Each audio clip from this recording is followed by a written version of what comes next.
Well, it is a fantastic morning. We've been treated very kindly by the weather. Here we are for the second of the 2 days of racing for the opening round of the Le Mans Classic Series for 2026. My name is Bruce Jones. Alongside, I have Andrew Marriott. And yesterday we had 5 races, 2 qualifying sessions and a Formula 1 demo. Today, 8 races across the categories and that Formula 1 demo to treat us again. But this high shot over the Circuit de Barcelona-Catalunya, it's set fair today.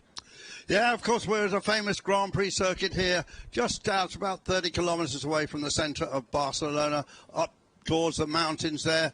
Had a beautiful day of racing yesterday and a surprise rain shower just at the end, which stirred things around a little bit. But we're going to start with an excellent race, and it's the Gentleman's Challenge, and it's got basically the oldest cars that are racing this weekend.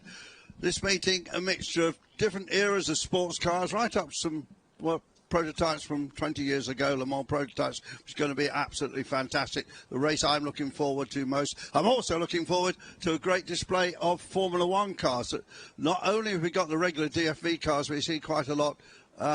The famous French racer, Mr. John B. This is a assumed name. He's got a superb collection, including a couple of mattresses, and they both ran beautifully yesterday. You're going to hear some of the greatest sounds in racing. But here, led by John Spears in the beautiful Lister costume there, he's coming out. They won this race yesterday, but they got a bit of a penalty, Bruce. A new idea, which you will explain. Well, indeed, and it's got a fantastic name, Burden of Glory. It's not success penalty, Burden of Glory. Right, if you finish first in your class, you gain 15 seconds extra at your mandatory pit stop, 10 seconds extra for the one who finished second, and 5 for third. Across all of the classes, so of the top handful of finishers yesterday, they're all going to have a little longer looking around the pit lane, and that is something we have to factor in through the championship. But right now, you just treat it as a direct race, a straight race. You take what comes. But look at this array of cars.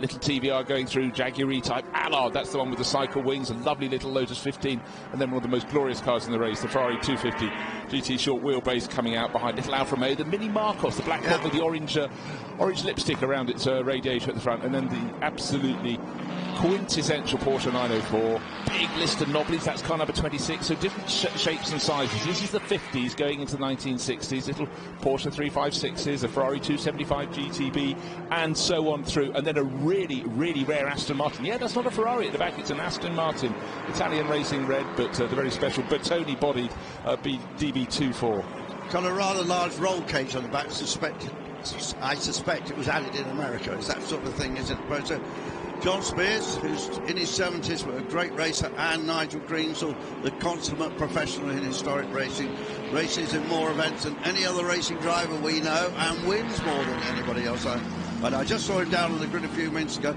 Forgot to ask him yesterday which number win it was. We know he's up in the hundreds.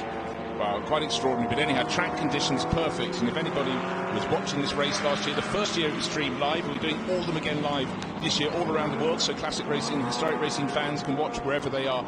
This meeting was famous mainly for the rain and the wind. But today, yesterday, the day before, it's been beautiful spring sunshine. Track conditions perfect. But as Andrew mentioned, just towards the end of a 2-hour race for cars of the 1960s last night, I said, is that a bit of rain we're spotting in the headlights? And then suddenly cars started skidding off in the last sort of half dozen laps or so. Made things really, really exciting, and eventually, with 8 minutes to go, one car off deep in the gravel, red flag came out. But for the drivers, they didn't know it was coming. It wasn't on the forecast, but hey-ho. But right now, this morning, I think we're looking at dry weather running. Top 3 are all listers, but they are all different in certain ways. So there's a Lister Costin with a Jaguar. That's the Costin that's a smoother body. That's the blue one you saw at the front. We've got a similar car with Bram Bontrop, who's the Dutch driver. That car is new to him. First race with it yesterday, really enjoying it. Just had a word with him down in the marshalling area there. And then the Verquois car has got a Chevy engine in. So you'll hear a different engine note from that. So V8 versus a straight 6.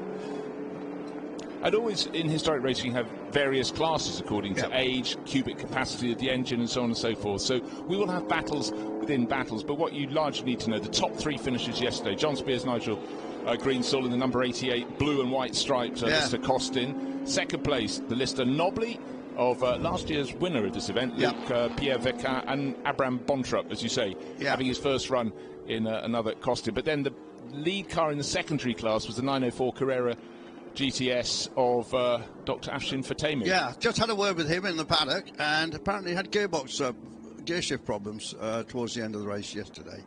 Hopefully that is an original. Some of these cars are recreations, and there's a German firm that does it. There's a firm called Beck in America that builds these, but some of them are original. There's the Morgan with a special body on. Yeah, that's the silver one car. There's two of those here, but the other one was in another race. But actually, what I found out happened yesterday in practice, John Spears crashed into it. And that was why John Spears didn't come out in was it the 60s race? Yeah, in the 60s race in the evening. Okay. And that was why the Morgan, driven by the Callum Lockie, the guy who managed to win a historic motorcycle racing championship last year. So Callum doesn't get to race this weekend. He'll be terribly disappointed about that. That means all eyes. His next event is on his motorbike again. It's at Cadwell Park, a very up and down, twisty circuit up in the wolds of Lincolnshire. But you know, he's a fanatic through and through. Just seeming as they go on their second sort of sighting lap to think that we don't have the James Thorpe, Jonathan Mitchell, Lister Jaguar flat iron. No, it's not in the queue there. It should be sitting in 5th place behind the silver 9046 Porsche that would separate it. So the red Porsche is well up there as well, which is Carlos de Quesada's car, as per. But between those, should be one of the stars of yesterday's race. The de Quesada car is definitely a replica. I'll find that out. It'll be a Beck, I'm sure. Carlos comes from Tampa in Florida. He's got a very Spanish name, but he sounds completely American. We had an interview with him yesterday. And just to say, we do have our pits reporter, Vincent, doing a great job yesterday, getting all the stories. So we will have interviews in the race. We'll find out why people have got problems. Yeah, that's Vincent Franssen doing a very, very good, busy job down there in the pit lane. And I must say, one of the lovely things of the Le Mans Classic Series is the drivers and the crews, chiefs, they're just so approachable. You have to realise they're out there to be serious on the track. They're also here to have fun. You don't spend all the money to transport your car across Europe, across the world, because later in the season, the 60s Endurance Series go over to Daytona in Florida, so it's great they get the travel. But you know, there's a lovely social hubble bubble around the paddock. There's open coffee bars for them to sit and look at some amazing books and just talk. A lot of these people, you know, they share the same passion. They might have different cars, but it really is a fantastic atmosphere that's been fostered by the Le Mans Classic Series. And they do make friendships as well. But I mean, it's called the Le Mans Classic, but in effect, this is the European Classic Series, because you're racing all over Europe. We've got a big calendar of events. Obviously, the key of the whole thing is the Le Mans Classic, which is now every year, but split into 2 divisions. And this year, we've got the cars, trying to remember the year, is it from 1978? We've got it written down. So they've split the whole event into 2. So 1 year is the more modern cars, and that's this year, and then we'll go back and we'll see going back to the Bentleys and so on in next year. Okay, so what we're having is the race start coming up. You can see the formation lap, the end of the second one, and 2x2 formation. The number 88, that's the Lister Costin, yesterday's winning car. John Spears will start that. It'll be handed over to Nigel Greenswell. But with those extra 15 seconds at the pit stop, so alongside Luc-Pierre Verquin, he will have an extra 10 seconds because he finished yesterday in second place. But the lights go from red to green. Last car's on the start straight, all the way back to the Aston Martin in red at the back. It looks like a good old getaway. Quite hard to tell, though, Andrew, looking from dead ahead, which car is in front. But it is John Spears, but only just. Luc-Pierre Verquin will be on the outside line. That's the tricky one. But in behind, here's a flanking manoeuvre. The Lister Costin in third place red Porsche is now in 5th place. Great drive down the inside from the red Porsche of Carlos de Quesada, and that got him right up into 3rd place, I think. Now, there's some intrigue in this, a bit of jeopardy for the lead car, because it's got the Costin body, and they really wear out a right rear tyre here. And they have to take the rear body off if they have to change the tyre. Okay. So they've got to, basically it takes too long. So they've got to manage the rubber. Yeah, well, certainly they've got to manage the rubber at the back, otherwise you're going to basically lose the race. And of course, John's knocked out. Oh dear! Afshin Fatemi. He got up to 3rd place, into 2nd place already. Had gone the red Porsche of Carlos de Quesada. So, well, that's scattering the pack behind. The really quick start, but then for Afshin Fatemi, who's also trying to go past Bram Bontrop and didn't work. Yeah, the German plastic surgeon is fast. We've seen him lots of times in the Giro, which he normally races and has won in this series. But that car's having a rebuild. It's going to come out at Spa, I believe. But we have seen him chuck it off a few times before. Yeah, well, cold tyres. It was quite a cool morning. Beautiful bright skies. But he's going to get going again. Yeah. But luckily, no damage done. The tyres won't be quite as sweet as they were, but these are treaded tyres, so it's not too difficult. But well, very, very clean start from John Spears. But Carlos de Quesada has been the star of the race so far, starting in 5th up to 2nd place in no short time at all. The 37, that's another costing car. Can you see what I'm talking about? How the costing bodywork. In fact, it's a bit different on John's car. It comes so low they can't get the wheel out without taking the bodywork off. Yeah, really tricky. Aerodynamic, but tricky. A car that's going really well is the Fred Wakeman, Pat Blakeney Edwards Cooper T38 in the early stages of the race, storming up the order. And I think that'll be in the top 4 fairly shortly. But some lovely little scraps down the order. Back of the shot, you've got number 11. Can you see it? It's dark green. It's on the right-hand side of the screen. That's the Cooper. But again, down this long straight, Bram Bontrup's fallen back a little bit. So's Pierre Vercao. They started 2nd and I think 3rd on the grid, but they're falling down the order. So there's a real change in these early laps. It's a 40-minute race. There is time to settle down, but maybe a little bit of caution because the track will still be.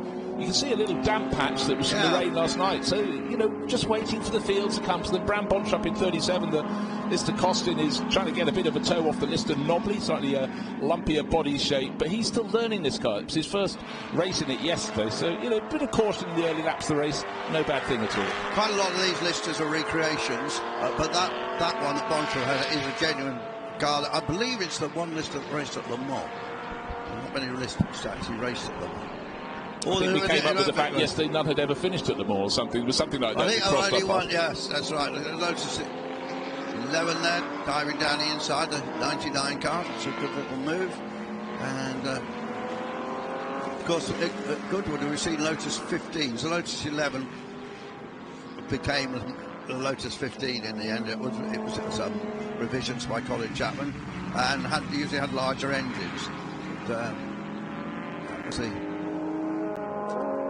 Yeah, that 99 car caught me out because it was in the neighbouring garage of the 16. There are 2 Lotus 15s, both with Serge Krittenoff, but Serge is at the wheel of chosen this one. How it is to bring 2 cars to race meeting and go, I'll have you. Yes. Go racing. Right, let's just talk about John Spears.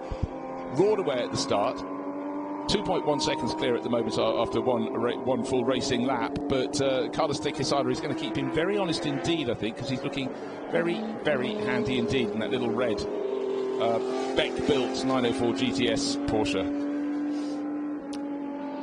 Have you seen the mouth or whatever it is on the side of it? It's got interesting, the 99 car. Look at that. Got his gnashers out, hasn't it? Yeah, gnashers out, that's right. Got his teeth bared, ready for action. Car that went really well yesterday, and again today, the red Austin Healey will be coming to the background of the shot with the white roof. Now, Christian Kolb drives that beautifully. Look, the big slide. Now let's have a look. I think we're going to have a bit of action at the back of the shot. The Healey running wide. And what goes wrong? Does something go wrong coming up into turn 4? Oh. We didn't see, but... anyhow. Healey just... it's a different sort of car. It's official. Oh, there's a spinner. Who was that there? Is that the flat iron? Yeah. Just waiting to see. Like flat no, it wasn't in the race though. Was that maybe Fred Wakeman's car? Was it the Cooper T38? I think it possibly was. First 2 cars have gone through. Just go through short. Carlos de Quesada's taken a third of a second off. Then you have a gap of about 10, 11 seconds. Who's going to be next in line? It should be Bram Bontrop, car number 37. Yep, that's him coming through. The little Serge Krittenoff has risen up to 4th place. And then amazing, Christian Kolb to 5th. Yeah. Luc Pierre Vercao. Maybe it was his that went round. Car number 17. It could have been. I could see a white, a one on the bonnet, which I thought was the start of the 11.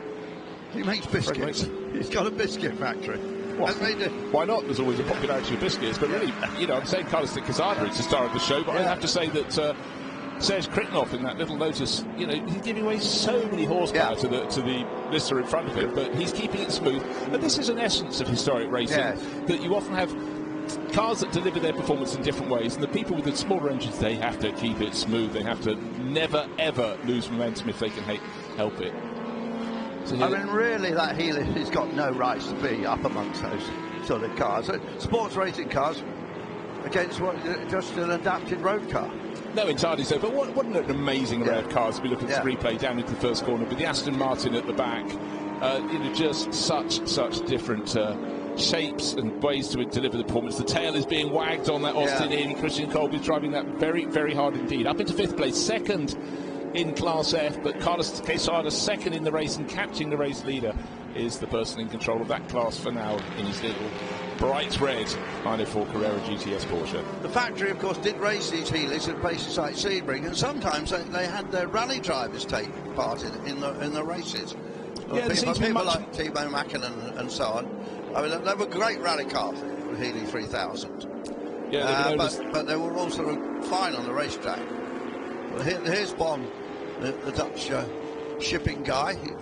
Well, he's holding down 3rd place, but says Kritnoff is keeping him very honest. He's about a second and a half down on him. In 4th place, Christian Kolbe in the Healy. Now look behind the silver Morgan. Here it comes, car number 57, John Emberson at the wheel of that. He's running 3rd in that particular class. And then the little Mini Marcos.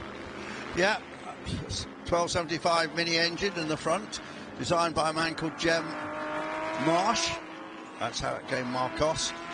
Built lots of different looking cars, some of them with wooden chassis, and some of them with Volvo engines, if you remember. Volvo, and then Ford, and then even bigger lumps put in. I always had a real eye for the Marcoses. And also for me, as a tall fella, Jem Marsh was a tall fellow, so at least he made the cars large enough. Oh dear, we've got a pit visitor. Is that? What is that? It's a Cooper.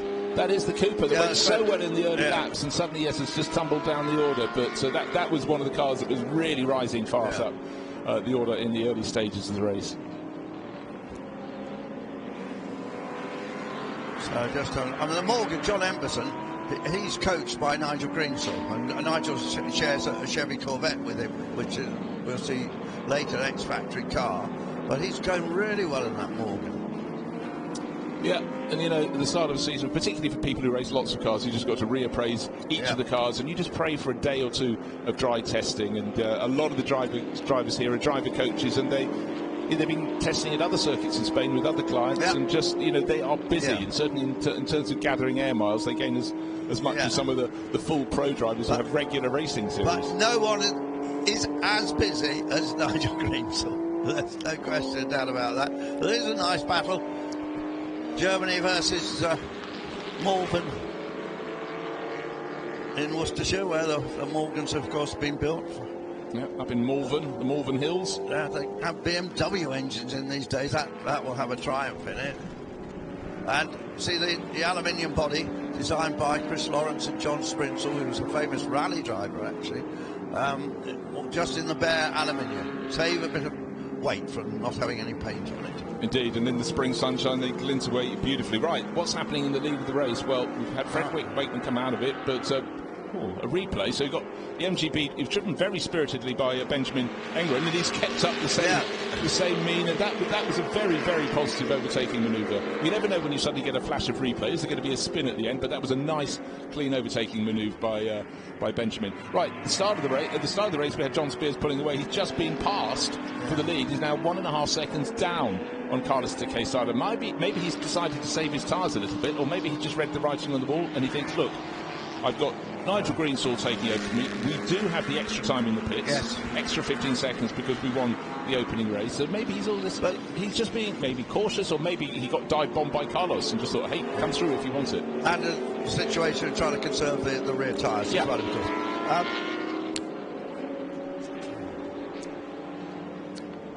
Well, one of the cars that was going so well, car 11, we spotted it coming into the pit lane, and our man down there, Vincent Franssen, has gone down to find out what has spiked their guns and has brought their race to a conclusion. So let's go down for the first time on Sunday and join Vincent. Good morning, Bruce. Good morning in the pit lane. From the pit lane here, it's quite cold. And good morning, Andrew. It's quite cold in the pit lane this morning. No sun yet. And the first incident in the pit lane for Fred Wakeman, the American driver. Fred, we saw the car spun. What happened? The gearbox started spewing out oil. I knew it started to happen back of the course. Ben. I knew it was only a matter of time. Yes, it was going very, very well. I was having a fantastic time, so unfortunately it had to come to an end. Okay, it's quite cold in the pits. How is it on the track? Is it cold and difficult, or everything okay? There's a little bit of dampness, but I think it's better because the temperature's down and there's a bit more grip. Unfortunately, it's a retirement for this car. Fred Wakeman was at the start. He won't be at the finish, but okay, we'll see you back this year. No problem. Yeah, Fred's a huge enthusiast. Works in the financial industry in New York and lots of transatlantic trips. He's been paired up with Patrick Blakely Edwards for a long time. Runs a lot of Fraser Nashes, and he's just superbly enthusiastic about everything he does. Well, I just love the fact that he only got a handful of laps in, but the smile was on his face because he had some good racing in there, but he was one of the rising stars. He got up to about 4th or 5th position from outside the top 10 and going much better than yesterday. Well, that Cooper has been successful at Monaco, goes to the Monaco Historic, which is coming up in about a month. They do have one sports car race, and that car, I'm pretty sure, has won it in the past. So it's Carlos de Quesada now shown in the lead. Yeah, he's sitting. He got quite quickly about a second and a half clear. He's remaining a second and a half clear. Maybe at this point, having made his move, he's going, hey, maybe I should nurse my tyres as well, because 45 minutes around a circuit like this, 14 turns, constantly twisting and turning, and one driver even getting it quite crooked in the straight line or on the end of a corner is the MGB of Benjamin Ongren. Some of the corners, like turn 3, are very, very long, and he was trying to set it up, but the tail was still coming round. Chasing that TVR Grand Tourer, car made in Blackpool. A lot of people love their TVRs, don't they? And I know somebody who happens to be sitting alongside me who has one, but not a Grand Tourer, a rather more muscly car than that. Rather more muscly, but rather going nowhere at the moment sort of car. This year you're going to get it going. I will. But yeah, no, and also, quite frankly, I probably couldn't have fitted into a TVR Grand Tourer. That was in the days before Peter Wheeler took over, and he's even taller than me, so he made the cars big inside. But super nimble and such a short wheelbase. They'd be so dynamic to drive. And of course, after those, went over to the States, the American importer, saying, hey, why don't we put a bit of American muscle in? And that's when the whole concept of larger engines has crept into the TVR lexicon. And a lot of them race very well in Britain. There aren't any in this series, but in Britain, in classic car endurance racing like this, they often trade places with the Cobras. Oh, they do? I mean, in fact, John Spears has got one he goes very quickly in. Yeah, but I love the mix, and you just have to say, these are happy days. Historic racing, with series like the Le Mans series, they're getting more and more cars out to play. And, wind the clock back 20, 25 years, there were very few cars on the historic racing scene, but the level of preparation, they're back to probably a higher level than they ever were in periods. And the presentation as well is astonishing, and as soon as someone turns up with something that looks immaculate, other people feel they have to follow. The people walking around the paddock yesterday, you could see how much delight they had taking a look at the cars here in the circuit. Yeah, that TVR 60 years old. Mark and Simon Ashwood run it together. Mark is in the car at the moment. I got news from the front, though. Sounds like a war report, but actually John Spears has taken a second out of the race lead. He's just 0.7 of a second down. Looking right there at, cars that couldn't be more different in appearance. The only similarity, both from the UK, Jaguar E-Type, that classic body shape that was launched in 1961 and blew the socks off everyone in terms of what to expect from a sports and touring car. But then the Allard, rather early to mid-50s, great big Cadillac engine, cycle wings at the front, an absolute scream to drive. And one of the very last racing cars to have cycle wings, in fact. So here we are. Look at that Ferrari, though. Beautiful Ferrari. In white. Unusual colour for a Ferrari. Look at that gaggle of cars from the late 50s, early 60s. But racing together. Where's the number 12? There's a Lister there. Yeah, but what we need to see is the fact that the race lead is changing back again down the straight.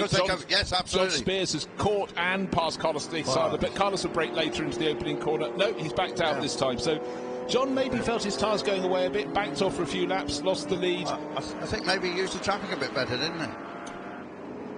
Yeah, no, I think so too. But the advantage for the blue Lister with the white stripes, car number 88, is it's got more grunt in a straight line. Around the twistier parts of the circuit is where Carlos de Quesada can strike and under braking.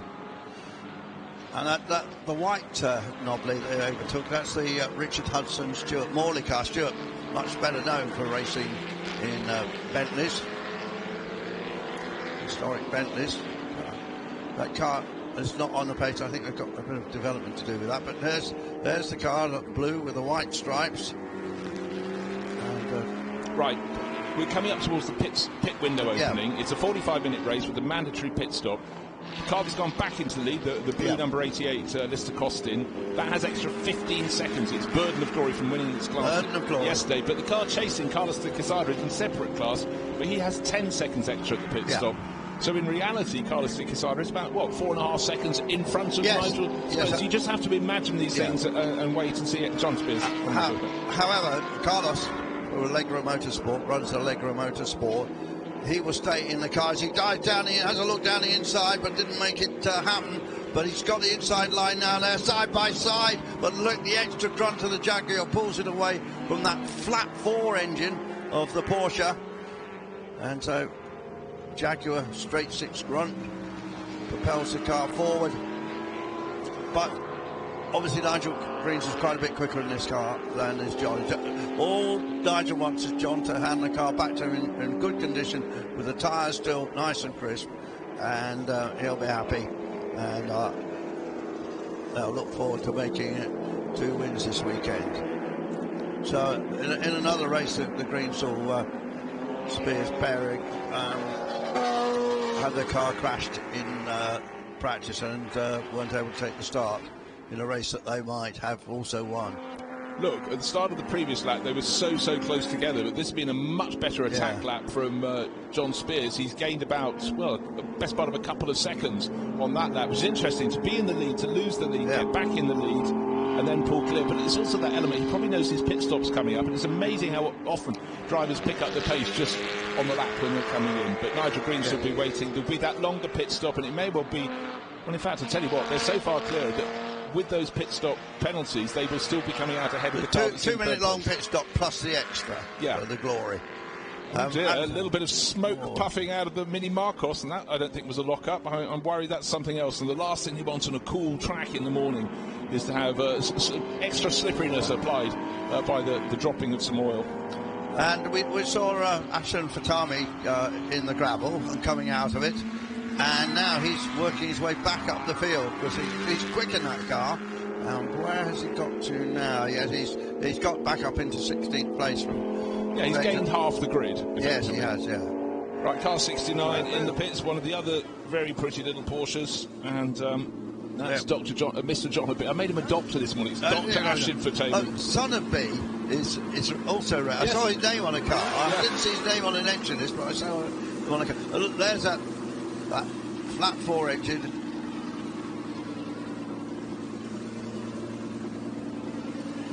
It's 4, isn't it? It's a 6. No, it's a 6. 904.6. Yeah. I think the first ones were flats. flats. They did that. So I looked at one this morning in the paddock, and it was definitely a 4. But of course, yes, that's why it's 904. That's why it's got the 6 at the end. Classic Porsche engine. Right, let's just run down the order a little bit. We're talking about John Spears leading with now 3.5 seconds from Carlos de Quesada. Maybe Carlos shot his bolt very early in the race by that super attack. He went from 5th up to 2nd. But anyhow, Bram Bontrop settled back into 3rd place. The Lotus 11 being driven brilliantly by Serge Kriknoff up into 4th. Luc-Pierre Verquin, he started at the front end, but has fell down the order a bit, and he's running 5th. 2nd car in the F class, Christian Kolb in that very well driven Austin Hilly. Now it's pit stop time for some of the runners diving in, so there'll be a bit of company for Vincent Franssen down there in the pits. But just remember, the pit stops don't have to be hurried. Minimum pit stop time 2 minutes. Ample time for driver to get out, replacement driver to get in, for the pit crew to check out. Best battle of the race, the one that's gone on forever, is between this little TBR of the Ashworths and their little mistake. Will Benjamin Elmgrant be able to attack? Well, he's certainly attacking. Will he be able to make it stick? And I think the answer to that is in the affirmative. Down the hill they go. That's turn 6. Turn 7 so tricky, where the track seems to go through the bottom. Oh, well, let's not take turn 7 for the TBR. He's only going to have 13 corners rather than 14 corners in his lap just now. One thing which was really good yesterday, there didn't seem to be too much worry about track limits, and it didn't matter. You know, so no, he was penalised, but penalised. Well, there is Is that the Hudson Morley car? Yeah, that's Stuart Morley there just being strapped into the car. And again, talked about the 2-minute minimum pit stop time. It gives time so you don't hurry things and go out with one of your belt straps not in place, which would be, illegal. Yeah. And more to the point, dangerous. So that's always been a sensible rule. Also, you don't have just so many mechanics like in a Formula 1 pit stop diving out and covering the car. You've got someone who goes around with a lump hammer. You can check all the knockoffs are on straight in the middle of the wheels, and then the car can go back. No torque wrenches there. No, a nice copper-headed hammer.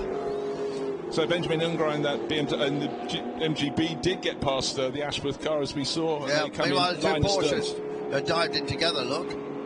They're a lap apart. Afshin Fatemi, after that spin, is a lap down on Carlos de Quesada, who's in the red 9046, and that's coming in from second place overall. But John Spears continues on his merry way, and merry it most notably will be, but he knows he's got a pit stop coming up, plus an extra 15 seconds, whereas Carlos de Quesada's red 9046 Porsche that's just gone in will be only 10 seconds extra at its pit stop. So he's trying to build that buffer. It was 3 and a bit seconds at the end of the previous lap. Will he get out the full 5 seconds? Will he get it all back?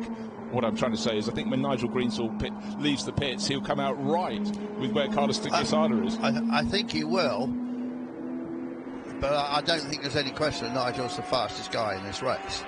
So assuming the car prepared by CKL,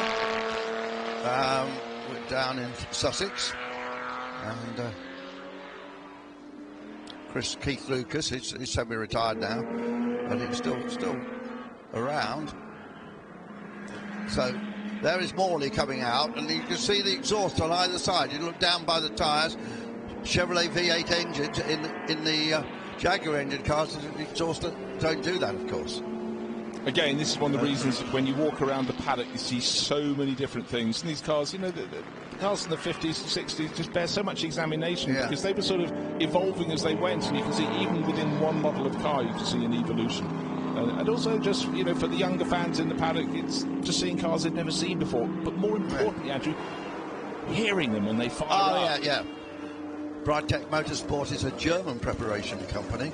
They do lots of Lotus Formula 1 cars. They're running the best part of 20 cars here this weekend, even more than in Europe. Very switched on outfit.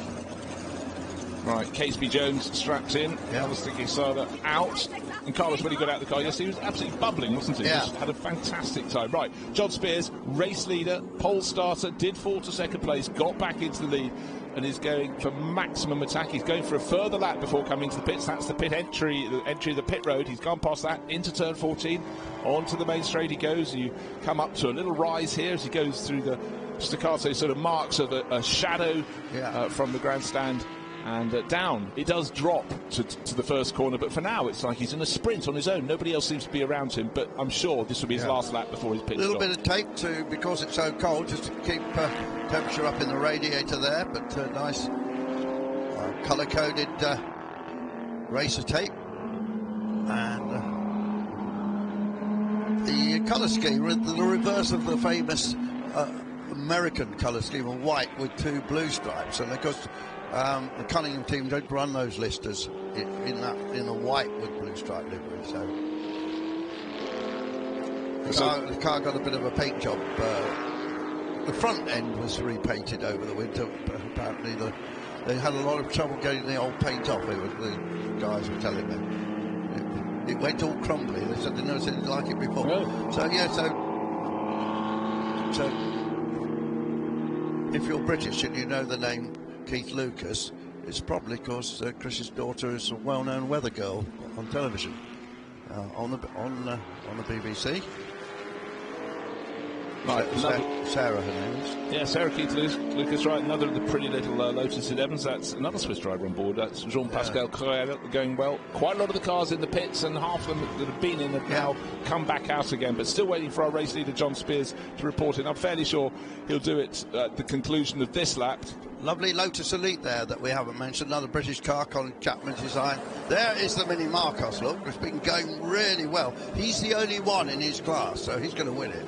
But he's hoping so. Anyhow, look at that little chopped-off tail. Yeah. It really does slope away. I described it as like a ladybird yesterday, didn't I? You did, and I thought that was very appropriate. Mini Marcos did race at Le Mans. Other Marcos raced at Le Mans, of course, but Many Marcus did. And then the similar looky-likey in terms of the Deep Sanderson as well. Yeah, yes, that was an interest. That was Chris Lawrence who designed that body that's on the Morgan, same guy. But at one stage, the Marcus, trying to remember what happened, but Gem Marsh then produced a mini Gem, because I think he separated himself from the Marcus company that he founded at one stage. There was a bit of politics going on, but so there was a mini Gem, and I once drove one. Frankly, I don't think it went as quickly as this one. Right, Catesby Jones in the red 904 Carrera 6 is, when he comes past the pit exit. Oh, hold on, we've got another lap. Is John Spears coming in? John Spears is now in the pits. Yes. But it'll be next time around when he comes down. But look, Afshin Fatemi in the other 9046 Porsche, he's a lap down, but he's got the pace.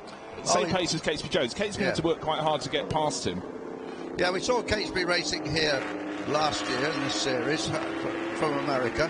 I first bumped into him in Daytona well over 10 years ago. I was basically in the club road, not in the main eventing, just in some of the support events at the historic there at the Daytona. It's a good event to go over to, actually. I'd love to try that one. Yeah, of course, one of these races is going there. Is this series? Yeah. No, it's the 60s. Which is, next. Which are fairly similar. Yeah, very similar. Slightly younger the entirety of the two. Yeah, but Catesby's come on very well as a driver. I mean, he's better known for racing Porsche 911s. But obviously, I think he must be... beautifully sliding the car. Yeah, it shows the confidence building. Right. Nigel Greensall on board. John Spears just taking his helmet off in the background. Plenty of time, plus the extra 15 seconds as the burden of glory. That's the penalty times you get added to your next race in this series. And if you finish in the top 3 in your class of this race, it carries over to the first race of the 2 at the next race meeting. Nigel's just rubbing his hands together. He's got sunglasses on. He's got the stars around his helmet. Someone was just holding a phone up to show him his horoscope or something. Well, obviously the timing. I mean, what happened to the marvellous tick, tick, tick stopwatch?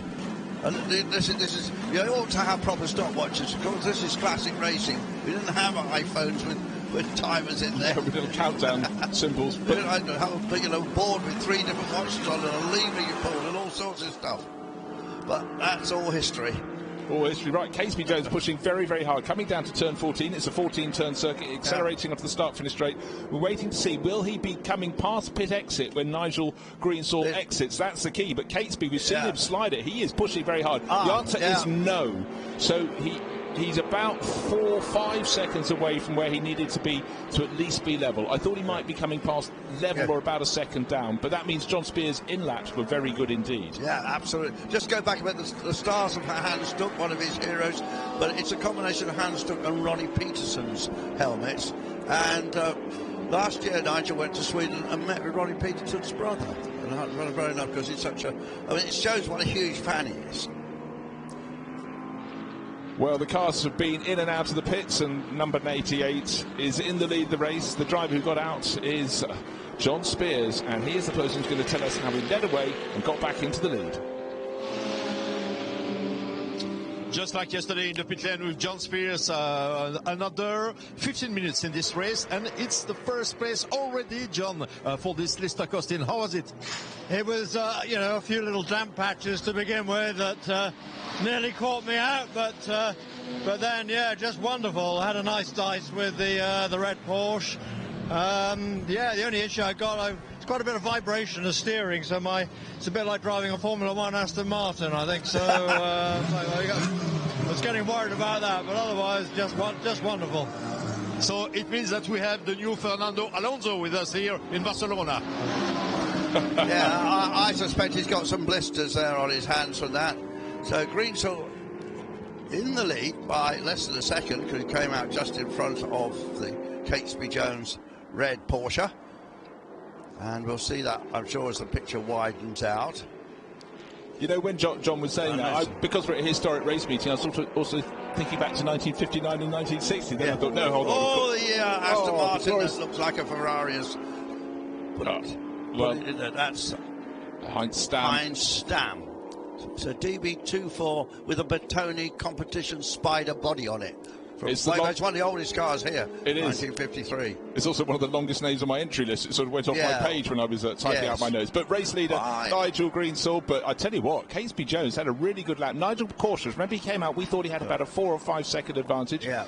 Or maybe the vibrations have become so bad they're already getting to Nigel. But Nigel, I would think, going past one of the damp patches there.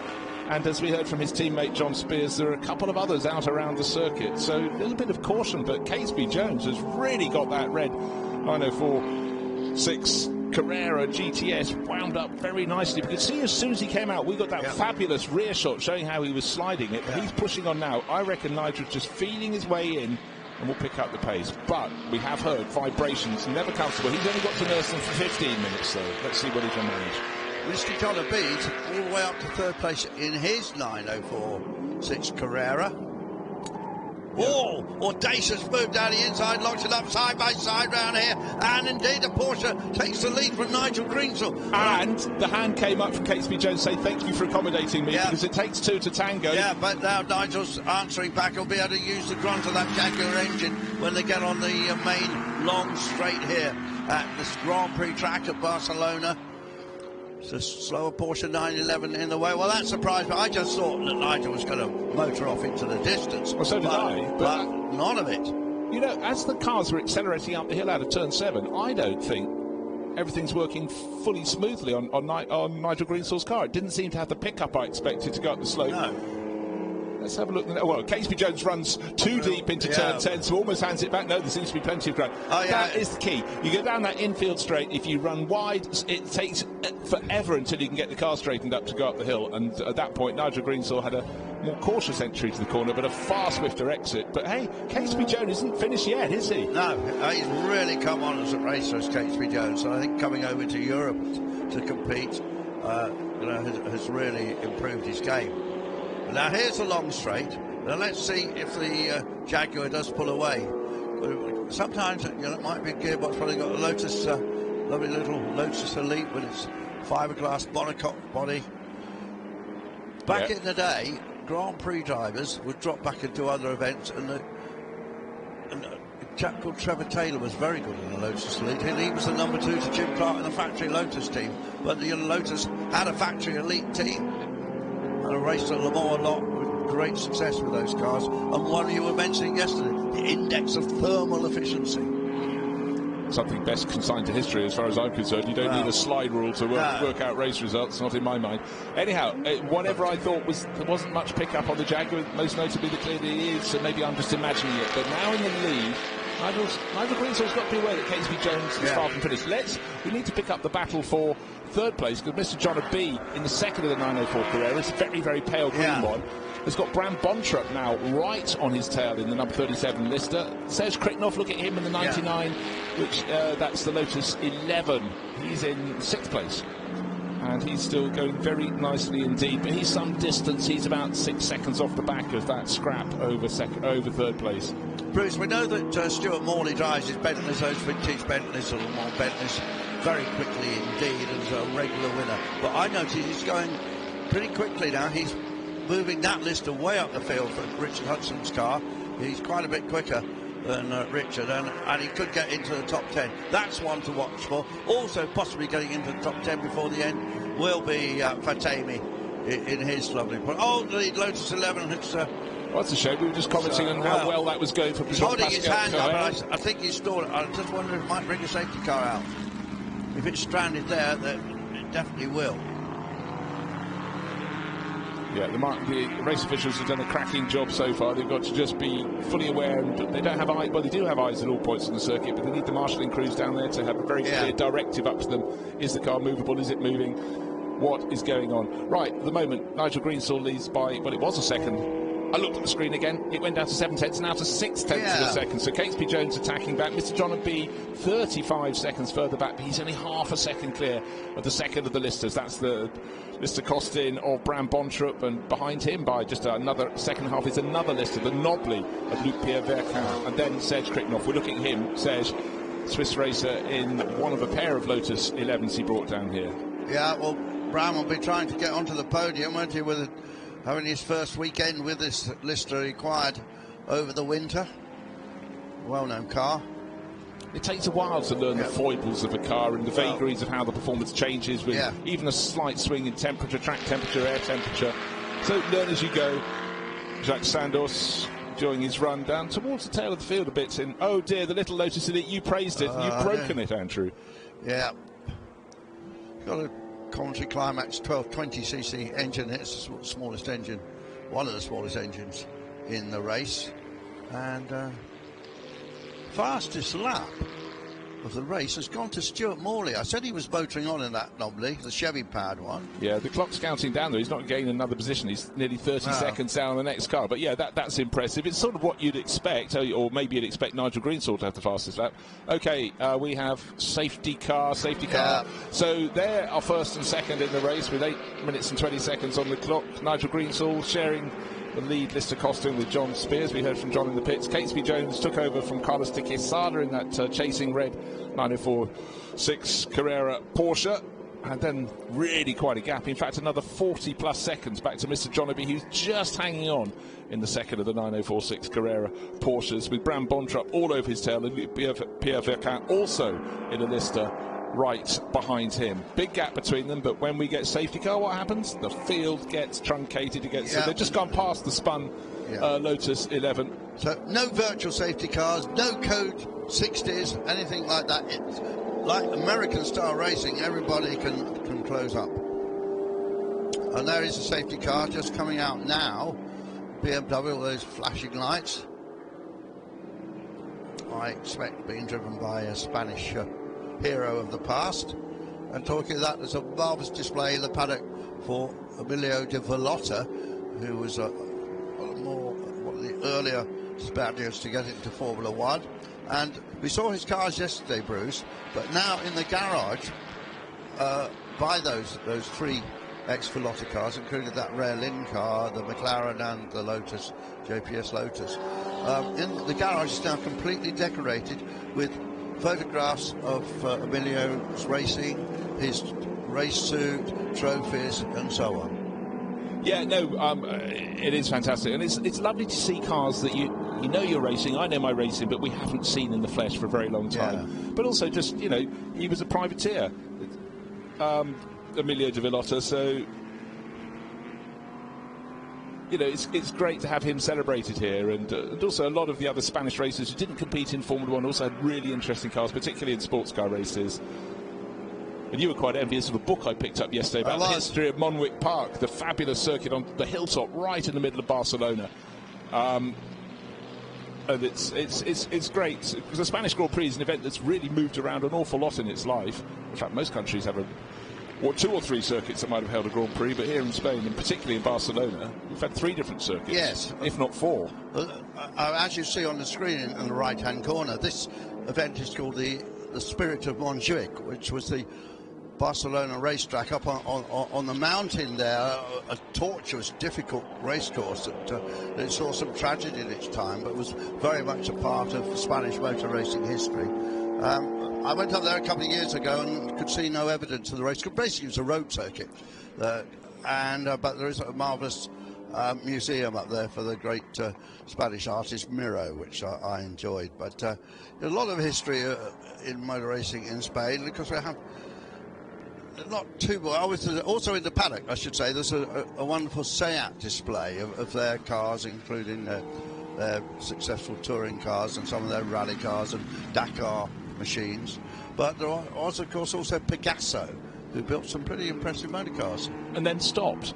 Yes, and then stopped. They carried on building trucks. Yeah, but I remember reading a piece on one of their greatest cars, and I realised it was an absolute rocket of a car, built in about 1955, but the level of detailing on, absolutely stunning. World-beating, I'd suggest, but unfortunately, you have to sell those cars to keep going, and they did not. Yeah, SEAT, of course, was very much together with Fiat in the early. When I first came here, there was, they just looked like rebadged Fiats. And now, of course, they're all part of the Volkswagen Audi group, and they share chassis platforms with various sort of Volkswagens and Audis, and indeed Scooters.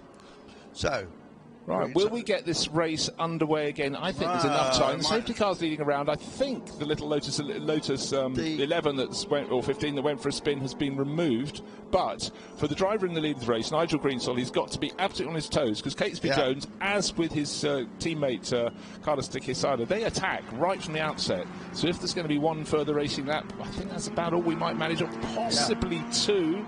Lights are still on the roof of the safety car. That means it's not coming in as yet, but they can turn it off at any point after the halfway point of the lap, the midpoint, and that means at the end of that they'll come in. But we're waiting to see whether that will happen.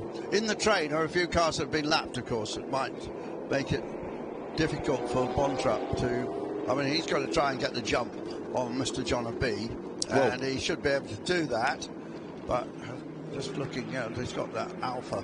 Right, the Lotus has been removed. Yes. However, we're coming on to the next lap, so we'll go around here, and at the abated pace, we should just have enough time for one further lap. Come on, pick up the pace at the front. Let's go, let's go. Nobody likes to finish a race under a pace car like this, or a safety car.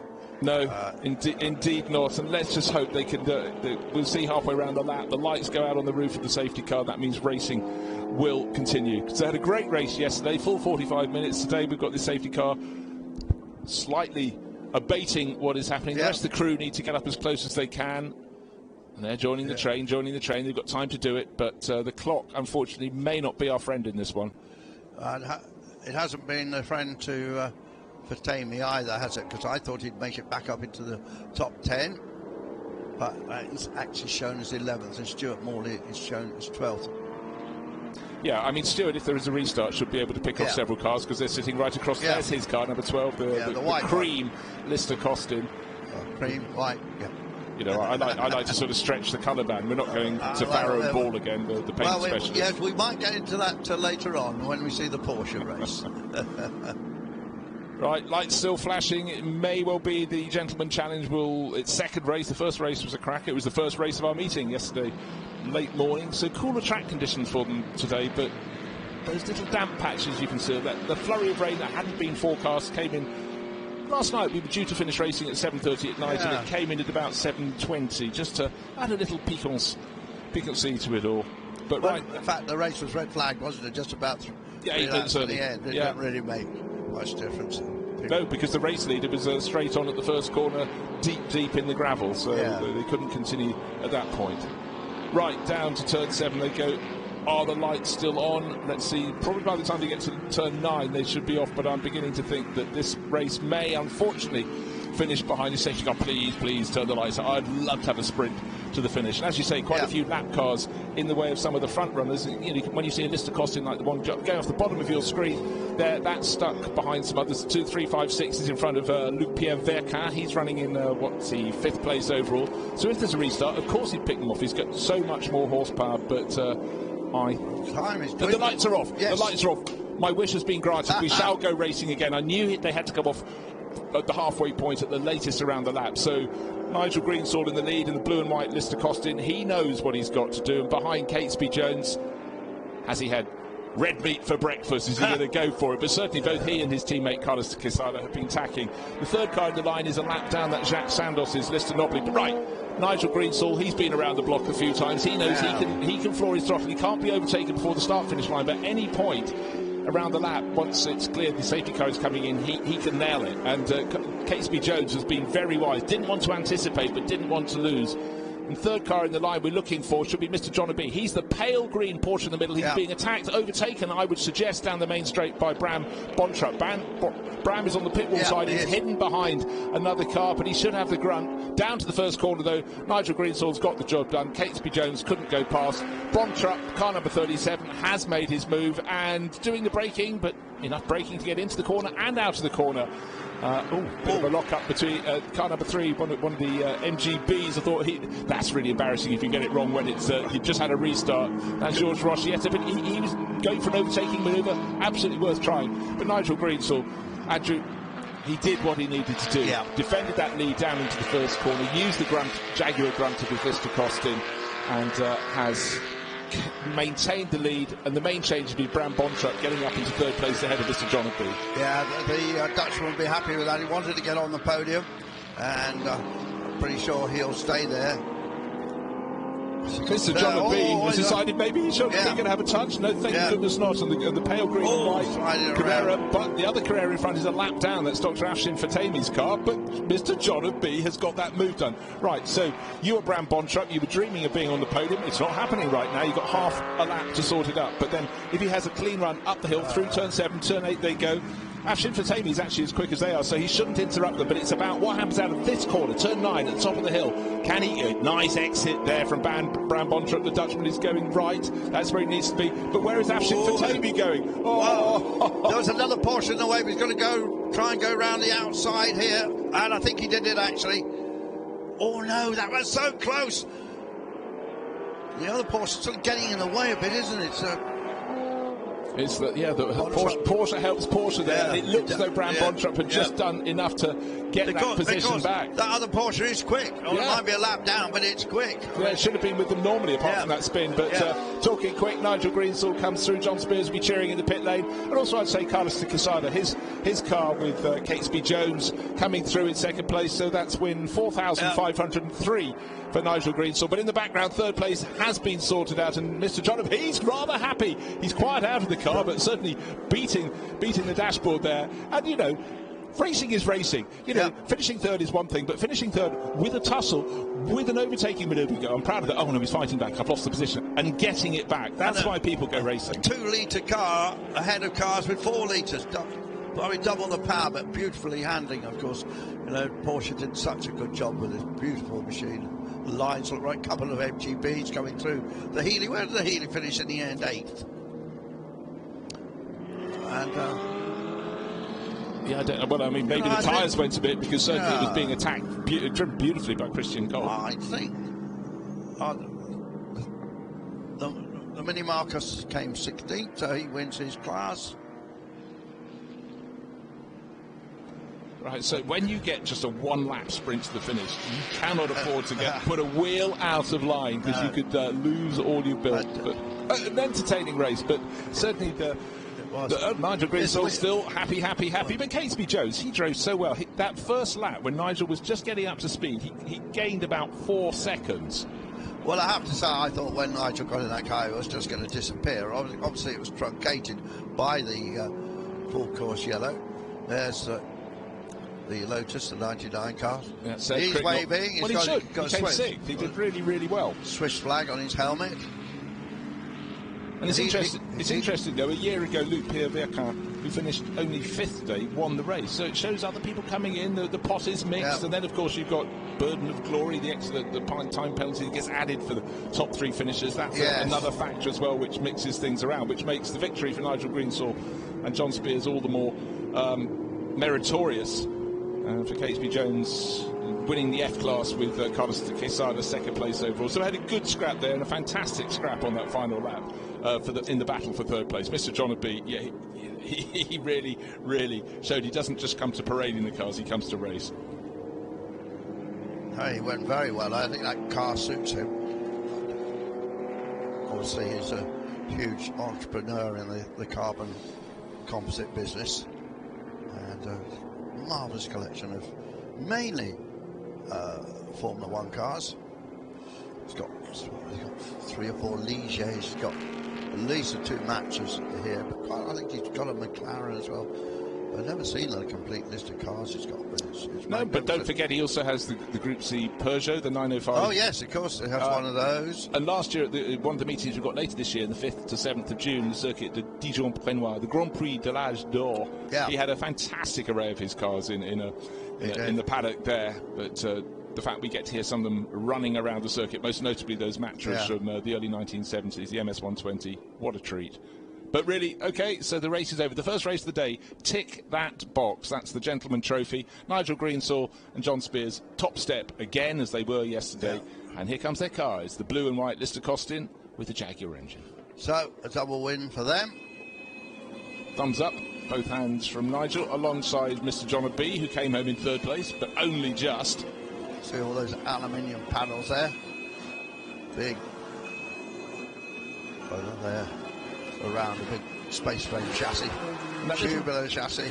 Nigel The little rudimentary clip he had to flip over so he could open the door. You see, he presumably put the head up, puts it back down, stop the vibration on the straights. There's the double thumbs up. Nigel, he always celebrates well, doesn't he? You see him going around clapping in the cockpit, taking his hands off the wheel. There you are, there's Bond with the David Hart Group car. So fourth overall, but will be on the podium because he was second in the top class. Third in top class was Luc Pierre Vercain. And just to be completist, the two Porsche 904-6 Carrera GTSs, Catesby Jones and Mr. John of B, they came home in second and third overall, but first and second in their class. Third in their class was Pierre Koenig. And he was a little bit further back in fifth overall. Yeah, so very strict. The Peter Auto organisation that runs the Le Mans Classic Series is really strict, so we probably won't see the podiums very much because they're straight on to the next race. Anyway, usually we get interviews with the winner down here, so we obviously there's Nigel, and there's John Spears now with the cap on. There is our man ready to pounce, Vincent Franssen, just waiting to speak to Nigel Greensall. So your wish was his command, but first race done, and very entertaining it was too. It's a lovely drive and an amazing combination of cars across the 50s and 60s. So we mentioned that Vincent is down in the pit lane. He's got Nigel Greensall, the winner in car number 88, with John Spears. What a great way to start their Sunday. Let's hear the thoughts. On victory then here in Barcelona with the first winner of the day, just like yesterday, Mr. Nigel Greensall. Nigel, it seems to be a comfortable victory, but there was a safety car. Oh, it was really exciting. It's great because John and Carlos had such a fantastic dice early in the race. And then I knew after the pit stops that we were going to end up having a great dice with the Porsche. And as it was like so even all the way through. And obviously they got slightly ahead and I repassed them. And yeah, then I knew I had to go absolutely flat out on the last lap after the restart to secure the win. Perfect start of the season, Nigel. Oh, it's just amazing. It really is. It's such a pleasure racing with John Spears because I've raced with John for many, many years. We've raced many cars, had some great victories, and he's a real racer. And it's so lovely with CKL who look after the car. They do such a good preparation that we just know that you can go flat out. Thank you very much. Congratulations. On va passer au français si vous le voulez bien. Suivez-moi. On va essayer d'aller trouver Mr. John of B. John, on vous a vu particulièrement heureux au passage de la ligne d'arrivée. C'est un bon combat, ça. Oui, ça a été une belle bataille. Et je dois dire qu'en partant, je suis plus 26e remonté. Je remontais, mais j'avais pas d'objectif. Et puis au fur et à mesure, les choses se passaient bien. Et au safety car, au restart, je craignais parce que j'avais une grosse voiture derrière. Mais on a fait une belle bagarre propre, super. Chacun avec ses armes. Je me suis éclaté. Okay, we have only happy man here at the finish of this first race of the day.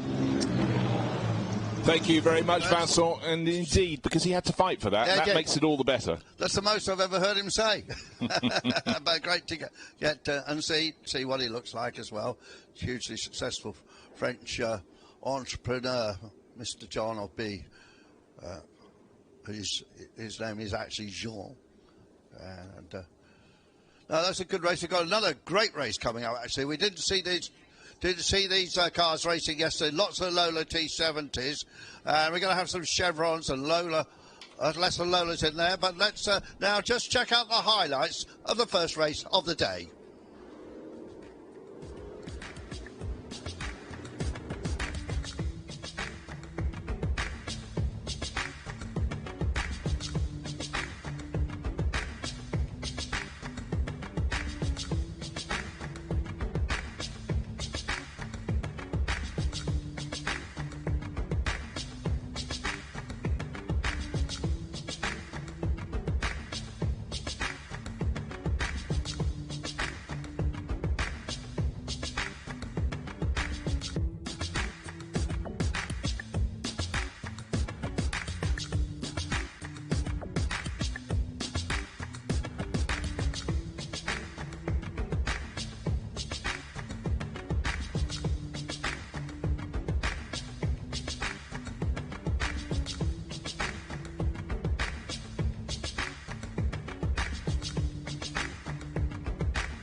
So, coming up then, the next race. This is Classic Endurance Racing 1. These are cars mainly for the late 1960s, early 1970s. There are 11 Lola T70s here, and the fastest one usually is the former Grand Prix driver and then great Corvette racer Jan Magnussen. But they had a problem. They are starting second. It shares that car with Chris Ward, but they were chasing a misfire all through practice. I spoke to them this morning, Bruce, and they think they've got it, but they were very much fingers crossed. So that was holding that car back a bit, which means that on the pole is the German driver, Emil Breitmeier, who also races historic Formula One cars, a very quick young man. Also does rallying, the Team Bright, which is the family business. They run rally cars at quite a high level as well as race cars. They run a lot of race cars, they own a lot of race cars, and he is in I think that one's yellow, isn't it? Bright yellow SCP livery. Two yellow ones, and be very interesting. I think it's all, in theory, the Chris Ward, the Outlaws team, it's called, the Outlaws Classic team, which is run by a former employer, Chris Fox of Lola, who went on to set up his own business and built some of these replica T70s. A few of these T70s are original. A lot of them are sort of half original and half new bits, and in fact most of them are like that. And then there are continuity cars officially built by Lola. There were continuity cars actually built by Eric Broadley, and continuity cars built by a couple of other people as well. So it's a bit complicated. It's not to be worried about because they are all pretty well the same. Some have more power than the others, and I'm told that the Chris Ward Jan Magnussen car is particularly powerful. Chevy V8 engines in the back of them. Well, lovely design by Eric Broadley. And now we're having a good look at this yellow car here, and with the STP logos on it. And some of these cars have got great history. Some people like Emerson Fittipaldi raced Lola T70s. Some great champions were in them. A lot of cars were run by Joe Bonnier. He was the Lola distributor in Europe, and so often you see yellow cars with red stripes. I don't think we've got any in this race.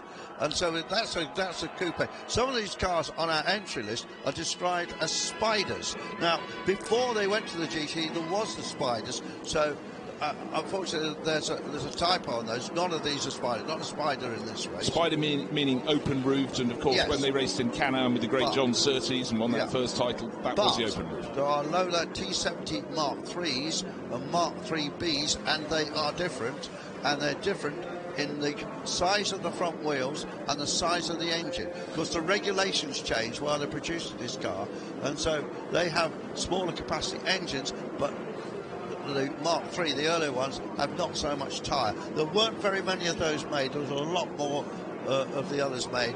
There was lots of Grand Prix drivers. Denny Holm, the great New Zealand world champion, he won a lot of races in the Sid Taylor Racing Lola T70s, and they sound fantastic. Well, they look fantastic. They sound fantastic. And I'm just looking at some of the liveries. In fact, right-hand side of the screen, there is one with the Joe Bonnier race livery. It's yellow with the white stripe and the red stripe down the middle of that, and they popped up from continent to continent. And you talked about Emerson Fittipaldi racing down in Brazil with colours. There you are. Avalone. That's Jamie Constable, driver on board.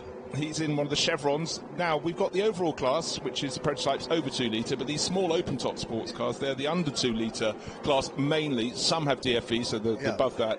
And we've also got the GT class, which is being led in 23rd position on the grid by Dietlef von der Leek in the Dieter Massa Pantera. It's a Group 4 car from 1975. You'll see the different body types. Basically, the Lolas are in the top class, and then with the T70s, and then the chevrons and the other Lolas in the open top 2 litre sports car class. And then you can see the more traditional shape of the Porsche 911s towards the rear of the grid. They're GTs. That Pantera has had a lot of success in this series last year and the year before. Usually shares the car with Ralph Keller's former factory sports car driver with Porsche and Toyota and others.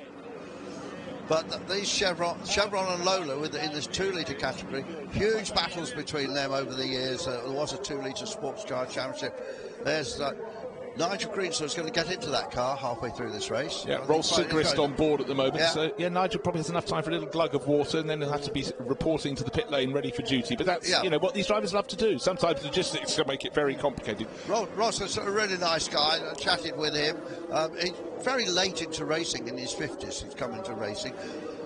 Took a very sensible move, got Nigel Greenstill to coach him, and now he goes pretty well. He's got a Formula 1 car. I think he's got an Arrows as well that he races sometimes. And hugely enthusiastic is Rolf. And that car will go well. But also, look out for Jamie Constable. He's the first of the under 2 litre cars with his Chevron B19. The car's beaten bottom. And here is the most iconic car of all. Look, this is a Porsche 917.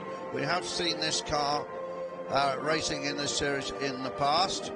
And it's an ex-Joe Siffert, Brian Redmond car, and of course we had son of Siffert racing it last year. But no, this is a different one. Oh, that's a different one. This is a different one, and the guy, who's starting that, the number one? It's Claudio Rodaro. Yeah, Claudio Rodaro has a 917, which he built. It was a park bin special, which he keeps in Monaco, and it is road registered. But that's not this car. The thought of driving one of those on the streets of Monaco is one thing. Trying to get it into your underground parking. Well, I expect he's got his own, but just Google it and you'll find pictures of it on the road in Monaco with the monogas plates on it. So he's a real enthusiast, and that 917 is going pretty well. I mean, it's just worth so much money. Ex-factory Golf 917, millions. He's driving that with Yukihiro Tada, who's a Japanese driver, who I know not a lot about, to be honest. And I think the car is partly run by a famous Japanese preparation company from Tokyo, and they're very sort of quite secret about what they do. I was reading about them on the web. It's a third-generation business as well. I think they are running that car. One of the things that, Bruce, you come to a meeting like this and there's so many stories in the paddock, and we can't be down there getting the stories if we're up here. We had a great day on Thursday after we arrived. Thursday and Friday. And then Friday, but I always feel, I wish I had more time to talk to these people. Yeah, we got, for the first time, we talk a lot about Nigel Greenstill, but one of the other great British drivers in classic historic racing is, of course, Nick Padmore. And Nick sometimes joins the commentary box. He tried to join us yesterday, he couldn't get in. Security wasn't having it. Security wasn't having it. But Nick is in a T70 for the first time. And it was learning a bit. It's the second, it's a yellow. So there's a yellow car. It's the car behind the 917. Nick, I don't know if he's starting that. But might not even be shown on the entry this way. He is definitely. There's a Bodier coloured car, you see. Yeah. Joe Bodier was Swedish and raced in Formula 1, but was based in Switzerland. One of Jackie Stewart's best friends, who sadly killed racing.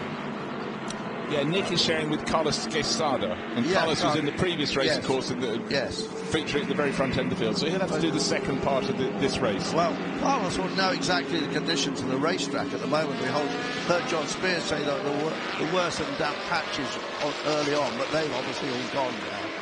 Well, I love those Bonnier colours, actually, watching so many cars. But a lot of cars went through Joe Bonnier's hands because he was a Lola dealer. Well, as I explained, I was trying to trace the history of some T70s before coming out here, and it's a very, very convoluted story. I've got a book with every single chassis in the T70s, but they chopped and changed. Yeah, it's a big old book, that. I borrowed it, actually, Bruce, rather than bought it, I have to admit. But I have got a list of all the chassis numbers, but of course you've got to find out.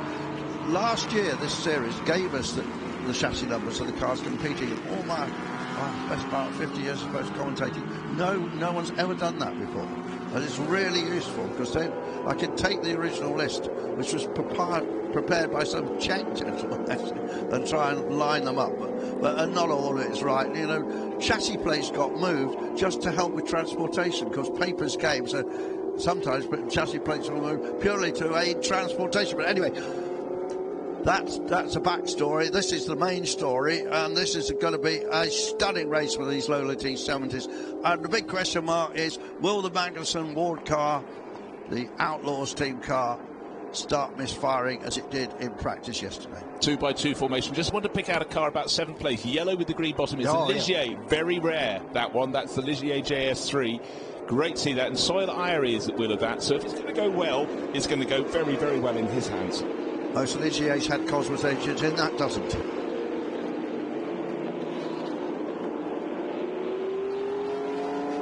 Pace car peels off, Bruce. 1 hour of racing lining up ahead of us. The classic endurance racing. They don't get 2 races in the meeting, but they get 1 hour. There's a mandatory pit stop in the middle, so it's a huge field of cars. What a field! Lola T70s, as far as you can see. A Porsche 917 in the middle of the mix. The little coupes at the back, and then the GT class Porsches are bringing up the rear. The lights go to green. Is it going to be Chris Ward on the right-hand side of your screens in the black T70 with the silver stripe, or will it be our pole starter, Emil Breitmeier? I say it's absolutely level pegging down to the first corner. David Hart in the green and black.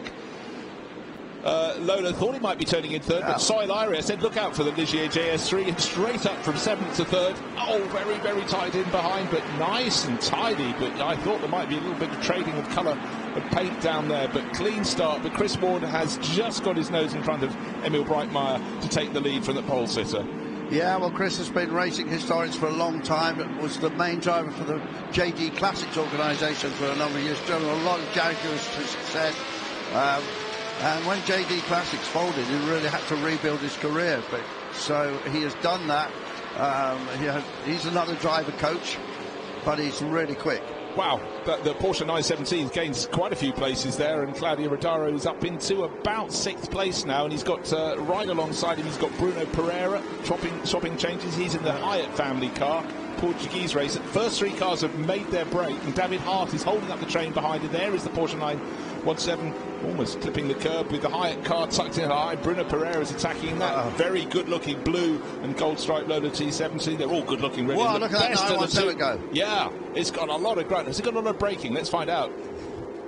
Yeah, but he went a bit wide coming out in side by side. Now he gets in past the T70, that flat 12 engine. That was a really impressive start from Soil Irie, though. He'd been giving away a fair bit of horsepower, but he certainly braked late, nice and clean down the inside. David Hart is the one that's the fly in the ointment for some of the others at the moment. In the under 2 litre class, I think it's Jamie Constable. We saw him on the grid, the pale blue helmet with the black stripe over the lid. But the first 3 cars making their break. Chris Ward, Emil Breitmeier, and tucked in behind in the lower, smaller Ligier. There is Soil Irie, and then up into 4th place. What an opening lap for Claudio Rodaro, though. Certainly, Jamie Constable had a lot of success in historic Formula 1 cars, Tyrrells and things, and he's relatively new to this car. He didn't have it last season, Jamie. He was about 6 foot 2, he's a tall man. But I'm interested to see when Padmore gets in, how he goes. Dr. Jim Norman, another great runner there. Back in 15th place, another American that's come over for the series. The 2 Jack brothers, you know them better than I. They're running. Are they father and son? Father and son. Father and son, that's right. They're running 16th and 17th together. So some bragging rights there, I'm sure. Yeah, well, you've got, pride at the family table when you're sitting down on Sunday. Chris Ward, also well known as a racing instructor. He was the chief instructor at Silverstone Racing School, Chris, for a while, wasn't he? And so you got Chris Ward, you got Emil Breitmeier with the Team Bright preparation business, and very good driver. You got Sohail Irie, at one stage was one of the people might be the next French Formula 1 driver. He had success in Formula 3, won the Macau Grand Prix in Formula 3. He was quick in Formula 3000, and then his career didn't quite make the final step, like so many, of course. No, like so many. I'm just going to correct myself. I was thinking that it was father and son, but it's the 2 brothers. You're quite right, the Jacks. Okay. It's Rory against Patrick. But there is a father. There is a father. He shares sometimes in the other. But right now, Chris Ward's doing the sort of job you'd expect from him out front. Hopefully that misfire is cured. Emil Breitmeier tucked in behind. What we are seeing is Claudio Rodaro is going with them. in that Porsche 970. Oh, snaky there down into the first corner. Solari hanging onto that. He might have been thinking, I was a hero. I was a hold on a second. What's right with hero? But kept that going. And in fact, looking at the history of that Ligier JS3, it was designed by Michel Tetu. Yes. It's the first car actually to race at Le Mans with the DFE. Is it? Oh, I thought that was the one without. No, this one has a Maserati. That's the JS2. Yes. Oh, there's the GT40 having a nice battle. It's a car run by Hall & Hall, I think, not a big preparation company. Although they're running just one car here today. Well, that's the Fred Wakeman, Mike Grant, Peterkin car. Yes. So Fred, was upset. He wasn't upset. He was resigned to the fact his car retired early in the opening race today. But to have another toy to play with, well, that makes it great fun. And Fred is the driver on board, so he knew he was driving a GT40 around this great circuit. So not all is bad. He's got the Detlef von Leek driven. Well, in fact, the GT class is led by Fred Wakeman. The second car in class is that Di Tommaso tucked in behind, the white one with the black bonnet and the black sort of air dam. And they're both bottled up behind John Sheldon. John Sheldon, Chevron B16. You could have said those things together for the past 40 years, couldn't you? And more. And more. I think he's had a racing licence longer than anybody else did. Former dentist, former fat asthma. Had a most massive accident at the Mans 1 year. Was in hospital a long time after that. That was a fire. He lives down in Portugal now, John. He's a huge enthusiast. But the Chevron he's racing B6 is not the one he had in period, actually. It's a different car. But it's a great character. He used to. I know he's well into his 70s, but he used to be very quick to John Sheldon. And I always love the nicknames that come with drivers. He's just known. He used to be known in the Autosport office, and I'm sure elsewhere as Driller. Yes, I think a lot of dentists are known as Driller. Well, the first four have really got clear, and nobody's really gaining anything particularly. We thought that battle might have been broken up a lap ago when Solari had a monster couple of twitches into the first corner. And then the best of the rest is David Hart. He started well up on the grid. He started, I think, third on the grid, but he's back in fifth place. But he's back about 8 seconds off the tail of his train. He can no longer see them. What I'm loving about this race is seeing a 917. So, Mr. John B's got one, and they always seem to have lots of problems with it. And but this one is going really well. Yeah, I agree. Because in the past, they've attracted attention in the paddock, but not on the race circuit. Yeah, so and they're worth so much money.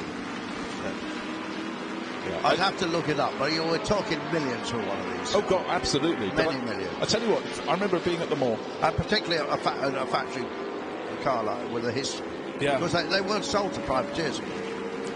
But I remember the first time I saw a 917 with the bodywork off. Oh, that is weird, Bruce. I was just about to say the same to you. You go, I knew they were quick. I knew the drivers didn't like to start with. A lot of drivers almost refused to race them until they got the balance sorted out. But I thought, oh my God, it's a tiny bit of framework in front. And the driver's feet are up in front of the front wheels effectively, or as near as. And I just thought, oh, I see things in a different light. And the thought of someone racing one of those in the rain at the Nürburgring at night or in the dark. And the tubes are not very big, the gauge of the tube.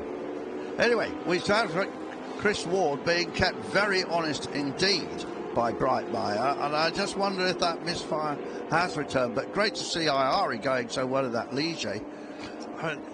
I sort of, when I looked at the entry list of this a few days ago, I thought, it's just going to be dominated by T70s. Well, there's nothing wrong with that, but no. Oh, there's a lot of smoke from a Chevron that's gone off. P19 there, who's that one?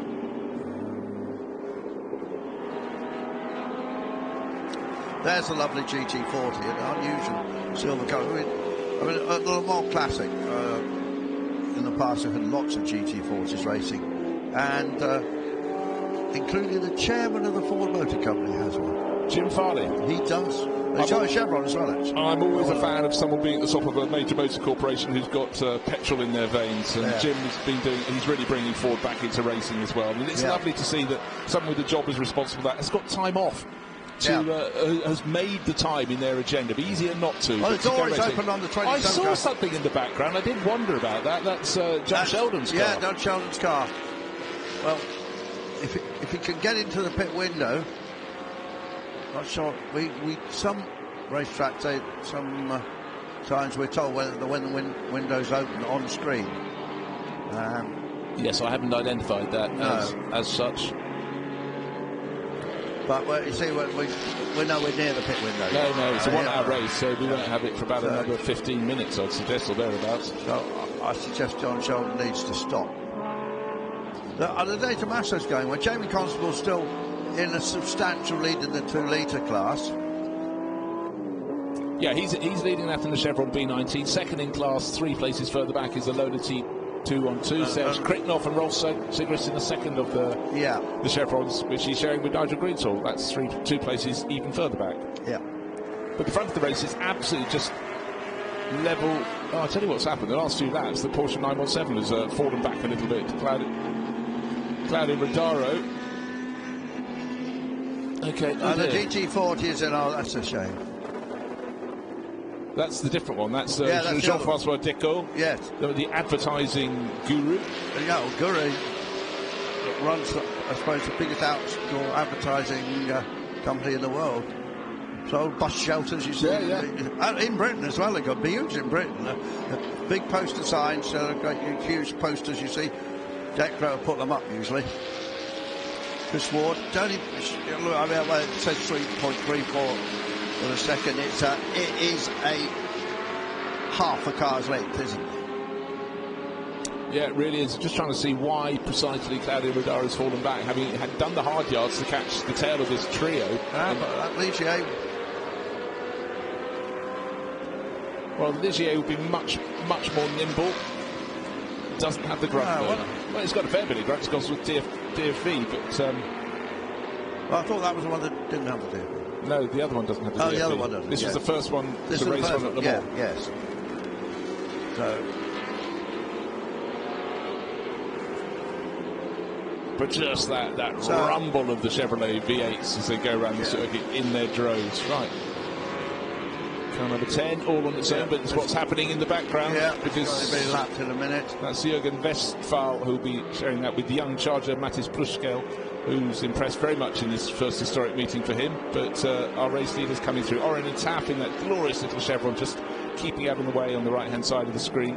The Chevron B8 from 1969. Such a popular car on the racing scene. And Solari slightly delayed, but round those first twisters, you just have to hope the car you're lapping is not doing anything unpredictable. Yeah, so Howley runs some motor racing experience days, that sort of thing. A couple of old Formula 1 cars. He calls it IARI Adventures or something. Yes, it is something like that. Something like that, anyway. So he's always been a nice chap to talk to. A nice interview with him yesterday. And he looks after most of the racing affairs of Mr. John and B. Yeah, when it puts him in cars that excite him, and he came up with this fantastic line after the Formula 1 demo. Was it the beautiful melody, wasn't it? It was of the Matra engine. The Matra engine, and we thought that's absolutely spot on. Right. John Sheldon's door being stuck down in time-honoured fashion. Martin O'Connell's team. Martin, great racer in the past, great preparation. Britain really has got some huge industry. Oh dear, is that the Rollner Porsche? The left right rear wheel is not at an angle that we can call anything other than jaunty, unfortunately. No. So how did that? Di Tommaso is off, and Gidio managed to clout, I think, as they were trying to avoid the car that had just gone off. It was contact. See, Di Tommaso's on the right-hand side of your screen, up against the wall. We've got a T70 off. Now, hold on, was that our race leader? Was that Emmett, not the second place? Was that Breitmeyer? Yes, it was. It was, because through I think we've lost the car from third place as well. No, Solari is coming through in third. Yes. Claudio Rodaro's got up into second. And unfortunately for Emil Breitmeyer, off the track. So, just in the blink of an eye, it may well be that one accident led to the next accident as people were trying to take evasive action. Oh dear, Emil Breitmeyer, there he is off in the gravel at the side of the circuit. Safety car. He's not going to come out of there, pal. No, he's not.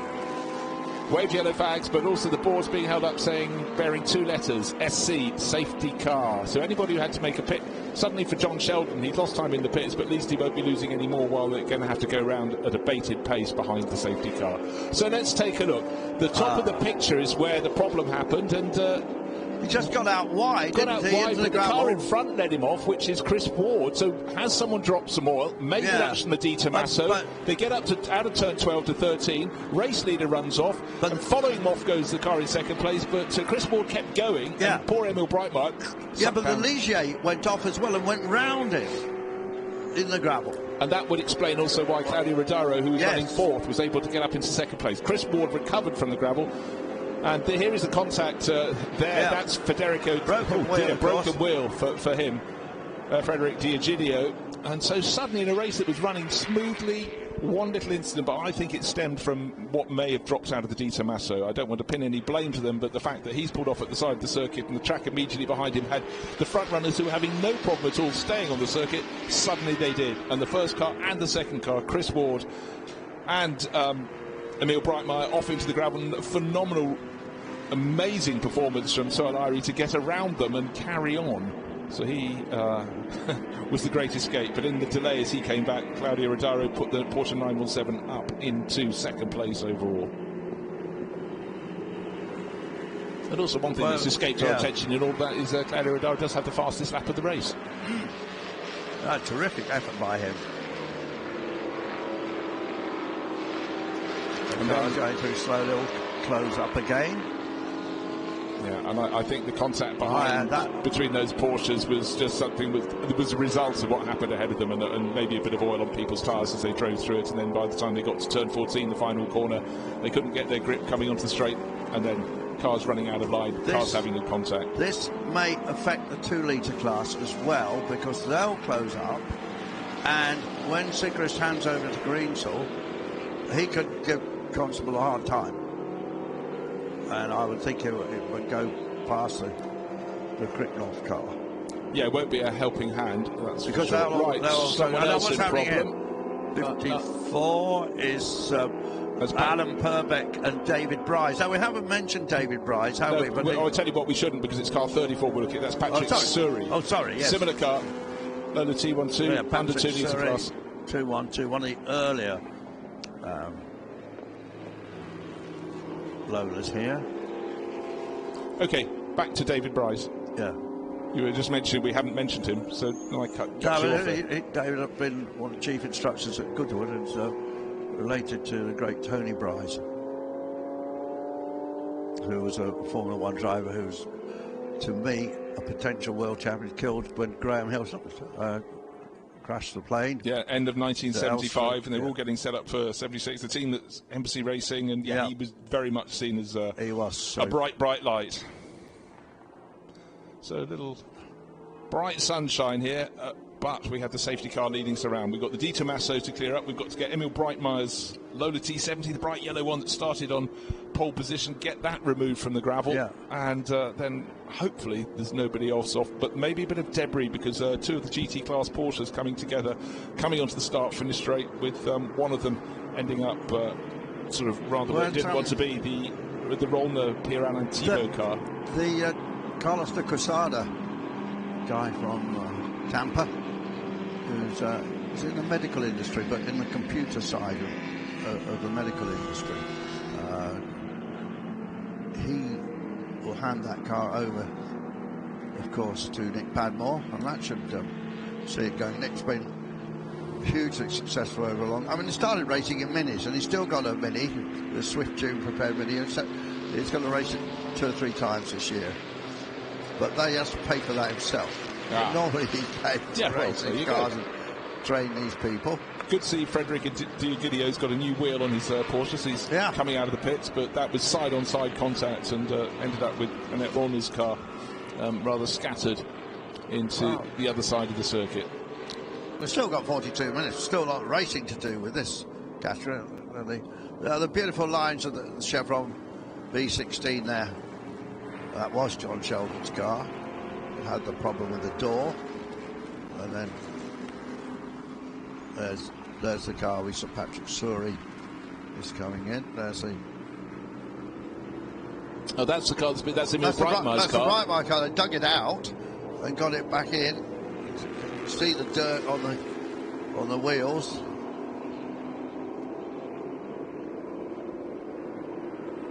Yeah, no damage, just had a little visit to the beach that wasn't entirely welcome. Yeah, just seemed to run wide, didn't he? And then it grabbed him in. Well, but Chris Ward seemed to be almost on an identical line, but just had enough momentum, and somehow maybe he was just slightly a foot or so to the right-hand side and managed to get enough traction to get back on the track and remain in the lead of the race. But for those behind it, really was a case of scattering. The Di Tommaso out of the race up there at the end of the lap, but I think maybe trying to be junior detectives, we probably think that dropped oil as it pulled off of its own record. But let's go down to the pit lane. And Vincent is with the crew of car 66, and it was Jean-François Decaux, the Ford GT40 driver. What a car. Let's find out his thoughts. Back in the pits with this Ford GT40 and some problem for Jean-François Decaux. Jean-François, what's the problem on the car? We don't know yet. After 2 laps, I lost engine power, so I came back in the pit, and they are working on it.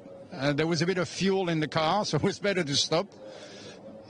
Can you explain us about this car, the history of this car, this Ford GT40? We see Jochen Rindt on the car. Yes, the car was driven by Jochen Rindt in '66 in Le Mans, and he did a few races afterwards in Zellweger, for instance, in Austria. The car had a fantastic career, and I'm very lucky to be able to drive the original car.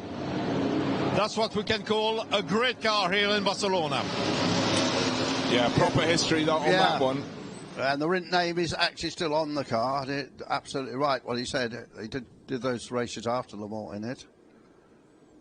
Right, so a hiatus, if you will. We've still got just under 40 minutes on the clock. The lights flashing on top of the safety car. Still another car, perhaps, to remove from the edge of the circuit. But Chris Ward leading in that Lola T70, the Porsche 917. Claudio Rodaro up into second place. Searle Ayri in the open-topped yellow Ligier in third place overall, David Hart fourth, and Emil Breitmeier's car that was running in second place before running wide is in the pits.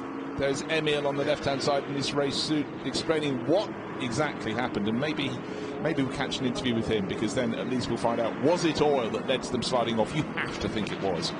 Well, it was a very peculiar incident, because there appeared to be no reason why he would go wide like that. He's a very good race car driver with lots of experience. It's also raced that Lola quite a lot, so bit of a mystery. So hopefully we'll find out. Yes, if it was a case of getting it wrong at turn 12 when you're in the uphill right-hander, you tend to sort of spin off to the inside, but they carried off into the gravel on the outside. It's a very short straight before you get to turn 13, before the track then drops down the slope, but I think it was an assist. Oh, okay. This is the reason where... Quick try, and it's right in the middle on the racing line. Yeah, it is. So, tell you what, we wanted to find out what was happening with Emil Breitmeier, car number 124. It was running in second place overall, right on the tail of Chris Ward. It ran off, it got stuck in the gravel. Let's find out the thoughts from the Belgian driver. Back in the pits with Emil Breitmeier, and we'll speak about this incident at the top of the classification. Emile, il s'est passé quoi exactement? On a vu votre voiture à un moment donné dans le bac à gravier, quoi?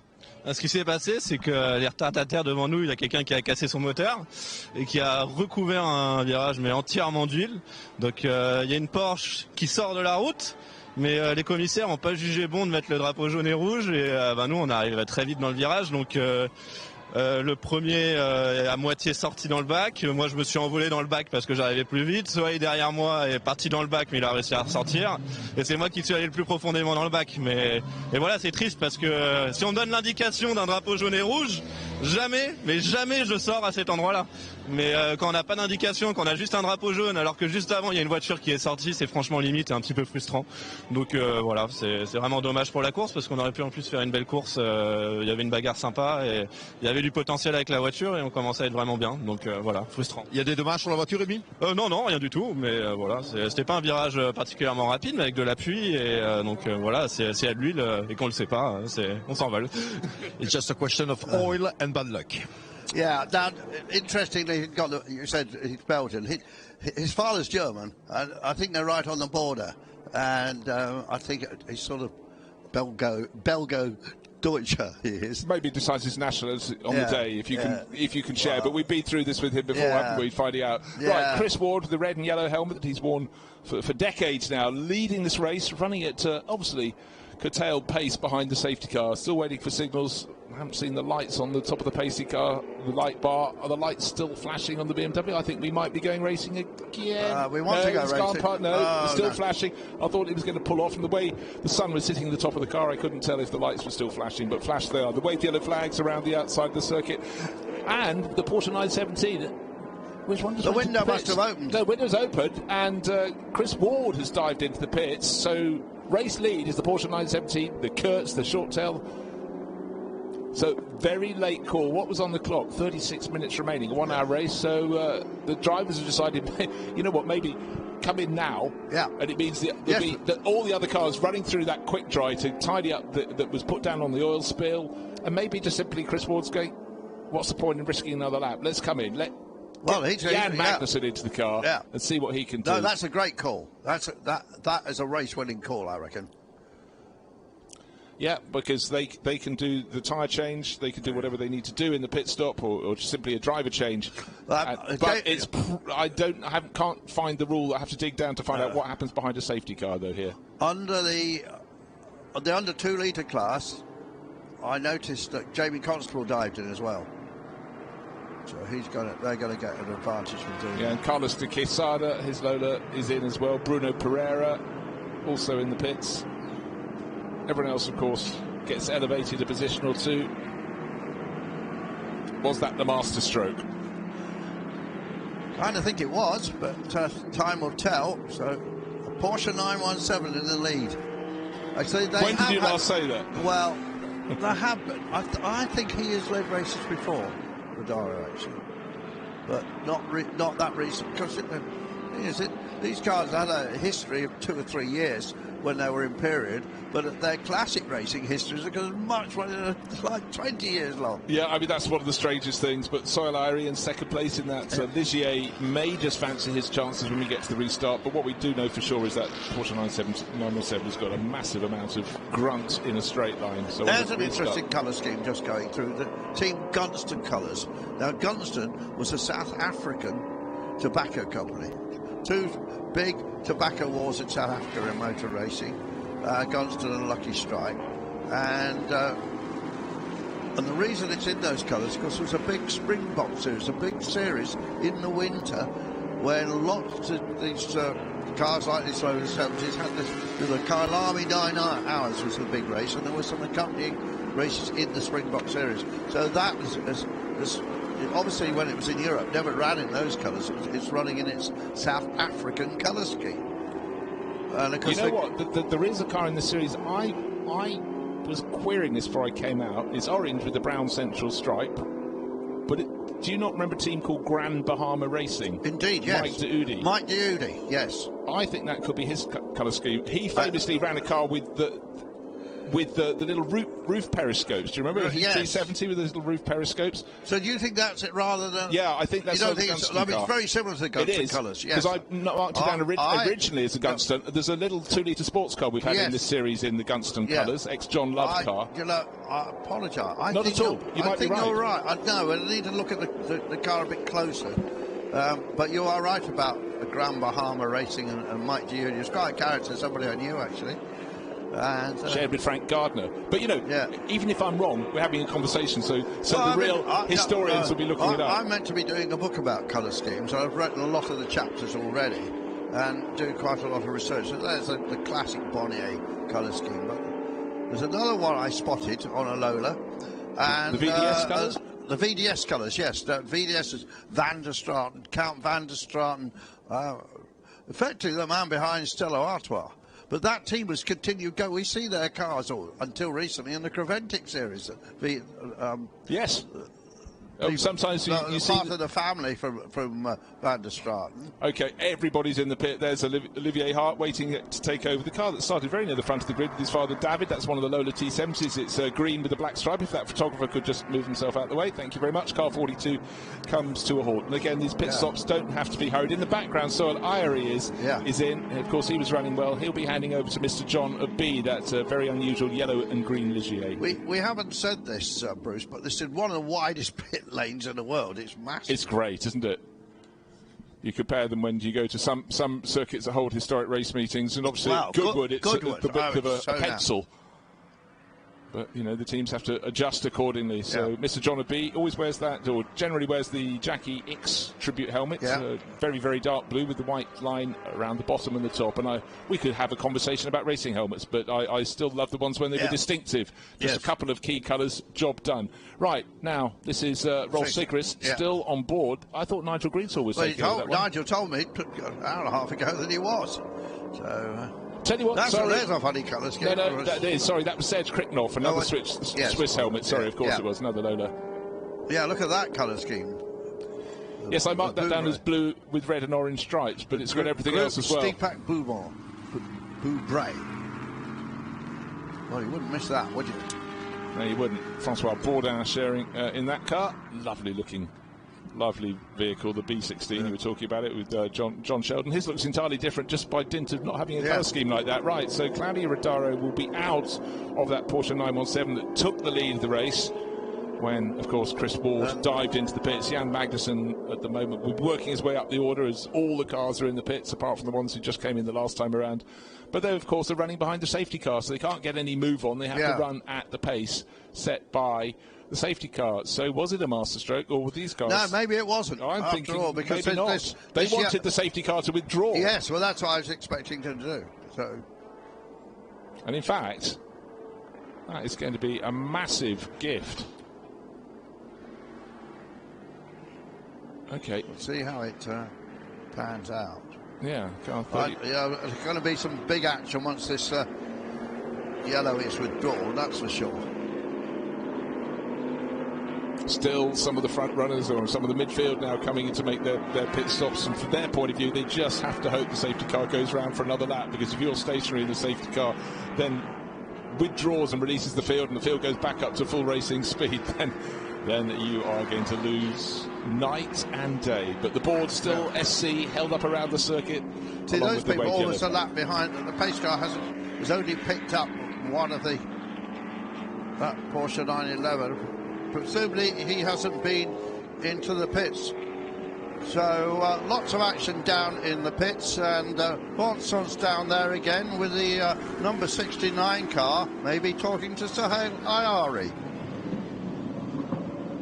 In the pits with another driver concerned by the incident a few minutes ago on the track. Sohail Ayari, il s'est passé quoi? On a entendu Émile Breitmayer très fâché parce qu'apparemment il y avait de l'huile sur la piste. Oui, quand on est arrivé, c'était tapis d'huile et pas de drapeau, rien. Enfin, ça avait dû se produire juste avant. Et on est sortis tous les trois. Impossible de prendre le virage. Et moi, je suis arrivé à regagner la piste, mais certains sont restés dans le bac malheureusement.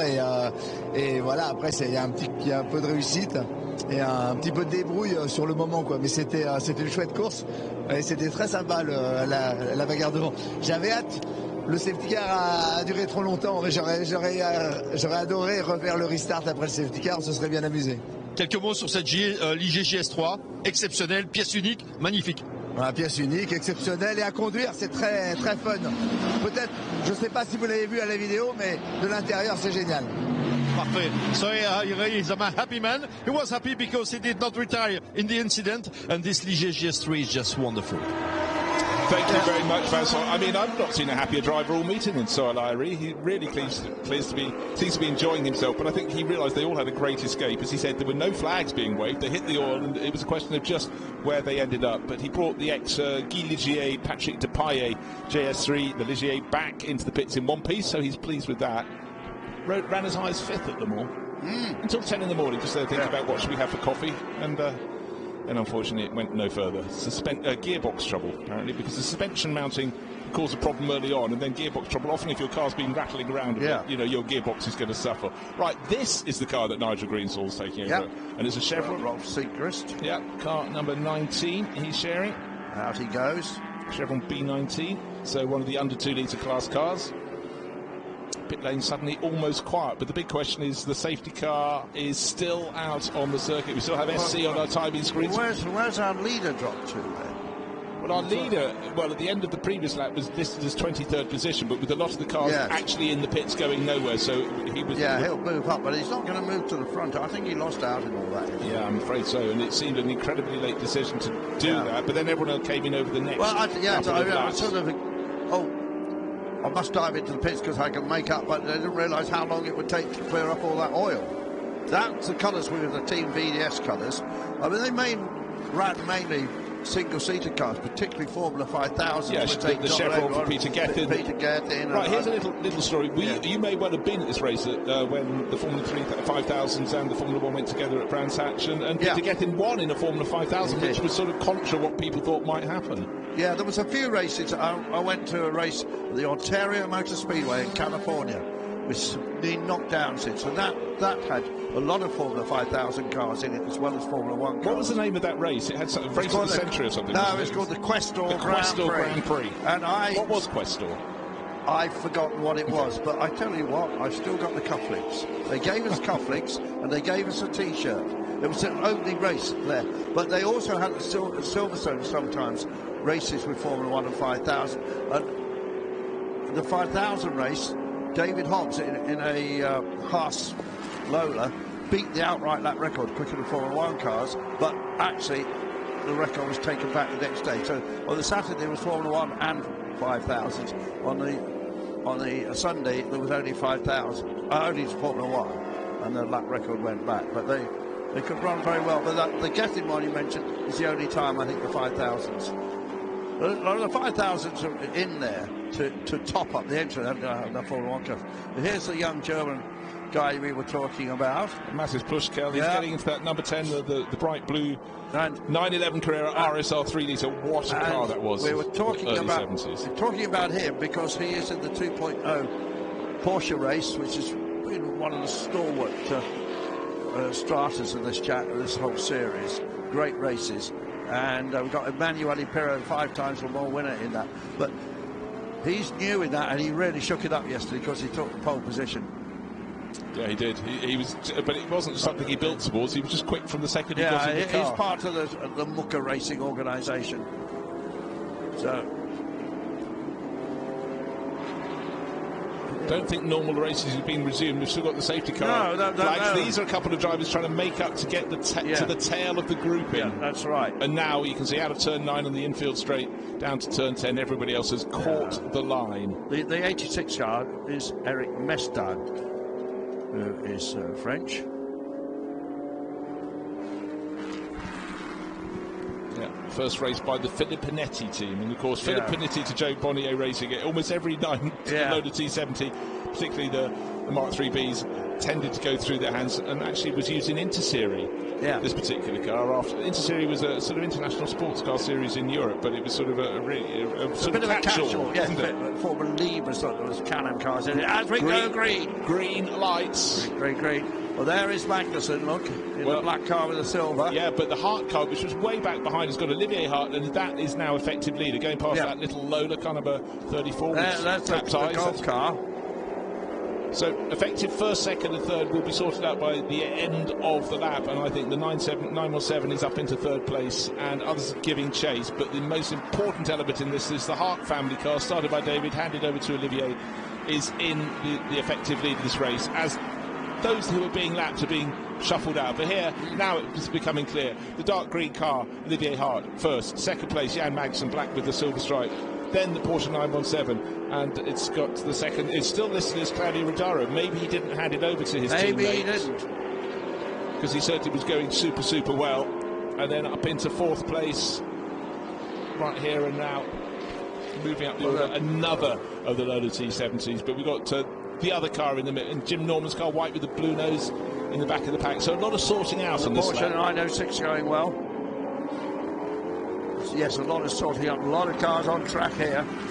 They started out. More than 30 cars. 38, I think, they started. Yeah, impressive pack filled, glorious cars, and now at least they're racing again, and hopefully none of them are feeling anything too slippery when they got to the top of the hill, because between turns 12 and 13 there was a line of oil in it. It's caught out quite a handful of drivers, including the driver in the lead at the time, Chris Ward. He got back on the track. The car behind him, Neil Breitmeyer, did not. T70 going down the outside, overtaking about 3 people. I'm just wondering if there's... Well, it's not in that picture, but...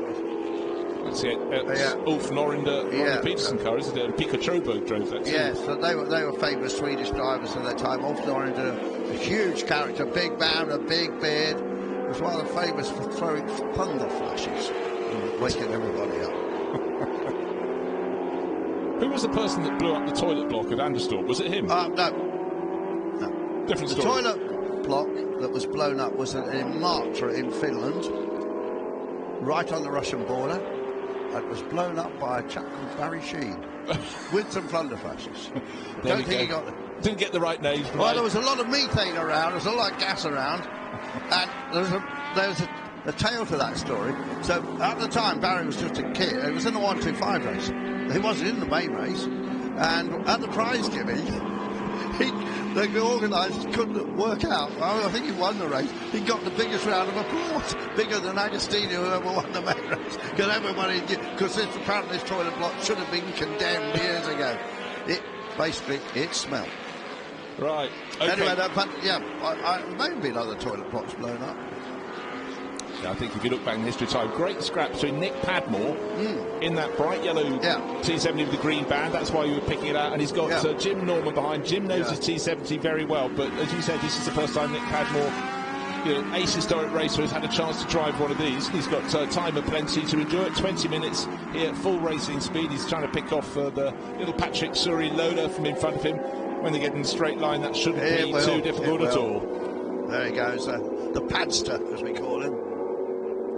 Huge enthusiast, following in his dad's footsteps in racing, and is one of the lead drivers for the Chrome Cars team, who raced a couple of Formula 1 JPS Lotuses at the Monaco Historic, and he's one of the main drivers for that German team. The Brightat outfit run it, but the cars are owned by Chrome Cars, and that's a wealthy German chap who collects a lot of cars.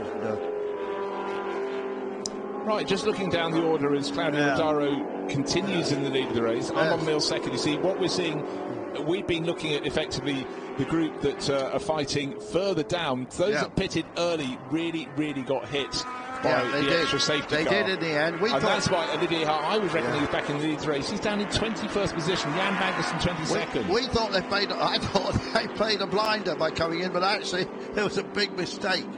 Now let's have a look at lap times. Let's have a look at splits. One thing I can tell you for sure is the GT class has been led by Mike Grant Peterkin. So Fred Wakeman started that Ford GT40. Mike's taken it over. Kurt Thiel is second in that class. Third in the GT class is young Mattis Plushkill. We saw him just getting in the Only got 18 minutes, so there's not much time for these guys to make up, is there? And some of them are a lap behind as well. And just, who is the fastest man out there at the moment?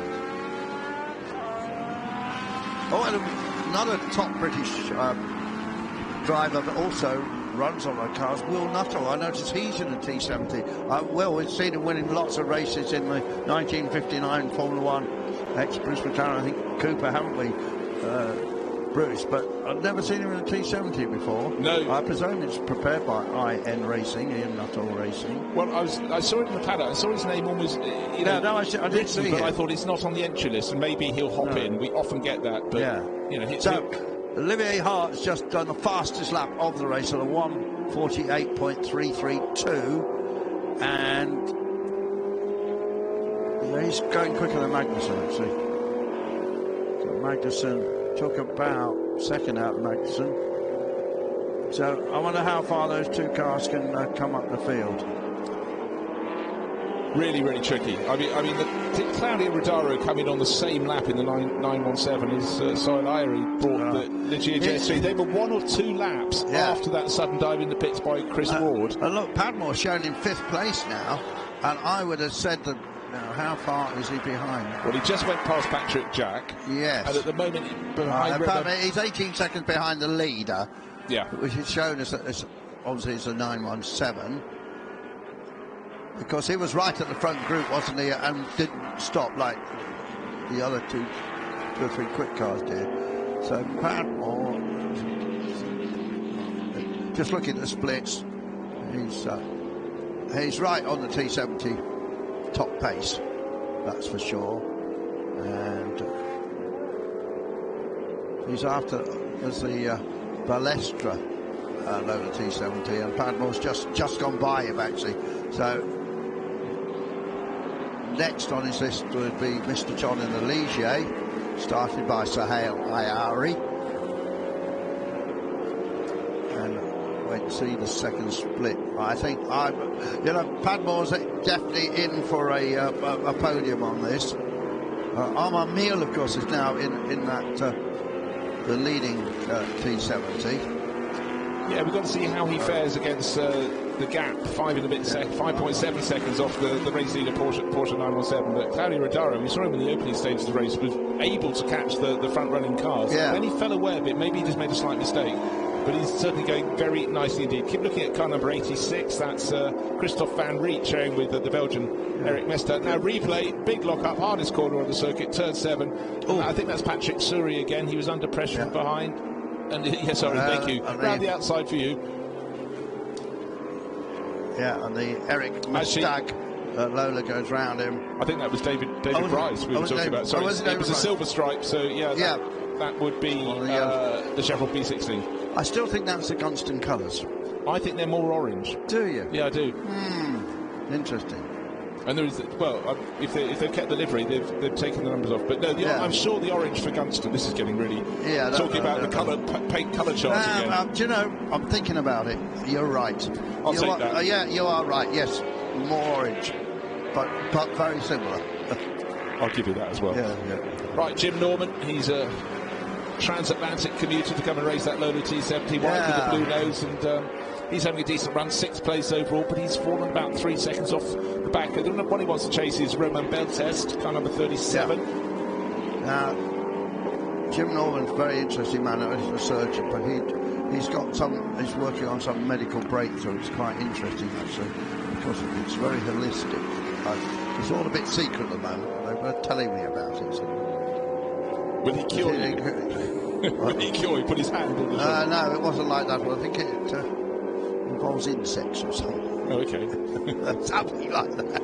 Right, the clock is counting down. Under quarter of an hour to go. Claudio Rodaro leading now. It was 5.7, now 7.3 seconds. So Armand Meal in the lead. Lola T70 in second place. Doesn't have an answer. Mr. John B doesn't have an answer either. He's 12 seconds further back. But behind him is Nick Padmore, who's close to within a second or so. So the next overtaking manoeuvre of importance, I think, will be the number 60 Lola trying to get onto the podium. And yellow and green haunches, as I describe it, ex-Pico Rosberg. Pico Troberg. He was another character. Oh my God! Another man with a big moustache. Nice moustache, yes. Yeah, what a very. He was top man in Formula 3, Pico Troberg, and a great character. I remember him describing one of those the Monza slipstreamers before they put the chicanes in, and he's someone who could describe driving in a straight line and make it entertaining. But when you throw in about 12 other cars at the same corner at the same time. So the under 2 litre class, Nigel Greensall leading that, car number 19. And he took over that little Chevron, the B19. Team Ombra car, white with that blue central stripe, and he's making up ground in the background. He's right on the tail of Jim Norman now. Yeah, Padmore is about a second a lap quicker. So he'll be right on the tail. He'll be past Mr. John B soon. So the battle for 3rd place, that is. The open yellow car. So big, 2 yellow cars, but in very different shades.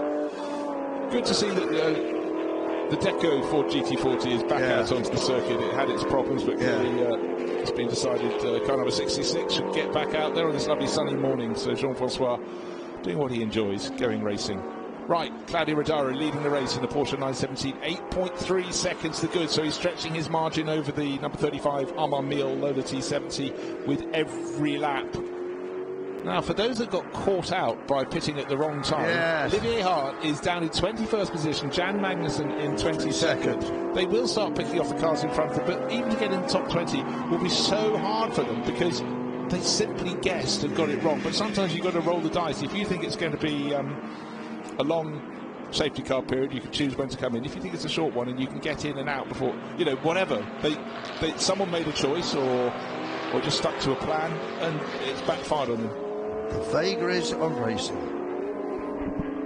Oh dear, wide and wider still. I think that's the number 160, isn't it? Yeah, that the Lola T70 had its problems. That's the Jean-Francois Besson Guillaume Gagnard car. Will that lead as it gets stuck in the gravel to further problem? Olivier Hart dives past And this may well have led to him twitching a bit though, not as he getting did the braking done. But was this the moment when the number 160 goes off into the gravel? But certainly provocation there. I'm not sure it was. I think it might have been further around the lap. But a big gravelly moment for Besson, Jean-François Besson.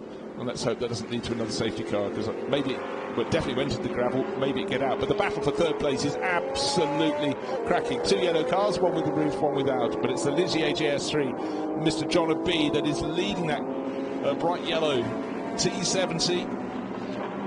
Nick Padmore really getting to grips with that. This is the battle for third place. The Chevron B8 of Oren Nataf is up in front of them as they crest the brow of the hill at turn 9 down the infield straight. But I tell you what, there's plenty of punch from that Cosworth DFB. More yellow flags waving now. And the safety car is coming back out. Oh, that's it.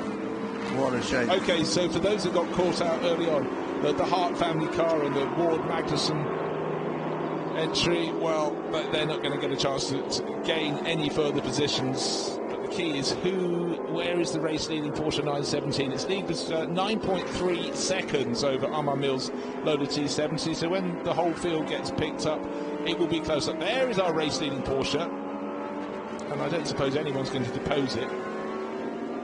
More replays coming up. It's having been passed by Olivier Hart earlier in the lap, further round the lap.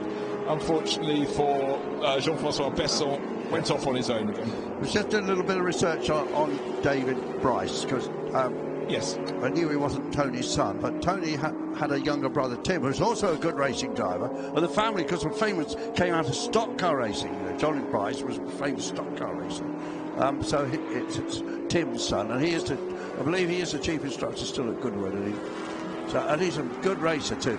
But Tony Bryce was just so quick. And actually, he wasn't as popular as some of the others. He came up in the same group as Roger Williamson and Tom Price. Tom Price. The three of them, because there's a book about the three of them. For me, he was the quickest of the trio. But some people found it a little bit difficult to deal with. I thought that, well, arrogant was the word I heard. But I never found that. I thought it was up to it. I need a lovely wife called Janet, who's still around. I saw her at the Beyond Suite the other day. But, those days of racing, I mean, you've been racing a long time, Bruce, quite as long as I have. We lost so many, great people back then. So marvellous it doesn't happen. Yeah, no, it truly is. I mean, it was just accepted as part of the furniture then. Well, I'm going to claim a prize because I predicted that Nigel Greensall would get into the lead of the 2-litre class and Rolf Sigrid's car. That's exactly what has happened, but it was helped by the safety car. Mere details, Andrew. In fact, just going down the infield straight there, it's behind the white, blue and green striped Porsche. And Jamie Constable, because he got caught out, he was one that did an early pit stop. He's down now in 5th place in that class, which he was leading.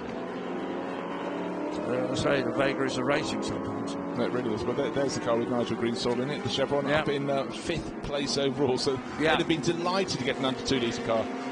Class car up there. Certainly the timing of the problems didn't help. Oh dear, the Porsche in front of it just is. Obviously they're catching the train of cars. Locked up a tiny bit, didn't he, Nigel? Oh, there's a car at the right hand side of the circuit. Couldn't see what it was. So the camera angle looks a bit like the safety car, but I'm sure it won't be.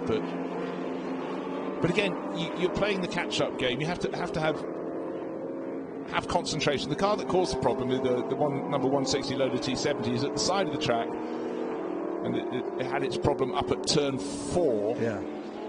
And I don't know, there's no rescue vehicle right near it. Maybe it's been towed out of the gravel, but you'd have thought the towing would have taken it further away. But certainly Frederick D'Egidio, the white 911 with the number 51, very nearly got caught out there, didn't he? You can see the puff of tyre smoke as he braked very heavily, with Nigel Greensall tucked in behind him in the Team Ombre Chevron. But round we go. The clock continues to count down. It's a 1-hour race, and it could be the first victory I've seen for a very long time for Porsche 917. There's the 160.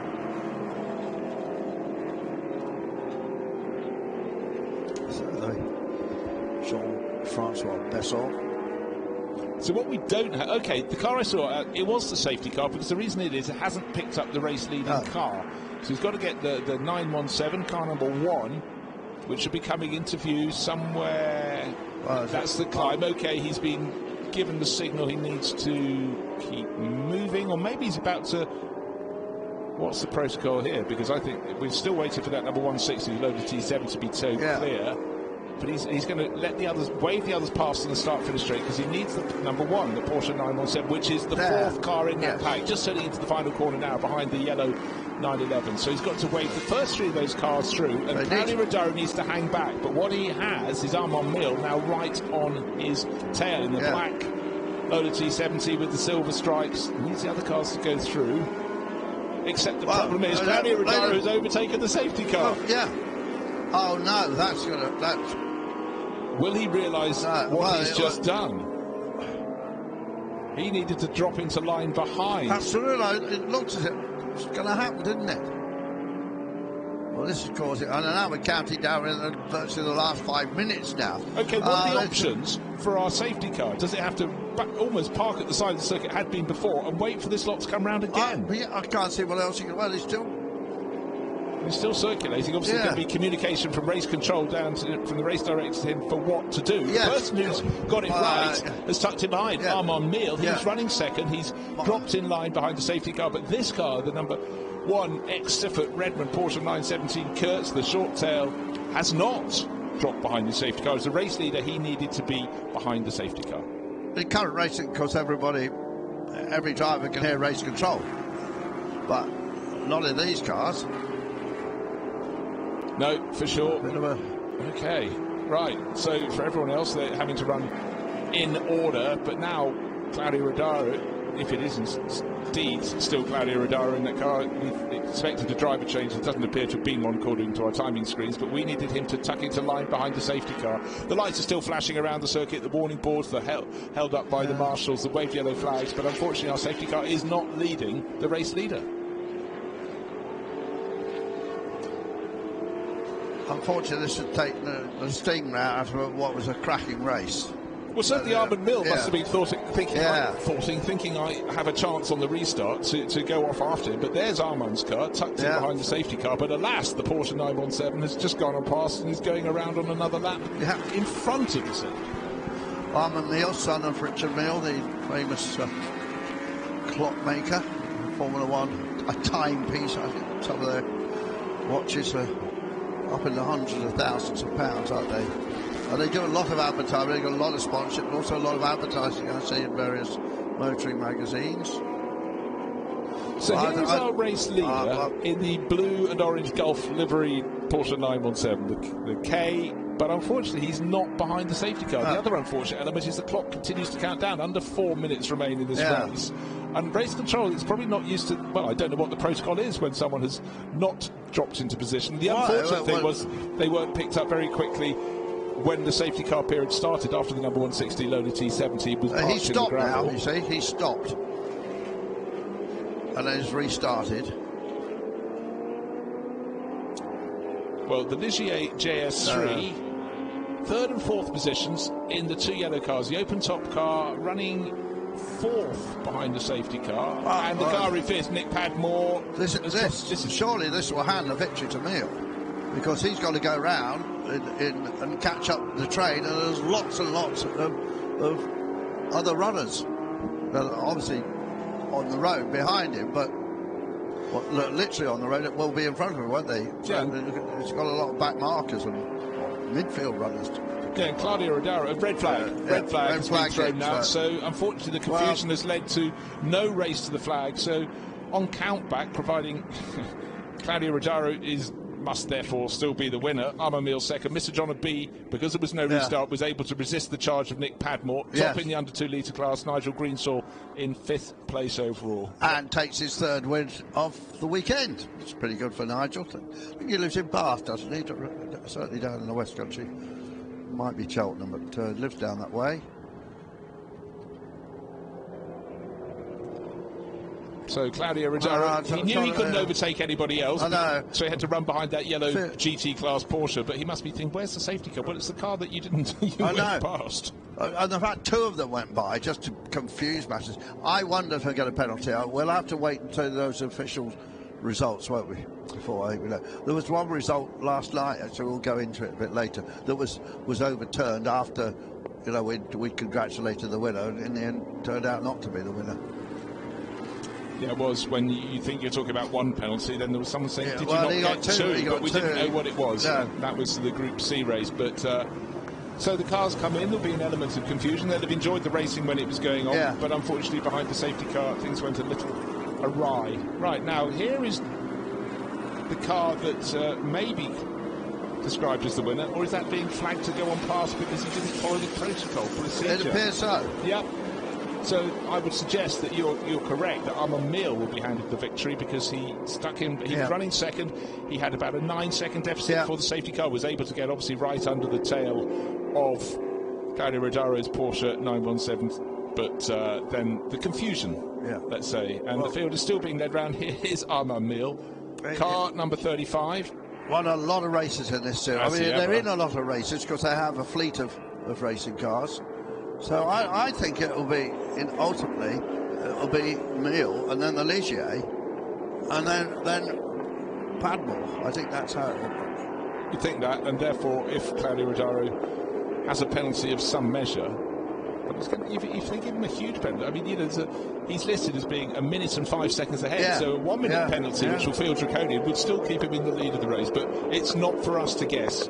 It's up to race control. But you know, when the racing was on, it was very good. It was great to see the Porsche 917 actually running hard, running at the front end. Always good to see the battling loader T70s. Always good to see the little open top cars like the you know, this little Chevron coming in, racing hard. And fantastic to see a Porsche 917 leading. But here, I think that's there they are. Another Keep Europe car, and Armand Meal won so many different races. Said, I'll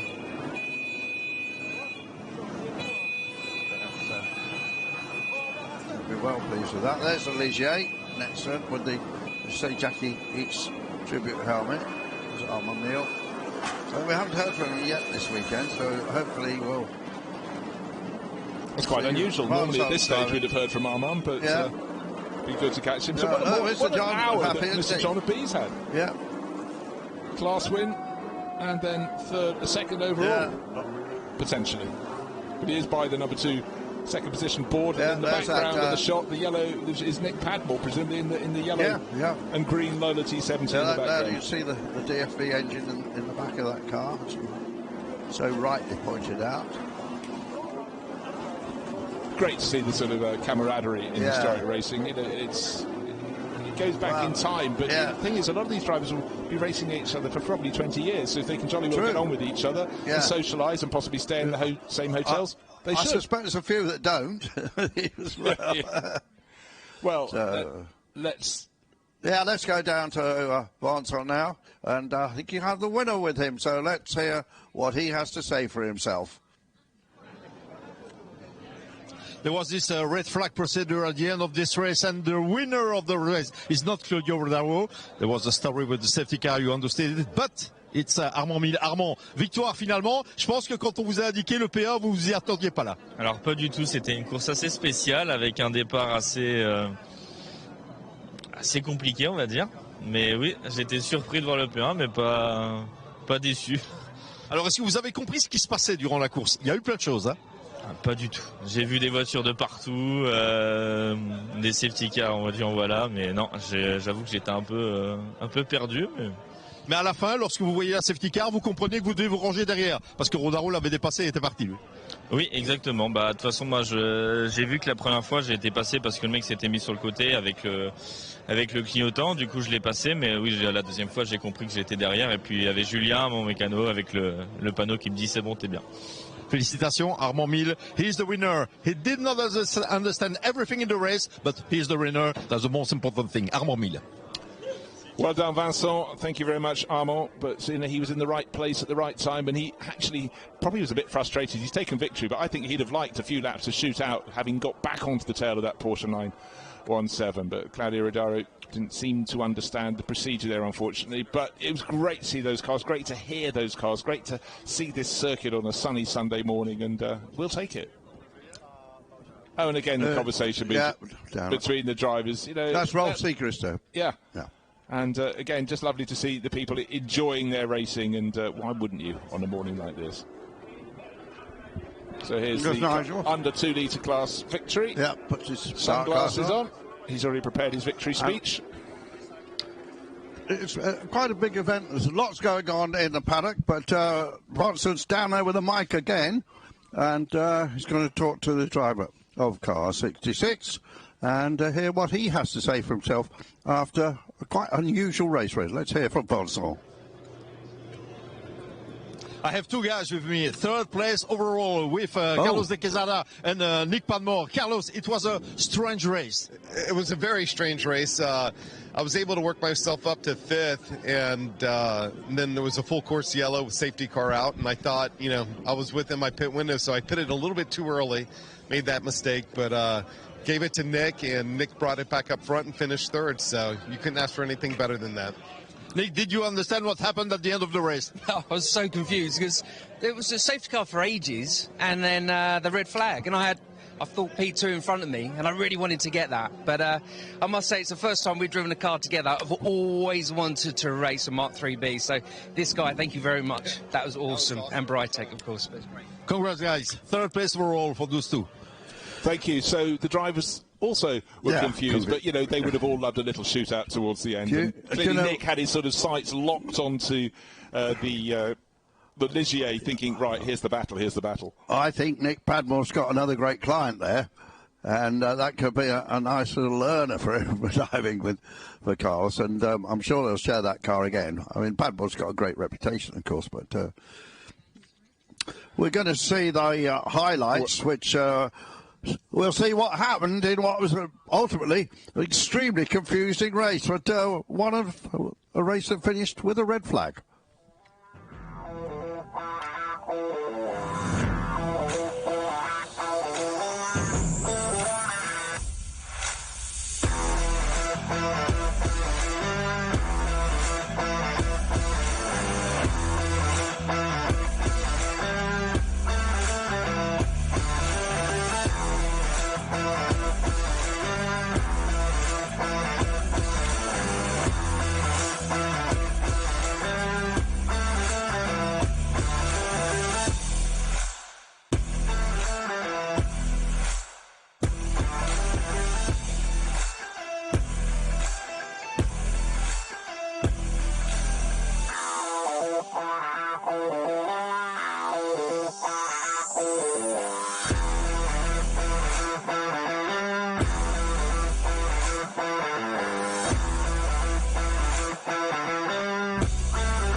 Well, great cars, great race, confusing finish, but we move very quickly on to the next item on the agenda. It's the second race this weekend for the Group C cars, the cars that really made Le Mans 24 hours in the late 80s into the mid-90s, just an extraordinary place to be. We're living in fantastic times in the World Endurance Championship now, probably the highest point it's ever been with so much manufacturer interest. But for people looking back at Group C, people of a certain age, it's still an enormously popular category.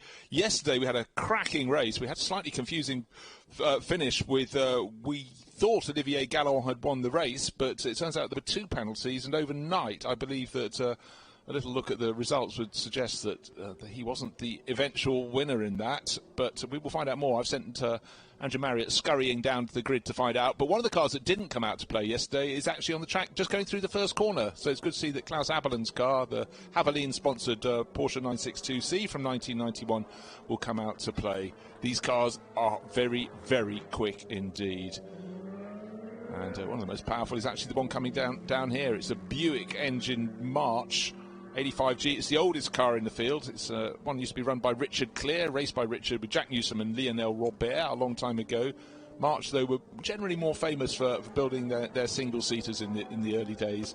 But the car that was to beat was the Porsche 956, followed by the Porsche 962. But then the interloper was the Jaguar. The silk-cut Jaguars hit the scene and gave the British marque their first win for more than 30 years. And then suddenly the crowds at the Le Mans 24 Hours were swelled by people dressed in silk-cut racing jackets. And I saw a good old friend and colleague here this weekend. He just took his one out of his wardrobe here in Barcelona. Had it in 1989 when he was placing one of the Spanish drivers, Fermin Velez, with the silk-cut Jaguar racing team. So that's a jacket that has history. The conversations that would have been part of back in period. Nissan R90CK is here to show how fast a car can go in the straight line. Tiger Buicks, we've got the C2 class as well. It was a subcategory at Le Mans, and it really gave rise to constructors like Tiger, Spice, ADA, Argo, all having go. We didn't get the ADA out. That was a really rare car, one of only 3 ever built. That should have been in the race yesterday, the first of the 2 races, and it wasn't. Hopefully that will come out today. And I really, my fingers are crossed that we've seen Mr. John B smiling at 2 podiums so far today, but he does have a car in this next event as well, but it didn't get to race yesterday. It's a Peugeot 905 Evo 1, the car that dominated the final season of Group C in 1993. The works car's just absolutely cleaned up. The rest of the field was trimming down at that point as manufacturers decided they didn't want to continue, but sports car racing has always been about reinvention. But my concern for the Peugeot, as the rules had changed, that was the car that was absolutely at the zenith of sports car racing in 1993, that final season. But on Friday, 2 days ago now, here at the Circuit de Barcelona-Catalunya, there was an awful lot of smoke, not once but twice, when that car was brought into the pit lane. It didn't get to go out yesterday. Hopefully something could be repaired, because it was the fastest car at the conclusion of this much-loved category of racing, Group C. And these cars were just phenomenal. And if you someone who was responsible for selling the Porsches, the 956s, then the 962, also thank you very much. It probably put a lot of Deutschmarks into the pocket of the Porsche enterprise, because it was the predominant make. And a lot of the cars, you looked at the front end of the grid back at the end of the 1980s, yes, we had other manufacturers coming in, but in the top 20 there'd probably be 12 Porsches. So it was a really, really good customer car, as well as the works examples. Looking down to the grid on the left-hand side with the doors sort of pivoted up is the silk-cut car that Olivier Gallon drove to what we thought was victory yesterday. But there were penalties applied afterwards, but it was great to see that. In fact, Olivier had expected to, or had been talking about coming here and racing a Nissan R90CK, but somewhere along the line they decided to bring the silk-cut Jaguar. And for a lot of fans, that purple and white car with the gold band in between was a car that really stood out. V12 engine, XJR12, car from number 1990, and it was a long run of success, not just in the World Sports Car Championship in period for Jaguar, but the other side of the Atlantic in the IMSA series. Slightly different cars they ran over there, but it certainly put Jaguar back on the sporting map. 5-minute board showed to those down on the grid. Can still hear cars going out around the circuit to come and join at the back of this field. Right-hand side of the screen, we've got Klaus Abelin, 00 is the number on his car, and that's the Haveline car. Background of the screen, the Argo with the Speedy sponsorship, sort of car parts enterprise in France. And a lot, when C2 launched, a lot of the manufacturers didn't really have many sponsors, so when they went to Le Mans they got a lot of French sponsorship, because their flanks looked better with sponsorship on than not at all. Helped to pay the bills.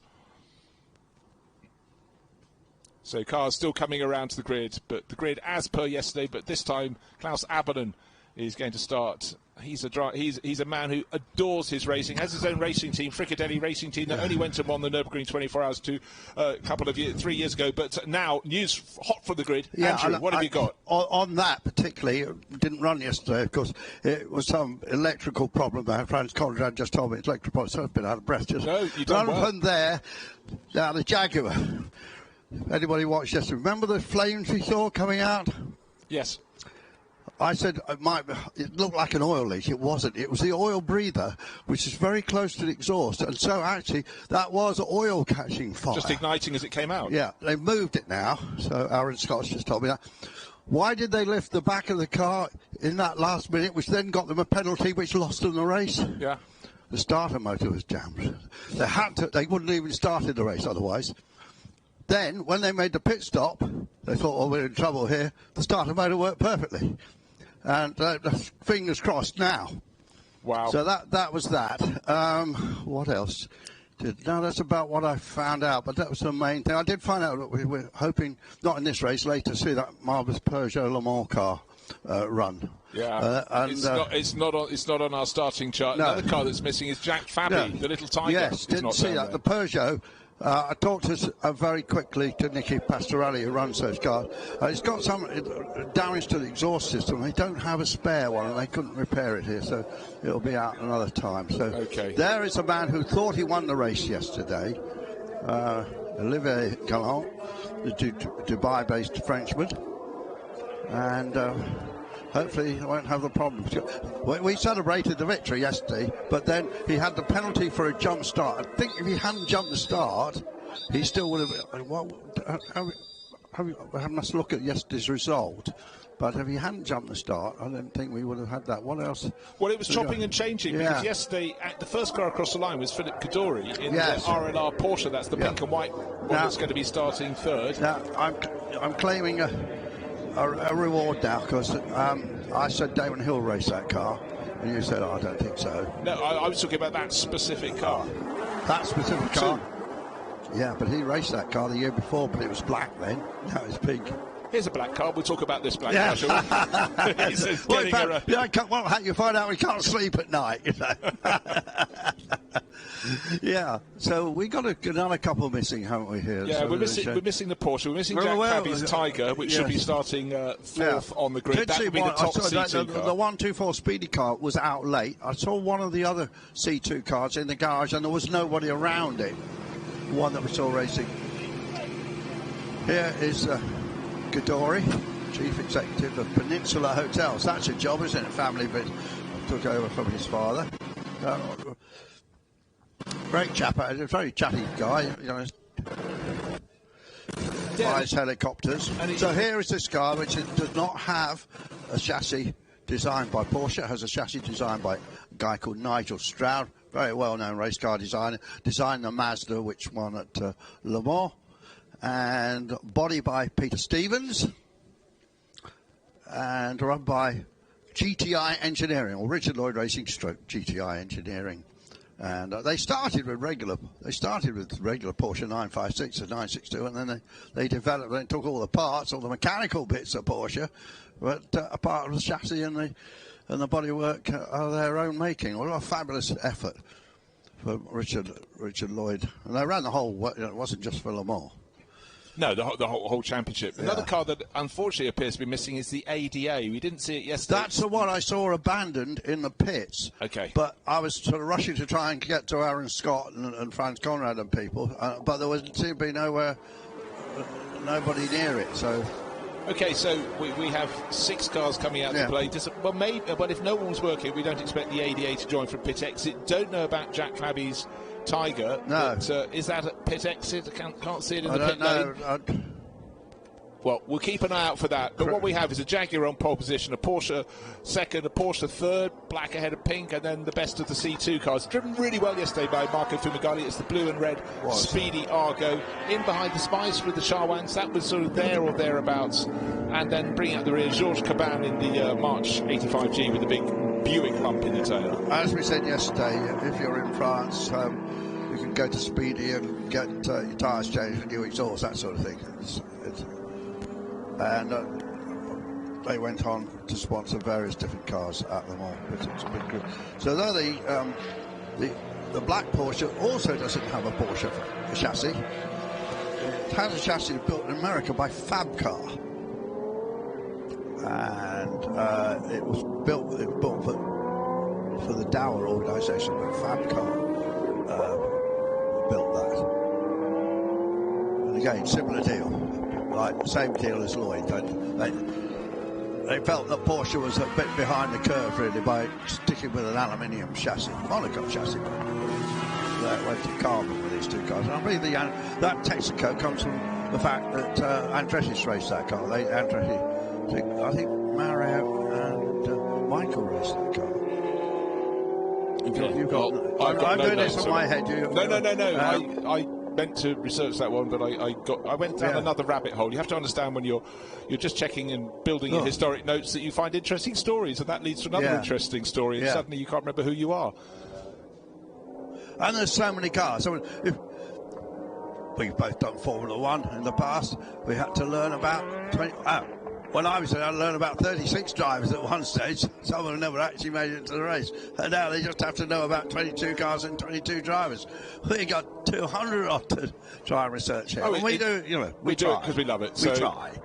We try our very best. But right, here we have Jaguar on pole position, Olivier Gallon alongside Klaus Abelin, the man who he just loves everything to do with historic racing and everything that happens at the Nürburgring. A real aficionado of the long distance racing there, and the delight when he gave Ferrari victory the week before the Le Mans 24 hours. They won the Nürburgring 24 hours for the first time. It was his team. It wasn't a works team, but he had top drivers come on board that weekend. He did, and of course that German motor industry loved that race. They always dominate it, and then a Ferrari comes and wins it. But anyway, we're off to a start. We still got to have a very good race here between the Silk Cut Jag and also the pink Porsche.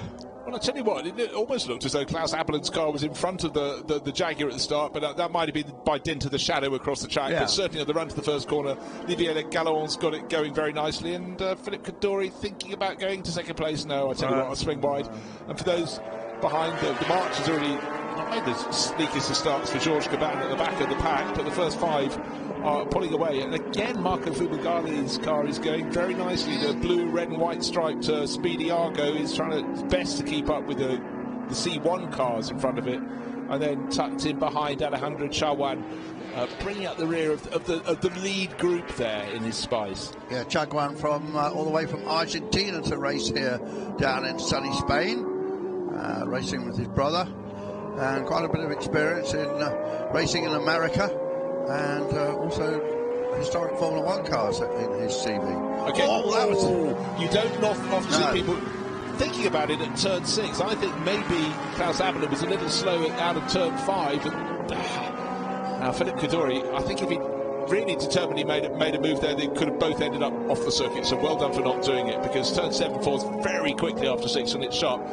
Who's got more intent? Klaus Abelin giving away quite a few years. He's probably got a couple of decades worth of candles extra on his cake compared to Philippe Cadori when it comes to birthday time. But Klaus is, he's holding that inside line. Olivier Gallon will be away. He's 1.8 seconds clear at the moment. So this will be giving a helping hand.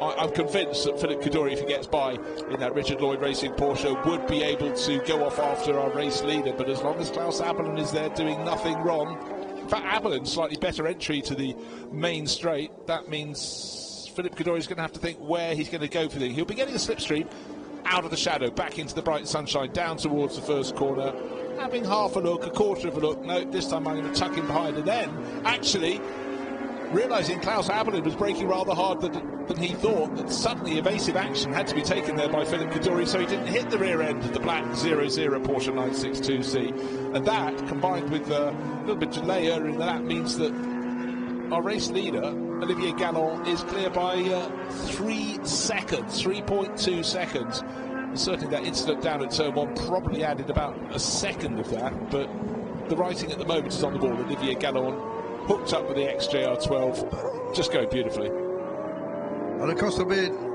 the glory issue coming into here as well, because I think that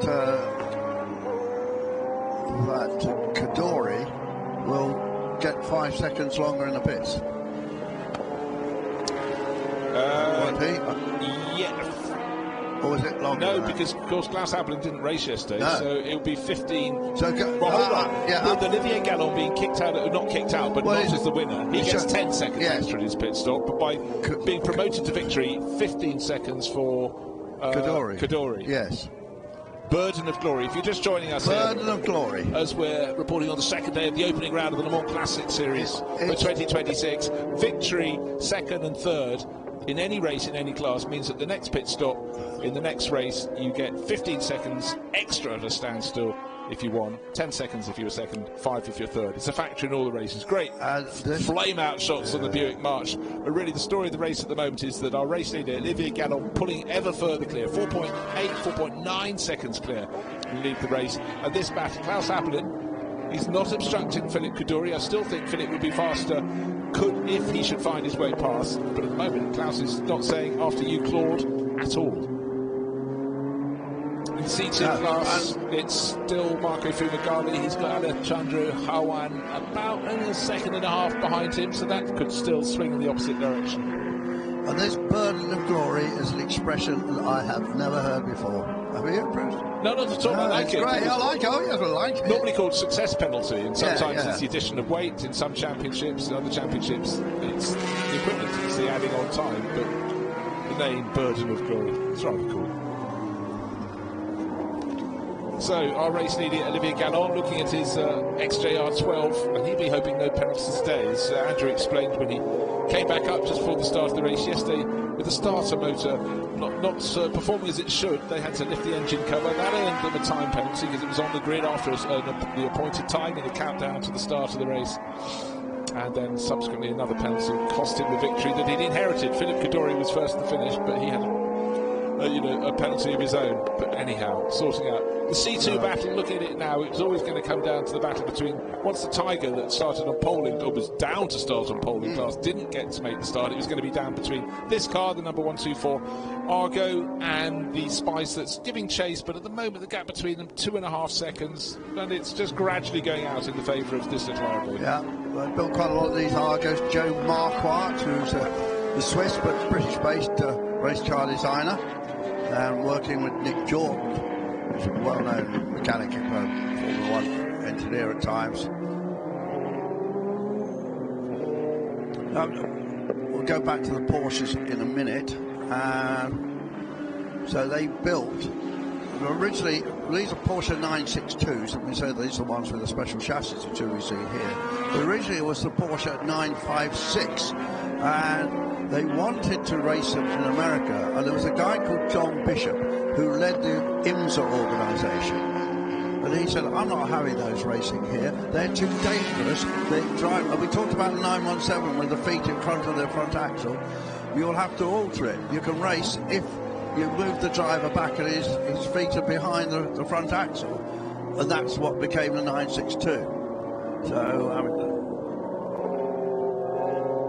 when they started with those, that was 82 and 83 was actually into 84 they built the 962s, or the 956s, and the 962s. There was an awful lot more of those, and a lot of them obviously run by the factory, run particularly by Just Racing. John Fitzpatrick's team, very successful with the cars.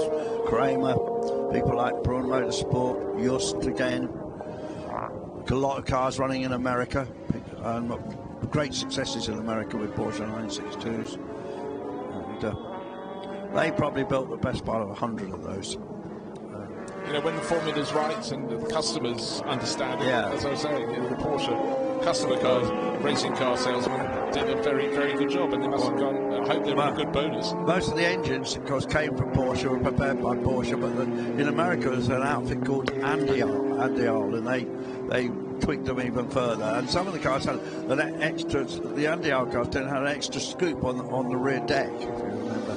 Made them look a bit different, and particularly in America, totally dominating for many years races like the Daytona 24 Hours, Hurley Haywood, and people like that. But the thing about the IMSA series at that time, running cars that ostensibly were Group C cars, but in their GTP class, but they raced on the great circuits, and then they raced on some really scratchy street circuits. So 1 minute you might be somewhere majestic like Road America or Road Atlanta. The next minute we were accustomed to the street races in Long Beach, and forever Bernie Eccleston running around Formula 1 was wanting another American Grand Prix, wanted one in Florida, and they tried so many times in Miami, and the only time it really worked was when they started racing sports cars in Miami. Yes, it did, and I remember going to one of those Miami street races, and Emerson Fittipaldi made his racing comeback in a car like this March we're seeing on screen now. I think one of the first racing cars that, and there was 2 or 3 iterations of that March sports car, wasn't there? It was one of the very first cars that Adrian Newey ever worked on, designed. I think it was the first proper race car. Yeah, because people forget when they look at his garlanded Formula One career that he did cars in Indy cars, he did cars in, he had to be a polymath, he had to, and I'm sure he gained a huge amount from racing in different championships, but certainly, on the North American racing scene, he spent quite a few seasons over there before he came on back. I'm a little surprised that Kadori is staying up. I mean, he was at the same speed as Gallo yesterday, and he's not today. That strange livery is a Japanese clothing company, I think, Italia Sport. So, remember the Mazda one and the Vol had that renown on it. That was a clothing company. And I'm fairly sure Italia is still sponsoring cars in Japan to some degree, so sports brand is quite possible. I'm afraid I can't read the script to help you, but I do remember. Yeah, Philip's car, I was saying in the early laps of the race he's going to be a bit frustrated because he didn't manage to get into second place ahead of Verstappen, but he's fallen 6 and a bit seconds behind him, and the car's just not looking as dynamic yesterday. Or maybe in this race, maybe Philip thought, yesterday I made took too much out of my tyres. Maybe I'll just go easy for the first 10 minutes, which is what he's done so far, and see if I can have more sweetness in those tyres later in the race. But Olivier Galland leading the race. Here we are. He's just putting a lap on the march of Georges Caban. And look at the way he goes, not just past it, but then, woof, off into the wild blue yonder. They had all sorts of different engines in that march, so that one's got a Buick. We saw it with a rear deck off yesterday, the rear bodywork off. A huge, great turbocharger, looked as if it came from a truck. But they had Chevy V8s, they had Porsche engines in, and BMW engines in. Later in the day, there was a lot of Nissan engines in those, and in fact, Nissan sort of used March to be their chassis builder for some of their earlier efforts. But just looking at this, I probably built 30 odd of those cars from 82. There was the 82, 82G, 83G, 84, 85, 86. For 5 years they were building those cars. And very little success outside America with them. And we remember you mentioned the Creepy Crawley car yesterday, which Creepy Crawley was a South African sponsor. The car with 3 South African drivers won the Daytona 24 Hours. The one that was most famous in my mind is the one with the lobster. Well, that was the lobster claws coming down either side of the grill. That's right, but that was sponsored by a lobster restaurant.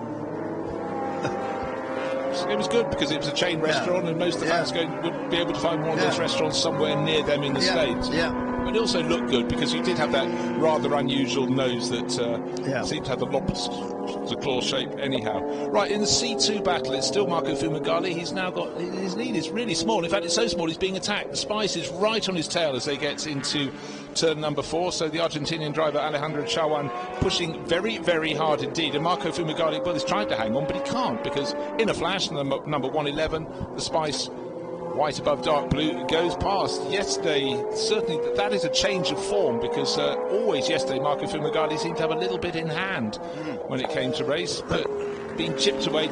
Maybe it's also might be the case that Alejandro Chawan is just learning the circuit. Yeah, I'm sure he hasn't been here before. 1984 is when the March won, the Creepy Crawley car won, and that had a Porsche engine in it. I'm not doing that from memory. I've got a note here. No, I know, but I'm sure it's in your memory. It's just nice to have an aide-memoire alongside you. So that was kind of early. They built quite a lot of these. I've seen several of them at Daytona, in a classic 24-hour race there, or an event there, and they never seem to run properly. Now this George Caban has been racing French GT for years. He's polite about it, but he's had a few bums in his time, so he's probably not the fittest driver out there. and or the youngest. So he's just having fun, driving around, enjoying himself. Nothing wrong with that. But he isn't Nick Badmore, that's for sure. Nick Badmore, that car probably go 15 seconds a lap quicker. Yeah, but he was, you know, Philippe Cadore came up to lap him, and he did exactly the right thing. He didn't change his line. He kept it straight. That's always the confusion, and you know, we've all been on racetracks where the briefing is absolutely crystal clear who should do what, and then you got to go past someone you might have the benefit of a faster car, and then they just drive straight into your path or indicate one way and then go that way as well. So weird March fact. One of my best friends used to race one for a bit, the Leon brothers car, and that was and I patrolled many a pit lane with Calvin Fish. Calvin Fish, of course, was the guy who beat Senna. Yeah. Remember, in his early days in Formula 4 2000, he beat Senna, moved into Formula 3, and the season when Senna won all those races at the start of that Formula 3 season, and Martin Brundle won most of the last ones, but there was just one race where they hit each other and stopped, and Calvin took the spoils in the BP sponsored car. Up at Alton Park, wasn't it? It was at Alton Park, indeed, yeah. Bruce, you've got a phenomenal twisty circuit up in Cheshire. And in fact, it's one of the least changed circuits you can ever go to. I know there was a time when they didn't have the full extension down the far end, and but great days. And there's the circuit that had a lake at the side of it, and in the old days with no Armco barrier, people went into that lake. I mean, I know people have been into the harbour at Monaco. A couple of people, Paul Hawkins, of course, famously swam strongly to the shore. But also I saw Brian Hart, the famous engine builder, but also a terrific race car driver, that got up to the Formula 2 level. He finished in that lake once. Yeah, Battery Park had a lake in the middle. There are quite a few circuits. Had a great lake in the middle, and an island on the lake where a man called Chris Meek held some interesting parties. Yeah, Interlagos, the great circuit between the lakes. Between the lakes, exactly, yeah. No lakes here at the Barcelona circuit, and nothing is doing anything to stop the progress of Olivier Gallon. 10 seconds clear. Klaus Abelin is still in second place. Philippe Cadore is still in third. Yeah. It's pretty much 10 seconds. Klaus is driving a really good race because, come what may, Olivier Gallon is probably 40 years younger than him. Because Olivier will be in his late 20s, mid-20s. I think so, yes, yeah. And Klaus Abelin, probably pushing 70, I'd suggest. Maybe 69. And that's that Fricadelle is this food company that he founded, famous for its meatballs. Yeah. And I tell you what. Was he not married to Sabine Schmitz, who died, what's it now, 4 years ago, 5 years ago? Terrific. Seen a little bit on Top Gear, wasn't she? Yeah, she did endless laps the Nürburgring Nordschleife, did loads of driver coaching, but you got her out of the car and she was just the most lovely, open, happy person. And so a couple of corners, just in fact where the Grand Prix circuit opens out onto the Nürburgring Nordschleife, it's named after her. But you know, she was someone who left a very big shadow. We miss her enormously. Yeah. Sadly, I didn't know her, but I heard this before. Yeah, a real tragedy. Looking at the Group C2 battle, I thought it was going to be Argo all the way, and I reckon the Spice would fall away, but the Spice has taken the lead, so Alejandro Chawan leading Marco Fumagalli. Down the hill they go. We have 28 minutes remaining in this race. Nobody appears to be able to do anything about it. Olivier Gallon. And just remember, Olivier wasn't planning to drive the Jaguar, and the last minute they decided, let's bring the XJR 12 rather than the Nissan R90 CK, and we'll see where that goes. And through the course of the season, we may well see Olivier in the Nissan. Certainly some circuits, the turbocharged power of the Nissan will be something well worth beholding. Good little scrap, though, between the Argo and the Spice. In period, the Spice tended to come out ahead. The Abalone car is chassis 172, so built by Fabcar, raced in Daytona 1991 by the Andretti's. Yes, I think a lot of people forget that Mario Andretti, after his Formula World Championships and going back to continue to succeed in the IndyCar and kart series, is that he did quite frequently dabble in sports car racing. Came over to the bottom, somehow didn't win it, but he got very close several times. He got very close once. He had a spin in Indianapolis. In the Courage. In the Courage, and he could have won that race, but for that spin. I think it knocked the rear wing askew and they had to fix it. It wasn't a big off, it was enough just to require... But I mean, he kept driving. I believe there's an IndyCar two-seater, and he was certainly the guy who gave most of the rides. In fact, he's been driven around Indy by Marriott, and I'm certainly doing it up to a couple of years ago. Okay, I think he's 84 now, or 85. So, yeah. And I think of course, 41. He did drive an IndyCar when he was in his 70s, didn't he? And had a huge crash, and walked away from it. I think the car went upside down and everything. So there was this Italia Sport liveried RLR chassis Porsche 962.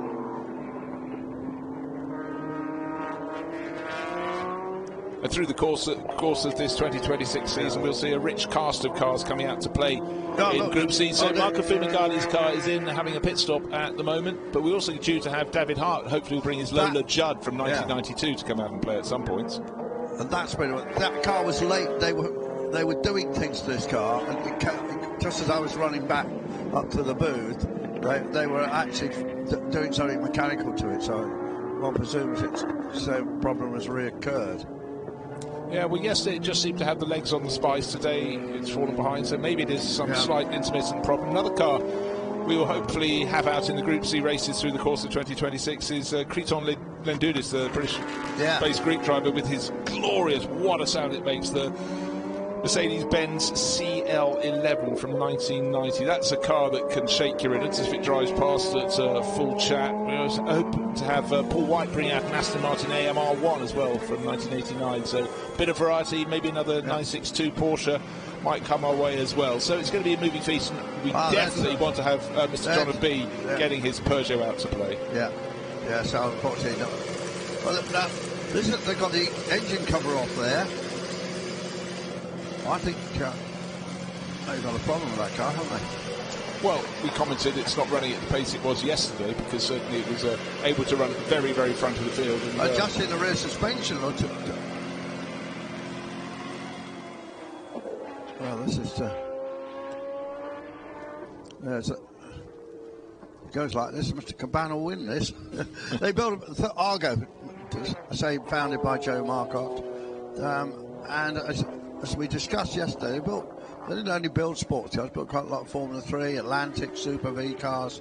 They built probably about 26 of these Argo sports cars from starting, well, way back in 1983, all the way through to the JM20, which was in 1991. One of the best known drivers actually at Argo was Martin Shanker, who was the top rallycross man of the time. And quite controversial character, I believe. Well, he liked to say things to wind people. I remember he just Le Mans one year, he was racing the Argo, and I went up to talk to him and I said, I'll talk to you about Le Mans now, but tell me about Pikes Peak. Oh, he goes, that's Silly Hill. You know, insulting all the Americans, this great mountain climb, that's Silly Hill. He's just being dismissive, but a big character for sure.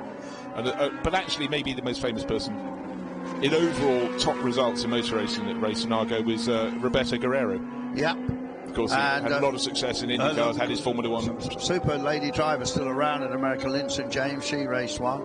And a lot of the early cars, first couple of cars, were built for a guy called Jim Downing with Mazda engines in, and Jim Downing was the guy who invented the HANS device. Yeah, Jim had a lot of years racing with that Mazda rotary, didn't he? That was a different soundtrack. Yeah, that's right. It had a rotary. It was a Mazda rotary engine. If you've never heard a rotary engine, I tell you what, actually, if you're working in a 24-hour race, you rather hope they're going to retire, because that noise, every time it comes past the pits or wherever you're working, it splits your head. But they were great, and they had been touring cars as well. I remember the Vanden Beeken Coronels racing theirs in the Spa 24 Hours, but mainly in sports car racing, that rotary engine. And Jim Downing kept it going for years. The IMSA series. And Richard Piper's team. Richard Piper, great stalwart of sports car racing, PC Automotive. I had 2 or 3 of these cars. Well, that car's back running again, so that's good news. Yeah, it'd be interesting to... the fastest lap in the race, well, no prizes for guessing it might be Olivier Gallon in his race-leading Jaguar, 1 minute 41.1. We don't have the screen that lets us know what each of the lap times is. We only get the best lap for each of the cars. Hopefully that's something we can change in future, because it'd be interesting to see, you know, for example, is Philip Kaddouri's now being able to pick up the pace, having had a bit of a suspension. Look at it, add up the you're just adding up in your head the 3 split times and telling us the lap time for the last lap. I'll have to concentrate. Of course I could do it. Back in my rally co-driving days, before all the computer stuff, used to have a calculator that added up in minutes and seconds. Yeah. Which it saved you so much time trying to convert it all into seconds and then convert it back. Yeah, that's really sensible. Yeah. Not a complicated function, but a really, really simple one. No, you could buy those. I think probably if you're clever and you've got a calculator, you can probably, these days, you can probably program it to do that. But this was specially for that task. And it was very useful working in television production. Is something you had to add up in minutes and seconds. Yes, as well. and also the countdown. Yes. I fancy Marco Fumigali's picking up the pace now. He's come back on the tail about 100 Chawan, so maybe a stern talking to by his team or whatever. We'll have a nice little battle here. Well, they haven't. They can enjoy it for another 20 minutes, and what we want is a bit of chopping and changing. We've already had the Spice go past the Argo, but the Argo very much looking to get back past the Spice. Down to turn 10 they go, and Chawan in the Spice just about hangs on. In the pits, though, he's had no real pressure. Came in with about a 10-second margin. Olivier Gallon. Fingers crossed that starter mode is going to work. He's just taking on a little bit of liquid. And I'd be very disappointed from yesterday because he was short. They celebrated the victory, and then to have it taken away. But also there was surprise because quite often in this the driver is the last one to know what's happening because they're not in the pit seeing the screen. And he was so I've won. Well, yes, that's right. Well, I think Montreat was down there, wasn't he? Yeah. Bram telling him you've won.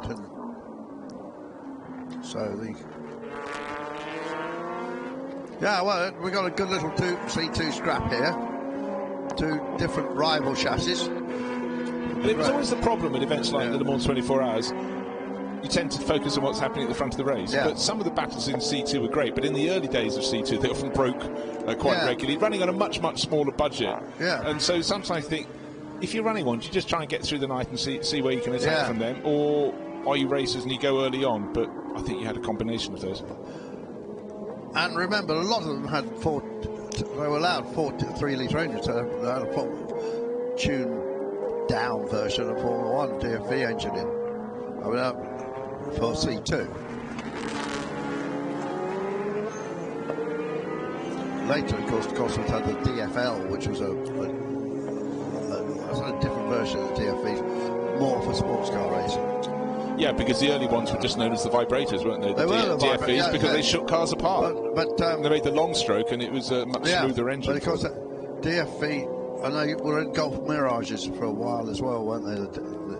But we did have.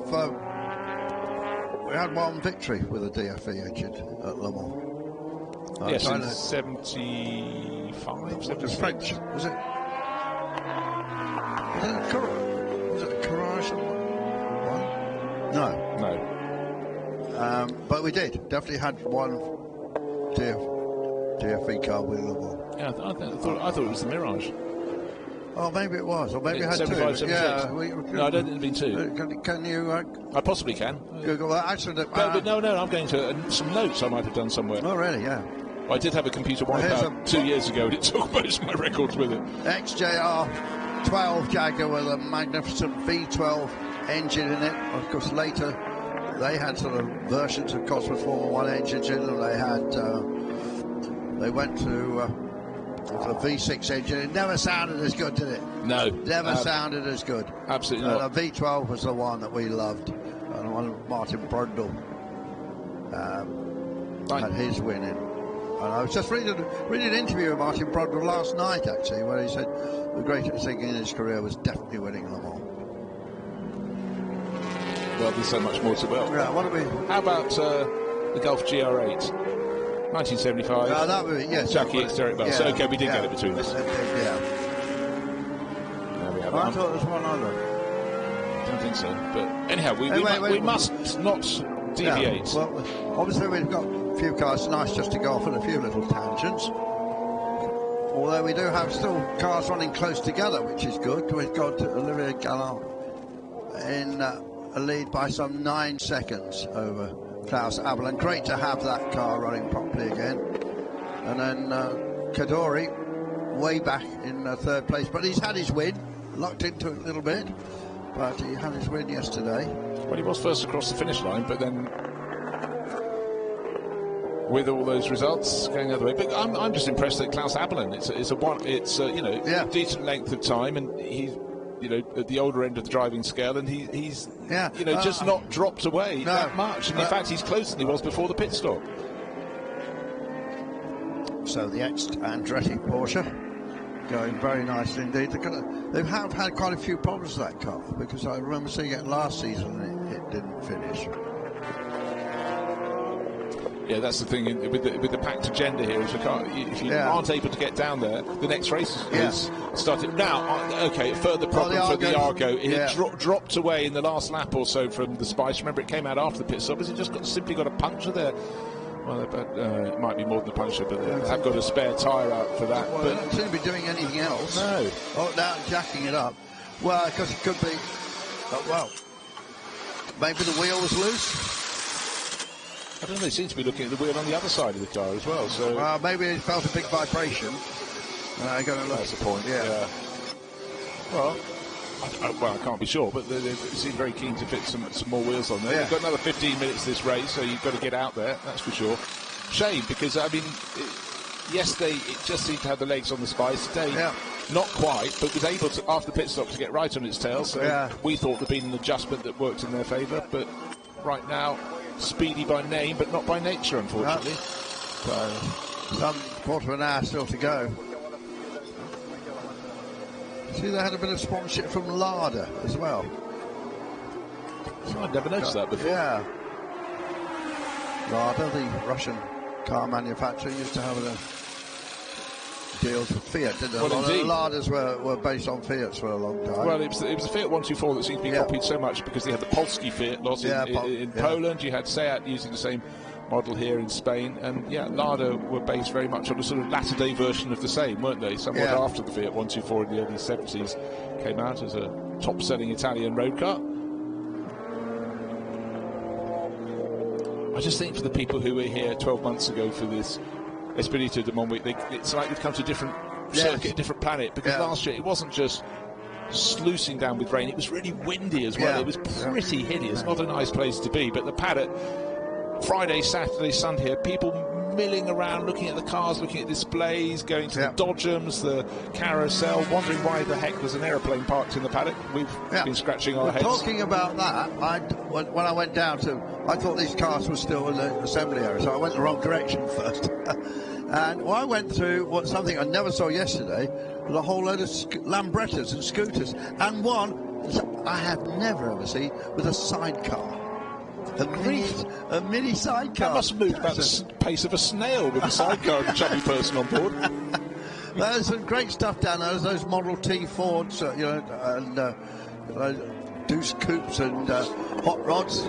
There's a display of those. There's Dodgems down there. Bit of music. There's a good atmosphere. I think there's bands playing. There's the display of historic Seat racing cars through the ages. And now they're rocking it backwards and forwards. This is something you tend to do with a gearbox. With a gearbox problem. So, anyway, you can go, mate. Don't worry about it. Just get on with it. And gave it a bit of TFP power, and out it goes.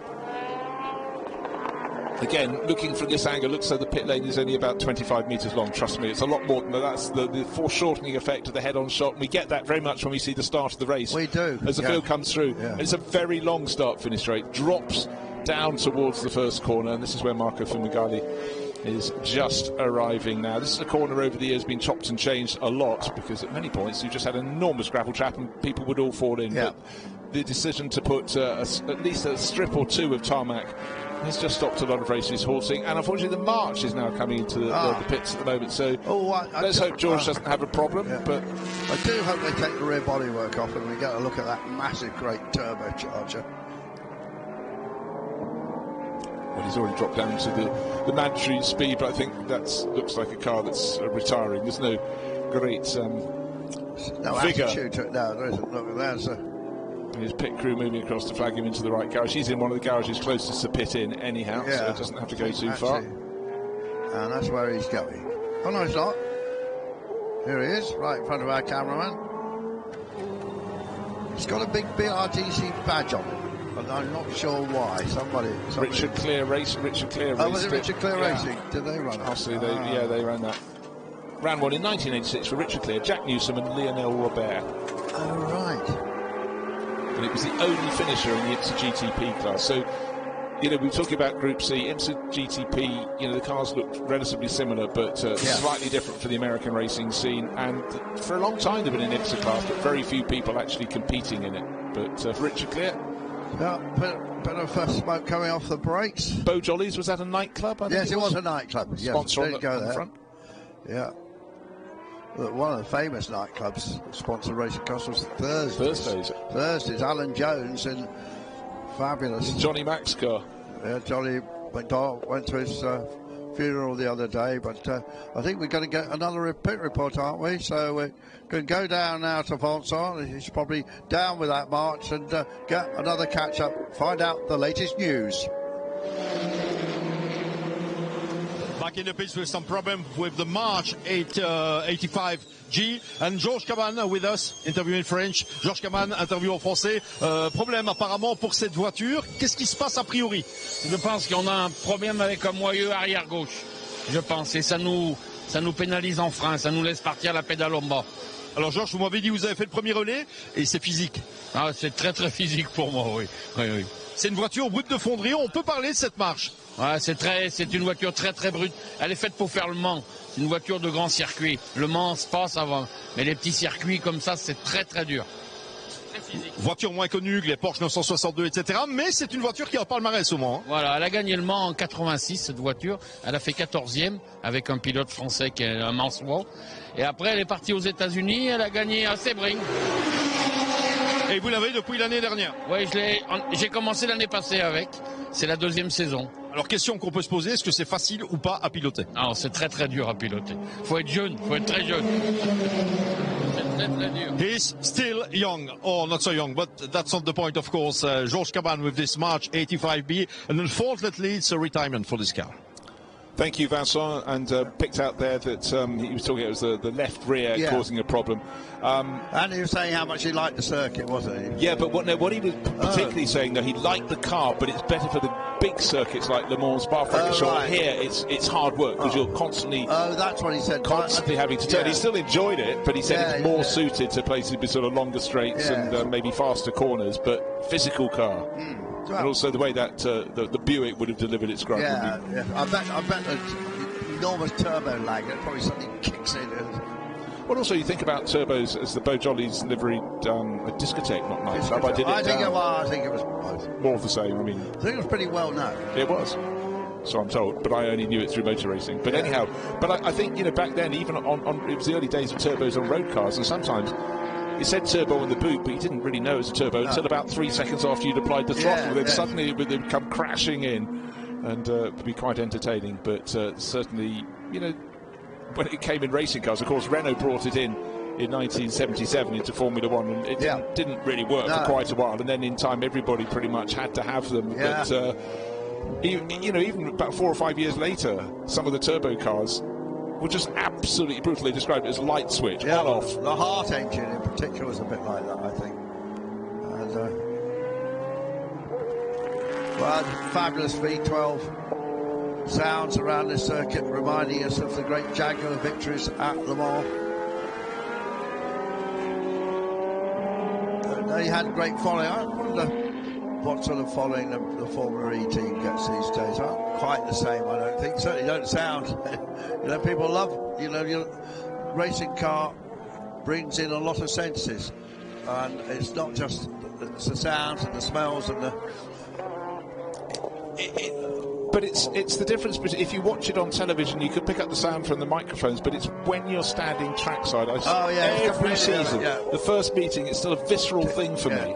TV can't really do that. Years ago when I worked for the Speed Channel in America, they used to say, stop commentating let's listen to the guy. Have a complete lap of, you know, if it was something like this. We do it a lot, actually, in championships I've worked in. And, you know, it's also quite good if you want to do an onboard lap. Yeah. So you can see what they're doing. But if you want to describe it, but if you can hear the engine though, sometimes we do, you talk over the onboard lap and then you have a clear lap where they're filming it from outside. Yes. And you just pick up the sound. Yeah. But it is still very, very different. And also, at some circuits, of course, you can hear that if there are already cars on the circuit when you're arriving, you can hear them from a long way off. Yes, you can. Even now, that still piques my excitement. Yeah. Well, you've been to Sebring, Bruce. When you No, I've never done Sebring. Oh, you've never been to Sebring? Never been to You go to Sebring. Sebring, you pick up your pass, and it's right by the last turn, the very bumpy line. Is it turn 12 anyway? That really bumpy double long right-hander. And as you drive in, you can't actually see the cars, but you can hear them. And now I know what that was. You know, you can just by the pure sound, because that's where you wait to pick up your credential. No, it still really works. And I think in historic racing you have this enormous array of sounds as well. Yeah. And then when you go back to the really early cars, when you go to what we've had as the Le Mans Classic over the years with the cars from the 1920s, they produce a totally different sound again. Yeah, I mean, the ERA, famous British single-seater racing cars pre-war, some of them did race after the war, that had it was described as like tearing calico, the sound. And I'm not quite sure. Calico's obviously something like some form of linen, I think. But it is. I have no idea what it sounds like, but it must make a lot of noise when it tears.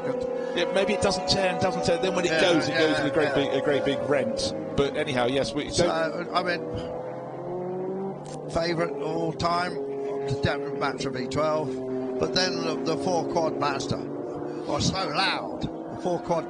Obviously rotary Mazda was just the most noisy thing in the world. This Jaguar was very good, and the Judd V10 actually a fine noise. Well, a lot of people in recent years have been saying, can we have V10s back in Formula 1 for the sound? And I must say, it's never going to happen. But I tell you what, just after having had that conversation with someone, something popped up on social media, and I found myself just watching lap after lap of onboard footage of V10 cars. You know, it is important. I understand if you're racing in city centres, nobody wants a really, really loud car or loud gaggle of cars. And some meetings, actually at Monaco over the years, when working in the pits, or as I had done, when you take your cans off at the end of the day and you realise how much noise has been coming off the buildings, bouncing back around the harbour, and it is an assault on the senses. I'd say pretty noisy around the Birmingham Super Prix as well, because there was quite a lot of buildings close to that. Terrific. Britain's only street circuit. I love that. I worked that race for 5 years. Yeah, it certainly was quite interesting. It's the only place I've ever watched a race from the top of a multi-storey car park, looking down onto the track towards the end of the lap. I ran the media centre. The press office was in the Matthew Bolton Centre, which was a college. The first year we were on the ground floor by the pits. There was Bristol Street Motors, and we had the press office in there, and it was a showroom. And just on the ground, and you couldn't hear anything, at all. That's why I said we can't stay here. It was absolutely just so loud. Those 3,000 cars are pretty loud. As we see this Porsche, the Dower, the Fab car chassis that was built in America specifically for the Andretti's, but by a German team. And here is the car going very nicely indeed with Klaus Abelin, the man with the meat ball company. I think they do a lot of other meat products, don't they? It's not just I think so, yeah. I'm sure they do, but I went on his website once, and, but he's famous for the meatballs, and nice that he's running historic cars. The team's still running in Nürburgring 24 and so on. Not now. It did until it took that victory. I think it might have done the following year, but I don't think it's not going to be there forever. I think it moves in, moves out. But you see Klaus, and he looks like he's going to a country and western convention. He's wearing jeans, cowboy boots, he's got that leather hat, probably a checky shirt, but he is an arch enthusiast, and I'm actually thrilled that he's had a really good run here today. He's been running competitive pace in a car, as you said. There's 00 Havilland livery 962C that has had its problems before. Great too to see the Jaguar. I didn't expect to see one here when I was arriving. It wasn't on the entry list, and you were surprised too when it suddenly appeared when we were looking for a Nissan. And you know, if we have Olivier Galland, who's driven it so well, chopping and changing his cars through the year, that's great. It gives us a chance to see something else, something different. Yeah, and interestingly, the Stenson car, the Avalon car, has been run by Franz Conrad, who runs Saleen, but Franz was also a great driver, and he had raced both Porsche 962s and, because he was the Silk Cut Jaguar team for 1 year. There was actually, you know, when you think back about that Silk Cut Jaguar team, there were a lot of people who drove for it. They really moved the team around, and then you had people like Wyn Percy was there because Tom just Wyn was the business, but you know, you couldn't not love Wyn Percy. But it was, there were many more drivers. It's when you look back in history, I completely forgot they had 2 races and then they got hoofed out, and then there was so and so and so forth. Salazar, remember him, the Chilean driver. You know, they didn't. You know, when they were getting close to that first victory, they weren't sure they wanted him in the car towards the end, were they? You know. Davy Jones, another. Tell you what, though. Well, in fact, he didn't drive the car, did he? Salazar. Yeah, in the end. Well, they brought Brundle. I don't know. They brought someone back in or across. I can't remember. Brundle, I think. Tell you what. There's lots of books about it, you know, but this is the final lap, and I just want to appreciate for the last time one of the classic liveries in motor racing, the Silk Cut livery. It was different to anything else that went before. Yeah. You spent a lot of time writing about liveries, but it still looks very crisp now, doesn't it? I haven't done that yet, and of course it went to all purple in the end. Yeah. At the end, and I didn't think it was as effective. No, it looks crisper. So without the purple, but you know, sometimes you like the change, sometimes it works. But you know, they work really hard, and Silk Cut put a lot of money into that, and I think that with that success at Le Mans, they gained so much more publicity than they would have expected. So they were absolutely cock-a-hoop at the time. David Marin and the gang from that's right. And of course they were also racing these cars in the States as well. The team was run by Tony Dow over there, but at Le Mans, both the European and the American team came over, and Tony Dow won the race 1 year. And Tom was not happy because they got some tweaks on the car that Dow never even told Tom about. That's the history of motor racing, isn't it? These things, and we are all competitive people, whether in a commentary box or down on the track. Tony's a great racer. He's still down there, and he lives in Australia now. Saw him a couple of years ago as the checkered flag falls with a Silk Cut Jaguar victory. Wow. Yeah, well, that was an exemplary run. We thought he won yesterday. In the end, he finished second. Today, he's won. So, Olivier Galland, and he loves his racing. So he comes from a family cosmetics business, is where the wealth is. I think they possibly make perfume and stuff like that. But well, in fact, there are a few other cars up and down the paddock with perfume sponsors. A great big PR on one of the Lotus Lolas is a Paco Rabanne back from the early 70s. And others, mates included. And didn't have such a clean run today, the Italia-sponsored 962C. No, I was just taking it. I think he'd got a problem, actually. But he gets a finish. And he gets a podium. And he's racing the car another day. I mean, in the Le Mans Classic, the Group C won't be this year, it'll be next year. They'll probably have 20-odd Group C cars. Oh, God. No, but they are so expensive to run, that's the trouble. But they really are, and you know, maybe some of the drivers who didn't come out this weekend, they're spreading it across the season, picking the meetings they can get to. Yeah. Just remember, a lot of the drivers here, they're not professional drivers, they do have businesses to run, families to say hello to from time to time as well. It's quite a haul down here. Certainly for the French-run cars, it's much easier to go to Dijon. Yeah, so the C2 class won by Alejandro Chawan. Here he comes in his Spice, and Marco Fumagalli, you know, took battle to him, led him, was passed by him, but clearly something untoward. The extra pit stop for Fumagalli, the Italian, indicated a problem. He has got it to the finish. Georges Cabin did not get to the finish, but not too far before the flag fell. Did he bring that march in? He had his run. He's had his morning workout. Yeah, nice little. Well, we needed a workout, didn't you? Nice little interview with him, though. And French, of course.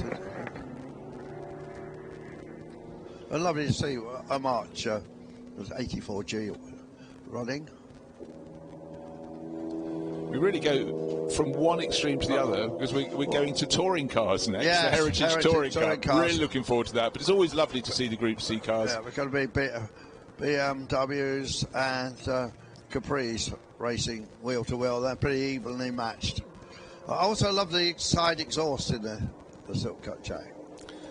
Yeah, and one of the classic things, you know there's an evolution in a car, but the way, if you put side by side, not just one season, the next season, the season after, even during the season, the changes are coming thick and fast. The later Silk Cut Jags with the V6 engine stuff was designed by Ross Brawn. Well, the last one, it had a Formula 1 engine, effectively. But this was a Tony Southgate car. And Tony, regularly see Tony at Silverstone, and he's a great designer. And one of the most annoying things, I wanted to buy his book and I didn't get round to it. And now it was sold out, and it's about 150 quid because there was very few of them. Because he was a very successful BRM designer. Tony was successful with a lot of and loads of stuff with Lola. I was just actually contemplating, as we were talking about, how many cars he actually designed. I mean, you just realise how prolific they were. Every year was a different car, but in his case, several. So the red and white crash helmet, the word Olivier, his name on the back of his helmet, just unhooks the radio communications cord, climbs out, a couple of thumbs up, and the car run by Scott Sport. There's Aaron Scott there, just congratulating him and the team. Aaron's a good race car driver, done a lot of stuff in GT racing. His sister works the pit lane, doesn't she? And his father is a race director. Yeah, indeed, yeah. So it's there's no way of avoiding it in their family, motor racing through and through. But he looks like a brother to me. Yeah, a brother Gallon, perhaps. Father Gallon on the right-hand side. He just is so enthusiastic, racing here in his own right. But you know, he takes a huge amount of pleasure, Xavier does, in what Olivier's achieving. It's lovely to see. I think that's his partner, actually. If they get creative with another penalty, just in case, I was pushing. Yeah, exactly. Yeah. 2 seconds in the end. Yeah. 2 seconds. Okay. Well, Olivier Gallon is looking very happy indeed, and it's funny to hear from him just in advance of the interview with Vincent that just making sure there wasn't another penalty. But let's find out the truth from the man himself, from Olivier.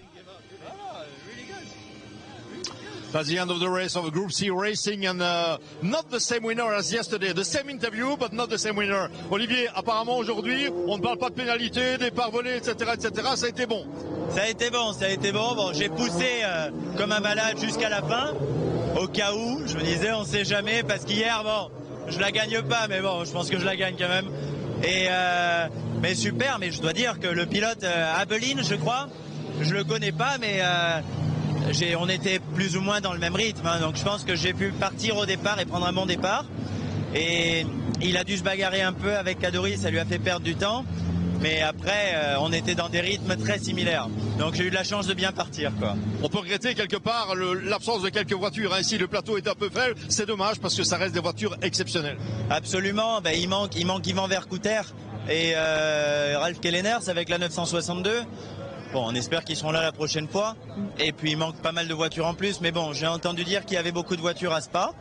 Donc on s'amuse quand même, mais on s'amusera encore plus, quoi. Et à Spa, ce sera la Nissan ou la Jaguar? Je pense que ce sera la Nissan, mais on verra. Parce que Spa est un circuit rapide, bien évidemment. We'll see you back in Spa with probably the Nissan and not the Jaguar.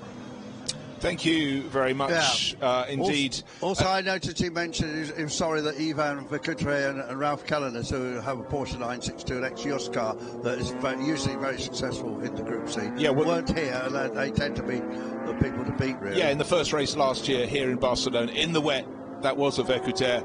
Kellener's victory. Keaton Lendudis, we expect him later in the year. He was second in Mercedes. Olivier Gallon was third, but he was in the Nissan. This year he decided to come here and try the Jaguar. We'll see what they bring out later in the season. But yeah, if a few more cars would come and play, give something for Olivier to tackle, and there's nothing more rewarding than having a really, really good scrap. But anyhow, full of happiness, and as he said, I wasn't sure I was going to get another penalty, so I just pressed on and pressed on, but he clearly had things under control. Eventually he was 26 seconds clear, but I must say, really good run there from Klaus Abelen. He might have faded in the final few laps, but he was going very nicely in his Porsche 962C. But what we have, and we saw a trade of mouth-watering touring cars from the mid-1970s going around the back of the cars that are parked underneath the podium, the Group C cars, so they're already going around, and this is very much an element of the Le Mans Classic Series. The racing comes thick and fast. As one lot are cleared off, the next grid of mouth-watering cars gets funneled out onto the circuit.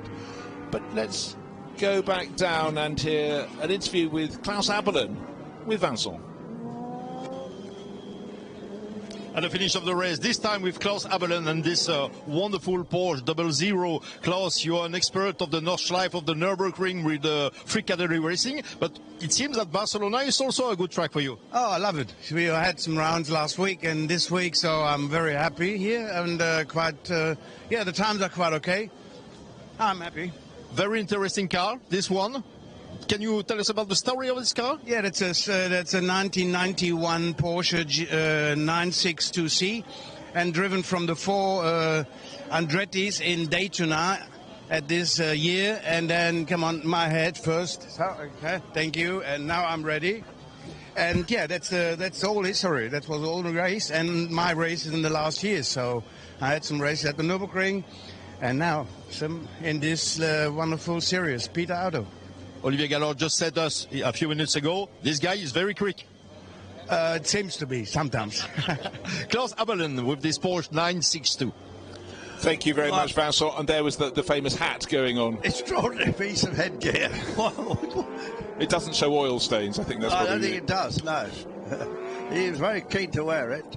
But, small field, but some beautiful cars, and they made a great show going round. So let's just catch up on some of the images from just a few moments ago.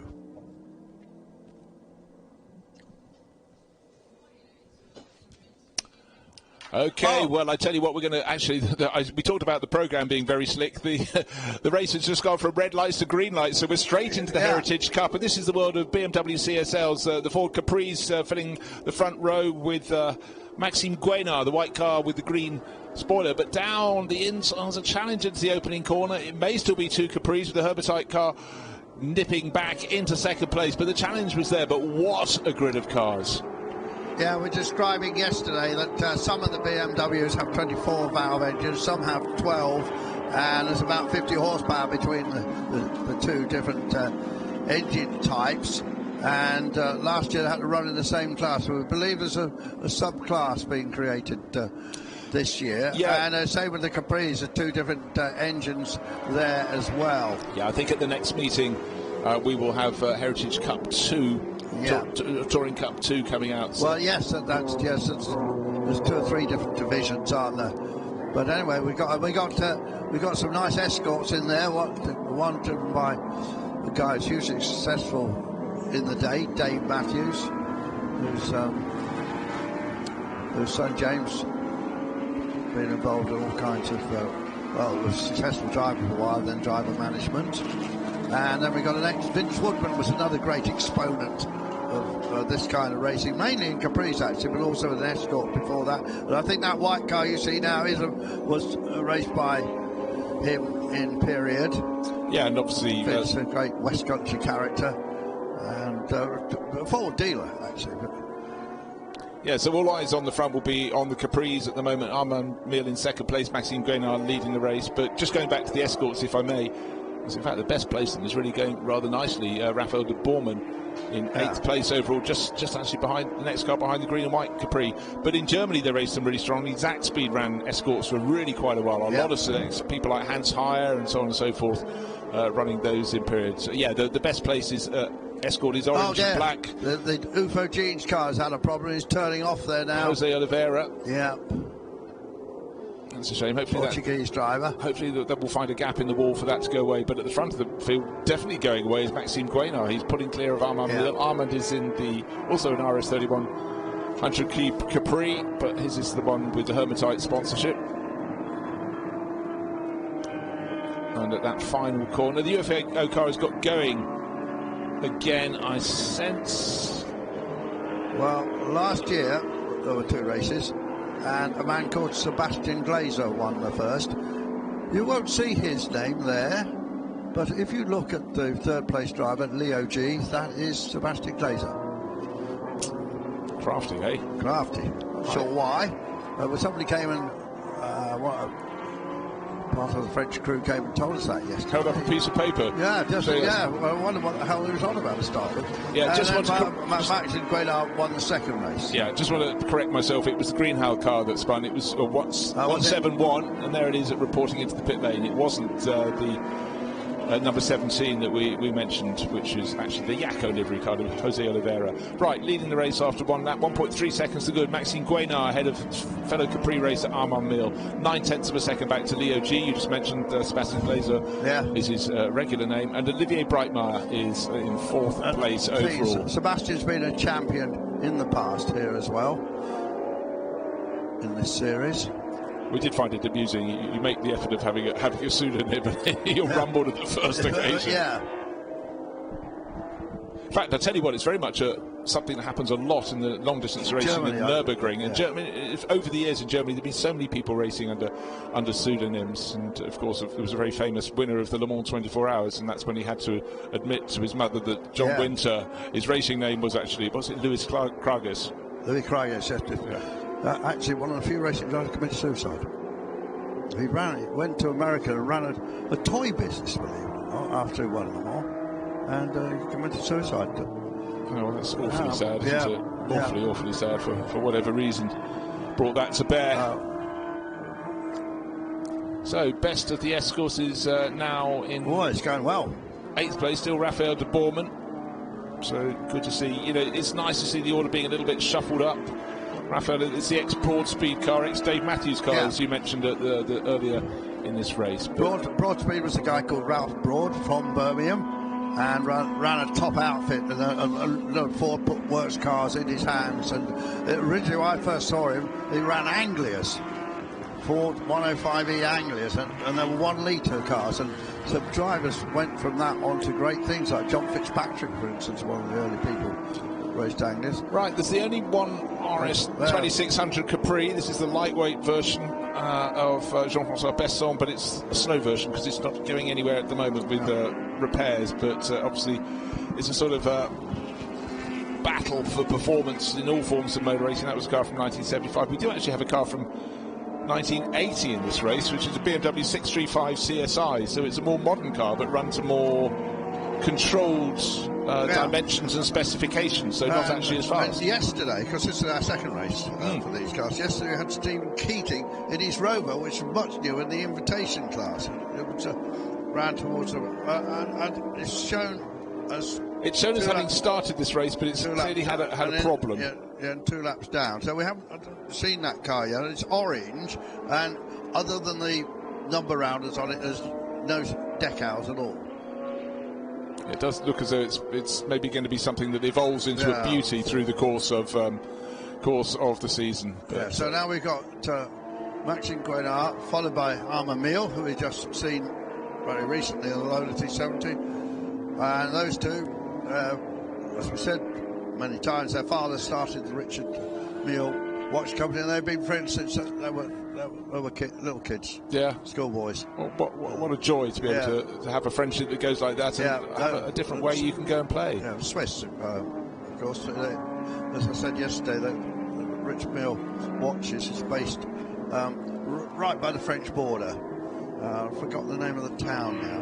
But, right, we've been talking about the ex-Dave Matthews Escort, but it's been caught because under a second behind is Jean-Luc Blanchemin, car number 21, which is another ex-Broadspeed car, one that Andy Rouse, did he win much? He won everything in British touring cars, British saloon cars as they were. And of course, he came very much from that part of the world, and it's so quietly spoken, Andy, but as soon as he got in the car, that's where he did the talking. We nicknamed him Randy Mouse. Of course, he set up his own Andy Rouse Engineering, and his son has carried on great race engineering. He's run a lot of very successful cars in single seaters as well, actually. Oh, good. At least I think I think Andy Rouse has suddenly got a senior position on Formula 1 team.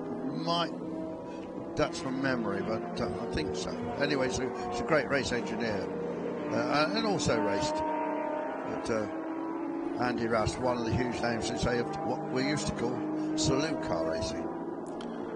Indeed. Right, two Capris leading the way. The best of the BMWs is in third place, which is Leo G in the Warsteiner gold livery. Olivier Breitmeier is next in line. He's about 6 seconds further back. In fact, at the head of this queue, so the Castrol livery BMW Luigi CSL is just in front of the one in the Works livery. The Works livery could be, with those BMW racing colours, it could be on a white background, it could be on a silver background, or a black. Those tended to be the colour they used. Yeah. Luigi is an Italian team. Whereas the other famous team that ran this is Schnitzer, and you'll see Schnitzer on a windscreen strip as well in this race. And a bit of a challenge down the inside, and that came quite close. Yeah, that was Dominique Guénard attacking Emil Breitmeier. That's the father, Maxime's father. Fantastic, flamboyant cars, those CSLs. The tiny little wing on the top of the back of, just above the rear window, and then the huge wing that was created for them to go racing. And I was mentioning yesterday that it wasn't really something you see on the road car. Let's have a look at a replay. The 635 CSI BMW with the Mara livery just running too deep into turn 10. A nice, tidy overtaking manoeuvre there being pulled off by the far more nimble Escort. We look at the Escorts, and it reminds me of the great days of Escort Mexico racing.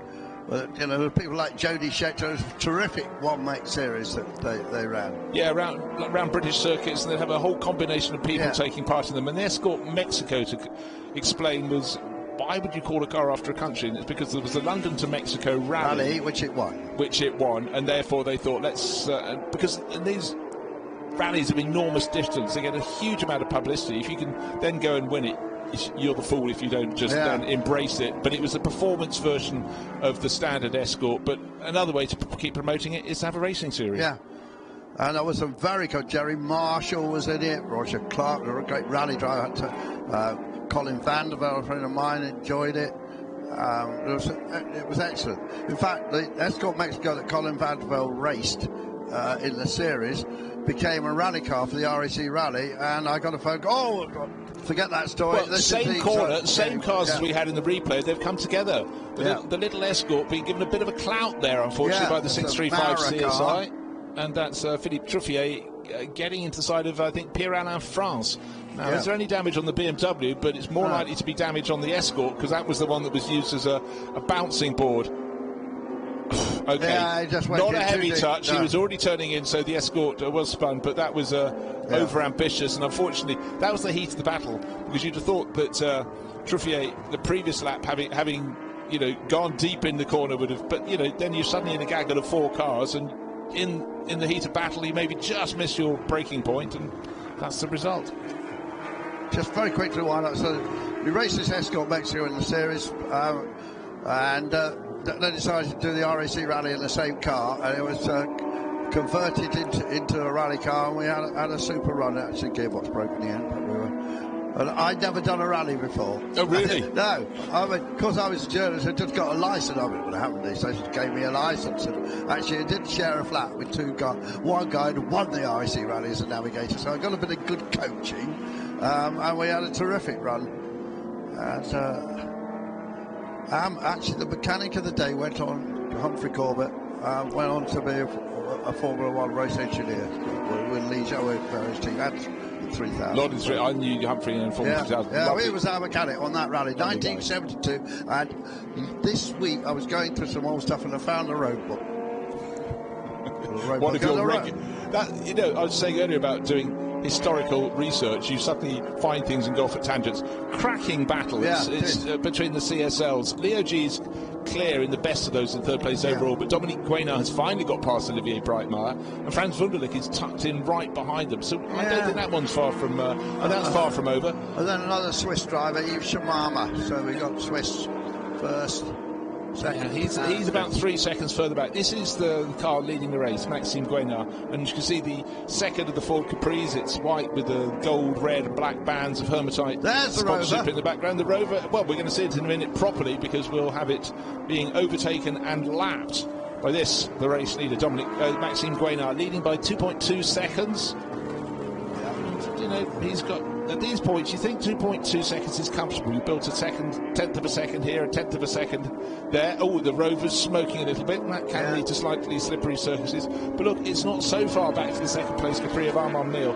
So right now, Maxime Guénard has got to be slightly cautious, and he does do precisely that, getting past the Lola, the Rover. Good grief.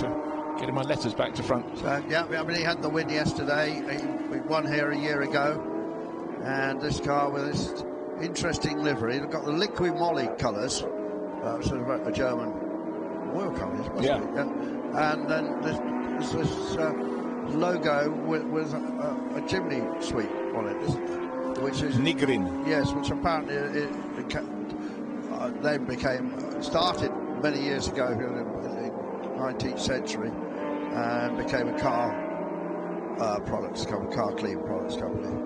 Lots of flames coming out of it as it goes down the inside. The red Escort keeps well out of the way. There's the Nigrin, you see it, there's the chimney sweep complete with his ladder on the side. Maybe I ought to go in my liveries book open. It's quite extraordinary. Well, running very, very wide out of turn 3, probably because he's done a little bit of lapping there, is our race leader, Maxime Guénard. He gained 4/10 of a second in traffic and just general application over Armand Mille. It may come back the other way because in previous laps he's always had a bit of an advantage, but pit stop, he's going to get the handicap, of course. The extra, won't he? Because he won. Yeah, yesterday's winner will have an extra 15, I was going to say 15 minutes, that wouldn't be helpful, 15 seconds. Second place car yesterday, 10 seconds, and 5 seconds extra at the pit stop for the third place car. So Armand Mille, who was second? Wasn't Armand Mille second yesterday? No, yes he was. Yeah. So 15 seconds. And he's only 2.7 seconds behind. So Maxime Guénard, no, exactly. Yeah. And actually, Leo G, if he wants to be called that, he's exactly 5 seconds behind. So, and I don't think he finished in the top 3 yesterday. No, he didn't. Third place yesterday was car number. I've written 34. I've got to find 34. Mention this. Hold on a second. Oh yeah, it's the Brightmire CSL. So so advantage Leo G. Yeah. Who actually was 4th yesterday. So it's up. Okay, car 97, the black meatball. That's the Rover, no doubt, because as I said, it was smoking away a little bit. And the warning flag, and the flashing board report to the pit lane, mechanical problem of some sort. They got a bit of work to do with that. There's the UFO Jeans, red and white, crazy livery car, 71, and that's Nick Hyatt, isn't it? There's 3 Hyatts racing here this weekend. One with there's Ross Hyatt is the dad, a lot of experience racing at the mall, lots of success racing, lots of success in various businesses, including recovering ships from the bottom of the sea. That's one of the things that Ross has done in the past. And now they've got a business and they check out undersea cables. And need to check, some Russian might try and cut them in some sense. So he's got a big business. He's got 2 sons racing, Charlie and Nick. Nick's in the UFO car. There's that smoky in the cockpit, isn't it? Of that Rover. Everywhere, isn't it? Look, Okay, so it was the right thing for the marshals to call in. They're trying to work out where the oil is departing from, but smoky, smelly place. Over there. Someone's pointing in. There's always someone who's pointing. Yeah. Right, Maxime Guénard, 3.7 seconds clear. That 5 seconds extra for his pit stop could make it very, very interesting indeed. He's got the form in the run-up to the pit stops. Well, Leo G has dropped back a lot on that last lap. So, Seb Glazer.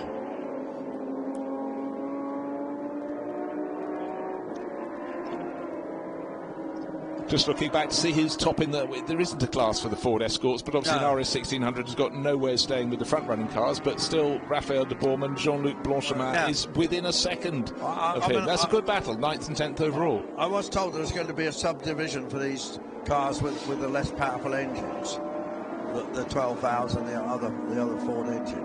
But I was saying, we had a car dive into the pits.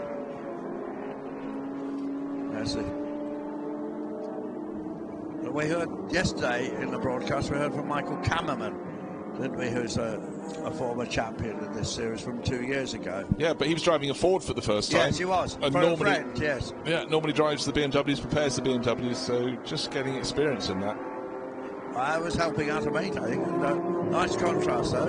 It was Maurizio Bianco's. It was the white car with the gold flashes, and at the moment that car in Maurizio's hands is in 8th place overall, so not badly placed. Cameraman's a very good runner, so just see what he does. Now the races here this weekend are of all of different lengths, but this one's a long one. It's an hour. Of course, we had a 2-hour race last night. We've got a 1.5-hour race this afternoon for the 2-litre Cup Porsches. I think that they almost always raced 1.5 hours. And before we get to the Formula 1 demo, which is going to be at 10 to 3 this afternoon, we've got one further race between then and now, which is the Classic Endurance Racing 2 grouping of sports cars. So plenty of variety here. Lots of action at Barcelona. And it really is. It comes thick and fast. 52 holding on, that is Yves Samama, Frans Wunderlich.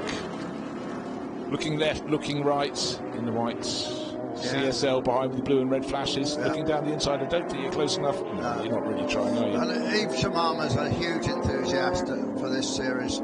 Has a very nice toy DFV powered sports prototype. We'll see later, but races, I think he's got maybe got a Cobra as well. Him and his brother Philip, they've got a whole group of cars. As I said yesterday, spent most of his working life in Cincinnati in America, but it's from Switzerland, back in Switzerland now. Sold their engineering business there.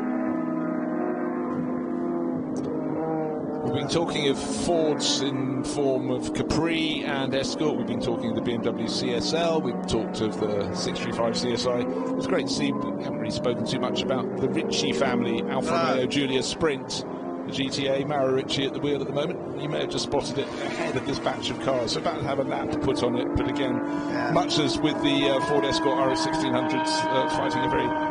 It's a tricky battle. Just actually going out of shot there was the Alfa Romeo, but great to have it there. And those BMWs with those unusual strakes along the bonnet to try and guide the air, presumably in the right direction. I'm sure it would really do much, but it looked great, I think.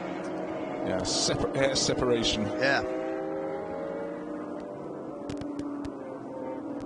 But these cars are just so equal. It doesn't seem to matter in whose hands they are. No.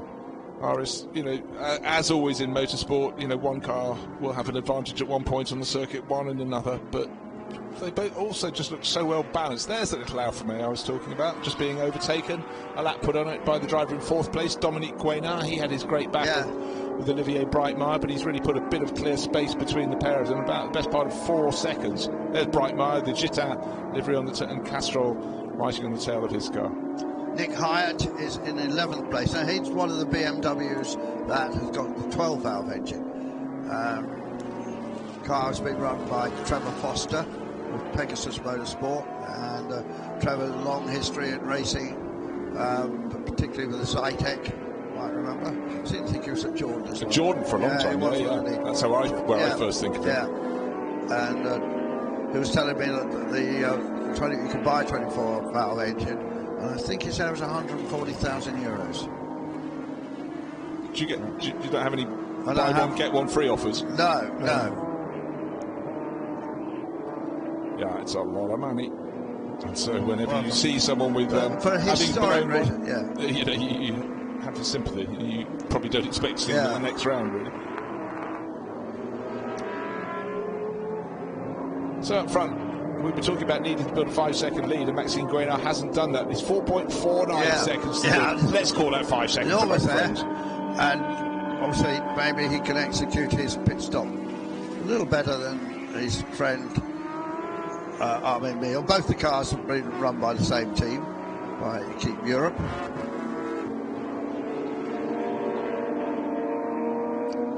Keep Europe, I think now based south of Paris somewhere, but quite relatively close to the French capital.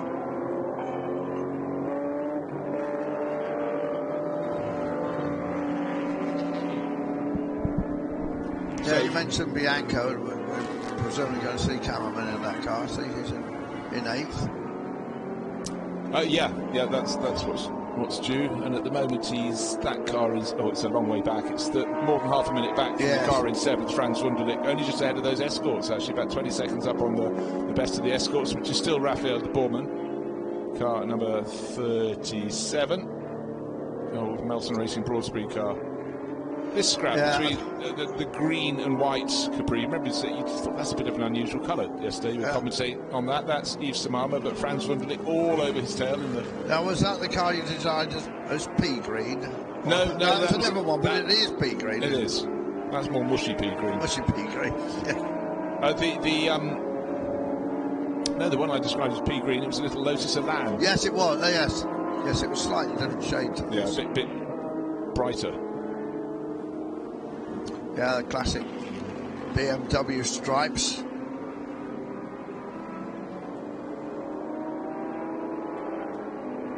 And then the Luigi car is in the Valvoline colours. In the American Oil Company has been a great supporter of racing over the years. I'm always aware that any company, the bean counters come in to tidy up what all the marketing people have been pushing for, and you get sort of ebb and flow, don't you? For a few years, you'll have a sponsorship that's everywhere, and it goes away again, and then after a while, it's the turn of the marketing people all over again. Sometimes it's a real marketing decision. Sometimes it is driven by the chairman, who happens to like golf or happens to like motor racing or even polo, whatever. And there's a lot of that. I've been in the sponsorship industry for the best part of 30 years, apart from doing the broadcasting, and we saw quite a lot of that. You had to find out what the chairman liked, and then you send him the appeal to.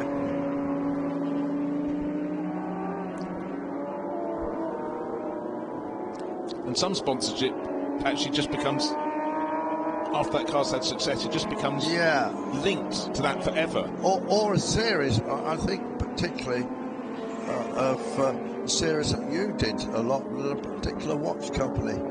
That suddenly I didn't even know it was a watch anymore. It was the race series. Well, the Blancpain series. Yeah, exactly, the Blancpain now series. The GT World Challenge. Yeah, no, I think again that was a conversation that was almost it was going to happen anyhow, and then oh great, you want to back us? We'll gladly have your thing. Yeah, but that's an interesting business, the high-end watch business, isn't it? Well, there must be, because obviously Richard Mille, we talked about the Milles a lot, and France here, but there's so many different watch companies involved in motor racing, and particularly, we get them dropping through our door, don't you, with our newspaper, the great big luxury supplement, and it's just full of 20 different watch companies. Right, pit stop time, but just before that, Franz Wunderlich finally worked himself up a position. He'd been chasing and got past Yves Samama, so BMW going ahead of Ford Capri there. But they're all moving up the order because some of the front runners are already reporting into the pit lane, including Olivier Breitmeier in this number 34 BMW, the black with the Castrol livery on that, sharing with the Mille. Olivier is about to go in. Who's that strapped in now? Emil, yeah. I think there's a father and a son in that outfit, but there might be two brothers. It might be two brothers also.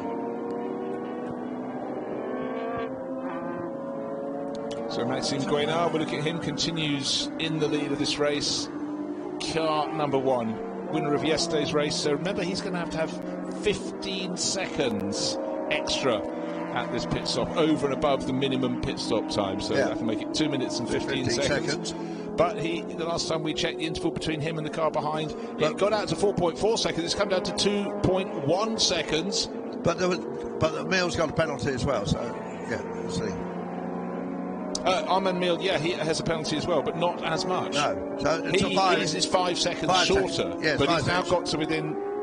Yeah, I see what you're saying, yes. Because we're on the point, I reckon they're going to come out side by side with the extra time for our current race leader, Maxime Guénard, but the last few laps have been bad for him and very good for the chasing Armand Mill, who's divided that gap, has halved that gap, and then current sequencing should come out in front. Yeah, but that was a Warsteiner car. And that is a family business still. It's gone about 7 or 8 generations, one of those German breweries from the 16th, 17th century, going back all that far. Long time in motor racing, and then I think that a daughter took the business over, and suddenly no more motor racing and tennis. Exactly, tennis with Dennis. Right. Yeah. Well, let us go down to the pit lane because the Brightmeyer family have brought their car and it's about to go back out. So let's find out what exactly Vincent has found out about how their race has been going up till now. In the pits with Olivier Brightmeyer. For Bruce and Andrew, Olivier is the father of Emile, of course. Olivier is from France and Emile from Belgium. Quite a difficult family affair. Olivier, on va revenir sur ce duel auquel on a assisté durant la première partie de la course avec Dominique Guénard, c'est chaud. Ouais, c'était un peu chaud, j'étais devant et puis il voulait forcer, mais à la limite je préférais être derrière, je voulais pas perdre de temps, c'est Emile qui va faire les temps devant, moi j'essaie de pas trop en perdre, donc j'ai gardé la distance, ça va. Alors vous alternez les voitures durant un week-end comme ça, cette 3 litres CSL, compliqué, pas compliqué? Alors elle marche bien, le problème c'est que les pneus se dégradent vite, et donc je sentais que Dominique était plus à l'aise sur les pneus, nous on s'assouvir, ça commence à être dur avec les pneus. Et puis bientôt il y aura ce fameux Grand Prix de Monaco historique. Début d'après-midi, il y aura une démo Formule 1. Vous allez reprendre la piste toujours pour préparer ce rendez-vous. Ouais, on essaie de s'entraîner un peu avant Monaco. Comme c'est la première fois, ça va pas être simple. Donc, ouais, on va rouler un peu, puis on se fait plaisir. C'est un beau circuit pour les Formule 1, donc top. Olivier will be at the start of the Grand Prix of Monaco Historic with the Ligier GS 1115, of course, a former Jacques Lafitte car, and it will be a great event once again. And it's had some new race suit built or stitched up just in that logo, brand new by the look of it. Yeah, I was admiring that before we started talking about the Ligier, but he said how much he'd been enjoying that battle with number 49, which is of course Dominique Guénard. So father and son also racing in the same event. But up front, the last 2 laps have been much better for Armand Mill. He's in that second place Capri, just seeing it there with the white. Red, gold and black livery of Hermit. He fell to the best part of 4.5 seconds behind this car, the number 1 that's leading the race, knows his pit stop is going to be 5 seconds shorter, and we thought, oh, that'll be that, but he's halved the gap. He's actually brought it down to 2 seconds and just under 2 seconds. So for Maxime Guénard, he knows he's going to come out behind if they pit on the same lap, if they pit on laps separated, he's still going to come out from his pit stop behind the car that's been giving chase ever since the start of the race. And talk about the start of the race and getting to this point, the Rover is back out there, I noticed. It's called in for leaking oil. And can't tell if it's leaking oil now, but they've certainly attended to the problem. And look at the size of it compared with the similar coloured Alfa right in front of it. Yeah, absolutely so. Hermitite did sponsor the sort of British Saloon Car Championship Capri's Holman Blackburn, wasn't it? Holman Blackburn, yeah. Yes. Right, the first and second coming into the pits, it looks like it's only about 1.5 seconds. It is 1.5 seconds between them coming in. But the one going in first with the Shell sponsorship on its rear spoiler is going to have to be at a standstill for 5 seconds longer than the Hermitite Capri that's chasing it. And Franz in third place, Leo G's coming in close by. He locked up, didn't he, on the way? He did, but he doesn't have any time penalty in his pit stop. He can go out in the lead of this race, potentially. There they are. Keep Europe boys going to work. So much as we've seen those 2 Ford Capris running around first and second, the burden of glory, as the success penalty is called, will have them having to fight really hard in the second half of the race. They'll be behind drivers that were behind them on the circuit before the pit stops. Maxime and Arbeck have won races together. The V2V series, they have it might be a 24-hour race or. I think at Ricard, and I'm pretty sure that in the past they've driven together in that and won it in a Chevron, I think. It just shows how much racing a lot of these drivers get. In the early days of historic races, you wouldn't have many races in the entire season, but now you can pick and choose. And the Chimney Sweep had a top hat on, and that must be a German thing. I don't think Chimney Sweep. Did Chimney Sweep have a top hat? cars in the UK? None of mine did. No, mine didn't. Well, my current one, which reminds me, he phoned me the other day, and I've got to arrange for him to come sweep the chimney. So suddenly, with a lot of the cars in the pits, quiet patches on the circuit. Still keep an eye on what's happening in the world of the Ford Escorts, and it's just because it's interesting. Eric Sesho is at the top, but I don't think he'll stay there. I think that's the shuffling of the pack during the pit stops. And in fact, the ex-Dave Matthews car we saw earlier, number 37, Raphael de Bourman's car, I think that was the first of them into the pit, so it would have had the pain of its pit stop and gone back out. Probably picked up a time penalty as well, the burden of glory penalty in the first race. So maybe we'll have a little bit of adjustment and then readjustment as the drivers get going all over again. Yeah, we'll soon come out in the wash, as they say.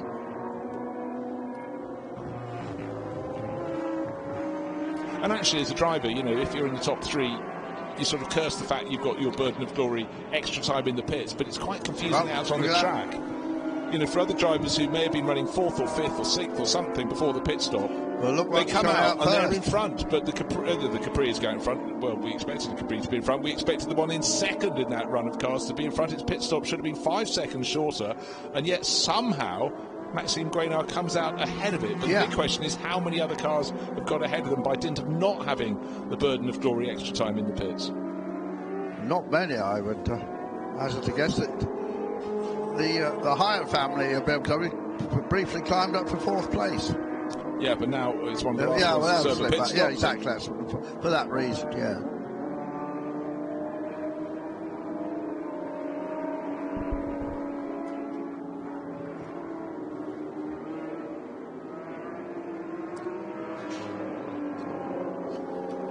So it's a real case of all just settling down again after the pit stops. The last few cars just coming out now.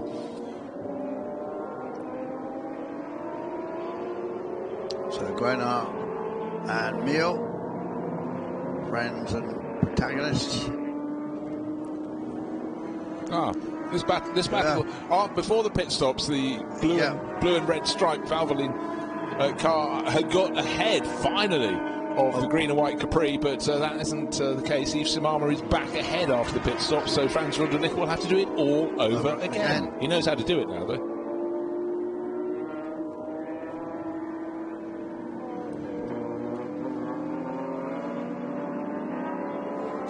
And a bit like watching the start of an 800-metre track race, you know, for people running, not driving.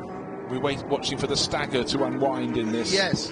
And then we'll see after everyone's completed their pit stops where they stack up. But of course, you've got that sort of different element because of the top three finishes in yesterday's race having extra time in the pits, which should invariably put them behind some of their rivals. And then they've got to be cautious, be careful, but then pick their way back past them all over again.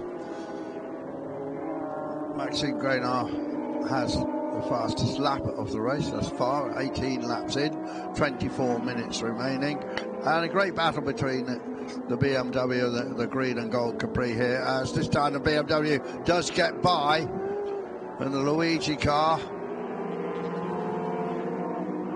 So Frans van der Ligt is driving very well. Well, the move that was made is an exact replica of what happened before, but it's still busy down in the pits, and a car that had a problem very early on is the 171 BMW with Vincent. Back in the pits to speak about a new car in this Heritage Touring Cup.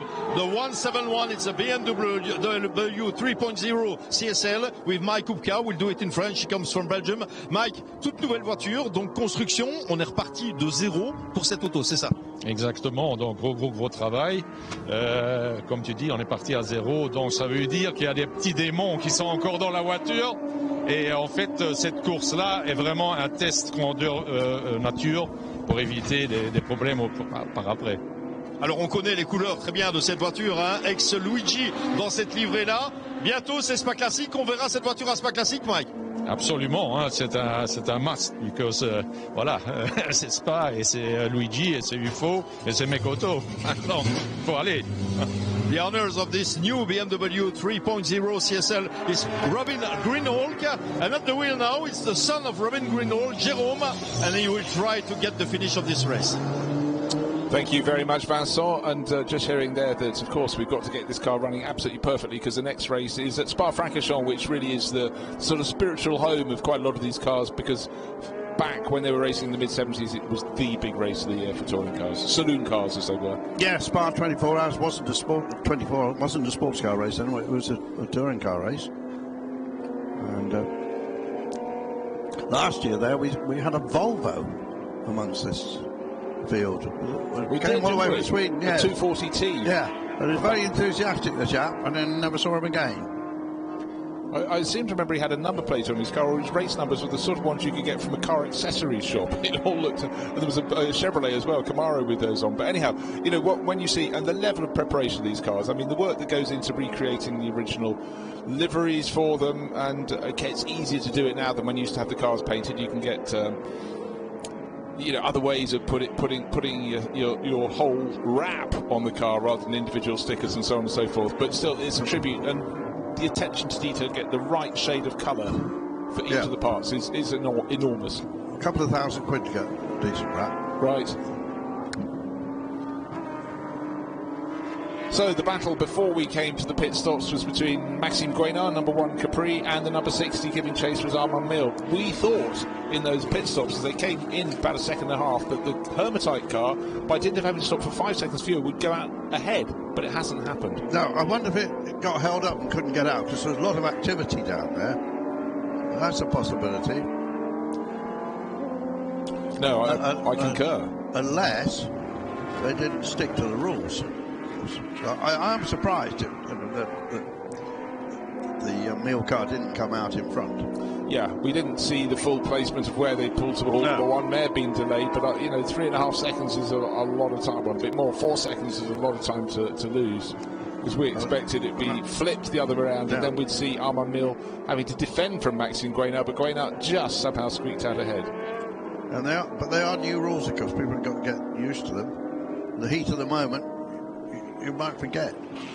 You've got to add this time on.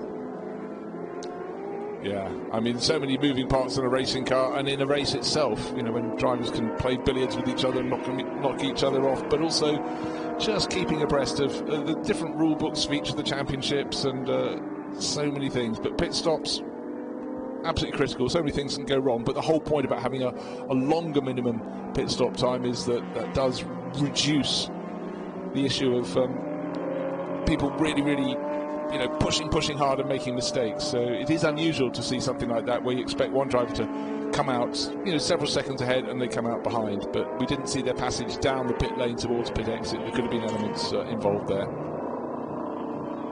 But the pair are, of course, closer now. 1.4. Yeah. Mill just chipping away. Well, that was about the size of the margin before they came into the pits. Right at the end, wasn't it? Yeah. It had been more. Nearly 4.5 seconds, the biggest I saw. And Leo G is not far behind, 2.7 seconds between the three of them. So for Leo G giving chase in that gold Warsteiner BMW 3-litre CSL, every overtaking manoeuvre has got to be absolutely crisp and clean, not lose any momentum if he's going to be able to set off those front runners. But the fact of the matter is, with the longer pit stops for those the top 3 finishers from yesterday's race, and Leo G did not have, he was 4th in yesterday's race, therefore he gained an awful lot of time, and that's why we have really a very small margin, only 3.5 seconds from first back to the gold BMW in 3rd place. So that sets us up beautifully. Under 20 minutes remain in this race, actually, under 19 minutes. But the big question is, that BMW in 3rd place with Leo G, he wasn't able to catch him in the first half of the race, so why should he now? He's been gained a lot just by dint of not reserving extra time in the pits. He had no burden of glory to carry into this race. Julien Mar in 4th place, his family behind the Acura Europe outfit that we've described.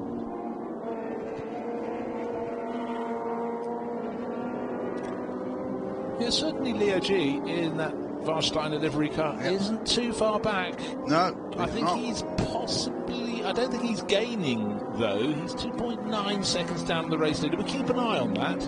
Could yet be have a hand to play in this. Down the hill from turn 5, through the kink at turn 6, and setting it up for turn 7, where the track goes up to the left and then kinks immediately to the right through turn 8. We've seen some drivers sort of short-cutting that, running all the way across the curb and beyond there, but the first 3 drivers very tidy. Yeah, calling the numbers out. Many race circuits, and traditionally always race circuits have had names for the different corners, and there's some famous ones in Britain like Woodcut and so on, and Paddock Hill Bend and Brands Hatch. But some of the circuits here, some of the corners here have had names on occasion, but they've all just been sponsors names. I think you said there was a tractor company did one here for a while. Yeah, New Holland. It was the final sweep onto the start-finish straight. It's just where you're doing sort of not tractor speeds, basically. Right, Frans Wunderlich, having got ahead of the white and green Ford Capri of Yves Simama, has absolutely left it in its wake.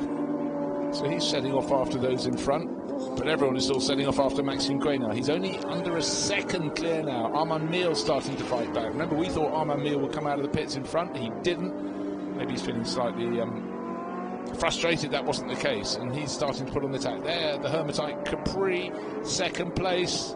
Still in second place, but the unfortunate thing for him, he's got Leo G right on his tail. Yeah, he certainly has now. Look at that. Yeah, who used to race with Sebastian Glazer, is challenging. There I was thinking, not even a lap ago, that they were dropping him by a tenth of a second. Certainly not. Quite the reverse. Yeah, this circuit, 4.7 kilometres equals 2.9 miles. And they distorted a little bit when chicanes have come and gone, haven't they, Bruce? Yeah, yeah. It was built in 1991 is when it was built. 91, not 90. Yeah, yes. Yes. And Hermann Tilke, the most famous, the German famous circuit designer.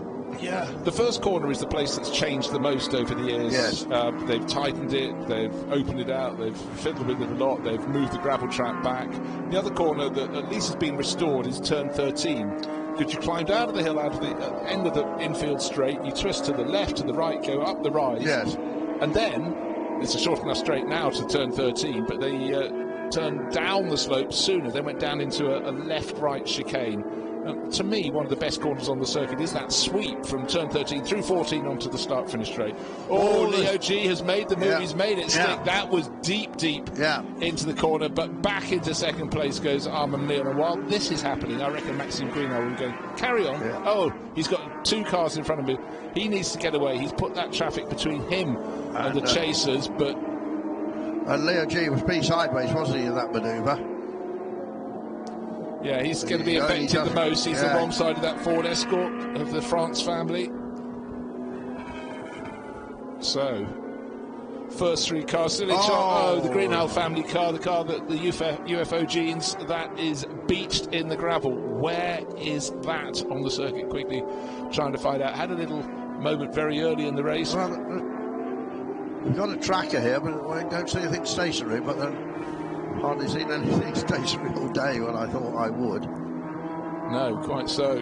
Right, Leo G continues to attack. Still 2 Ford Capris, first and second.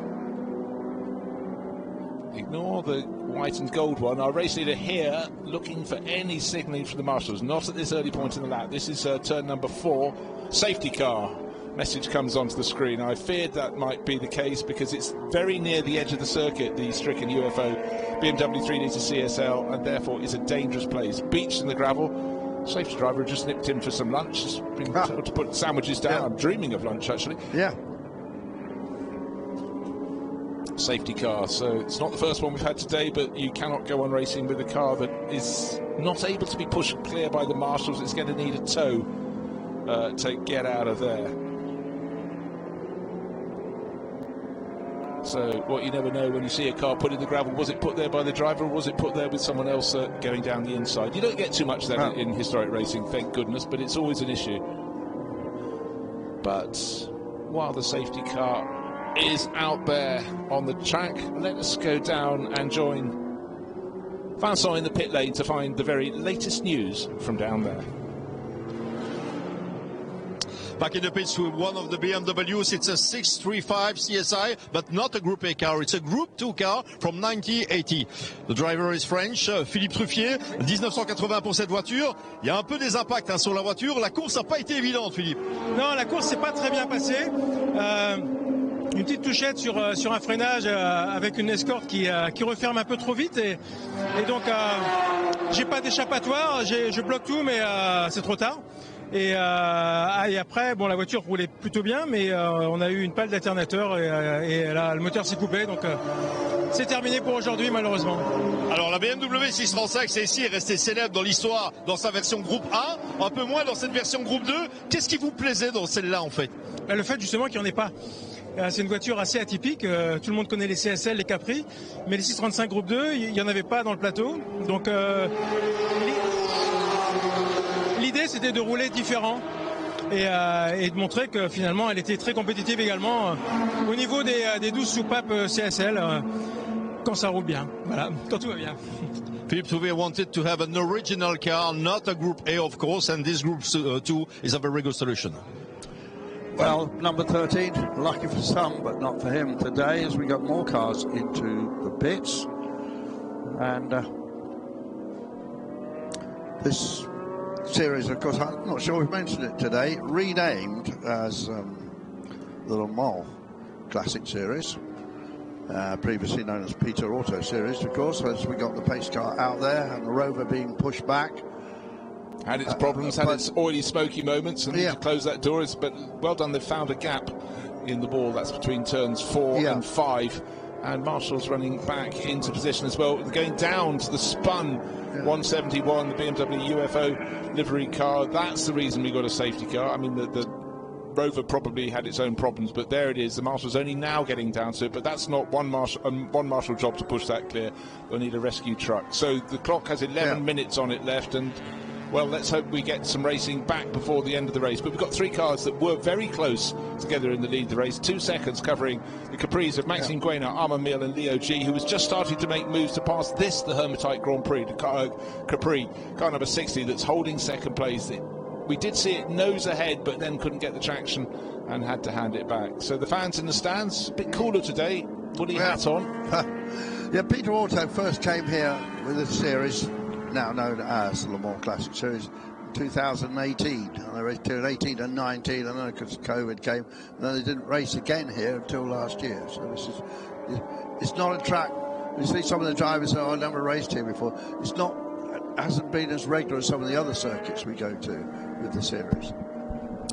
No, but it's nice to go. If every year there could be a different circuit. I mean, some are just the perfect mix. Like Dijon in early summer is fantastic, but Bourrica in late summer, there's something about being up on that high plateau above Toulon, near Marseille, and all the history that goes with that. But the drivers, you know, they love the cars, they love the racing, but also don't forget, for a lot of them, you need to be at a circuit where there are decent hotels to stay in and ease of access, you know, short run from an airport. So many things that championship organisers have to consider. But also to put cars back on circuits on which they would have raced in period is vital. You can't just, you could plop them down on a circuit that's only built 2 or 3 years ago, but you have no historic appeal with that. It might be brilliant circuits to race on. So I do think you need that strong link of continuity. So a little weaving there from front runner Maxime Guénard, the marketing director of Richard Mille Watches. Well, he was third here in this race last year in the rain, so it was a very different equation. But third to first would be a good performance. But last year it was 2 BMW CSLs, first and second. Sebastian Glazer, now racing under the name of Leo G. He's driver in third place, so he might fancy the fact that he could make it 2 years in a row. And in between them last year, David and Olivier Hart in their CSL, but they're not in this race this year, so it gives other people a chance, and that means that Armand Miel's in the mix as well. Guillaume not too far back now, of course, because the gap between the first 3 and the rest was quite big, and it's come right down. There will be a couple of other cars in between, though in fact I think he's got clear line of sight. It's a little bit further back, actually. I think we're going racing momentarily. See, the pace car though still has its lights on. I'm not sure what the Rover is completely out of the way. Now we're coming into turn 5. As you go down the slope on the right-hand side, well, the rescue vehicle is going back, so I presume it's completed its job, or has it? Let's just have a look. Is that red and white striped BMW? Got rid of it. Well, because they're going more slowly, they get a feel for how steep downhill it is. I mean, often television sort of flattens circuits out a bit, doesn't it? We discussed this yesterday, and that really is pretty steep down there. It is. And very much so, and it's also the fact that the corner doubles back through about 130 degrees, so it's going to be hard to see around anyway. Have you corner. The Algarve International Circuit, I think it's about turn 10. When you're in a road car doing a road, you cannot see the track. It drops away so steeply, and then suddenly you drop into this, you plunge down the slope, and then you're firing up, and all you see is sky. So that's one of the steepest parts of circuits that I think I've ever been on. Cadwell Park in Lincolnshire has some pretty steep drop-offs. But a lot of places that have a lot of incline, it's actually relatively gradual. Yeah. Laguna Seca famously with the corkscrew corner. And, you know, Brands Hatch, Paddock Hill Bend, you know, does go down pretty steeply. Yeah, all you see straight ahead is the grandstands. Yeah. The great big gravel traps claim many victims. Here we are. The two Swiss sons. There are 3 cars between the gold BMW in third place, which is Leo G, and Guillaume Mahé. There's a Ford Escort tucked in behind, a white one. BMW 3-litre CSL, also white one with gold, and then another Ford Escort white with a broader blue stripe. But the car behind that, the black CSL with the BMW marks, is the car in fourth place, Guillaume Mahé. Well, let's see. We're going starting because the lights are going green, and it looks like a very good restart from Maxime Guénard. Armand Mill maybe didn't quite read it as well, but it's always harder if you're the second driver right under his rear wing. We've got Leo G. He's trying to get the toe. He's pulling out alongside. So he's staked his claim to the outside line down to the first corner. And in the background, the black BMW that I said needed to pass 3 cars has passed 2.5 of them now. And when he gets the braking point, I think Guillaume Mahé, yes, he does, gets up into fourth place overall. Followed by Emile Breitmeier in the second of those BMWs. Car number 34 is the Breitmeier car. He's not passed everybody, but he's gained a handful of positions up to turn 3. He goes on the outside line, trying to get past the Escort, but the first 3 have changed order because into second place goes Leo G. Armand Mill in the Hermatite Capri goes back into third, so that was very positive. Restart for Leo G, and a super tidy restart from the driver who has the easiest job there, Maxime Guénard, at the head of the bunch. Yeah, Maxime won 3 of the different championships in this series last year. Lots of trophies. A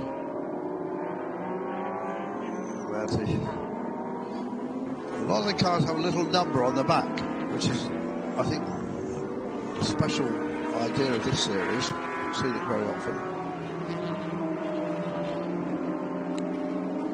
Is it so that a driver can report to his crew who he's chasing? I don't know. I thought it was more for us, actually. Yeah, but it's very kind. Multi-purpose. Yeah. Right. So all the Escorts together now. Look. That's good. 4 of them. Fabulous. Yeah. But Eric Sesho and Raphael de Bourman have got...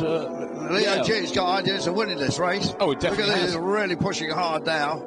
Yeah, won it last year. He's trying to do the same, and you know the safety car was very much his friend. Got him back in touch. But just remember that car didn't have a burden of glory extra time in the pits. So, in terms of natural pace of these cars, today you'd think Maxime Guénard leading the race should be able to drop him. But really good run onto the start-finish straight from the BMW driver. And that's the X. Broad speed car. Yeah, I think so. Yes. Yeah. Okay. Well, side by side. Who's the last of the late breakers? Well done, Maxime Guénard. And then, only ran wide, you see, just went in too deep. The thing there is Maxime Guénard had a better run onto the start-finish straight than Leo G. Actually, it's worse than that because pulling off has something gone pop, but that was a very nice way to tuck it away. But last year's winner, Sebastian Glazer, racing his Leo G, had just got into the lead momentarily. But something went on down into turn 1. It was the fact he couldn't get on. I understand sometimes if you're both braking late and you have to cede position, you have still brake too late for the occasion for the first corner. But be interesting to find out what happened there. We may never get to do that. Well, there was a spin all on his own of the Escort, and the Hyatt BMW really had to lock up to avoid that one. Yeah, so good job there. That's Ross on board. It's Nick on board at the moment. Yeah, that's the yellow one. Canary yellow. So here we are, back to it being a battle between the two mates, Guénard and Mill. So, and keep Europe cars first, second and third. And then Emile Breitmeier, he'll be demonstrating one of the Formula cars, or Formula One cars later, McLaren M26, wearing a sort of James Hunt style helmet, which I think is done especially for that drive. Yeah, it's a nice touch. So we've got the two Capris, Maxime Guénard, Armand Mille, in the order they were before the pit stops. Up into third place, Guillaume Maé, and then Emil Breitmeier in the second of those dark liveried BMWs. This is the one with the Castrol livery, and then Franz Wunderlich is fifth in that line. So two Capris, three BMWs.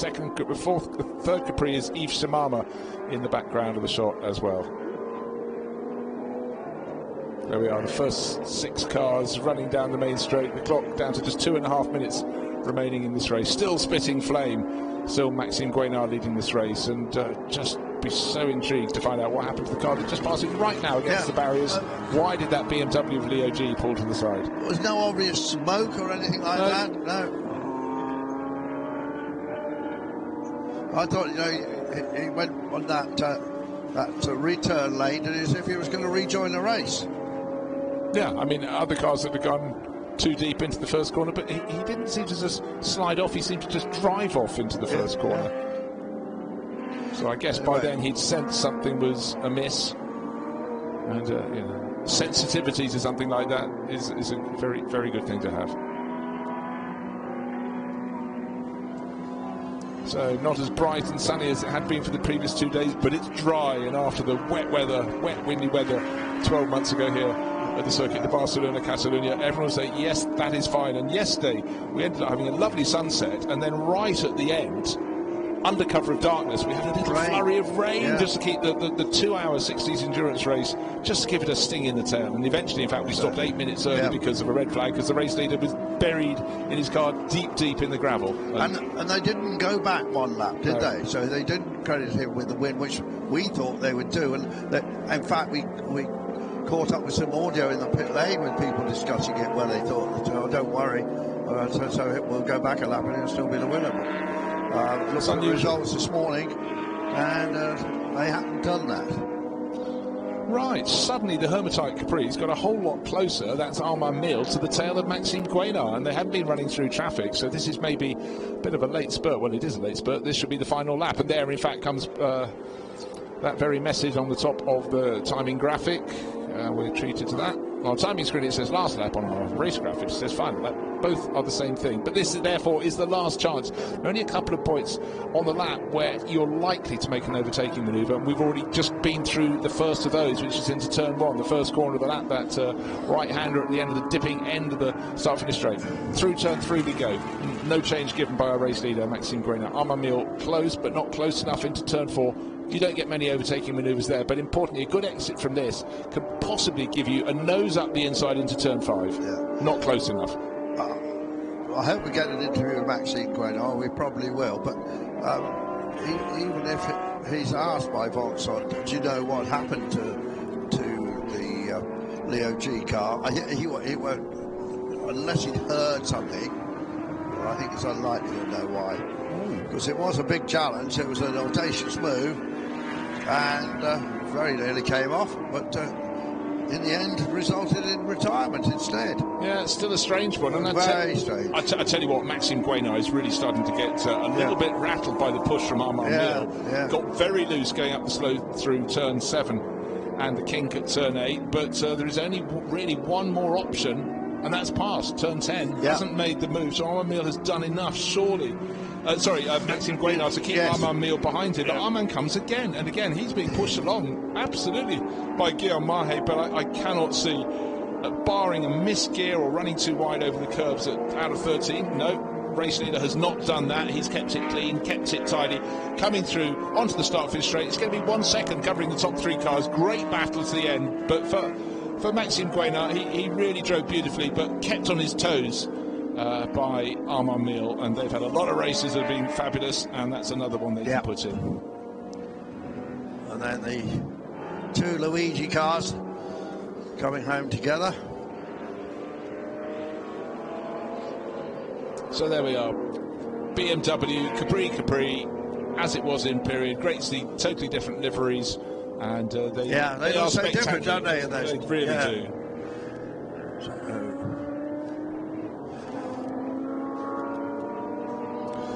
So keep Europe 1, 2, 3 from the Mile family business.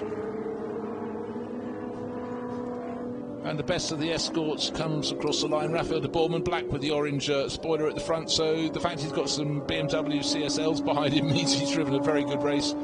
And there were moments of incident for the escorts, including the one that's just coming over the line now, the white one with the two broad blue stripes of the France family. Little spin, but they got away with it. And then the Sol Alfa Romeo in the gold colour, because the Gold Rover really had lots of problems. Lots of gold in this. We've got planes in the air. We understand that this race meeting is run by Peter Auto, but they also have a Spanish partner, and the Spanish partner also, I believe, organise air shows, and this is obviously a bit of this. There's a plane in the paddock actually, which looks like it's not a biplane, but it looks like some sort of stunt plane to me. And as we discussed yesterday, we've seen lots of planes next to the paddock at Goodwood. We've never actually seen a plane in the paddock. And but this is a nice aerobatic display going on. So this is an event to a degree in the style of Goodwood. It's not as big as Goodwood, but you know, it's not just about motor racing.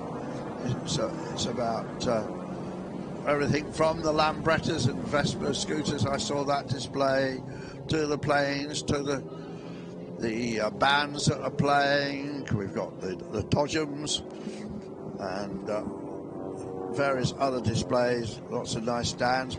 Bruce bought a very important book yesterday there. They saw me coming. Keep my credit card in my pocket. I will try not to go that direction. It'll be closed when I let you out of the booth. Oh yeah, it will be. You're safe.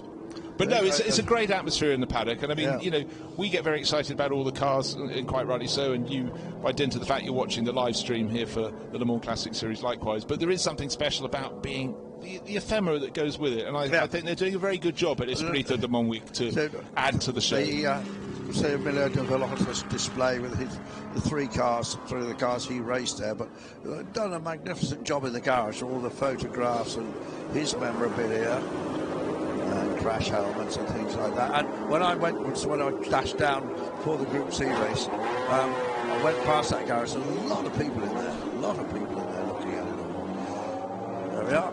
Maxime Guénard getting out. Mr. Armand Mirtner, his own crew coming across there. And Armand also out of his car. The two Capri drivers, first and second. Yeah, I know. They've been mates since they were school kids. Great.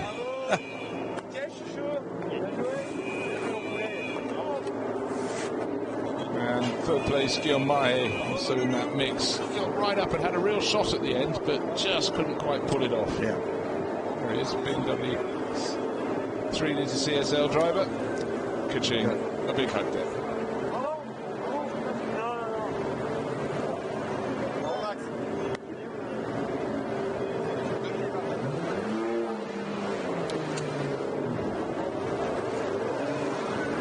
BMW, the three bands of colour, they just look good on any flank, and obviously a shape as shapely as the 3-litre CSL looks fantastic with that black backdrop. That's Guillaume Mahé in third place, but the car that always looks best is the one that wins the race in terms of the driver's eyes. Yep. And that's the Nigrin liveried Ford Capri 3100. But let's go down to the pit lane with Vincent Franssen, and the winning car was car number 1. The driver was Maxime Guénard, and Vincent will tell us his thoughts. What a fight for the win in this Heritage Touring Car Series. And the winner is Maxime Guénard. Maxime, c'était une course de fou hein, avec cette neutralisation, ça regroupe et vous gagnez quand même. Ouais, c'est la fin de course là, c'était compliqué. Je savais qu'avec Armand ça allait être compliqué jusqu'au bout en fait. Mais quand il y a eu le safety, je savais que ça allait regrouper. Et puis je m'attendais pas à voir Sébastien quand même passer deuxième et puis me tenter de me faire l'intérieur en bout de ligne droite. Pour être honnête avec toi, pour m'éviter un peu certaines prises de tête, j'ai retourné aussi le rétroviseur, comme ça je voyais pas ce qui se passait derrière, tu es concentré sur ton pilotage. Donc qu'est-ce qui s'est passé derrière? Je ne sais pas, mais c'était cool, vraiment. On enchaîne avec le CER2 maintenant, Maxime. Exactement. Bonne chance, bonne course. Now he will drive in the CER2 category. He will jump in his Lola. Second place is for Armand Mille. Armand is there. Armand, deuxième place à l'arrivée, il s'en est pas fallu de grand-chose. Hein. Exactement, non, on a fait une belle bagarre avec Maxime. Franchement, à la fin, c'était pas loin, mais franchement, une belle course. Hein. Et il y a aussi Glazer, putain, il nous est remonté dessus à un moment. Mais je sais pas ce qui lui est arrivé d'ailleurs. Non, c'était une très très belle course, franchement, très très heureux. Cette course en tout cas, et puis course d'équipe comme le veut la tradition. Et puis le troisième gaillard qu'on n'a pas eu hier à l'interview, on va l'avoir maintenant. He refused the interview yesterday, but today is the good day. Guillaume, c'était d'une fois de plus une superbe course pour l'équipe Europe. Exactement, 1-2-3 pour nous. C'est vraiment une belle histoire. Je crois que j'étais 4 ou 5e. Dominique a fait un super relais. Il a réussi à doubler Olivier Brettmeyer, qui est un client pour lui, entre guillemets. Et moi, j'ai réussi à tenir la place. J'ai vu le fiston Brettmeyer qui était derrière moi. Je me suis dit, tiens, il va réussir à me doubler. On avait trop de pression à l'arrière et le safety car m'a un peu sauvé. C'est redescendu en température et j'ai pu suivre le rythme. Et après, j'ai essayé d'embêter les jeunes, mais c'était trop tard. Ouais, il a essayé d'embêter les jeunes. Et en parlant de jeunes, le jeune c'est lui. On va faire un petit coucou à Yvon Maillet qui nous manque un peu ce week-end et qu'on retrouvera très très bientôt. Bien évidemment, c'est sympa. Je crois que ce triplé lui revient également. Merci. Thank you. So well done. The top three all grabbed down there by Vincent Franssen. But one of the points is the fact several of those drivers are going straight across to another 1 hour race. Yes. And jumping from one to another. Maxime Gaynard, who won in that Ford Capri, is about to go out in the ex-Jim Wallace Otford Group Lola. Yes. But let's take a look back at the highlights of what went on in the hour of racing for the Heritage Touring Cup. Some beautiful cars, some great racing. Let's take a look.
So we move on very, very quickly indeed. Another 1 hour race, and quite a few of those drivers nipping into their next steed for this race. This is classic endurance racing too, and it's an absolutely packed grid.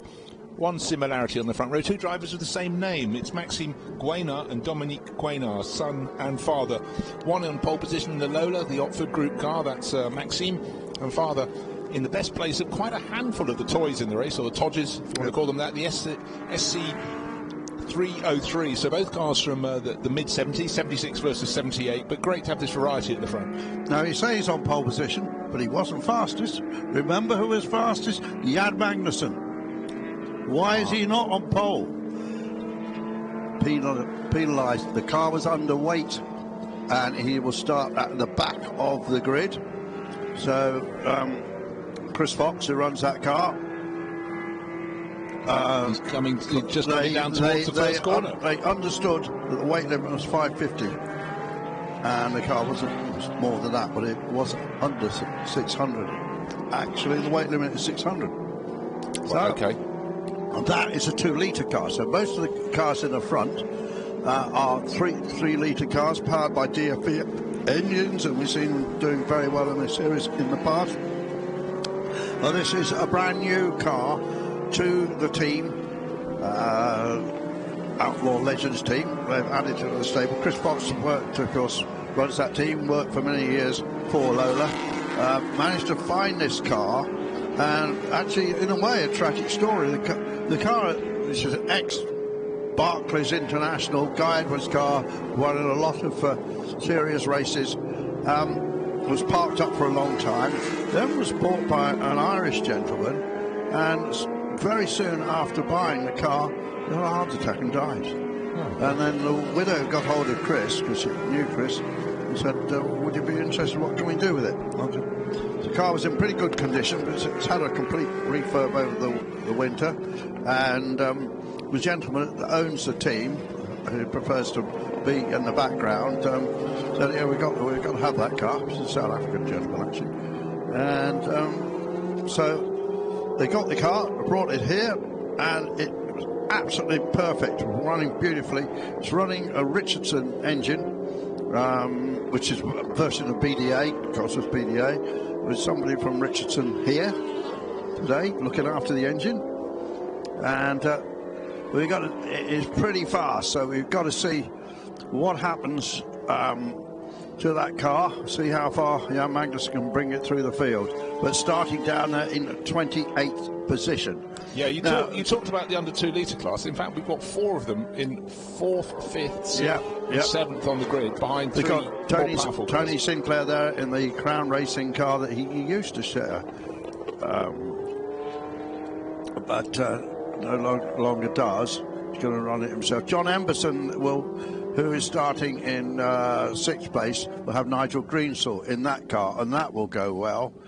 And there's some very other interesting cars, but the Maxime Guénard car, there's a funny story. That's a car that dominated this championship last year. He won, I think, all but one of the races, and has won at Le Mans with this Lola T286.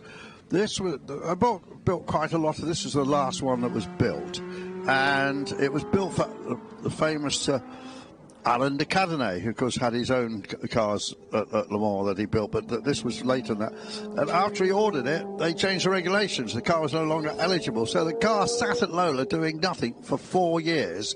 And then a guy called Jim Wallace from the Otford Printing Company, Otford's in Kent, decided to buy it for the Thundersport series, which was a British sort of catch-all Formula Libre sports car series that had Can-Am cars in it, and that car, and that's Dominic going on now, and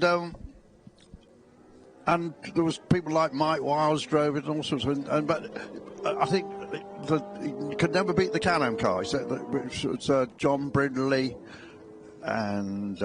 It'll come to me in a minute. The man who owned Brands Hatch. John Fulston. Right, what we don't have is that Otford Group Lola on pole position. But I heard a car coming round. Yeah, it's coming round. It's coming round. Bear in mind that Maxime Guénard, like his father Dominique, Maxime had only just finished the previous race. Yeah. Here's the Crown Racing car that was so successful, won one of the European under 2-litre championships. Chris Craft, the Crown Racing car.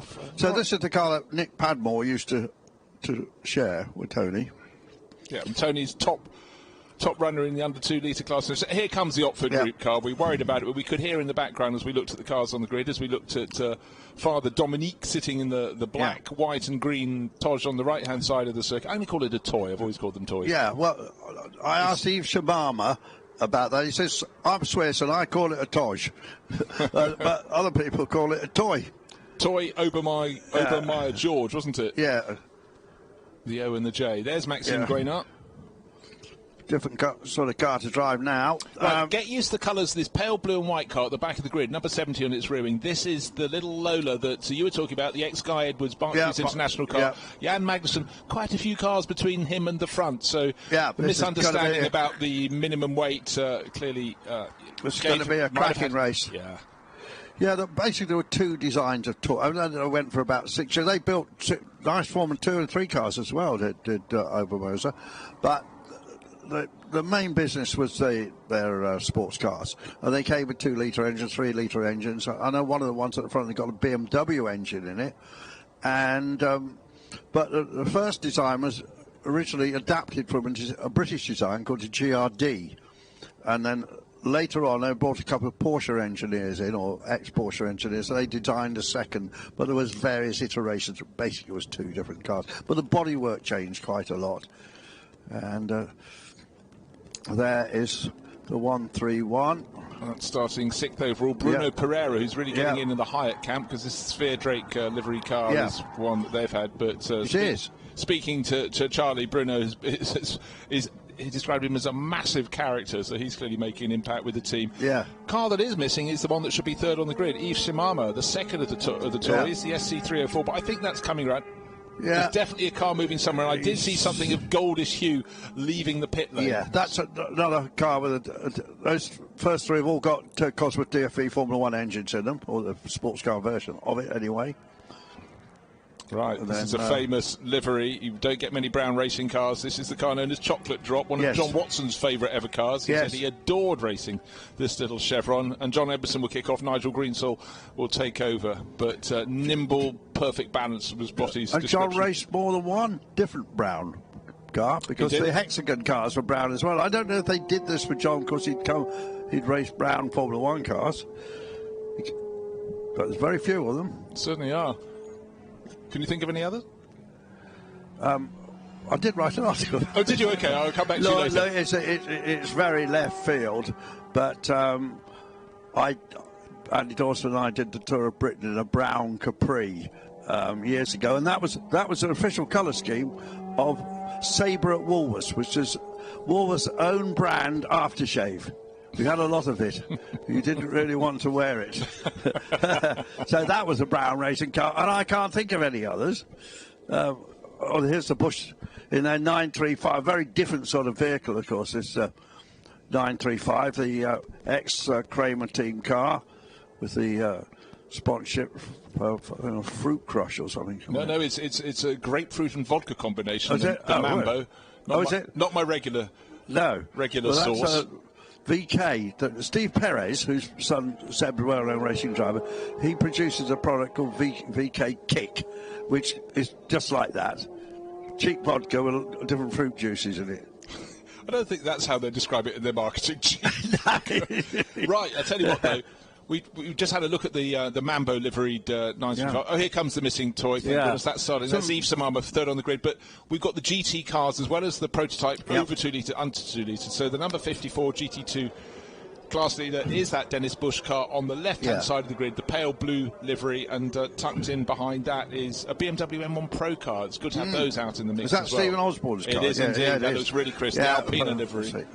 The man owns Malden Salt flats in Essex, and been doing it for years. High quality salt.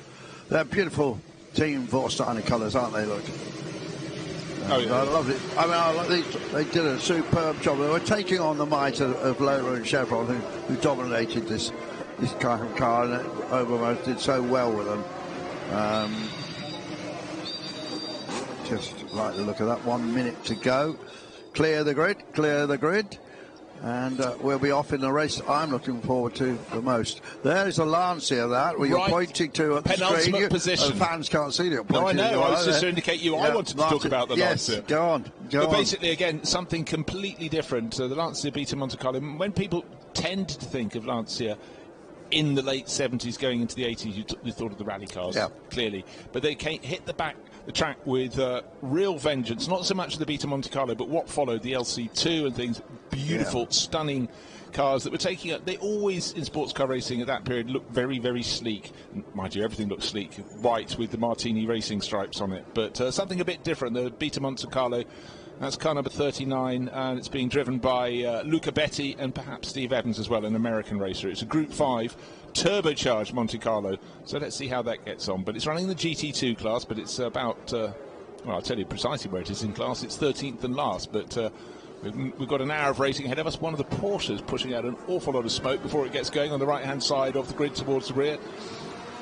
We've got 935s in this race, a 9345, which is sort of forerunner to that, some 934s. So all sorts of different shapes and sizes of Porsches. And the best replace them at the moment is the pale blue one in the middle of the screen going from side by side. That's the Kramer twins car, sorry, the Busch twins car. And then behind is the Alpine ex-Dieter Quester BMW M1, very crisp in its navy race livery. And good to have a Lotus in the race as well, a Lotus Esprit. Pretty rare, that car. Kenneth Baird, Group 5 racer. Yeah. And right at the back, get a look at that car, pale blue with white. Barclays International livery. It's the Lola with Jan Magnussen, fastest in practice, and his reward was 28th place on the grid because the car was underweight. Guy Edwards, who raced that car and got together that sponsorship, was he wrote the definitive book on motor racing sponsorship, but he was absolutely ace at it. But he was very good Formula 5000 racer, excellent racing driver, and I spoke to him very recently actually. He's living in Ireland now. He's unfortunately had a devastating stroke and is in a wheelchair now. So so it's rather sad. He was such a man about town as well. He was, guy. But also just the sheer number of sponsors he brought into this motor racing. Encyclopedia Britannica, all sorts of things. ICI. Yeah. He brought in, and excellent driver. This was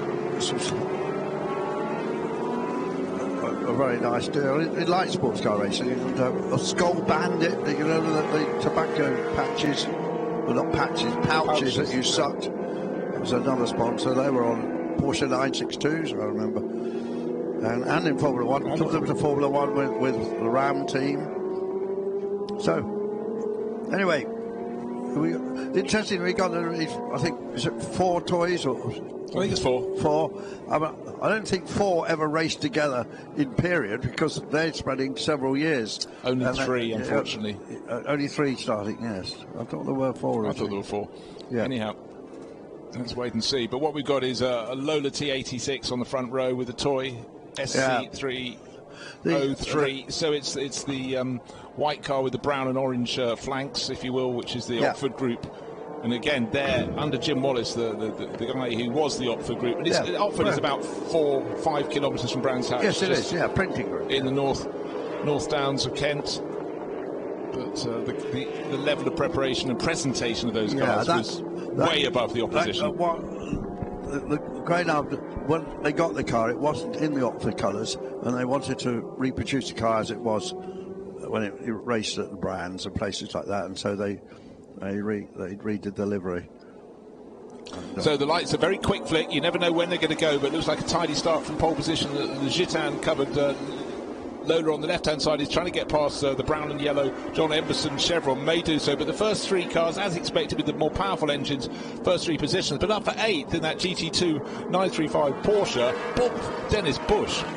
And Magnussen went straight up to 20th place, right at the beginning. 8 places gained by the first corner. Yeah, well, a couple of those didn't start, but in 6 places anyway, and now he's done a couple more. And remember, he's only got 2-litre engines. The cars at the front have the 3-litre Formula 1 engines in them. He's got this Richardson BDA motor in the back, but everything there rebuilt new. And then just saw it there going through and picking up another spot. Yeah, in fact, just past the 3rd of those toys, also in a Warstein livery. Yep. That was the Danilo Kopith car. A bit of a lock-up, the Schmidt Machines car, but just up ahead of him, Bert Smeets. What do you reckon by the end of the first lap? Will he be in the top 10? Jan Magnussen, former Grand Prix driver. He's up to 15th now. I was going to say top 12, but... Yeah. Hugely successful. Well, he's got a queue of cars in front of him, and he's just picked off a Ligier. He's got a couple of Lolas to try and pass, then a Porsche 935, 2 Porsche 935s, and down the straight. In fact, he's going to pick off a couple down into the turn 10, isn't he? Oh, and into the wall goes the 32. Oh, that was Schmidt's car. We just saw him being passed, but Lola T86 under 2-litre class, but that's a regular in this series. And look at that! 1, 2. Oh, yeah, but then he had to really anchor up, didn't he? Waved yellows up in front of him. He had to get the safety car. That's why he did and the others didn't. And quite simply because that shows how attuned he is to checking out all the marshals' posts. Proper professional racing driver over many years, over 20 years. Had that long career with Corvette, didn't he? GM, they absolutely loved him. and lots of success all over America. He loved racing in America. He liked the way they ran it there. He felt it was much more laid back, as we were talking. Well, let's have a look. What happened? Okay, this is as the yellow flag comes past. Hey, I can overtake. Oh, yeah, no, then he saw the other there, and he really anchored up. He really almost got the Chitan car up his back, didn't he? Then he really, and then the car overtook him. Actually, the Chitan car.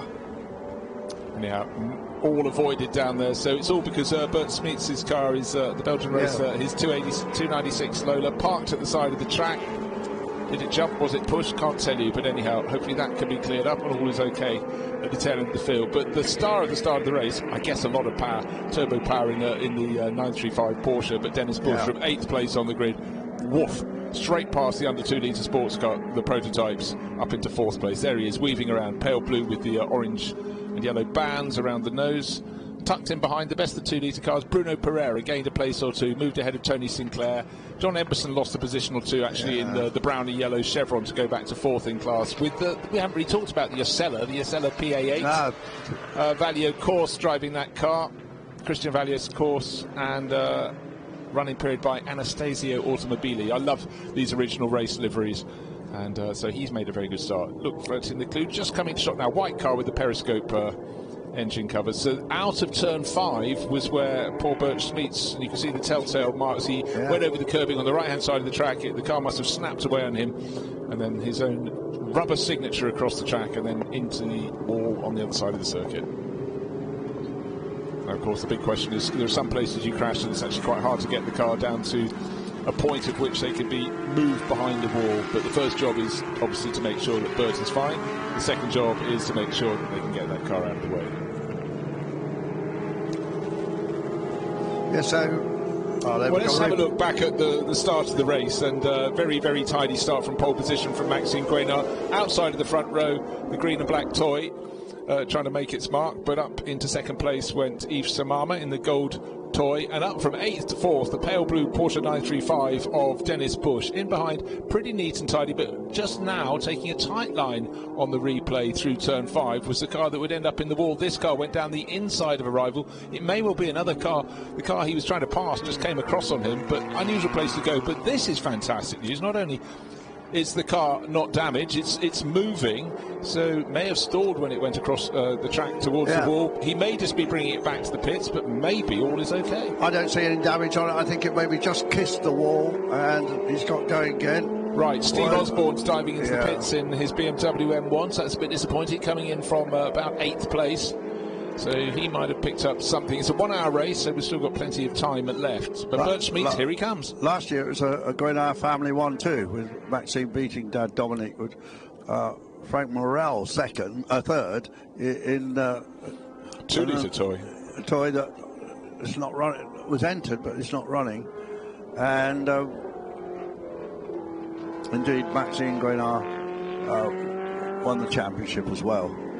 Right, Bert Smeets is not diving into the pits in the Schmidt Machines Lola, so he's going to try and catch the end of the train, but I don't think it's going to be a long safety car period, because if his was the offending article, and that's been removed from where it was sitting in a position considered to be dangerous, and quite rightly so, then hopefully he can catch the tail of cars. And as we speak, he's going down the Starfleet straight, but Steve Osborne, as you said, the man from Malden, and beautiful car in that really crisp navy blue, red and white livery. Something untoward for him, but he'd made a decent start, and so we can't tell from the outside what the problem is. Yeah, Chris Ward down there as well. He'll be disappointed. He was going to jump in that car. So hopefully we can get going again very soon.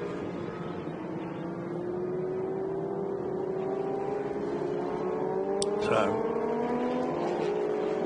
old protagonists in this series, Maxime Guénard and Yves Samama. 2 different chassis, but same engine. Right, let's give you people the answer to your question.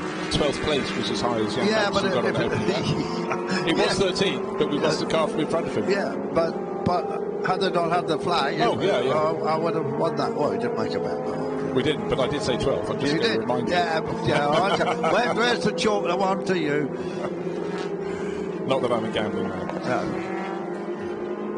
Well, hopefully it's a 1 hour race. There is a problem, clearly, but hopefully Steve Osborne or Chris Ward can get back into that car. The best way of finding out how things are is to get them back on the track.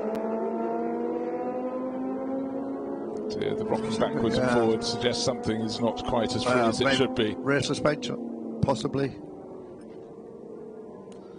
Right, I think we are about to have the field released. Can't see the safety car, and if we could, I would suggest its lights are out. And yeah, hanging back there, about to have the restart now. And Maxime Guénard from Yves Samama, who remember started third at the start, got up to second place ahead of father Guénard, Dominique, and flashing through. Now down the start-finish straight, they've all got Cosworth DFEs. They'll punch a big hole in the air, but tucking in behind the Porsche 935 of Dennis Bush is going to see what it can do as well. Sorry, yeah, Dennis Bush stays with them, but then you can see the difference, the performance of the under 2 litre prototypes, led by the green chevron of Bruno Pereira. They just don't have the grunt. The Osella getting off the circuit. He went to the left-hand side from the driver's point of view, the right from ours as we look down at it, and trying to get your braking done on the red and white paint on the outside is not optimum, I think. And Max still not cut past that Gitane car. We did pass it because then he slowed up quicker, and so it might not made much more progress now. But they're going to try down the inside, and well, he's getting boxed in, is Jan. But he's got plenty of time, of course, but there's the other Tosh that's further down the field, the copies. Oh, what you don't want is 2 cars fighting in front of you, and they're big cars, the Porsche 935s. 2 935s, you've got to go past them both now, though. Yeah. They're twin turbos at the back. Used to love seeing those at Le Mans when it's accelerating away from the slower corners, and you could see the turbos glowing red, and the glow of that red onto the racetrack sometimes in the night. It's sensational. Well, it got a little bit busy between Emile Brigand in the white car with the dark green stripes up its flanks, and Carlos de Quesada in the bright yellow. 935, and I dare say there was a little bit of paint trading, but Jan wanted to go past, but you can see him hanging back thinking, are you? Yes, you are going wide. So the Barclays International loader from 28th up to what is effectively around 9th place, so he's going in the right direction. Yeah. So now Magnussen's got to pick off Emberson, who will hold that. I think he'll hand that car over to Nigel Greensall, and then in front of him the 82. That's Christian Vaglio Chiors, who could race a bit for Cool Racing, I think, in LMP2, hasn't he? They call him CVG. He got it on his crash helmet. CVG. We like simplicity. Right, Jan Magnussen's gained another position. He's got the Crown Racing loader up in front of him. That's his next target. Vanio, of course, is just in behind in the Osella, the one at the twitch down into turn 1. Last lap, and Tony Sinclair, well, he hasn't left the door open, but Magnussen clearly has got more pace, so he's just got to bide his time, but doesn't want this first gang of cars to get away from him. He'll get him now. He'll get him down the inside now. No problem at all. Then it's after the green Pereira car. Yeah, which is leading the under 2 litre class, the Portuguese racer. There it is, bright green sphere drake on its nose. It goes down along the slope to turn 5 and then drops down the slope beyond that. I hadn't realised that Hyatt had sold that on, because they've got another similar car, but yeah, they have another one, a Thyssen delivery car, the bright orange one. Yeah. Had it last year, I haven't seen it this year. Yeah. Right, so settling down, leading the GT class in 4th place overall, Dennis Bush, but the first 3 cars with their Cosworth power pulling clear. They're more nimble, these are the prototypes. Obviously, they're a car based on a Porsche 911, but with so much more. Now, Jan Magnussen is right under the tail of Bruno Pereira, so any moment now expect a change for the lead in the under 2 litre prototype class. But then beyond that, we've got 49 minutes left, so plenty of time. Yeah. And Bruno Pereira started this lap 6 seconds down on the race leading car. There is absolute clear scope for Jan Magnussen to get to the very front. Now he's after the 935, and he's already gone past what we haven't mentioned actually in night, Stephen Ungen, which is Vietnamese heritage, and Nguyen. No, I don't think it is. I went on a website to find out how to pronounce it, Bruce. Because NG is just new. Yeah, but it's done. It's sort of very nasal. Anyway, I tried to copy what it said, but I'm not sure I'm right. So But anyway, it's the most popular family name in Vietnam. But he's French, clearly French, and then Magnussen picks off 5th place there, and up to 4th, won't he be in a second? Yes, he's already 4th. Yes, and now he's got the 3 DFB cars to catch. But he's absolutely flying. I mean, Chris Fox and the boys will be smiling now. a bit of egg on their face, really, carrying it to start at the back because of that misunderstanding over the weight limit. I wonder how different the car feels with obviously 50 kilos or thereabouts. Well, no, it wasn't right down on the 550, but they thought the limit was 550. I see. Okay, but presumably if they thought it was 550... Yeah, but it might have been, I don't know what it was, but, you know, what you say is completely valid. Quite a little extra weight. Usually you put a sort of lead block in there. That's always the thing. If you've where you put it helps. It's where you put it that really, really helps. Have the clarity to do that. Yeah. So, Jan Magnussen giving chase and down the order. Fantastic career. The Ford Zach Speed Capri behind the Interscope. You want to talk about the Interscope? No, I want you to talk about the Zach Speed Capri. There's a very interesting story there.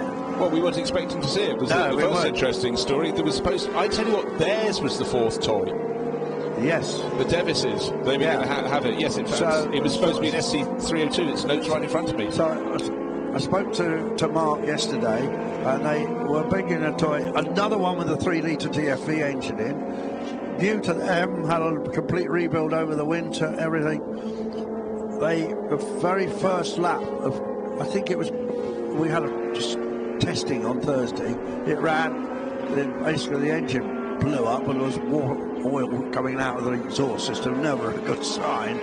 And so the team, which was again, if we keep Europe, went back and got this Zach Speed Capri, of which only 3 still exist, which Mark Davis from Belgium, had never raced. He's never raced this before, but he had it in it. You know, he buys and sells racing cars, although he says this one is not for sale. And so he's driving this car and learning it for the first time.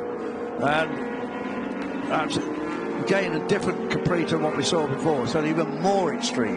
Yeah, I know, absolutely so, but I would suggest with all the turbo power it has coming in, it must be something to learn, but he's keeping it very nicely balanced. Looking at a replay down the start-finish straight, John Emberson's car coming there. That was the Chevron, the one that the chocolate drop behind Emmanuel Brigand in the Porsche 935, and then the Brumos livery. Just tucked in behind was Georges Caban. Yeah, that Brigard car's got a huge amount of history, and he's been a French GT champion. He's been a champion in this series of referee. That car, I think, raced at Sebring for 5 years. That was Milton Milner was Milton Milner Gunner Racing was the name above the garage door, if they had garages or doors. But talking about another car with a famous livery, it's the Interscope liveried Porsche tucked in behind Mark Davis. There, it's Jim Norman, and of course Interscope ran an awful lot of cars. This was ex-Ted Field, Danny Onguy's car. Ted Field was Interscope. Was Interscope, but Danny Onguy's the Flying Hawaiian. The Flying Hawaiian, who started his motorsport career as a top dragster racer and switched to car racing, raced in Formula 5000, and of course was called Donny on the Gas. Donny on the Gas. A man of a few words, I found. I went to meet him and he didn't even offer those, really. But did not know. No, but I remember seeing him coming over when the IndyCars did 2 races in the UK, in Silverstone, then Brands Hatch. I saw him win there. Yeah, and just to break in, Magnussen is second now, but he's 3.5 seconds behind Maxime Grenard. He's gone past Dominic Grenard. He's gone past Shimara. He's now second. Sensational drive. Well, his fastest lap of the race is faster than our race leader by 1.2 seconds, so it is just a matter of time. That's an astonishing drive from the back of the pack. And don't forget, there was a safety car period already to sort of interrupt his ascent up the order. But Ted Field, and there's the chocolate drop. That's got a basically Hart Formula 2 engine in it. It's got more power than most of those 2 litres. It's a really good combination of that. Well, certainly. There's a great battle going on between the Zach Speed car and the toy. But it's what's the Zach Speed. Yeah, they were together. And Ted Field and the Ligier in there as well. Not an eclectic but interesting mix of cars there. And that's a It really is, isn't it? What an array of cars. They all would have stamped their mark at some point on the globe, but not really all together. That's for sure. Yeah, the other one we saw, the Brigand cars. Lots of different people raced it over a period, including 2 of the Whittington brothers, the notorious Whittington brothers. Don and Bill. There was Dale as well, wasn't there? Yeah. And They came and went. There's a fantastic book about the IMSA series, and there's an entire chapter linked to those who maybe came across their money in ways that weren't quite within the normal rule book. It's well documented, the Whittington's wheelings and dealings in Driven to Crime, very successful award-winning book by Crispin Besley. And but anyway, they have recently, one of them, Bill, has had a basically new 935 built, and I saw it 4 or 5 years ago at Sebring in a historic race there. Now this is the battle for the lead. Is it really a battle, because the flying Jan Magnussen, the flying Dane, is right up the gearbox of the car that almost always wins these races, Maxime Guénard. Red crash helmet of the little Dane, a shaven head these days, and he'll just it is a truly professional racer. He'll pick the best place. He doesn't need to dive past at the next corner. He'll pick the very best, easiest place to get past. Just looking at the nose of Jan's car, has it got a bit of a tire mark on the front of it? I wonder if it had from that instant when the yellow flag came out. Yeah, I think well spotted if it has. We can't see it right now. So there you got DFV power, of course, against the 2 litre. It's got a big black mark on it. Well spotted, Bruce. But look how later he's on the brakes. Yeah, should be slightly lighter as well. But wherever there's flow on the circuit, that's where he's got to maximise. And look, he got a far better exit from turn 2, going up the inside into turn 3. He'll disappear for a moment. And he's on the inside, but no. Power of the DFV engine has started, and he had another little look down there, and that one works. And he's in the lead from last to first. Magnificent drive in just a few laps. That was fantastic, wasn't it? Really, really brilliant. Yeah, just 10 laps. I'm thinking about it. No, I'll wait. No, down the inside into turn 4 he went. But at that point, you have to say, well done to Maxime Guénard. You realise, and you didn't then just turn in on the corner. But in fact, I think the Dane already had his nose ahead anyhow. But he's still pressing on. He's trying to pick off someone else. He's going to go past the Dietrich Chevron. But so too does the previous race leader as well. Such is the pace of the front runners. The chassis are very similar. One's a 282 and one's a 286, but that was just relatively small suspension updates, I think, from Eric Broadley there. There's the Oxford. Again, with Brown, we talked about Brown racing cars. At least it's got a brown stripe on it. Yeah, of course, Jim Wallace went on to own Great Paul Motors, the great Ferrari dealers. I think maybe Tiffany Dale raced that car as well. But it's Jim Wallace, obviously, was the owner. Oh, here's that Lotus all on its own, so it's about to be lapped. Polar Roof was the sponsor on that. Were they sunroofs in the days when not many cars were fitted with sunroofs? But yeah, somebody came and started cutting the top of your car off. You would know the other car. Yeah. On the left of the drive. Well, he's hanging on reasonably well, isn't he? He is. But you know what? The thing is, that car's ran all season last year perfectly. It's run at the Le Mans Classic, through the 3 races you have there, and it will be running again this year. And we know it works. With the Barclays car, this is the first race it's had in years. And while Chris Fox and the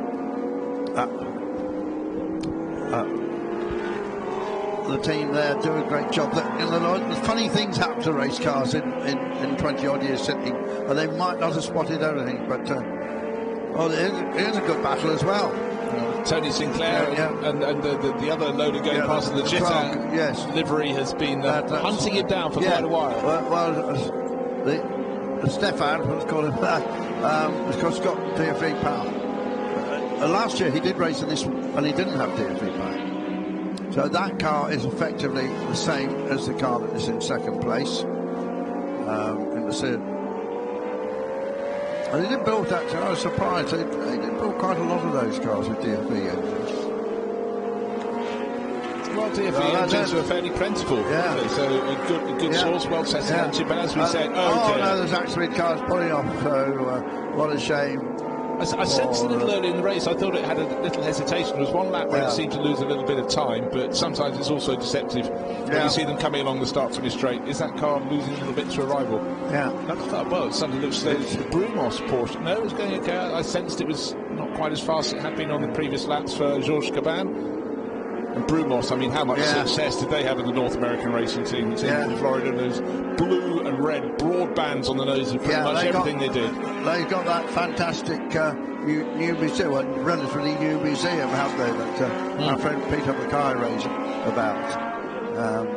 Up there in north of Florida. So disappointing for Mark Davis. He's got excitement coming because he's going to be granddad very soon. Josh, you have been ploughing the paddock. Yeah, I have. Yeah, well, I sat in the paddock.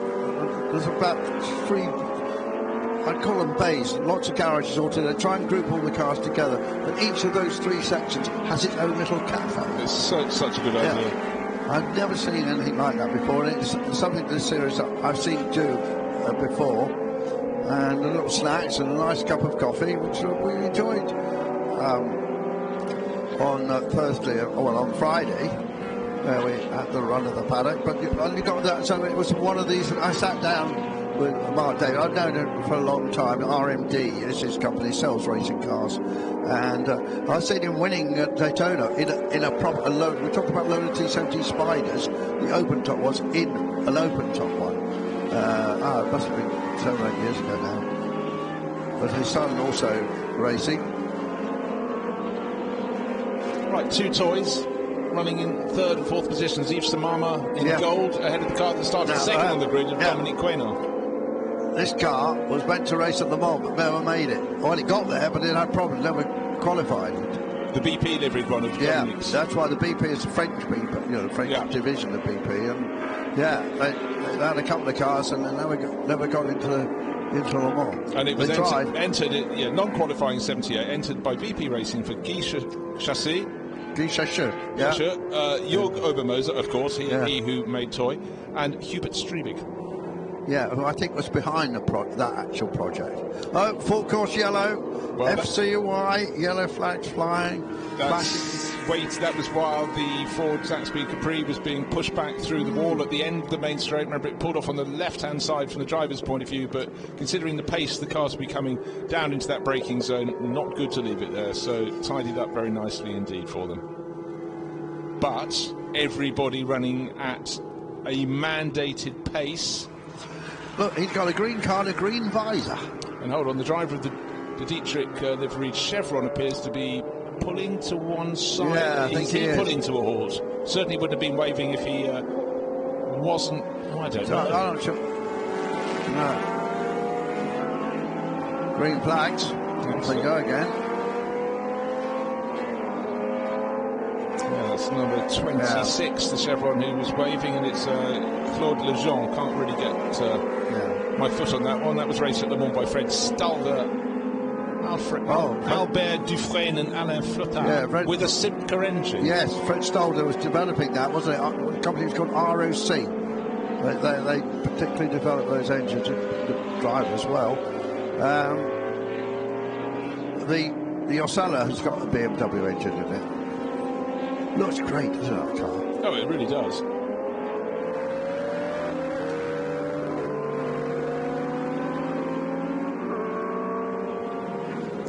So that was a brief full course, and it's there for purpose. Right, there you see Marty at Milt. Yeah, you see the car that's saying on it logos reminding us that twice that car was a champion in CR2.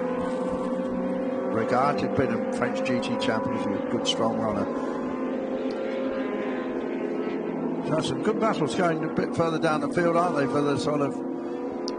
Well, the top GT car has just been passed. That's Dennis Bush and Stefan Nguyen just really getting a move on there. And that great to see that Gitan livery, slightly darker blue than the one we would have seen on the Ligier back in Britain. Talking of Ligier, guys, just a segue there. Yes. Here we have one in the pits, and that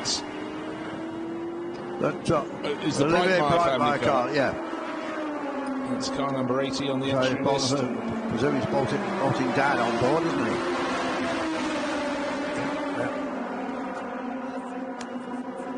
this car was actually ex-Francois Migard and Henri Pescarello. Quite a name to have a car at the moment. It's one of 3 JS2s. Both ex-Formula 1 in France. Migard raced for BRM. He even tried to race the famous, built in a garage at the side of the house, Cognac. And the Cognac has been resurrected. Indeed. But the engine doesn't work. I spoke to Peter Cognac of Goodwood last year, and he's hoping he'd love to run it again, but he's got a sort of slave DFE in the back of it. So anybody wants to lend Peter Cognac, is a great guy. Original designer at Surtees, of course, prior. He's still around. Okay, one Bush out of that number 54 935 Porsche, and the other twin in. So Dennis out, Mark in. Remember that started 8th, got up to 4th. Couldn't live with the pace of the 3-litre DFE powered prototypes in front, but could stay really honest and ahead of the 2-litre prototypes. And I think we've got Greenswell going in the car soon. In the Emberson car, I think. So, Dietrich, I'm not sure what that is. And this is another reason why you have a minimum pit stop time, because the driver getting on board, Lucien Rossi, sort of sat on the belts or something, so they had the time to extract them. Right, a race leader from last on the grid after that, losing all the qualifying times, 3.5 seconds clear. Jan Magnussen, the Lola T292, under 2-litre class car, but very much the class of the field, the way he's driving it. The Dane, not just fast, but super smooth as well, and really, really decisive in his overtaking.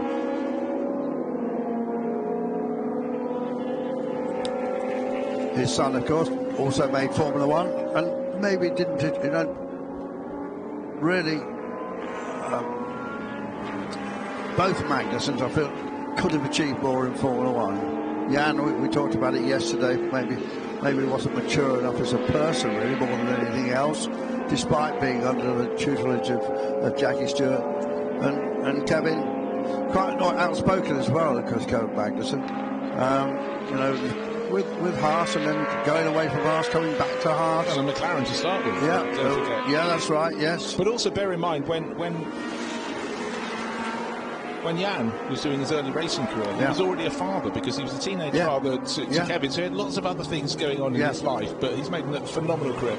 And I love the fact, because Jan was always someone who would, if it's got 4 wheels and a steering wheel, he'd race it. And we need more people. One thing he's going to be racing again this season is a Turner, and you know my love of Turners, and he's said that we've done a lot of work on it over the winter. It's going to be the fastest Turner that's ever been built. I guess it'll have a 1500cc Ford engine in it.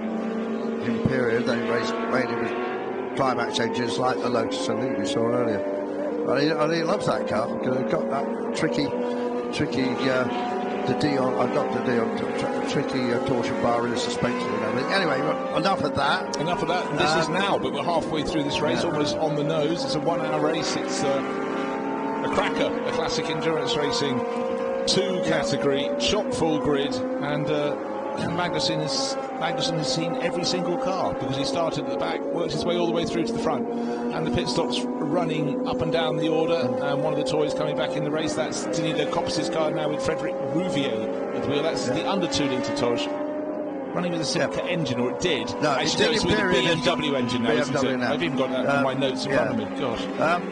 But I'm impressed with the way the Orsella's going, because we have seen various Orsellas over, but I don't know this guy, CVG, Christian Vaglio-Chios, but I noticed he had a cool racing suit. Well, that was called LMP2 team, wasn't it? Quite a successful team for him. But I don't recall him having raced with them. No, maybe. Well, could be a benefactor, or maybe he's a friend of the Could have been, yes. But, or maybe got the one that. No, I kind of, an assumption is the mother of all mistakes, isn't it? But I kind of thought, seeing that, he must have been in their LMP2 squad, but I don't remember. They run an LMP3 squad as well. I don't think he's been in that either. I've seen his name before, but I thought it was a historic circus. Well, here's the Lotus, in history of which I'm not so sure. Greg Caton and Kenneth Baird, and his Group 5 79 Esprit. Pretty rare machine that hasn't been seen for a long time. And give a little wonderful website for it to go. Mine translated itself into Russian the other day, rather surprisingly. I found it a bit difficult to read.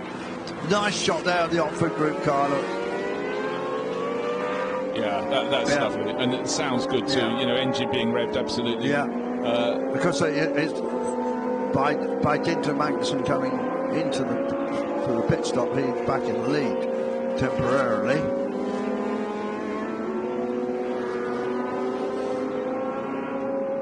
So Bruce, this is an in-joke, but he's doing a Johnny Palmer at the moment.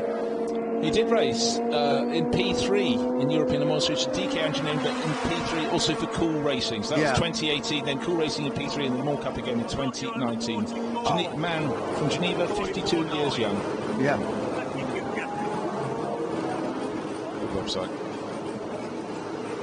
Yeah, there's the damage. So there's the tyre marks. Legacy Outlaw Racing. Legacy Outlaw Racing. Yeah. Still with a Marlboro on his crash helmet.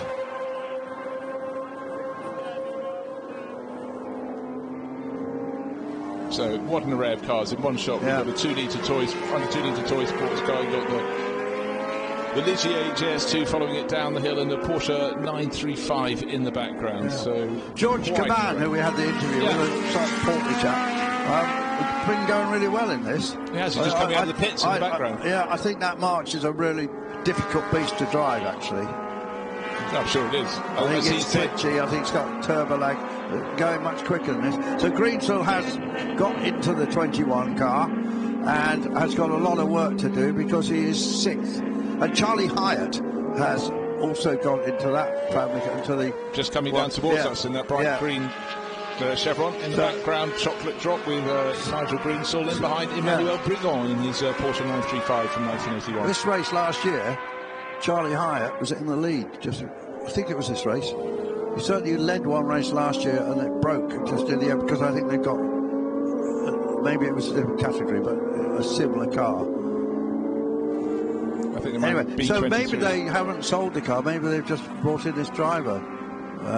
Well, Charlie said he was joining them this weekend. Yes, and, he shared T70. Yeah, so he's probably kept the car. There's it. Now the Oxford Group car is in. Just the team checking the tyre pressures.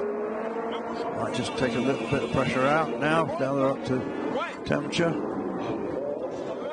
The Swiss and. Well, that's Jan Magnussen coming out of the pits, and he's jumping past Dominique Guénon, who seemed to be really rather slowly on the pit exit. But anyhow, we'll let the officials look at that one but he passed the. He was only in the sort of the joining lane. Yes, so it was. I mean, they were beyond the end of the white line. There could be a penalty for that, Bruce. It's amazing when you look at the Lotus in that pit, how far back the rear I was beyond just the thinking the same. Yeah, it's extraordinary, low and mean. No, I kind of assumed that the Hyatts had sold the car.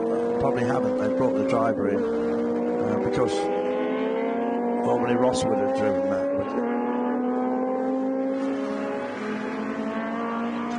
Fastest lap of the race, no surprises. Jan Magnussen, 1 minute 44 just a whisker under 1 minute 45 seconds. Best of the rest, Maxime Guénon, 1 minute 46.1. That is something, to be more than a second faster than the car with a larger engine, and to have had to, when your tyres are at their sweetest, be overtaking all the other cars to go from 28th to first. It's a phenomenal run from the Great Dane. I'm wondering about those tyre marks because that incident when the flag came out and Jan he nearly got hit up the tail rather than the other way around. Yes, he did. So I think that must have been earlier. That was probably working his way through the field. We didn't see that. So anyway, he's had a scare. He's come from the back of the field, and now we wonder if he's going to get a penalty for overtaking someone in the pit lane exit. Wait. Unfortunately, we might not get those messages. We're not getting that sort of. Sometimes you get those messages on the screen, but we don't. So we'll need to check the results afterwards. I mean, they'll tell the team. I think if the stewards have decided to. I think he went past it because he was probably checked up or something. Yeah. Maybe couldn't get it. 2-4 Steiner tosses together. Terrific stuff. Hope a photographer's got that. There's that Ligier still with the green Pescarolo marks on it, of course. And you see the difference, slight differences. Those two cars are very similar, aren't they? Yeah, no, absolutely. One's got a flatter nose than the other to make it really simplistic in terms of description. But yeah, just trying to see who's setting the fastest time at the moment on the track. Yeah. I've found a screen. You found a different screen? I've been digging for that for a long, long time. Oh, great! Look at that. So we'll wait at the moment. Hold on. Let's come up with a race from another race meeting. Bear with me. I clicked the wrong button. Well, what's happening wherever it is? Wait and see. Out on the track, though, it's quite easy to predict that the driver who is working, well, probably actually the least hard is the driver in third place, but will be back in the lead. And that's Jan Magnussen. He's just in his working environment for him. A lot of the others are working at being racing drivers, but Jan has done a lot. Let's go back down to the pit lane because Vincent has gone back down to catch all the action there. And let's find out what we hear from Bruno Pereira, who went out first in the 131 Chevron. Back in the pitch to speak about the family affairs of Peter Roto, of course, with Ross Hyatt. That's the father. Charlie Hyatt is at the wheel of the 131 at the moment. Ross, just explain us. There is a big family here. Yeah, we've got my elder son Nick is here. He's just been driving the CSL BMW. We just won our class. And my other son Charlie has been doing the T70 this morning and is now in the B31 in this race. I think we're lying about second at the moment, and hopefully we can hold on. It means that when you are at home, you always speak about motorsport? Is there anything else to speak about? I don't know, maybe, or maybe not, of course. How was your race, yourself, in Heritage? We had a great race. It was the first time we've run the car, and it's great that Peter Auto have now brought out a 12-valve class, because hopefully it means we'll have a lot more cars out of Spa. So it's a great class. Many people can afford to race in that. 24 valves are very expensive. So we're hoping it's going to be a really big class, and hopefully we can win this season. But if not, we'll have a lot of fun. That's the Hyatt family, one of the many families by Peter Roto in this kind of racing.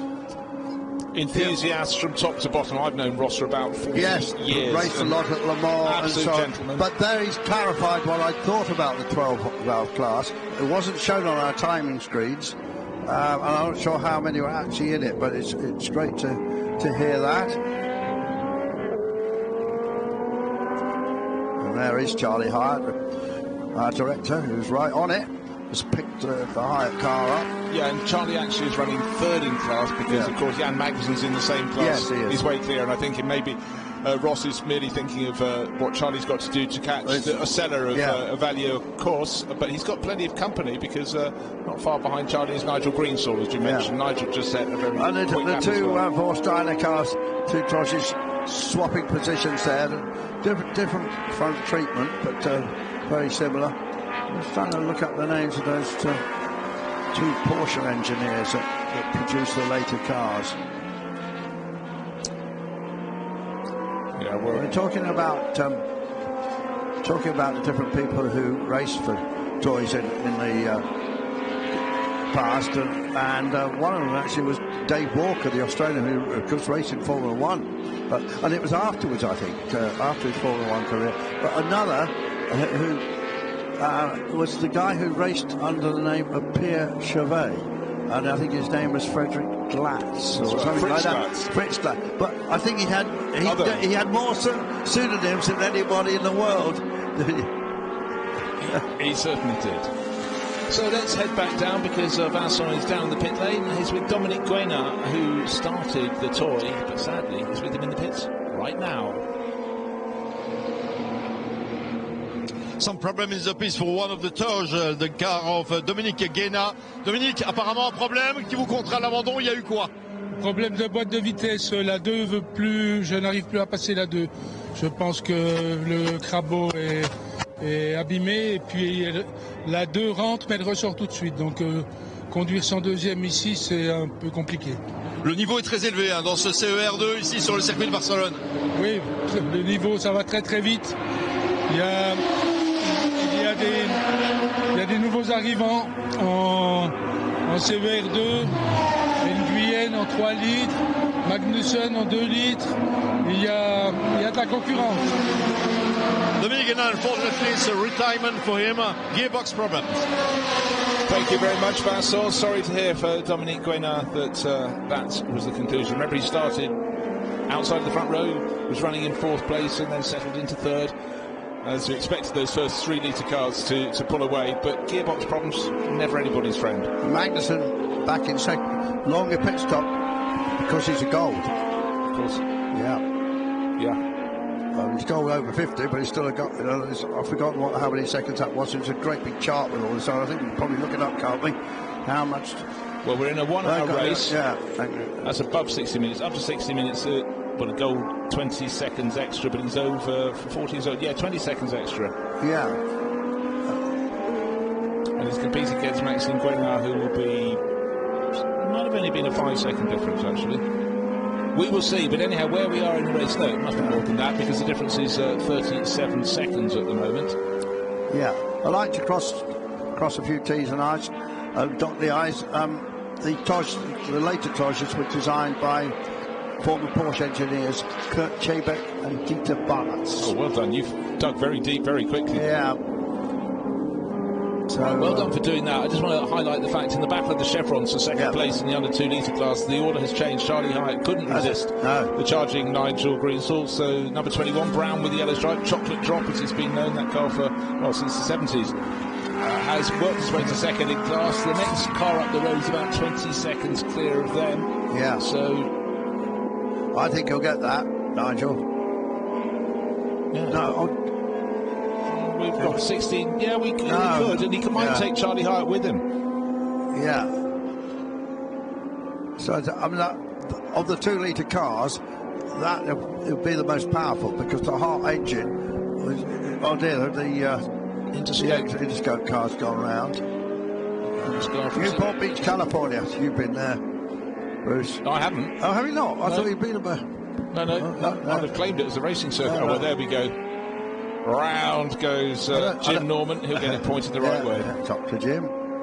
I had a class win at Daytona once, a long time ago, in a Porsche 924, something funny like that.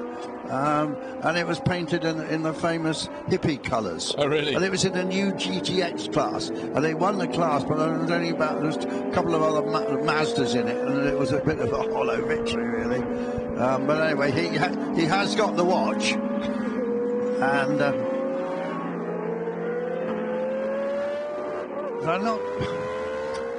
I'm baffled by why Magnussen's 34 seconds behind. So am I.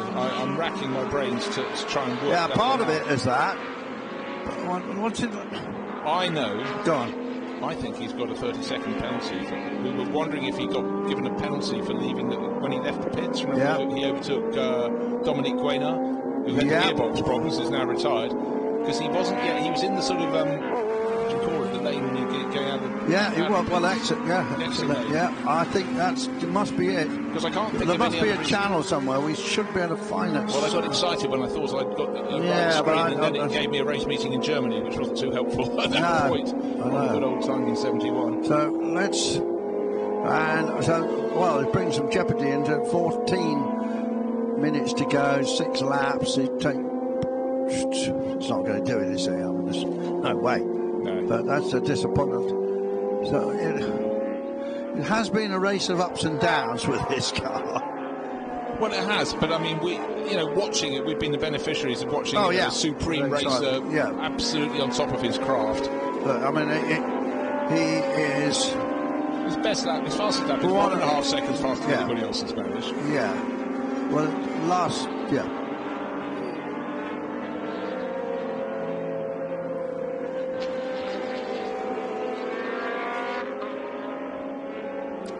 Nigel, what's Nigel fighting for?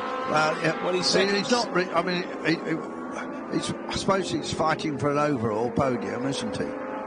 But he's second in that class. He's not going to catch Magnussen. The 2 cars in front of him have both got 3-litre engines, so in a different category.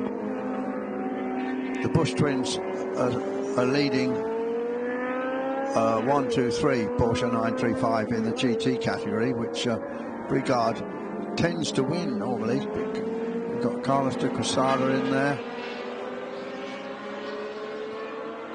also didn't get another bit further down. A couple of Americans have been supporting this series well, supporting last is Josh Tuggle.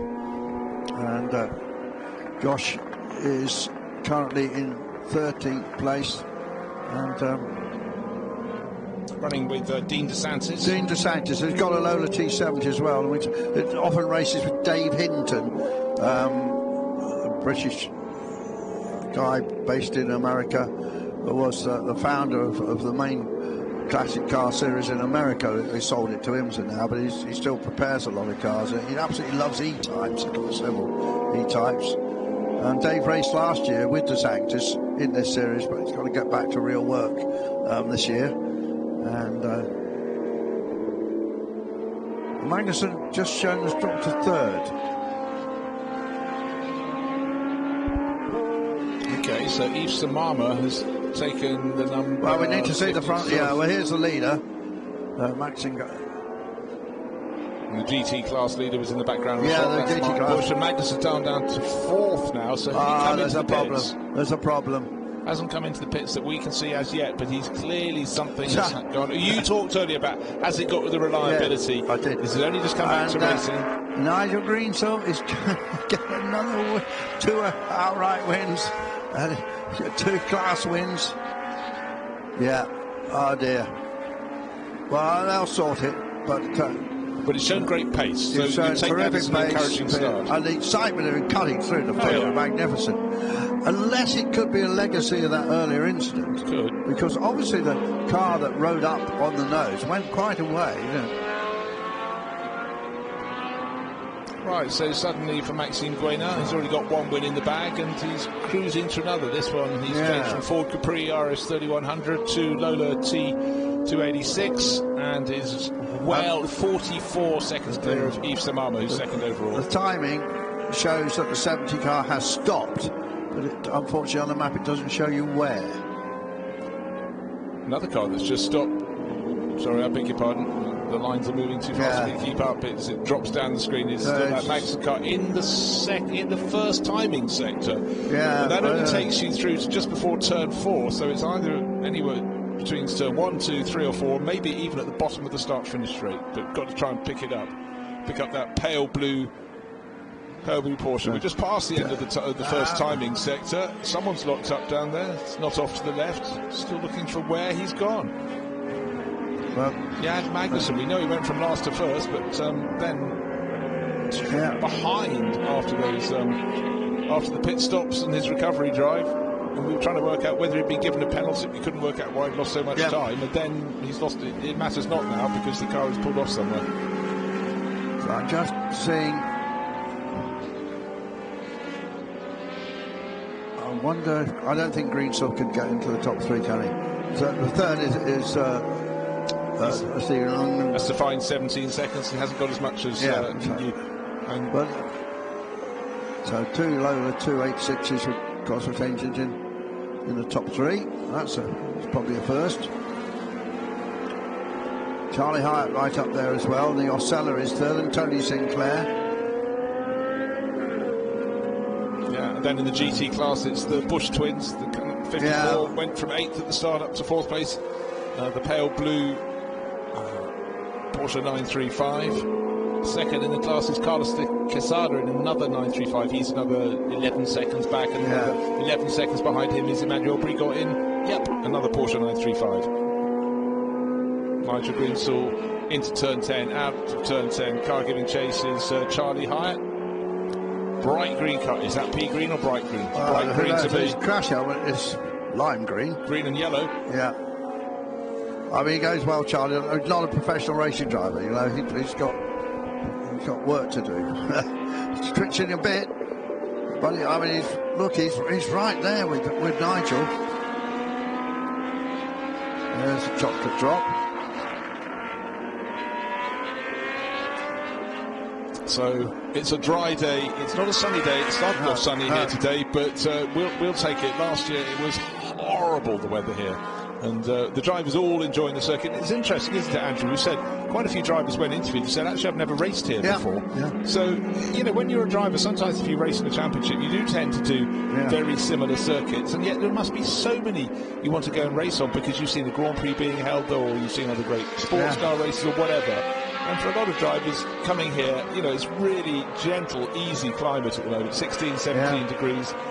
Bit colder, the nightfall, the evening comes in quite quickly, doesn't it? The temperature does drop, but during the day it's been lovely, and walking around the paddock, it's shirt sleeves weather. This is very much a Lewis Hamilton circuit that has been in the past, a string of victories in a row. Can't remember exactly how many were now, but it's an awful lot. 6 or 7 times I think he won here. And may yet, I've been looking at this season, climbing the podium anyway.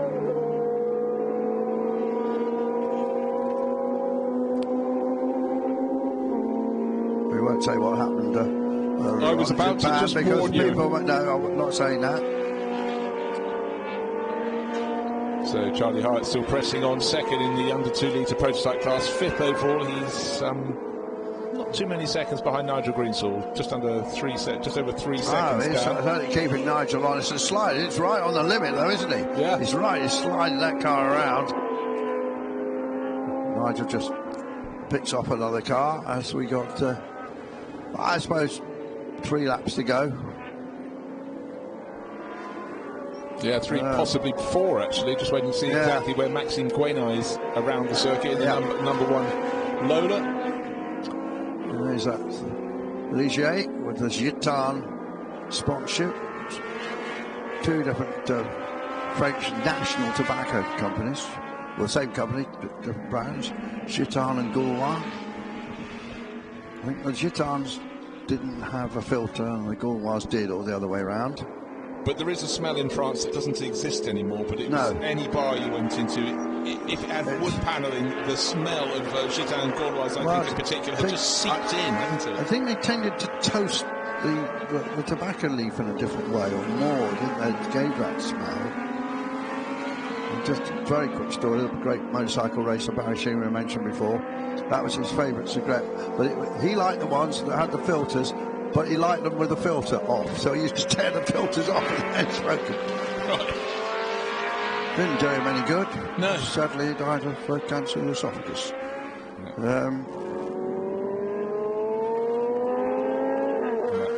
So, being driven beautifully in the front of the race, there was the challenge, of course, from Jan Magnussen, but Maxime Guénin sitting comfortably. Lola positive DFE-powered Lola T286 from 1976. The car had a huge amount of success in the UK in the Thundersport Lots series. of seconds, I said. I think it maybe only finished first once, but he had to beat another Lola, actually, a T530 Can-Am car, driven well by John Forster and John Brindley. They were always exciting races. Yeah, there was all sorts of cars. They had Sports 2000, so it was open house for any sports car you liked. I think there were occasionally other Can-Am cars in it as well, weren't there? So March 707 or something been in it. And it was a fun series. The brainchild of the greatest race promoter of all time in my book, Mr. John Webb.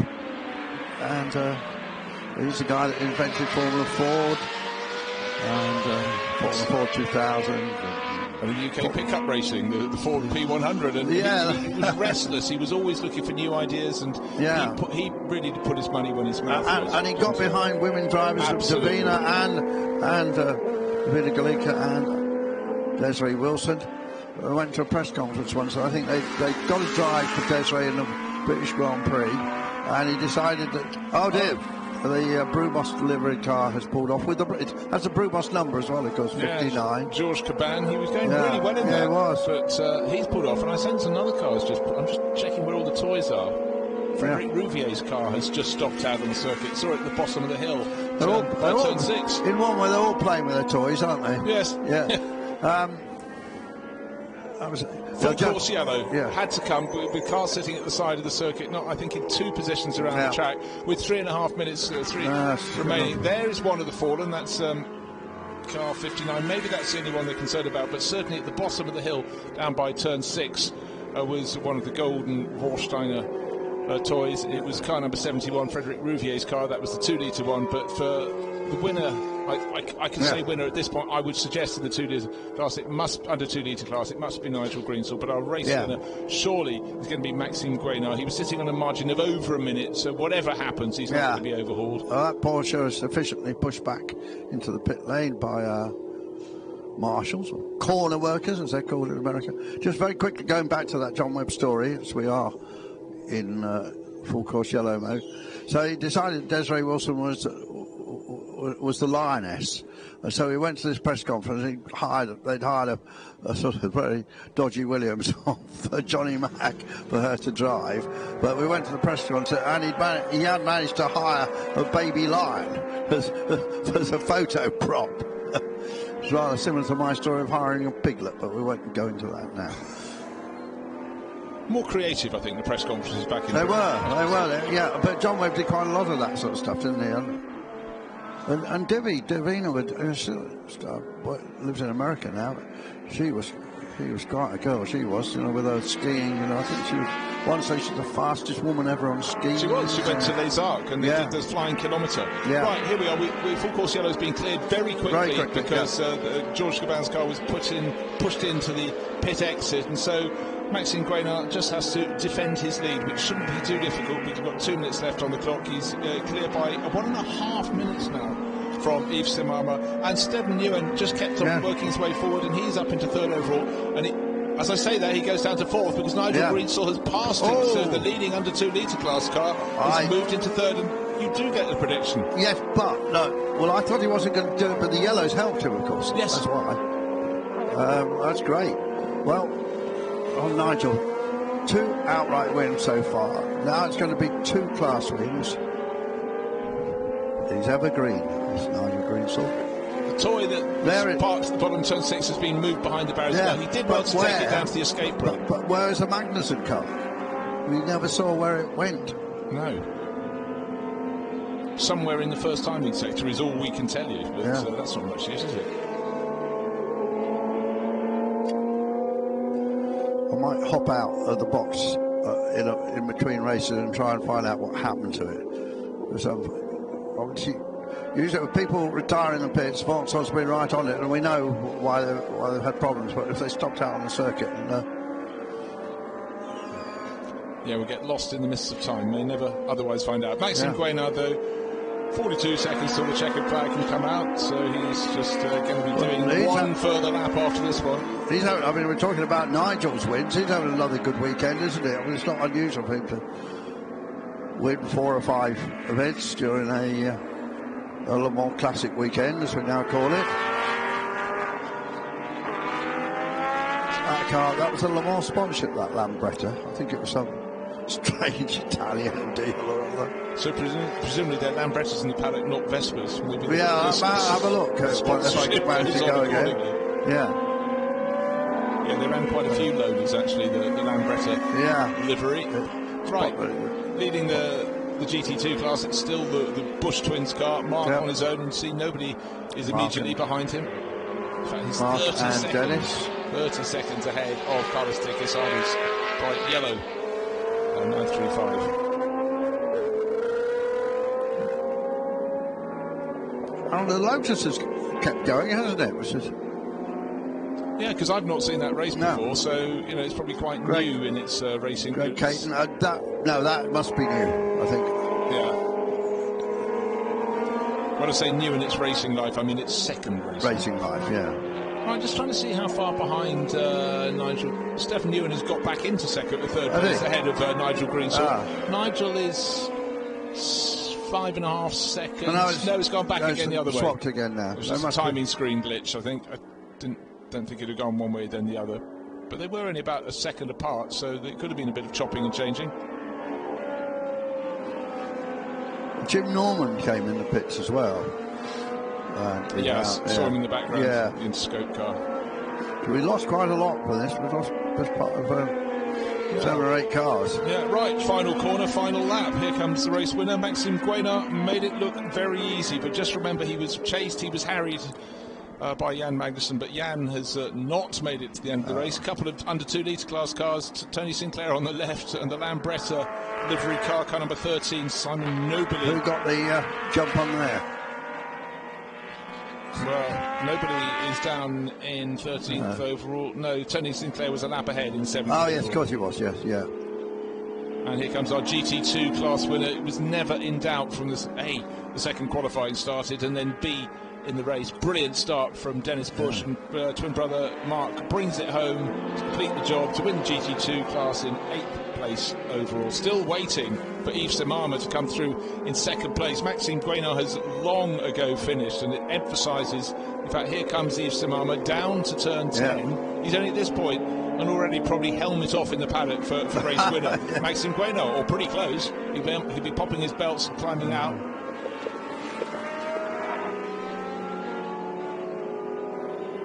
So checkered flag continues to wave.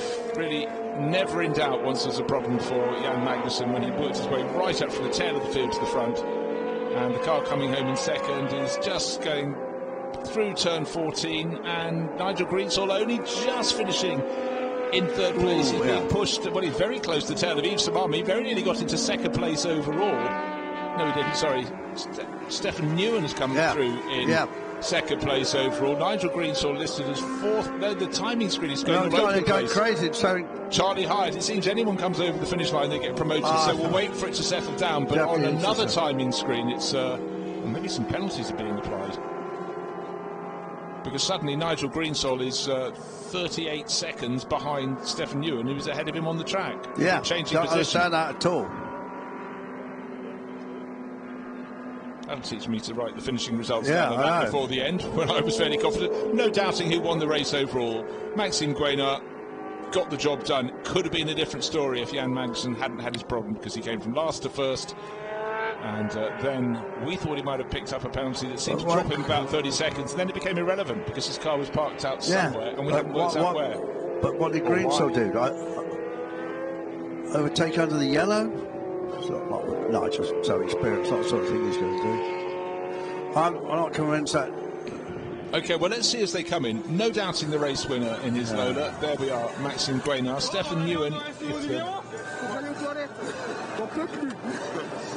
Stefan Newen will be coming through into 2nd place, car number 12, and into 3rd place, and leading the under 2 litre class will be, after the whatever happened to Nigel Greensall, will be Charlie Hyatt.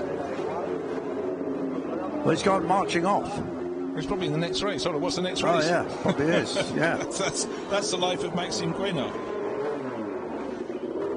It's a Formula 1 parade next. Oh, so, well, he could have a call of nature. He could have a call of nature. It's an hour-long race, sitting in a vibrating environment. and well, yes, but he came out of the previous race. 2 previous races. Yeah, fully understood.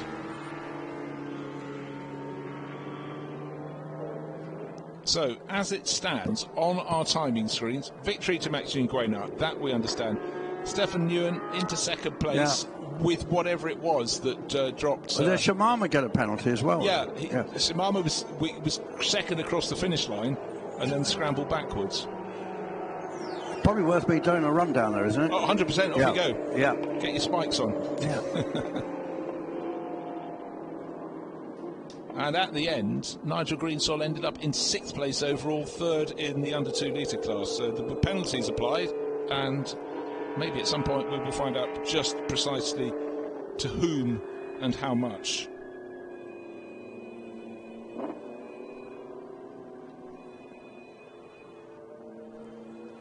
But no doubting the outright winner, Maxime Guénard, no doubting the winner in GT2. This car, the Mambo livery Kramer Porsche 935 with Dennis Bush starting and twin brother Mark bringing it to the end. So they got that job done.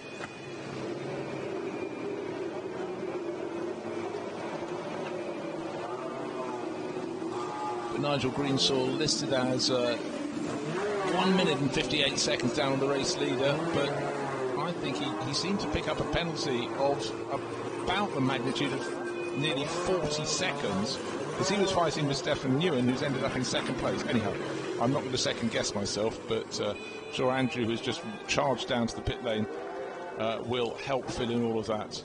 And obviously trying to get an interview with the race winner is slightly difficult, because Maxime Guénard has legged it through the garage, but certainly lots of happiness for others down and around there. And it is a real team enterprise when you get people out.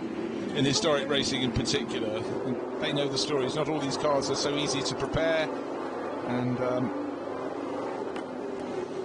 Stefan Nguyen looking beyond happy with what became second place. And he had to fight his way up the order, absolutely. So he'll have had some great battles up there.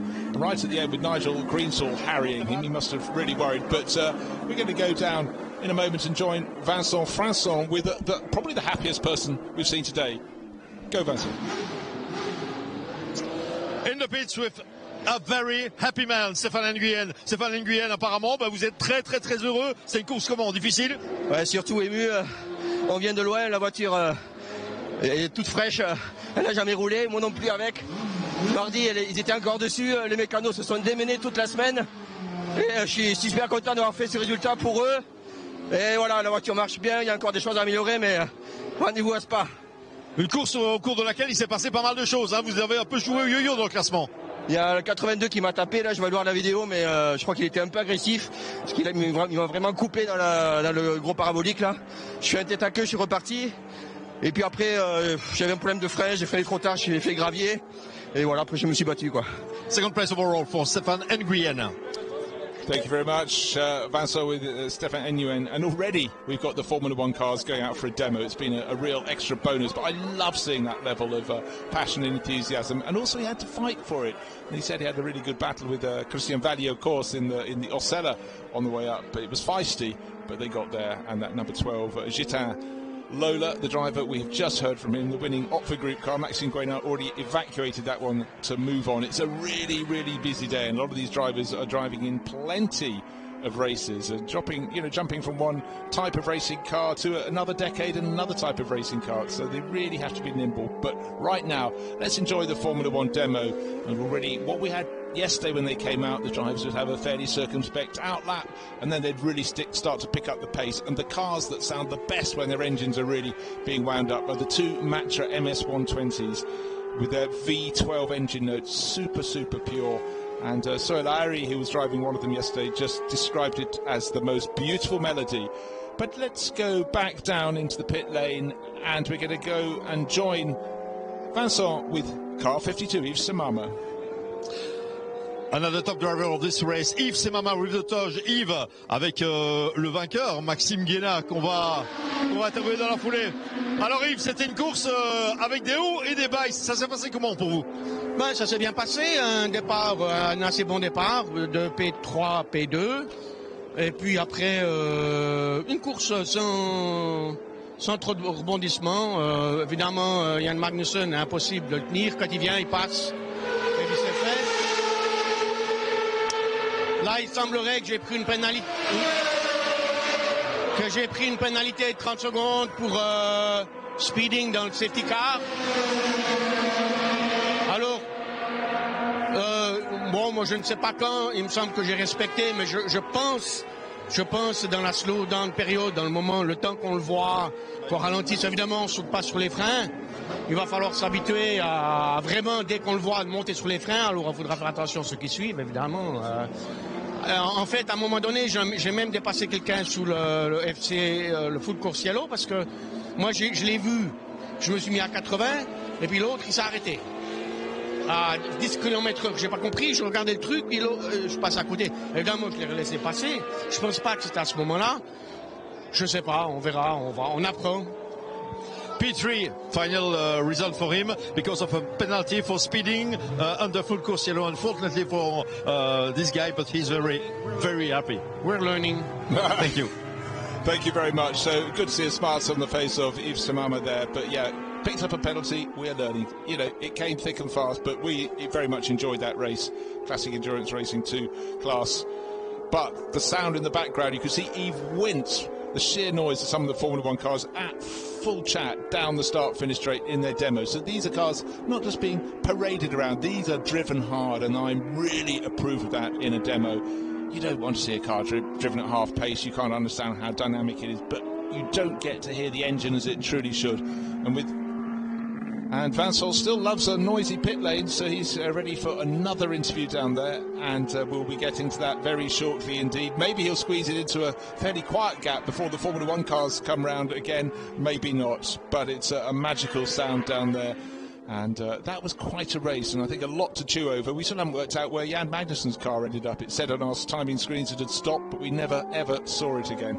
But that was a car that came up from the back, worked its way to the front, picked up a penalty, and I've sent Andrew Marriott down to find out. But let's go back down. Beautiful run in that race. Maxime Guénard with Vincent. And just like in the Heritage Touring Cup, it's a victory for Maxime Guénard after this Classic Endurance Racing Race 2. Maxime, allez, une victoire de plus. Elles se suivent naturellement par rapport à l'autre. C'est peut-être un petit peu moins disputé ici. Alors, contrairement à ce que tu pourrais penser, c'était quand même disputé parce que Magnussen en début de course était très vite. Il fallait tenir le rythme. Je voyais qu'il était plus rapide, mais pas tant que ça. Et puis, c'est qu'il avait une pénalité. Puis le deuxième relais, il fallait quand même pousser pour garder l'avance. Donc, ouais, ça a été quand même. Ça faisait longtemps que je m'étais pas bagarré comme ça quand même. Ça fait plaisir. La voiture se comporte bien. C'est une voiture agréable sur ce type de circuit, Barcelone. Ouais, très agréable. Elle se comporte super bien. Elle est facile. Elle est saine, surtout en comportement. Donc, non, une super auto à emmener. En bilan de la journée, c'est bon. Très belle journée. He's the champion, of course, and once again he won the race. Yeah, well, he had the challenge from Jan Magnussen, but it was great to see and driven beautifully. The Oxford Group car, I've watched that race over the decades, from a teenage boy onwards, and it's always at the front end of any field it races in, so good to see it looking so fantastic. Formula 1 cars still on the track, but we are going to take a look back at the highlights of an enthralling Classic Endurance Racing 2 race here in Barcelona.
Well, it was great to look back over those highlights. Certainly plenty happening. What an amazing field of cars we had in Classic Endurance Racing 2 class. We're now going to Endurance Racing Legends. This is a Legends 1. We have the 2 categories for them. This is the second of the races for that. 3:15 in the afternoon is the due start time, so the cars will soon be going out, but we've still got Formula 1 cars on the circuit. It's just great to see those and to hear them. Listen to those sounds in the background. Ligier just going up through the first few corners. Good to see people sitting overlooking the start-finish straight down at the turning in, well, the braking and turning in point to the first 2 corners, so tight together. Great big gravel trap out in front of them as well to stop the cars should they go straight on. Some have, but now here we have Jamie Constable at the wheel of a Tolman with the first Benetton. Well, actually we had a bit of Benetton livery, I seem to recall, on the Tyrrell team, but then they got onto on their colours onto the flanks of the Tolman team, and the team changed its name to Benetton soon thereafter, and obviously World Championships titles followed for them. But lovely to see some cars you haven't seen running for a few years in this particular case. Just listening to the engine notes, really hoping we can get sight of the Matras as well going around the circuit, because they're the ones with their V12. Oh dear, a little bit of smoking. Jamie Constable backs it off. Oh dear, let's... okay, checking the mirrors. What's he seen in the gauges? He's trying to stay totally wide off the racing line. Hopefully that's not left a sheen of oil.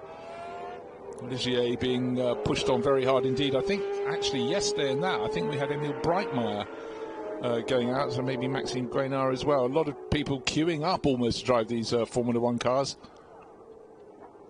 And the Ligier out to the edge of the circuit and back. Of course, this went racing before this circuit was opened.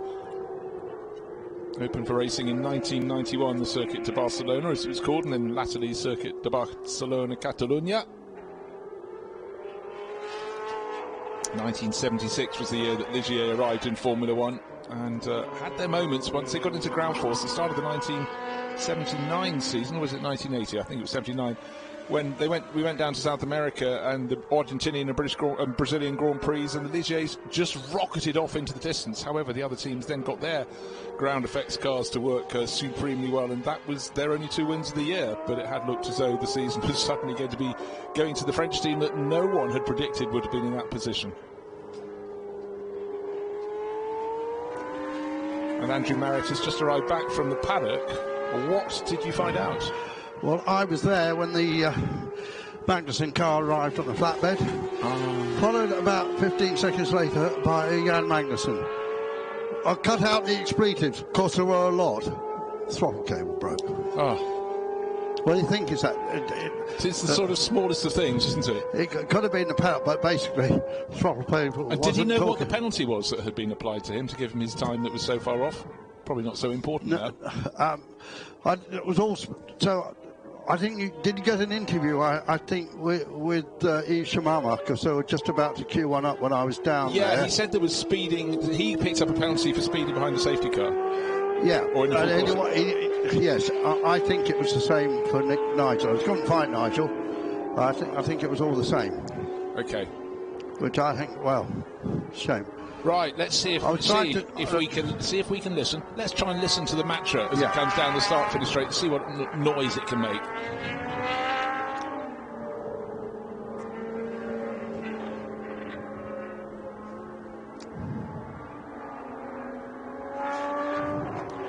Okay, rather pussyfooting through the first 2 corners. Emil Breitmeyer.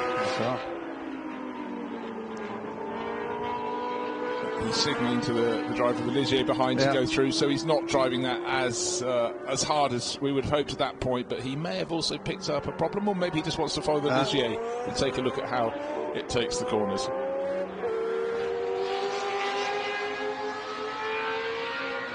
Now you hear it better. There's the Ligier.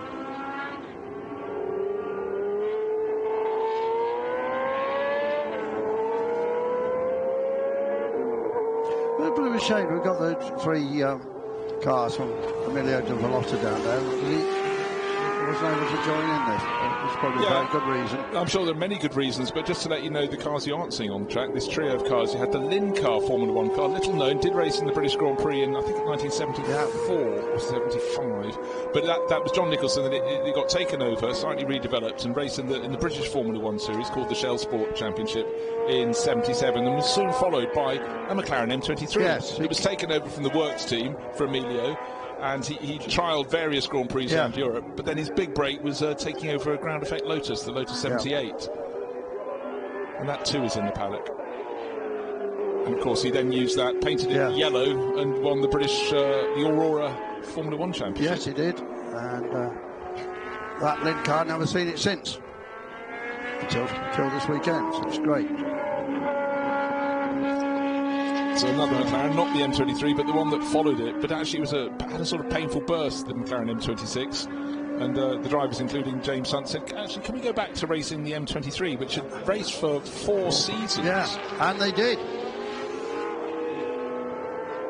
There is the M26, a different treatment to the nose and how close it runs to the ground. Yeah, this was the last generation of cars before Lotus, with crafty ruse, introduced ground effects to Formula 1. It's not the first time really that ground effects have been used in terms of racing technology, but for Formula 1 it most certainly was. Yes. And Lotus, the best thing about it was the other teams just didn't understand it in the first season and were thrown off the chase so comprehensively, and then they had to, once they worked it out, they had to suddenly redesign their cars for the next season. A lot of them, it took sort of 2 seasons to really Williams get were up the to pace. best at getting it, because the FW06 was a non-ground effect car, which was a very effective car. The FW07 was in a different league, wasn't it? Oh yeah, absolutely. Middle of 1979 it started winning, and 1980 it just ran away with it for Same thing happened with the Brawn, though, didn't it? The famous double diffuser situation where they really did steal a march on everybody else. In the first few races, it was in a league of its own. Nobody could. Then they understood what was happening. Then they tried to get it banned, which was, and the very clever Mr. Osborne found some loophole in the rules which allowed it. Look how big the difference in size of the front to back wheels to those Formula 1 cars in the period there. Yeah, and just bear in mind, you think with that much rubber at the back of the car, there's no way you could unstick them. Oh, you could. Yeah. All you needed was one Ronnie Peterson, and then he'd have that car completely sideways, or whichever other car he was racing in the Forerunner. But I still think Formula 1 cars with massive rear tyres were absolutely brilliant. Yeah. Of course, we had the period when we went to in Formula 1 when we went to groove tyres. That just didn't. We did right that. to That me. didn't really work, did it? And of course, we had the odd we had a bit of four-wheel drive at one stage, didn't we? Don't ask Derek Bell everybody about that. tried it. I mean, we've seen the matches. They tried it. They tried it. McLaren tried it. Seen that car recently. Derek Bell raced that car once. He hated it. Yeah. That was the British Grand Prix. It was so far off the pace. But of course, the first Formula 1 car with four-wheel drive was the Ferguson. That was, and car. I saw that win at Alton Park in the Gold Cup. First Formula 1 race I ever saw. Sterling Moss at the wheel. 1960 or 61? 60. 60, I think. 60 it was. Taken there as a birthday present, the sort of thing many of us were. And then, of course, four-wheel drive. We also had the Lotus, the famous 56 turbine car, which I believe drove all the wheels. Yes, ask anybody who's driven a car with a turbine engine. It's an entirely different, an eerie feel. Basically, a helicopter engine. The helicopter engines. And there was the Helmet sports car, which the guy that often supports this series, not here, Xavier Michron. He still runs that. I don't know if he'll run it at Le Mans again, because he told me it's all getting a bit old. Yes, and that is one of the least likely cars you want to take up the hill at the Goodwood Festival of Speed, Yes, because you've got to get that up to a ridiculous number of rotations. Yeah, and of course Rover also had turbine engines. Yeah, the gas turbine car for Le Mans. But, you know, I loved all that different technology, and now, you know, even the rules tell you what the angle of the V is going to be. I mean, basically designed, you know. So we don't have that variety. We still have great racing in Formula 1, but we don't have that variety of design. As we discussed yesterday, you know, the computer says, the CAD cam says this is the best way, and the computer gets it right, so everybody goes in the same direction. So nobody does a Gordon Murray or does a Colin Chapman or a Derek Gardner, who did put the four wheels in the front of the Tyrrell, of course. Of course, the fastest six-wheel Formula 1 car was the Williams 240, but they never got to race that, and that was always one of Patrick Head's great sadnesses, because when it hit the track, it far exceeded what they thought it would be able to do in terms of performance, and that was different because it had two wheels at the front and four at the back, rather than four small ones at the front and two at the back. And and March did that as well.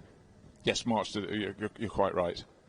But again, you know, the rule book wasn't so tight, and also it did mean even without paint on the cars, you could tell the difference. And we fully understand how that's not the case now. But you know, looking back at these cars and walking up and down the pit lane, cars might be 1 or 2 years apart, but they are very different. The ones we've seen out in this Formula 1 demo. Yes, indeed. You know, obviously saw the two matches, and there were small changes there, but earlier on, the earlier matches were very bulbous side. These very angular the cars we saw today, the 120C.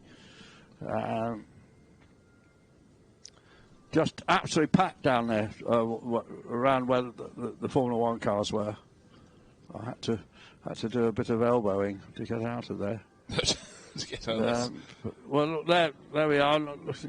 See how different those two are. The different bodywork designs and everything.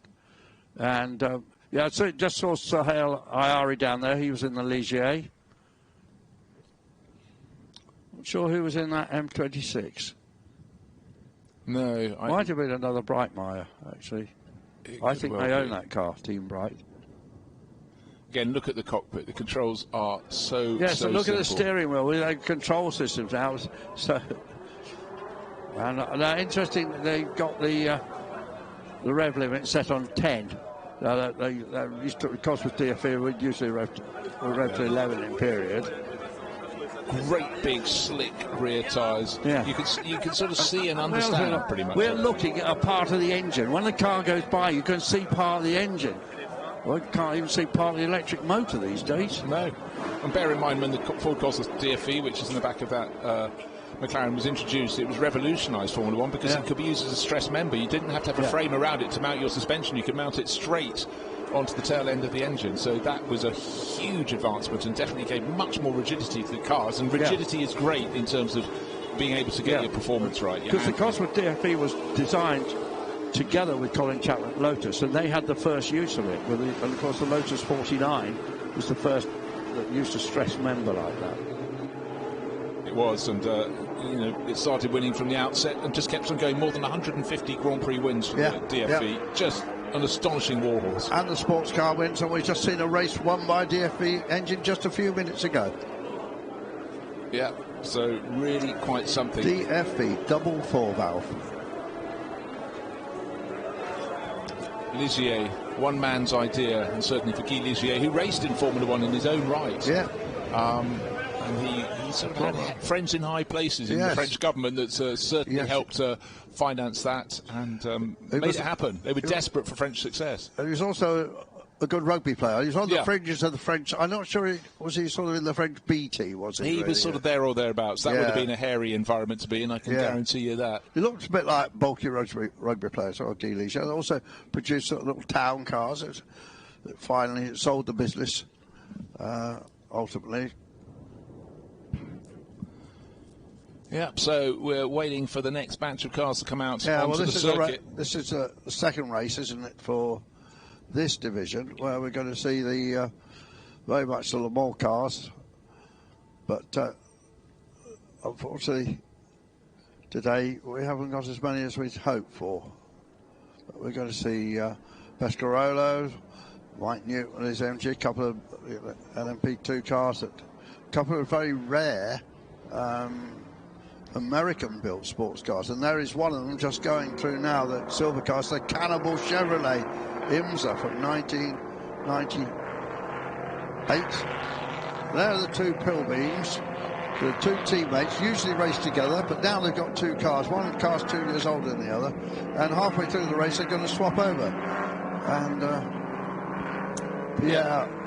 Mark Rostan is going to step into Pierre Bruneau's car, and vice versa.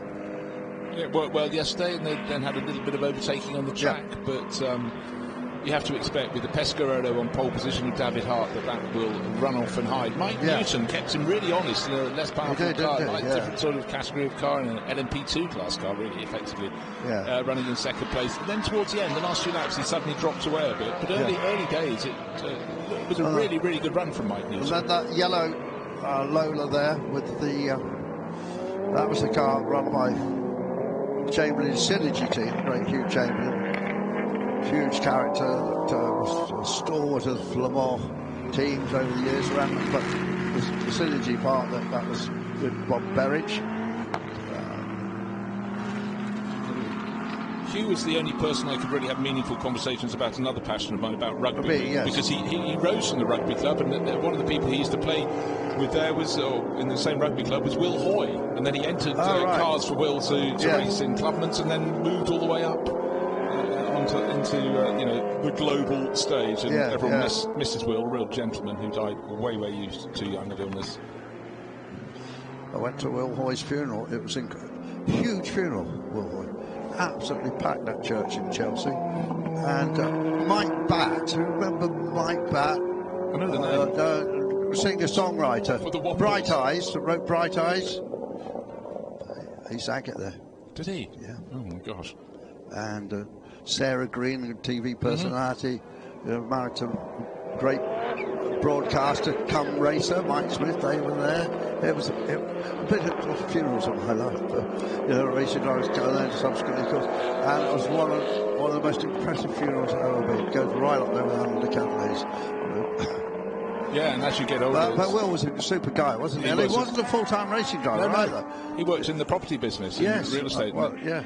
He used to live up in Cambridge, then he moved down to London and won the British Touring Car Championship, and just had a phenomenal career. No relation, of course, to Chris Hoy, who's great cyclist and battling cancer now, of course. But of all the thousands of people I've ever interviewed, at the bar everywhere, Chris Hoy comes right near the very top. Absolutely superb interviewee and a lovely man.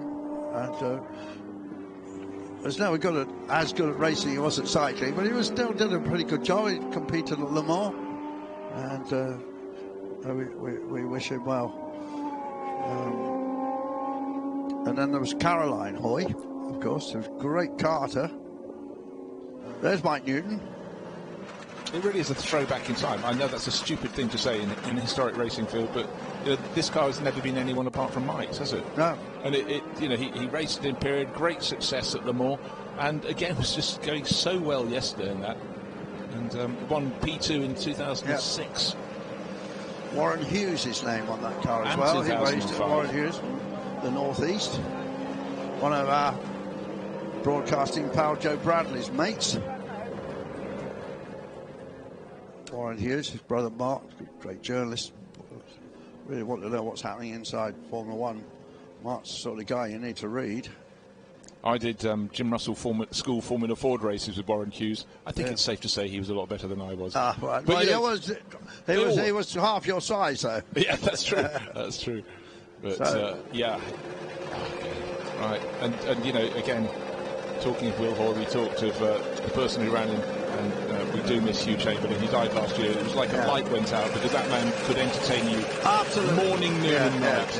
Did it with all the smile. And on his face, not all of his cars got to the finish at Le Mans, but what he said, if your car's going to retire, make sure it does it before nightfall. Don't have all the pain and not get the gain at the end. A pragmatist. There's the Peter Wolf car. That went well as well yesterday, didn't it? Yeah, it went very well. You could see the cutouts for the... these are all running on slicks, because you didn't see that yesterday. So most of the cars running on treaded tyres in this series, but these are slicks. And the cutouts were any rubber build-ups of the sort of... the rubber used to build up under the mud guards, really, didn't it? On the wheel covers. Within the bodywork, yeah, so they cut the bodywork. I think that was the reason. It might have been some aerodynamic reason as well. I think it was also, when you tend to get that, it's also to stop cars flipping. Yes. Because if you go up and get air under the car, it's got nowhere to escape. It's like those NASCARs have that flap that comes out there. So I suppose we'll talk a little bit about the Keeler. It was just the Keeler case. It started life as a Chevron, which is one of the last cars they ever built. Went to America. The names of the guys that raced it at Daytona. David Kopf, Tim Moser and Chris Wilson.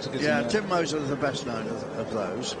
Ford engine, which was relatively unusual in American racing circles for sports cars at least. Yeah. But looks a bit like a Riley and Scott, which we have had quite a lot of Riley and Scott's racing in the past.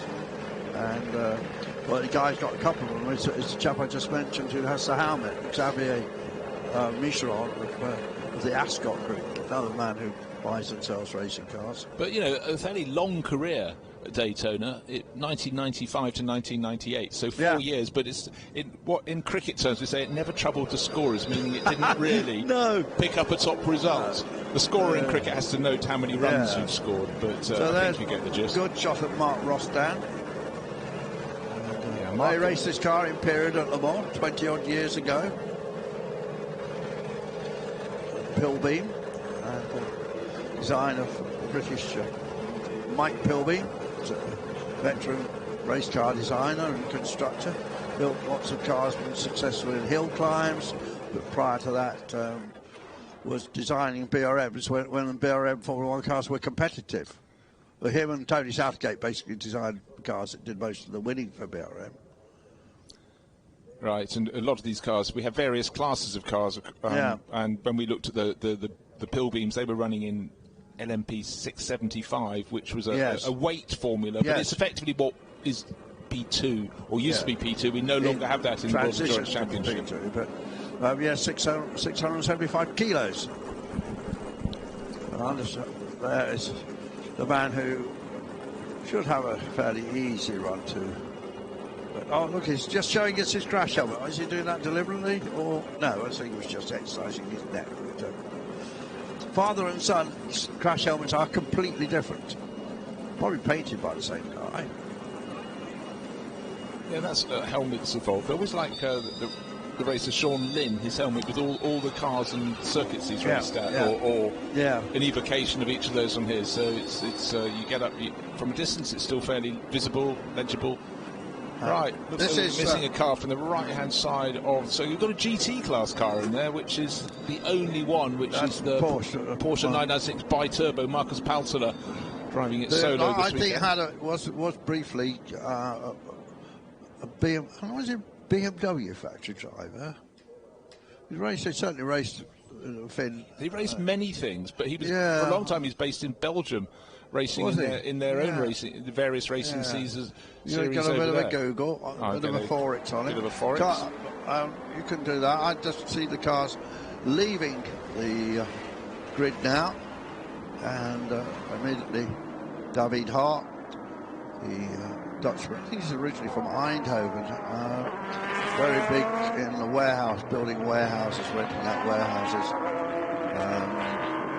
Loves his racing, huge collection of cars.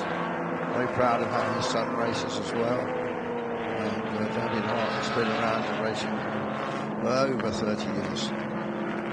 So, small eclectic group of cars here. At the back is the Cannibal. Yeah, just going through Marcus's career, largely based with Belgian teams in the early part of the 21st century, racing FAA GT Championship. Done quite a few Le Mans, but with Mark VDS, that's a Belgian racing team. So the theme is there, but he's then did quite a lot of stuff in the States as well. Then he won the Renault Sport Trophy Endurance Series in 2016. He races everything. Yeah. But actually, last 2 years he's drifted away. Last time he was in something like the Daytona 24 Hours in a Porsche. That was 2022. So that was his last sort of professional drive. 48 years old now, so that's probably the march of time as well. Anyhow, I'm sure he'd like to see. What was that Bentley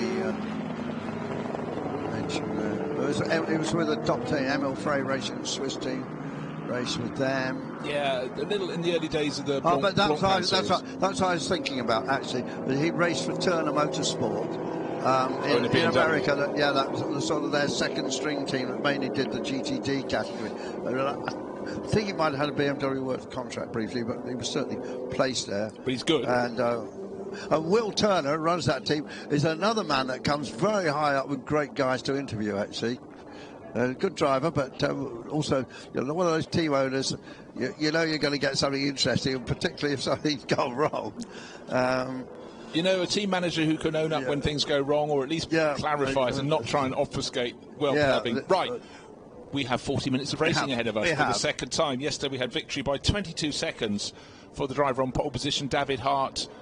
And Mike Newton, who'll be driving solo in the car alongside, came second yesterday as well, faded away to 22 seconds down, but for a lot of the race it was only 10 seconds down. Either side of the pit stops it was about that, but the MG EX264 on the outside. On the inside, though, with the Panasonic sponsorship, blue, white and green, it's the Pescarolo C60. In behind Peter Wolf, and then the two Pilbeams, then right at the back, the Cannibal, silver, with various pink flashes, and the only GT class car in this field is Marcus Paltela in the bi-turbo 996.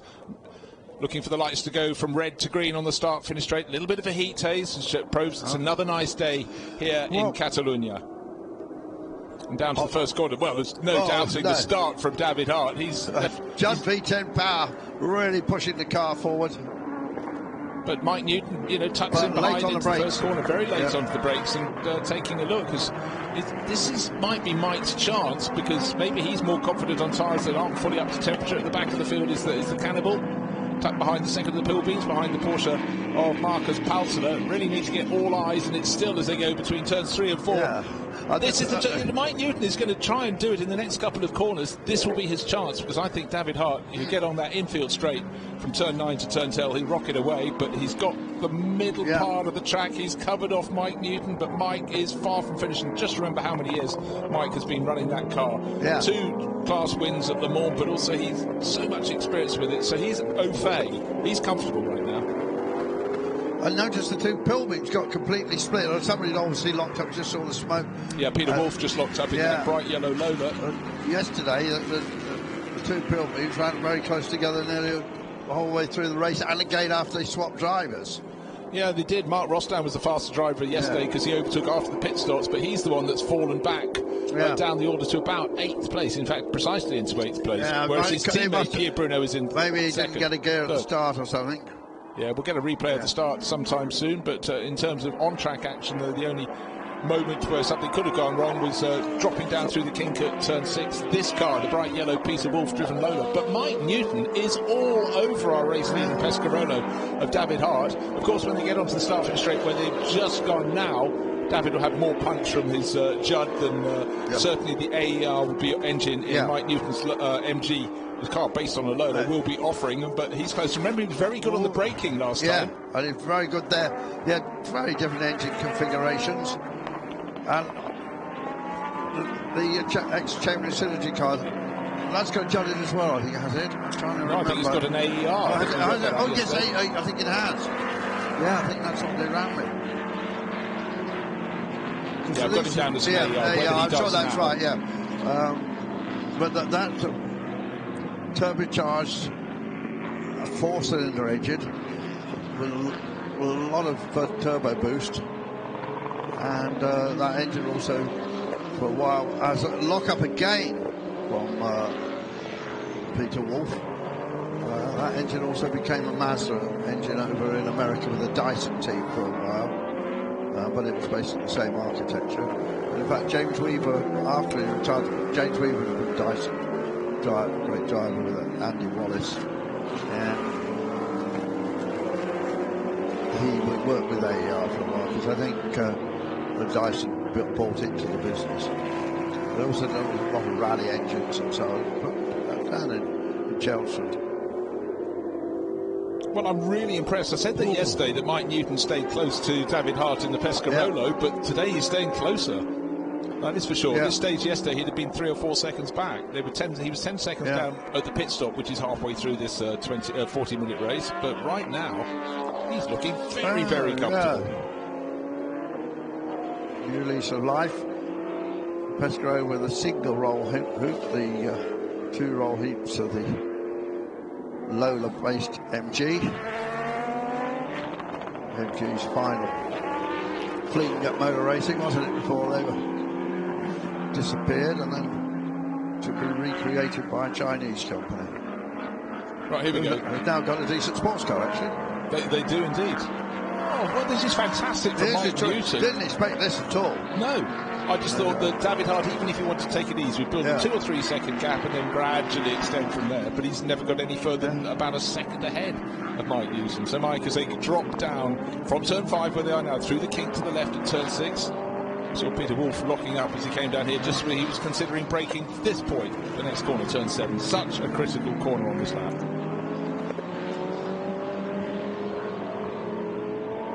Up the rise through the kink at 8, over the crest at turn 9, and the punch of the Judd V10 pulls the Pescarolo further clear, but under braking every single tight corner. This is where Mike Newton closes right back up.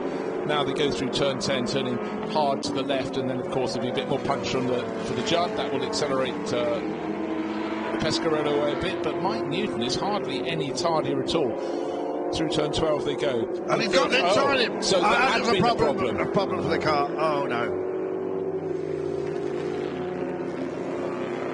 Oh, that car has been so reliable in the past. Straight into the pit lane, and I'm sure Vincent will find out. So, well, Mike Newton, usually there's quite a lot of these more powerful cars, and Mike Newton doesn't usually win these races outright, but he's often been on the podium, overall podium several times. He's going to be delighted with this. Well, he's got 35 minutes to try and keep it together now. Yeah. But if he's not under any pressure... No, he's not. OK, we've got the two pill beams together and the Nell Stark-driven MG is going past. It's a different MG, obviously it's the one that... it's an earlier one, it's a couple of years earlier, but another Lola. Yes. With a similar engine, isn't it? It's the 2002 car versus the MG EX264 from 2005 that is now leading. But what's happened in the world of the pill beams is that Mark Rostand, who fell to 8th, while the sister car of Pierre Bruno rose fleetingly up to 3rd place, well, their order is going to change at some point, but actually they're chopping and changing right now, and number 20 with Pierre Bruno is the flat-nosed one, if you will, of the two pill beams. He's doing okay, but Nell Stark was getting a little bit loose in traffic yesterday, but probably the fastest of these cars is the one at the tail of the grouping, the one with Mark Rostand. But he's got to make space for himself. David Hart out of the car, speaking to son Olivier, but you know the thing about it, when he put his hand up, he put it up a long way before he was going to the pits. It wasn't like he was trying to save every nanosecond, make a pit stop, have it fixed, come out. Oh dear, the Kyler's gone for a little bit of a rotation there. They were looking at the left rear suspension, shaking it about. Well, how did Marc Julie come to have a spin? Well, just like that, carrying a little bit too much speed into turn 5. Round came the tail, that could be collected up. And fortunately for Marcus Palsolo in the Porsche 996 Bi-Turbo, he was just far enough away not to be compromised. He was able to just block the course that was going to be taken by the spinning car in front of him, and then judiciously worked out where his car was going to go, so no damage done for him, and I don't think any damage done for the Kyler either, but the tyres won't be quite as lovely as they were at the start of the race. Nell Stark pulls off the move he's been shaping up to do. Tried once, tried twice, and at the 3rd time of asking gets it all right. Mark Rostand in the 2nd of those 2 red pill beams, also looking a little bit as though he's going to go, you know what, I want to be in front of you. And I don't know if you remember, Andrew, but yesterday, by the time of the pit stop, so by about the 20-minute mark, Mark Rostand was 5 seconds ahead of Pierre Bruno. Yeah. Just looking to see if Vincent's down there to try and find out what's going on. He's on the dollies. He's going back in the garage. Actually, there he is, Vincent's down there, but they're quite busy because I think the DHD lot, the David Hart group, are probably going to try and get that car back into this race before it's over. Obviously, any race-winning chance is out of the window, but they need to really find out, you know, what it is that has caused this not to be working as it should. So, Mike Newton leading Peter Wolf, a car from both cars from 2005, very similar. The Lola BO540 is very similar indeed to the Lola-based MG EX264. Put them side by side.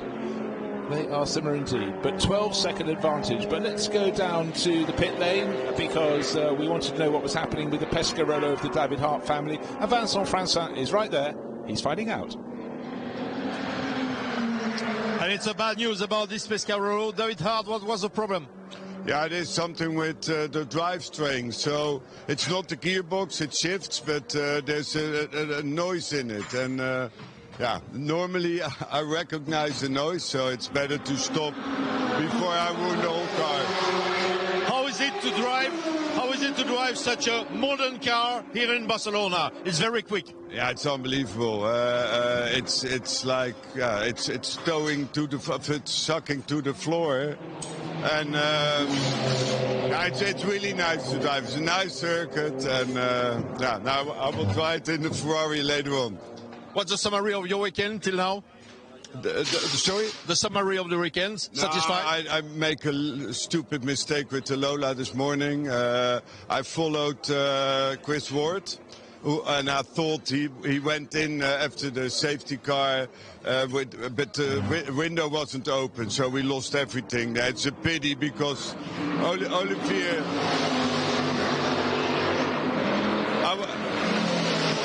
I was fourth, and with the safety car I was behind everybody, so yeah, we couldn't win the race. Olivier did quickest lap, and yeah, it was stupid of me.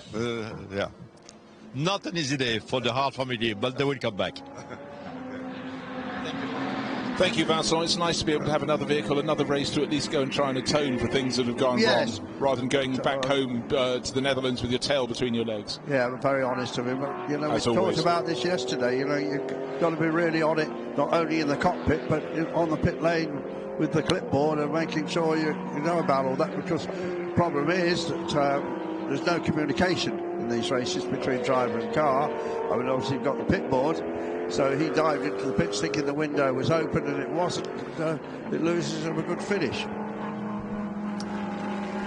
So, Peter Wolf in the bright yellow, Lola in second place, 14.5 seconds down on the Lola-based MG, and in the lead, Mike Newton in the car. He won the LMP2 class in 2005 and 2006 Le Mans. He is leading, the only GT class car in the race. Marcus Palter up into 6th place now, the Finnish racer. He's about 15 seconds down on the second of those two Pilbees, but he's in a class of his own in all sorts of forms. It'd be lovely to have some other people come to play with him in the GT class, but maybe at the later rounds. The next time of asking is Spa-Francorchamps for the Spa Classic, 22nd to 24th of May, so coming up soon. We just hope it doesn't rain there. What do you mean? It never rains at Spa. It did last year. Did it ever? Yeah, we had some terrible conditions last year, particularly. We had a race that went on quite into 10 o'clock at night there. I haven't seen the time code this year. And yeah, this was just appalling. Well, that here's the Keeler limping back. It's going, isn't it? Yeah, it's still going after its rotation. Mark Julie, who's still new to this car, just getting a feel for it. Again, you just get these incredible juxtapositions of when you've got two cars in two races, and one is a Porsche 356 in the 1950s with not a lot of horse, and then you get into something like this that has ample horsepower. Ample, yes. It's a big Ford V8 engine. They did run those Fords in Riley and Scott's as well, but obviously the Chevrolet was usually the motor of choice.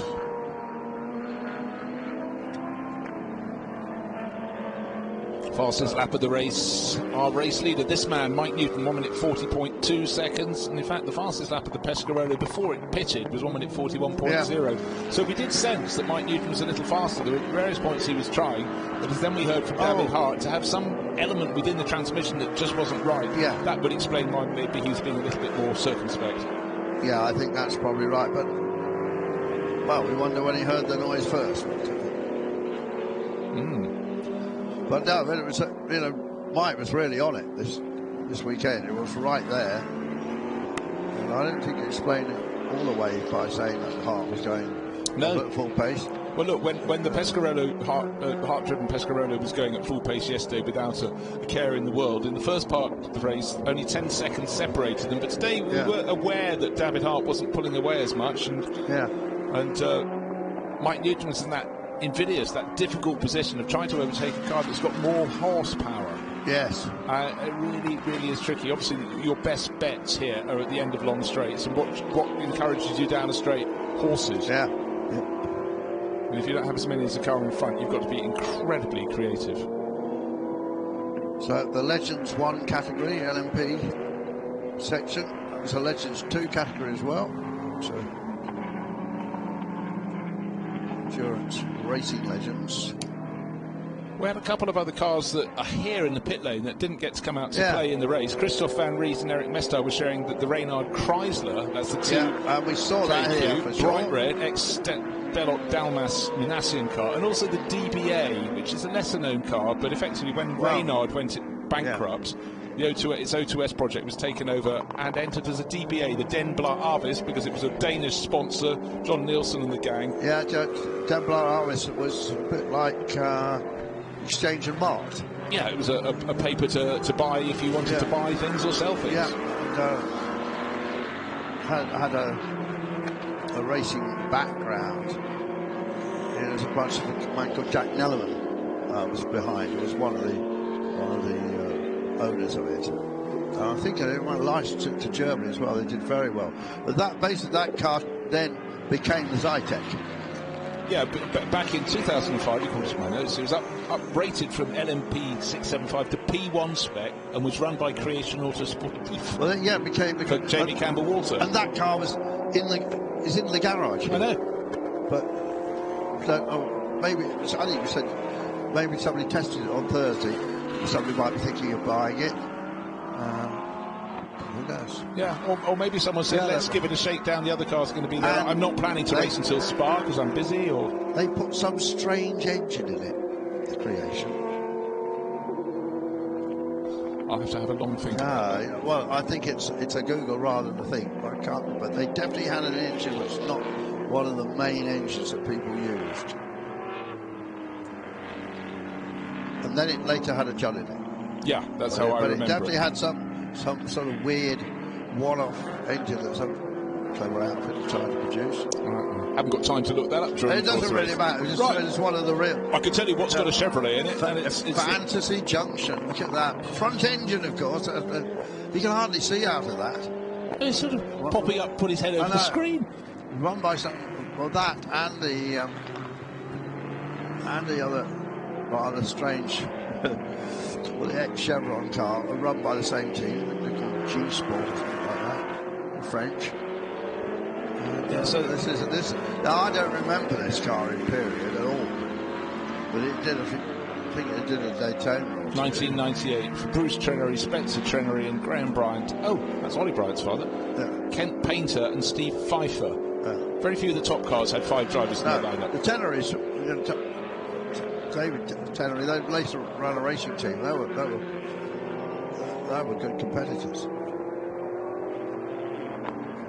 But of course, later the great Don Panos did something similar and took on the Audi R8 with a front-engine car, and on occasion in the American Le Mans Series beat them. Yeah. Of course, they with a lesser sort of version had a class with, if you remember, beat all the Porsches at Le Mans.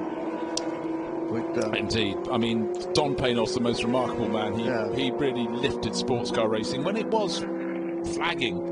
In many parts of the world. He created the Le Mans Series, then we had the European Le Mans Series spawned from that, we had the American Le Mans Series, now we got the Asian Le Mans Series, and, so he was a visionary. The Asian Le Mans Series is separate too. Ultimately, what happened was the people at Daytona had a separate sports car series, and when Don announced his new series, and I remember being at the event, the start car is coming in, then they responded to Daytona, and they set up the Grand Am series, and ultimately the two sort of merged, sort of got the Grand Am, which was the might of Daytona, and that whole group of circuits that the France family owned, sort of took it over. But if Don hadn't done what he did, they wouldn't have responded. They were letting sports car racing just be a bit of a backwater. It was, and as a result, and the combination of the World Endurance Championship, we got effectively a global sports car formula that can apply to the two championships. And Don was an extraordinary man because his main company, I think it was called Land Pharmaceuticals, they were very much in the forefront of developing slow-release mechanism for tablets and also the tobacco patch. I think Don invented the tobacco patch. I believe so. And he smoked like a true, and stopped smoking. Never stopped testing. No, maybe he was testing, that's right. But and then of course he took over race circuits as well and transformed. He took over Sebring when it was a dump. And I mean, actually, it's still bumpy now, but we built magnificent new pits there. He built a hotel there, which was a terrific place to stay in. He built a hotel at near Road Atlanta, and then he built it in the style of a French chateau, and then grew vineyards around it. And they say you can't race a front-engine sports car anymore. It became good. They say you can't grow decent wine in Georgia. In this case, they were right, because I tasted it.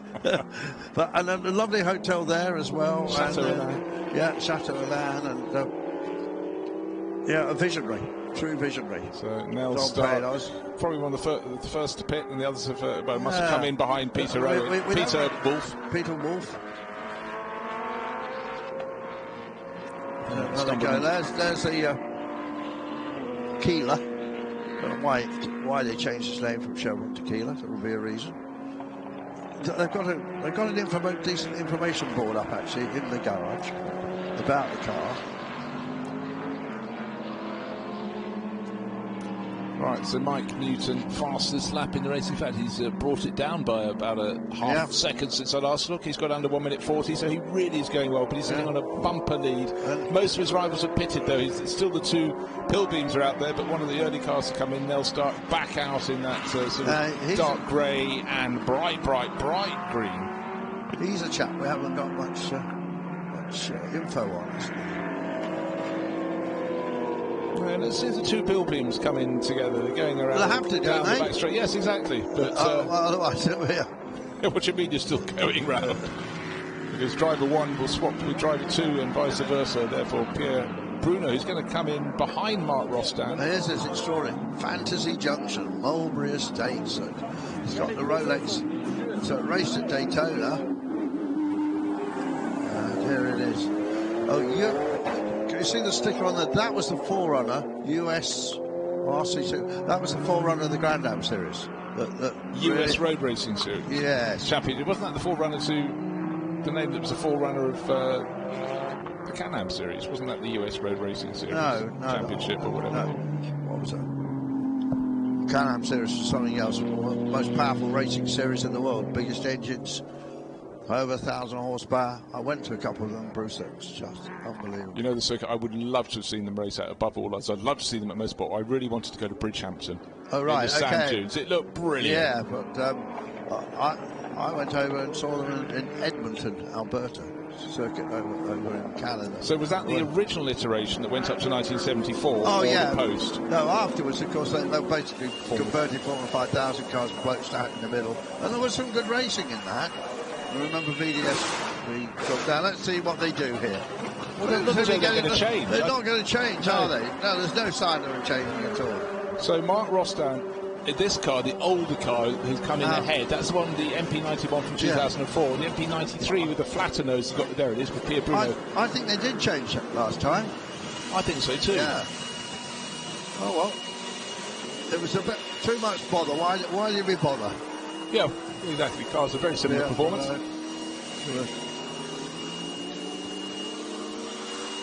Proudly wearing the French tricolour on its flaps. Of course, that was something you were required to do. It's funny that your team entrance. The very French team, French drivers, are now most of the lower level sports cars all built in France, aren't they? Yeah, and all the Oricas. Yeah, hundreds of them. Those LMP2 cars that now don't race in the WEC anymore, but do race at more still to bulk out the numbers. Yeah, they do. I mean, for years it was the middle class, and we had GT1 beneath it, then now GT3, which is, of course, the sort of global category. No, it went GT1, then it went to GTE beforehand. Yeah. And then to GT3. Mike Newton in from the lead of the race, sitting there quietly for his mandatory pit stop, but he's got this all under control. That car's run by Front Row Racing. That's an outfit that's evolved from Colin Bennett Racing. Colin's not with us anymore, but his sons. And they've done magnificent things. Like they built 2 replica Tyrrell 6-wheelers. And the 2 brothers there do a great job. Well, they run quite a lot of cars, but they run Mike Newton these days. And just wonder if his old team manager's down in the garage. He usually is. From Ballock, some of the names he's got. Done back to Phil Parker. Phil, I was just going to say Phil. It's suddenly how many people you meet over the course of decades when you move through various championships. But Phil ran the car in period, and certainly last year. I haven't seen him about. Usually, Phil's usually a bloke you bump into.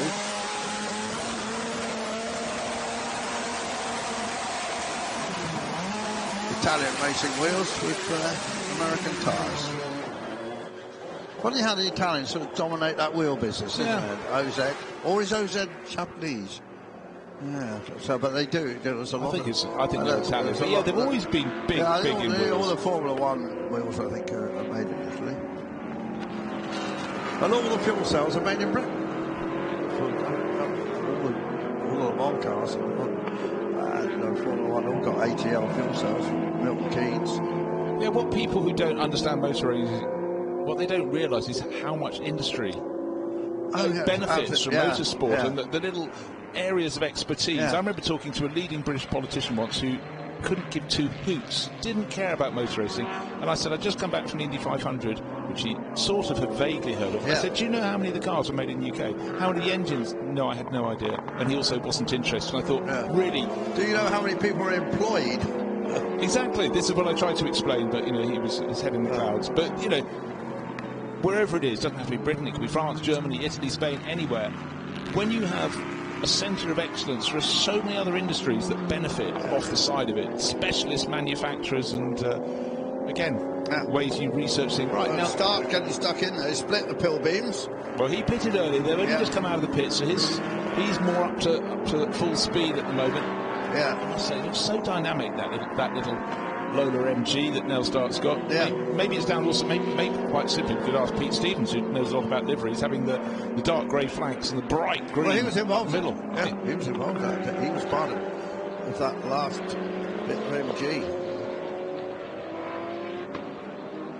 No, he almost certainly did design the colour scheme of it. Well, also clever. It's one thing having a car that stands out in the day, but you've got 24 hours of varying light patterns around in an endurance race like Le Mans 24 hours, so it's got to look under the lights, good under the lights as well. And this one most notably did. From driver's point of view, they liked it because it was very quick too. That's Pierre Bruno just going for a spin. Shows it's trying hard. Well, he's got his own internal battle to see if he could topple Mark Rostan. But I'm afraid that will not help. What have we got left? 13 minutes remaining out of 40, so it's not got too much time. Mark Rostan is in the sister car, and he's all over the tail of the Keeler. Mark Juli's hanging on to that at the moment, but he'll put past that quite easily. And Mark is a lap down. She swings straight across the nose, but it has to turn into because it's the final corner. You don't want to be too wide. So the Keeler at the edge of the track. So this car with the lime green stripe, raced by mates Julian Bailey and Mark Blundell, Mega, with Kevin McGarrity at the long. So Julian not well at the moment. So wish him well. Nice pictures of him the other day with his grandchildren. But he was, they were good mates, and obviously they made it into Formula One. And, I think when they were driving this car, it went well, didn't it? I mean, it really did. It was giving the Audis a bit of a hard time. Ran in the top 10. I think it was a bit of a decent gig. Yes, I know what you're saying. Yeah. I think it was, and it helped sustain them through the winter months. Yes, exactly. I'm sure what's happened to Kevin McGarrity was a good one. I have half an inkling that he ended up managing some teams for a while, but in terms of driving, he was good enough. That could have been, really his big break. But unfortunately, if you're driving for a manufacturer and the manufacturer, did he race in April? No. From Team Ireland, no. Last race in 2006, so a few years after the Le Mans thing. The Le Mans series, Creation Autosportif, just talking about them. Daytona that year, crikey, came 8th, but that was when the Daytona 24 wasn't quite what it was. But really, after he did a bit of British Formula 4 to run you, then quite a few years trying to do Formula 3000 up to the year 2000. Then he joined MG. I think he was also a friend of the Franchitis, who pushed him quite a bit. Anyway, there's got a little battle going on here between these two cars. Yeah, it is, but it does seem as though it's fallen now a bit more pace from the MG, the Lola MG, than you're getting from the Mark Bruno's driving as hard as he can. It just doesn't look quite as handy. The engine in the Creation was an AIM. Oh, gosh, yes, I do remember that. Yeah, I don't know what it was. Somebody, little company, that decided they could do a better race engine than Judd. Gosh, that's a long time since I thought of. Where did that come from? I don't know, but I believe you are right. Right, let's just talk about back in this race. We've got a half of a minute advantage for Mike Newton. Car in second place, still being driven with great gusto here by Peter Wolf. Of course, I called him Peter Owen, because Peter Owen was one of the 3 drivers in the car. Yeah, he was. Peter Owen, I mentioned yesterday briefly, owned a sort of executive type airline. business class only airline. Only a couple of planes, 747s actually, flew to New York for a bit. And because Barrett was leading this car. Big Bob Berridge. Very successful business in the north of England, maintaining trucks. Yeah, and van hire and all that sort of stuff, and very much still. I mean, he buys quite a lot of. He buy cars off Persia, they're old racing cars, etc. And he's bought quite a lot of various prototype cars. Well, including the BRs. Remember the yes, BRs? I do indeed. But also, they were Russian funded by Boris Rothenberg, yeah. Right, he had those. But actually, now that you're allowed to have hypercars in the Asian Le Mans series, I believe he was behind buying a couple to take over there. Don't know if it's come to fruition, but Bob always a man of ambition. Yeah, but the Peugeot diesels that raced against the Audi dealers, I think he had 3 or 4 of those. Now, I think he's possibly sold them all. Right, here comes our race leader, just putting a lap on Pierre Bruno, so down to 5th place has now been lapped behind by Mike Newton, and down to the first corner they go. So Mike just looking in his mirror there, see what the car behind is doing. Yeah, Sean Lynn now, I think he's got 2 or 3 of those Peugeot diesels. It's always a strange thing when, motorsport categories move on and cars are left in the void. And then many cars in this field and many of the fields here in the Le Mans Classic Series would have fallen into that void, but they've come out the other side. People still wanted them, but, there's not a modern championship for them, but we will find a home. These days, an event like this, running something like a costume-bodied list or something like that, it's not difficult. But running a highly technical, only 15 or 20-year-old factory car, like those Peugeot diesels, it's not easy. You need a lot of computers to plug into, and people who have very specialist knowledge. They have been racing in Britain, those Peugeot diesels, very successful. But obviously it's very expensive to do. And for sure, Mike Newton stretching on. Actually, Peter Wolf closed in a little bit on that last lap because Mike had the little battle with Pierre Bruno's pill beam, but maybe he settles down already. You can see how far the red pill beam has fallen behind. Now a lap down. Next target, well, he should catch him with 7 minutes remaining, is the Kyler coming down towards the first corner. Over the rise on the start-finish straight comes Mike Newton. That's 18 laps on the board. They'll be very pleased that the 2 quirky cars from America, the Cannibal and the Keeler, both managed to finish the race. I think they're going to finish the race. A couple of spins. Right, and already Mike Newton is through turn 3 as the car in second place just crosses the start-finish line. That's Peter Wolf in his Lola. The gap actually comes down another second and a bit, 27.5 seconds, but look, 6 minutes on the clock.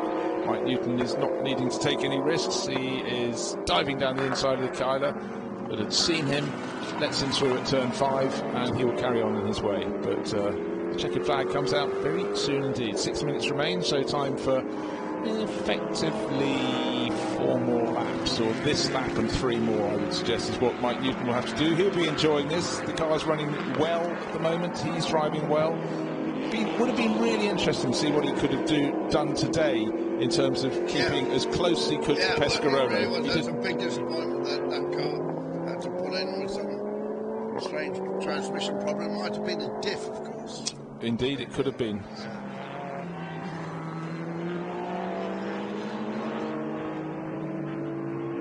So the only GT class car got up to 6th early in the race, remains in 6th. That's Marcus Palsler.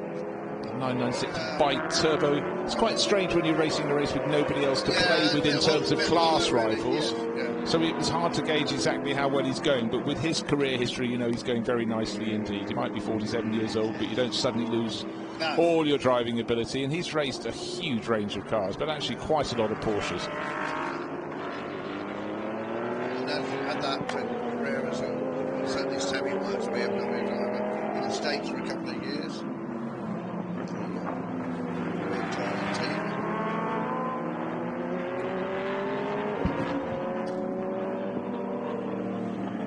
just watching this car, its final lap, a couple of laps. And I think there are certainly some more people who've been testing who'll be coming out to play later in the Le Mans Classic Series. With some quite interesting stuff. So we expect some Courages, a Lola Audi, which is pretty unusual, a Lola Nissan, the Chrysler Viper GTS, another Lola AER. So plenty more to come. Peugeot 908s, you mentioned those. There's other cars to come. And some more P2 class cars, including the Morgan Judd and Pescarolo Judd. So we look forward to those in the rounds to come. I think we've had as many as 3 of the Pescarolos in the past. We've had Emanuele Collard, of course, winning in this category in a car that he raced at Le Mans in period, which was nice. Also expecting a Dome Judd. I think that was in the garage. It is definitely in the garage. Alex Muller car. Yeah, that car has been fast as well. I think we have had 2 domes in this series. We had last year. There were 2 domes. It's a little bit surprised that we've got so few cars. Really, it is early season, and I'm sure there'll be at Spa there'll be a much better field of these cars. But anyway, gives Mike Newton the chance to have an overall victory. He's had many class victories here in this Legends 1 category, Endurance Racing Legends. But to win it overall would be a very good feeling for a true enthusiast, great racer, and terrific business as well. Been sort of some category of business of the year. I know he's been in the industry where security cameras, really, I think is his main thing. I think there are elements. I have half an inkling they also dabble with black boxes for aircraft. I think they possibly do, yeah. I'm fairly sure that is actually what possibly made the money. I remember when he used to race Formula Fords. I was just going to say that. He goes all the way back. He's been racing the best part of 40 years. Yeah, and started in Formula Ford.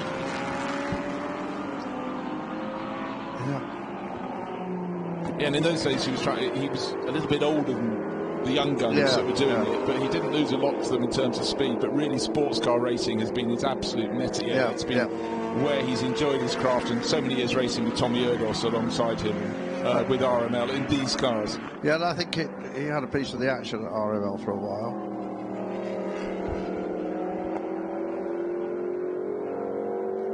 Number 25, same number he ran at Le Mans. How many Le Mans did he do? What's he done? 6 or 7. Yeah. I'm trying to think if it was possibly more. I could probably try and find out. 4X will tell us, won't it? I'll just talk him through to the checkered flag here with the Union Jack on the front of the car, the MG Octagons, of course, and then his own sponsorship from that company that we mentioned. And Mike, some 22 seconds ahead of Peter Wolf, who's gone very well with the yellow X-Chamberlain Synergy car. He put a wheel wrong, as Bruce tells us. 9 Le Mans he did. 2003 to 2011. Okay, so.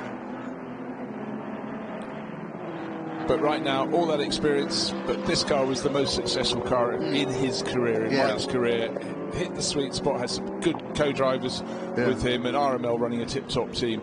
And this Lola-based MG EX 264 actually still looks crisp today, I must say. Of course, we've moved away from open-top cars at Le Mans, but in period, looked great. So do you remember that MG situation? Did it go with a roof on it at one stage? One of them, I think. Don't recall that, but both of the pill beams swapping position. Oh yeah, look at that. I hope they should try and stage a side-by-side finish, shouldn't they? They really should. Yeah, so Pierre Bruno has just moved ahead of Mark Rostan, who owns the cars. Is it Pierre Bruno? I don't know. No, I think it probably is. Usually when you try and stage those side-by-side finishes, it doesn't work. No, but this is the final lap, so they have just started the final lap with their swapping of positions, but the checker flag would be there. Mike Newton would be very pleased indeed that. He'd have loved to have had a chase and a race with the Pescarolo of David Hart. He'd be giving away horsepower, but in the early laps he was keeping honest. Then we found out there was a transmission or some form of power transmission problems for David Hart, for the Dutch racer who had to park the Pescarolo in the garage. Second place is in the background, that's Peter Wolf. He chipped away and he gained about 10 seconds on Mike Newton, but you can see in the last 10 laps of the race, Mike was just cruising. Yeah, he's just cruising.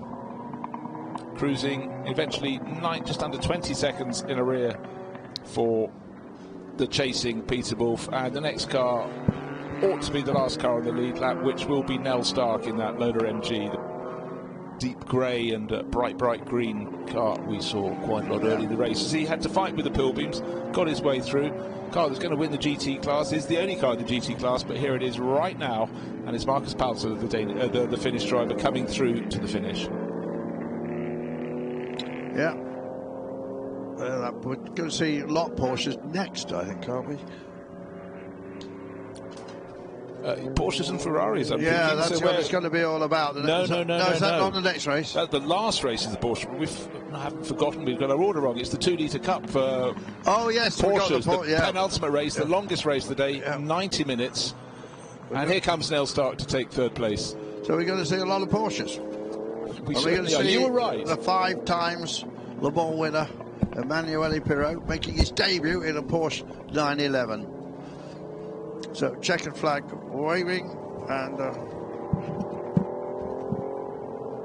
the rest of the field coming home.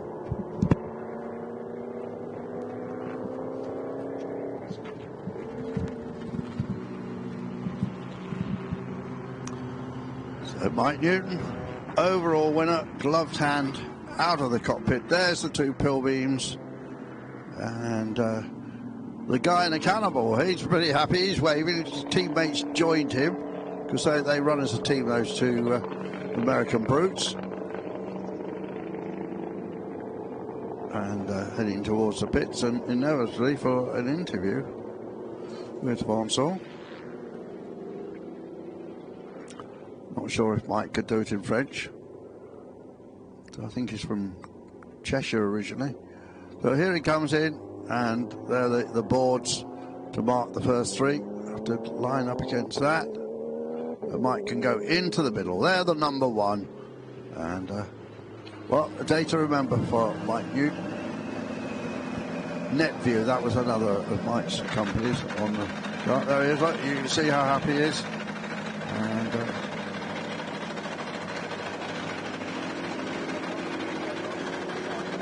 gets everything disconnected. And here's the rest still coming home. The 39 car, Peter Wolf for second place overall. And then the 51, the Cannibal. What a beast that is. That comes down the pit lane. They're right at the far end of the pit, so they'll probably go straight down there, not in the top 3.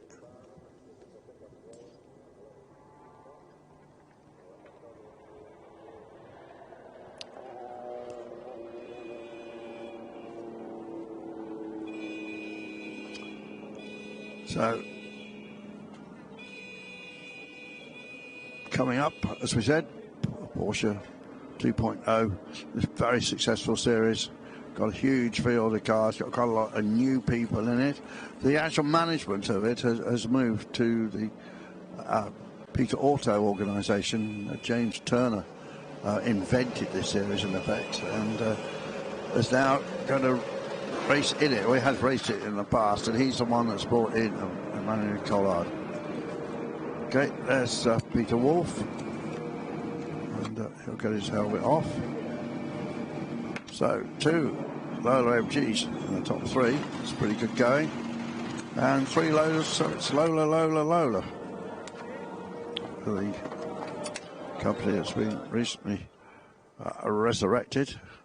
I believe this week they've got some interesting announcements to come. I think going to an event on Tuesday.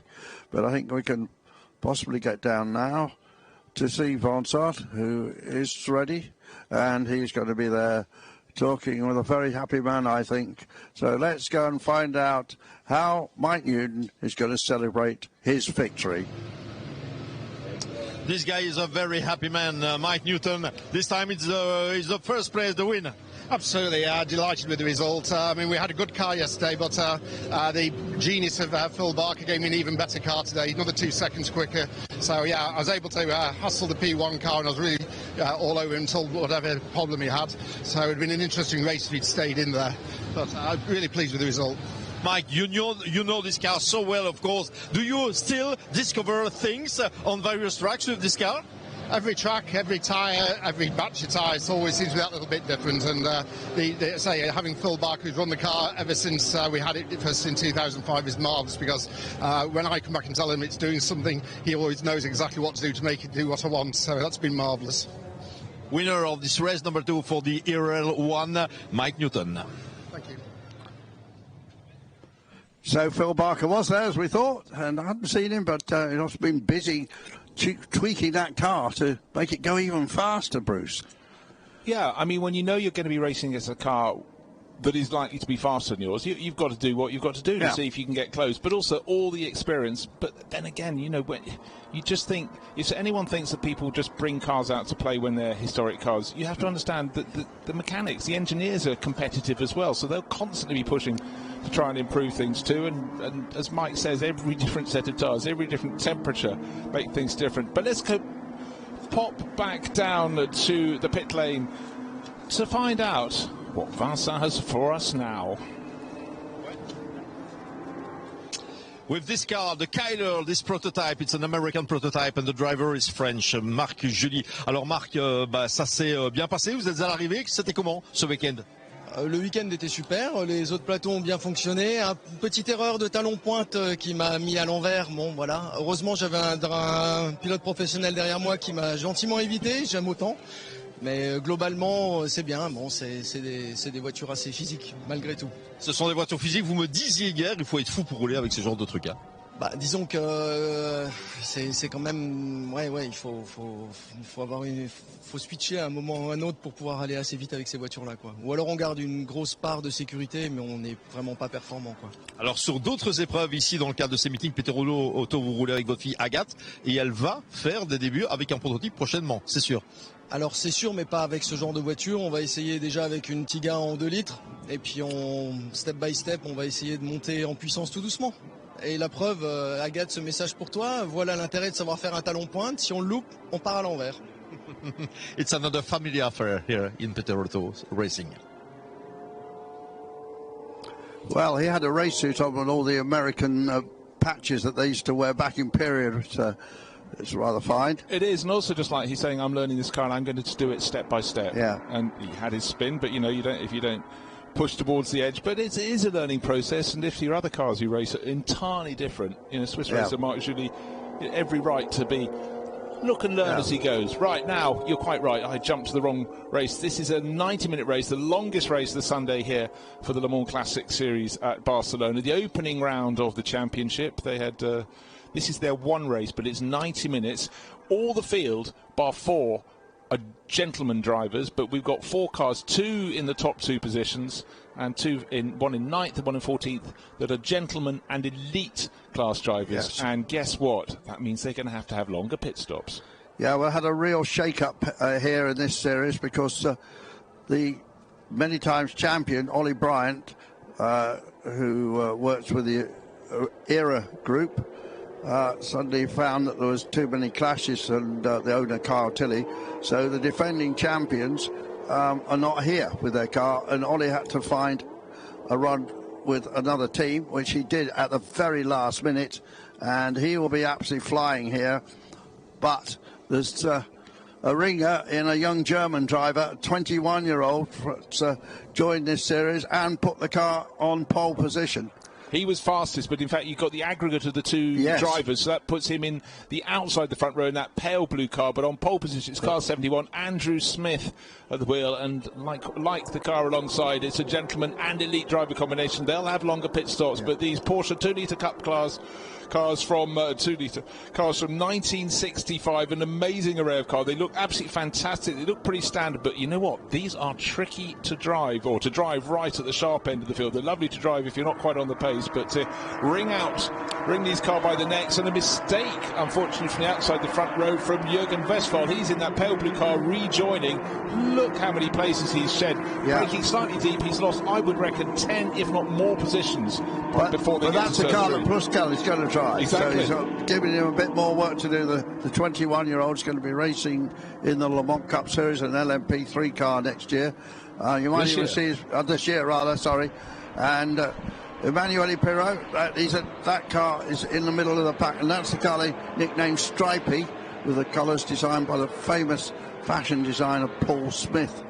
And I wasn't sure who was going to start that, and Andrew Smith from Scotland is a former champion in this series. He won it with Ollie Bryant back in 18, in fact, did Andrew Smith, and then the pair of them won it again in 22. Oh dear, someone running a little bit wide, as happens so many times. It's someone with a very large number, so it's 400 and something. That puts us down towards the back of our pack, which makes it Lucas Bucher. That's Lucas Bucher, yeah. 411's a funny number. I don't know why that is significant. It's like 911 if you squint, I guess, from the side. I don't know. Could be, yes. It's James Turner who started old Stripey, or Bandy as I should call it, because I think the cars, when you get colours going across a car, but it sounds that Bandy doesn't sound quite as good as Stripey. In fact, James Turner diving down into turn 10, gaining positions in that left-hand hairpin in the middle part of the circuit. Up front, though, Andrew Smith looking comfortable at the nose of the field. Obviously, his main rival there in terms of the likely cars is the pale blue one in the middle of the pack, and that was Jürgen Westphal. But the pace was set, as I said before the start of the race, the aggregate times of your two qualifiers, your two drivers, is what formed the grid position. And Matas Pruskal was very quick, and Jürgen Westphal less so. And Jürgen has blotted his copybook because he's dropped a lot of positions. Now, the car that Ollie Bryant drive is the 45. And I just wanted to check that. Yes, a 45 car, which is owned by Frank Lakenos. And Frank is a German, but he's a new driver to that car. Or a new driver to racing, I should say. Yeah, he's fallen to 17th place, so it's going to be a real chase back up the order for Ollie, but that's what he's there for. Ollie said it's probably 5 seconds a lap slower than me. And but we're interested to see where. I mean, we're not going to see I don't think we're going to see a magnificent Ollie coming back from having had his big elite penalty last year. If he was driving a car Tilly, they were both elites. And so when Ollie got in the car, he had to make up 40 seconds, and he did it he did it all through the season. Well, actually, here he drove alone, but he did it all through the season. And then the very last race, he didn't quite make it, did he? But we've got the two Colombian guys here that fly in from Bogota, and they go very well. They got better and better last year, and I see that they're up there in second place. But they both have the same pace. That's the interesting thing. So Nelson Calais and Juan Pablo. Juan Pablo's a good name for a Colombian racing driver, isn't it? Well, it's a nice new one. I've never had that combination for Colombia, have you? No, Juan Pablo Orjuela, and we're thinking, of course, of Juan Pablo Montoya, Colombia's greatest ever racing driver. He, in his own turn, was a second-generation racer, wasn't he? His father raced before him. And he wasn't the first Colombian Formula 1 driver, either, because of Roberto Guerrero. Yep. But anyway, got side-by-side Porsches, which is what we expect here. And it'll be interesting to see how... That's Patrick Pougan, Lucas Bucher tucked in behind him, and behind him is car number 42, which will make it, therefore, Philip Koenig, who'll be sharing with brother Stefan. But out front, Andrew Smith, in a very plain-looking sort of dark gunmetal. I quite like that, I must say. Leading Nelson Calais by 3.5 seconds. And Calais now just trying to pull clear of Jürgen Rudolph. Fourth place is David Danglard, who raced so well through last year and seems to be still on his tiptoes. But a place change just behind it. Looks like David Sarni-Fred.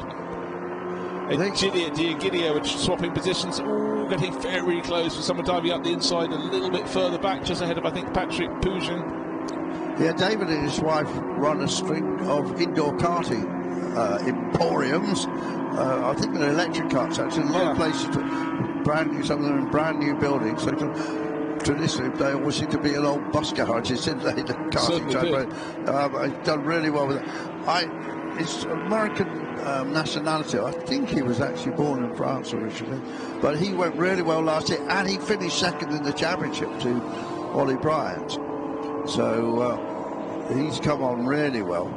And then right up there also, Jürgen Rudolph in the 757 car. Now, why is it 757? Maybe he's a 757 pilot. I don't know. We've had quite a few pilots racing in the past. Yeah. Most memorably, Hugh Dibley, of course, who's still around. Saw him the other day. And a connection with earlier discussions, he raced the Halbert turbine car. God, you're good. Yeah, well, I've got a silly memory. So anyway, Andrew Smith has already pulled out. Well, for these Porsches, a magnificent 4-second lead, and Andrew in the car that I think he's got. I believe he's got a new co-driver as well, Johannes Stengel. Oh no, you're always going to have a few fallers, spinners. That's Frederick Aviti Gilles Cassou car, but I'm afraid so. Frederick Aviti has parked it up for the day. I'm not sure how quick Stengel is. Andrew Smith obviously very quick in one of these cars, so he is pulling away from Calais now. Well, Callie's got to keep his eye on his mirrors, because Jürgen Rudolph is right there, Danglard right there. Great thing is, Danglard hasn't got a second driver, has he? And the 2 kilometres still very similar in pace, so they've got a good chance with this. And then we got obviously in third place at the moment, as I said, Jürgen Rudolph, and he's driving solo. And some of the others we had last year, I say, are not with us, including particularly Jerome Bleekemolen, who obviously was a pro, and those very enthusiastic Dutch brothers, do you remember, who came and talked to us at Spa, and they were in memory of their father. Safety car, I was slightly worried where we had the Frederick Aviti car parked at the edge of the circuit that it might not be deemed in a safe place. So they've got to shift that, but at least they're not having to pull it out of a gravel trap. At least it could be a straight toe. So the safety car driver's been remarkably busy, but there it's effectively at the exit of turn 8. I can't see any telltale marks where there's been a rotation there, but come up the slope from turn 7, turn 8 follows, and just parked up on the rescue vehicle, almost ready to go and get it. So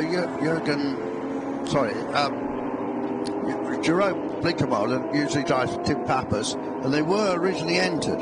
So obviously something's happened, but I think we will say them, and they're definitely potential front runners, winners of this. But they're not here today, so it does open the door up a bit for, particularly, as I say, the Colombians.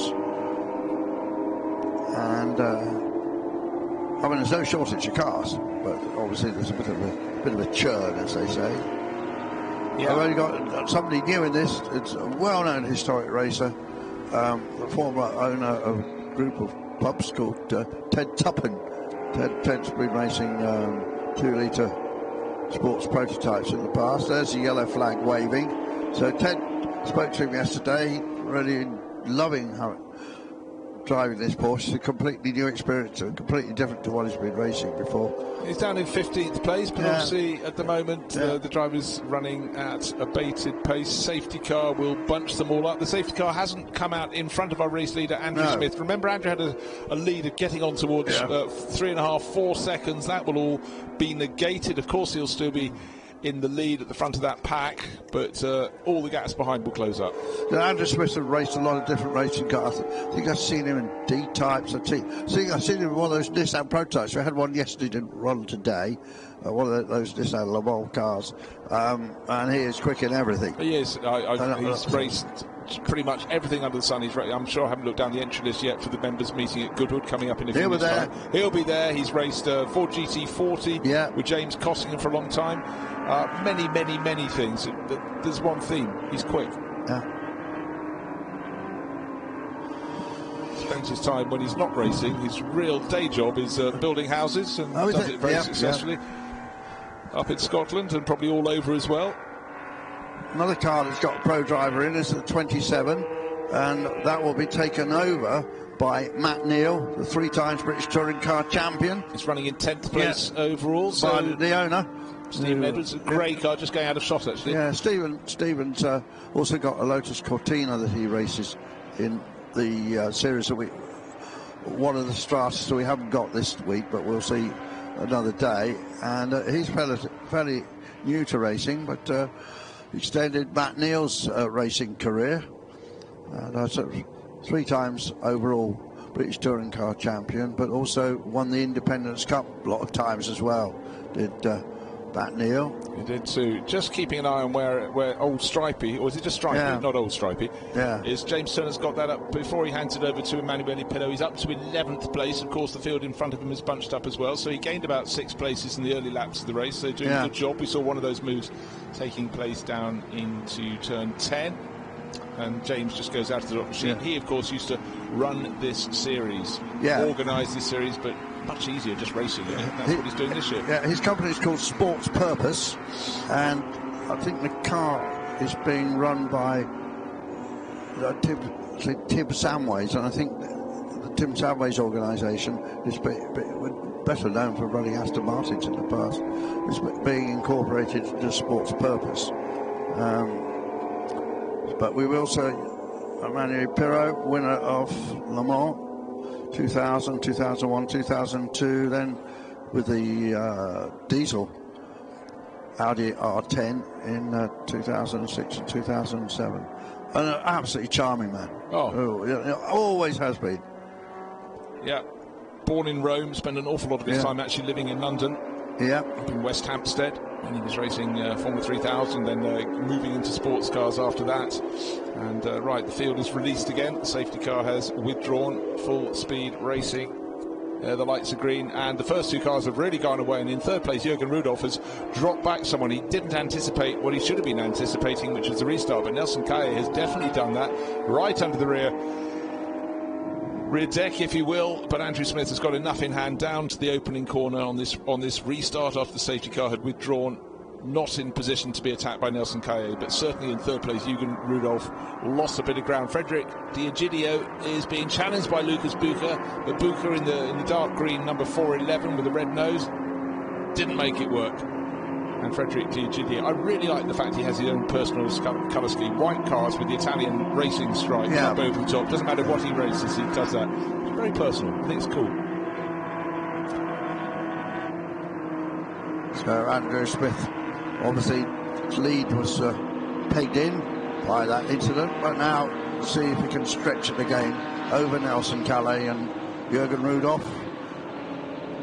David Danglard, I'm sure, Danglard I should say, would be pushing well there, trying to get into the top 3. Yeah, he's running in 4th place. He's a second down on Jürgen Rudolph, but as we said, Jürgen was quite slow away on the restart, and that's allowed the first 2 cars to make good their escape. And you don't get handed an advantage on the plate very often, so you can be sure that Andrew Smith in the lead and Nelson Calle, who's now 1.5 seconds back in 2nd place, received that offering with both hands. And for Jürgen Rudolph, he's definitely been kept honest by David Danglard, who's gained another 1/4 of a second. He gives chase. David Sarney not too much further back in 5th place, and then Frederic D'Egidio, white car with the red, green and blue stripes over the roof, going down to turn 10. He is in 6th place, being chased by Lucas Bucher. Be interesting to see when I'm trying to say Jürgen Westphal hands over to Matis Puschel, whether he's got the chance of getting right up with the leaders. I mean, Jürgen's down there in 13th place, and I'm just interested to see what's about 10 seconds down on the race lead at the moment. Yeah, because there's top 10 all covered by about 11 or 12 seconds, aren't they? That's a great thing about this series. He's 19 seconds. I hadn't seen the big gap. He's 19 down, but that German was so impressive, wasn't he? Got in and got on. Got straight on, but we'll talk more about it when he gets in the car, but he's got to, he's 21 years old, and he's going to really shake up this series. Never driven a car like this in his life before. They do slide around, don't they? Pirro was doing a good job yesterday in quali, so see what he can do in James Turner's car. James is going to be doing the double dipping, you know. He's driving two cars in this. He's driving his own. And then he's 77, and then he's going into Jose Ruben Zanqueta's car, number 19. That's which was the deal done in the hotel they're staying in on Thursday night. So they're going to have to co-order that. I think I'm not sure if those two cars are run by the same team. I think they probably are. There's quite a few different teams run these. Tut Hills are one of the best known. Yeah, of course. Sure. It's got a lot of their mechanics around here. Right, race lead is out to 2 seconds now. There is Andrew Smith behind the yellow car of Nelson Calais. And then now Jürgen Rudolph and David Danglard perhaps working together to go and see if they can go after them. Remember, they fell back a bit on the restart, basically because Jürgen Rudolph didn't seem to react to when the first two cars could potentially get that throttle floor to go away. Now David Danglard, the white car with the red and blue stripes over its roof, either side of its roof, going down into turn 10, not in position to make a move. Behind him he's got David Sarni with the grey and orange stripes up its nose, and then Lucas Bucher trying his best to shake Philip Koenig off. He's managed to get Frederic D'Egidio behind him, and then Patrick Pougin. Top 10 completed by Stephen Edwards. He's going to be handing over to Matt Neal. That's car number 27. It's hard to believe, isn't it, that these cars are 60 years old. I think we've got a chance of going down to the pits in a moment, and I wonder who we found there. Going to be an interesting story, whoever it is. These guys will be used to be a champion in the 2-liter cup, of course. This year it's quite a little bit different for Ollie Bryan. Ollie, you drive with a German driver, Frank Laudenkloss, and it's a kind of new one in the 2-liter cup. Yeah, it certainly is. He's fairly new to it. He's only done one season's racing before. He did 3 rounds of 2-liter cup last year. And Historica, who I was champion with in 18 and 22, alongside Andrew Smith, they're now running the car, and I have the opportunity this year to do 4 rounds. I have some other commitments, so I can't make every race. But yeah, Frank is very new to it, and he's learning all the time. So in qualifying, he's slowly improving, slowly getting faster and faster. And on combined times, we start down in 14th place. But you know, everything is learning for him. So it's just about mileage and getting used to the car, getting used to the circuit. He's never been here either, so everything is new for him. So yeah, it's exciting to work with him, and looking forward to a few other races with him this year. Is such a car easy to learn or not? I've been fortunate enough to race them for a long time, so when you get used to it, they're like an old pair of slippers. But yeah, they're great. They're really nice. They're well balanced. But until you get used to them, there's a lot of special technique in driving these 2-liter cars, which when you crack it, it's amazing. But until you get used to it, there's probably a little bit of finesse you have to learn. And then once you do that, then you never forget. Ollie Bryan is an expert of this Porsche 911 from 1965. He most certainly is, and that's Ollie. Great to hear from him.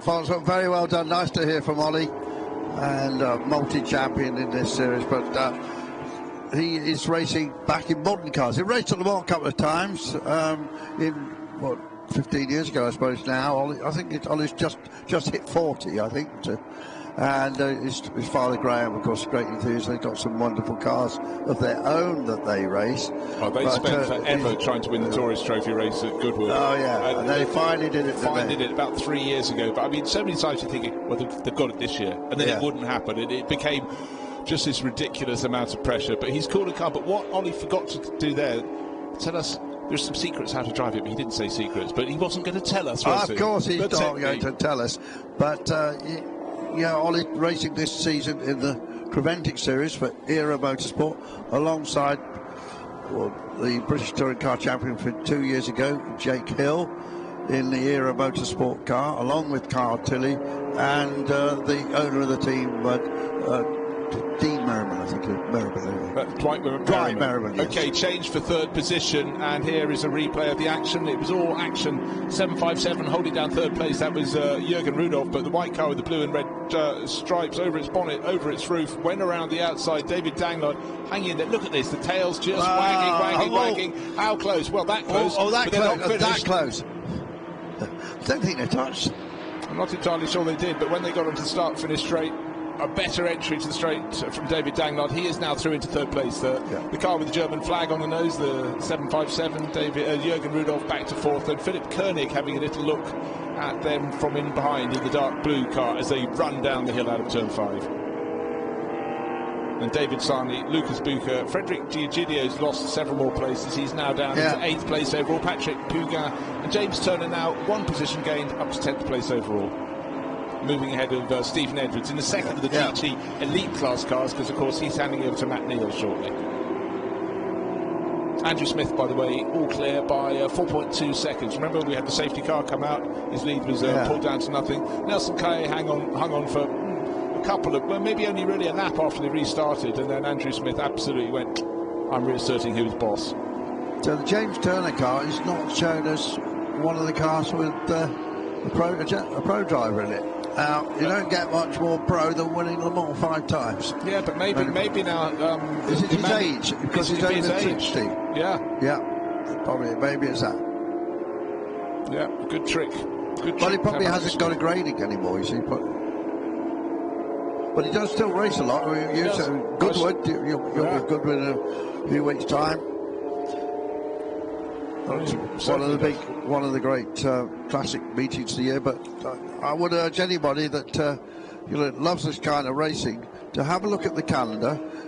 We met enthusiasts last year, British enthusiasts driven down in their Porsches and maybe TVRs in Dijon. They had a marvellous time. They had the most magnificent access. It wasn't too busy, but there was lots of activity and nice cars. They could go everywhere. Didn't cost that much to get in.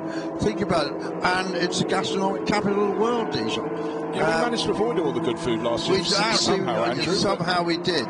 But no, the beauty was they were a group of 5 or 6 guys, and they were on a driving tour around Europe with their cars. But they decided to drop in, and I said to them on the Friday night, we were talking about coming to the circuit. We saw them on the Saturday night. Yeah. I didn't know if they were driving on. I said, you coming again tomorrow? They went, absolutely we are. Yeah, and then they went off and drove some great roads, didn't they? Down in the Alps and over into Italy and back. So doing it nicely, but you're quite right. The access is so easy at this circuit, in the Le Mans Classic Series, and they just thoroughly enjoyed it. They liked the fact the atmosphere was laid back. They could get up close to all the cars and drivers, and there's a bit of fanfare around the side of the circuit as well. Each one has a different mix. Next time out, of course, this series will go to Step 2, which will be Spa-Francorchamps, and that is a circuit that is entirely different. But I think there's a certain beauty about Dijon-Prenois because it's small and it's friendly. Yes, but yet it's got a history, great history as well, and they recognise that history, because remember we saw all those great murals they had on the walls and even blown up cuttings and stuff. But it really was impressive. And obviously, one of the granddaddy, I suppose there's 2 granddaddies of classic and historic racing, has to be the Monaco Historic Grand Prix. That's all dedicated to single-seaters largely. And then, of course, the Le Mans Classic, which is probably the biggest event of the year in terms of sheer number of cars. And it used to be every other year from Monaco, but now it's going to be every year. But they split it into 2 different age categories, and always a lot of Brits go to that, just as they go to the main Le Mans race. A big British car. I need to encourage people to go there, because a lot of people have probably already booked to do that. But the most magnificent selection of car clubs and very rare cars. You see the great racing race all through the night. But the other events in this Le Mans Classic Series are well worth the thought if you want a nice little racing trip. And other places you can go to Paul Ricard, of course. I'm going to go through in order. After Spa, which is 22nd to 24th of May, Grand Prix de l'Age de l'Or, which is the one at Dijon-Prenois, 5th to 7th of June. Might as well hang on in France and go on to Le Mans 24 hours. But if you don't go for that, in the 2nd to 5th of June, you can go to Le Mans Classic. Of July. Then you get the 10 Mille Tour, 28th to 30th of August. That's Paul Ricard. Then 18th to 20th of September, Estoril Classic. 9th to 11th of October, Imola Classic. These are great circuits. And then you might go, oh, why have we got Qatar at the Lusail International Circuit? It's a support race there, 2 support races for the World Endurance Championship, and obviously with the happenings of the Middle East that was supposed to happen as the opening round of the World Endurance Championship, that's been pushed back to the 22nd to 24th of October. And the final meeting for the runners this year for the 60s endurance group is Daytona, 10th to 15th. Yeah, just the one class going to bolster up the overall field there. There is the Paul Smith liveried car, driven by James Turner, still in 10th place. Yeah, but really pushing Patrick Pougan. So Pougan's in the red car, go to the outside, look to the inside. I don't think James is quite close enough to be lured into diving down the inside into turn 10, but Pougan is running a little bit wide, and James turns in very nicely. Up the slope they go. James, well, I was going to say he needs to move across the right-hand side to block him off, but he just had more speed going up the hill, so Emanuele Pirro going, great, another car I don't have to pass. Patrick Pougan admitted defeat there and tucked in behind. James very much been in the commercial world of international motor racing and worked at BAR, and later is the commercial director of the Aston Martin racing team, working with ProDrive there, and now with his own company Sports Purpose. And we've had him in the commentary boxes. We've had him in the commentary box last year for these races because he knows intimately all these guys and all their quirks and the histories of their cars and everything. Yeah, the little backstories, and also he can interpret exactly what the cars are doing because he's been there, seen it done. I love the number plate. It's got 2 litre, 2 LCR, and I mentioned the great clothes designer Paul Smith designed that, and there's a story to that because he was doing a sponsorship deal for Aston Martin, trying to find their official clothing company, and in the end he got a better offer from another company, so they didn't go with Paul Smith, but he remained friendly with him, and Paul said, I'll get my colours on one of your cars one day, and this is it. And Paul Smith is a great character, you know. He signed his name on the gear lever, on the gear knob, and of course ultimately James did the deal with Hackett, which has been a big sponsor of Aston Martin racing, and it's lasted longer than James did there. How cruel. Yeah. But no, entirely. So it looks something different, and also there's so much personalisation with these cars. You could do the Patrick Pougan route, but look at his car in the background. Just run it in your favourite colour that may be red. You could be like Frederic Diagidio, who's the next car that James Turner's chasing, and have it with your Italian racing stripes over a white car, which is what he has done.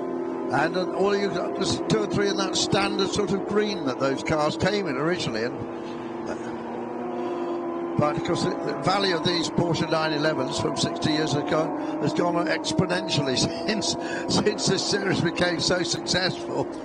No, it really has. But you know, actually going back to the colours, I've always liked 911 in that sort of forest green. They also look brilliant in this, you know, very tame-looking dark sort of gunmetal. But right now, for Andrew Smith, just remember he is an elite driver in that car, and that means it's going to have a much longer pit stops than the rival. So Andrew's job, he'll have been frustrated by that safety car period. Since then he's dropped the yellow car of Nelson Kaya. He's clear by 7 and a bit seconds, but he needs more than that in hand. But then again, he's handing over to, you know, a very capable co-driver, so we'll see how they get on after the driver change. But so when he hands it to Johannes Stengel, Johannes won't be as quick as Andrew, so plus the extra time in the pit, and we'll see how it all shakes out. But remember, this race is 90 minutes long. We're very nearly 30 minutes in, very nearly at 1/3 distance.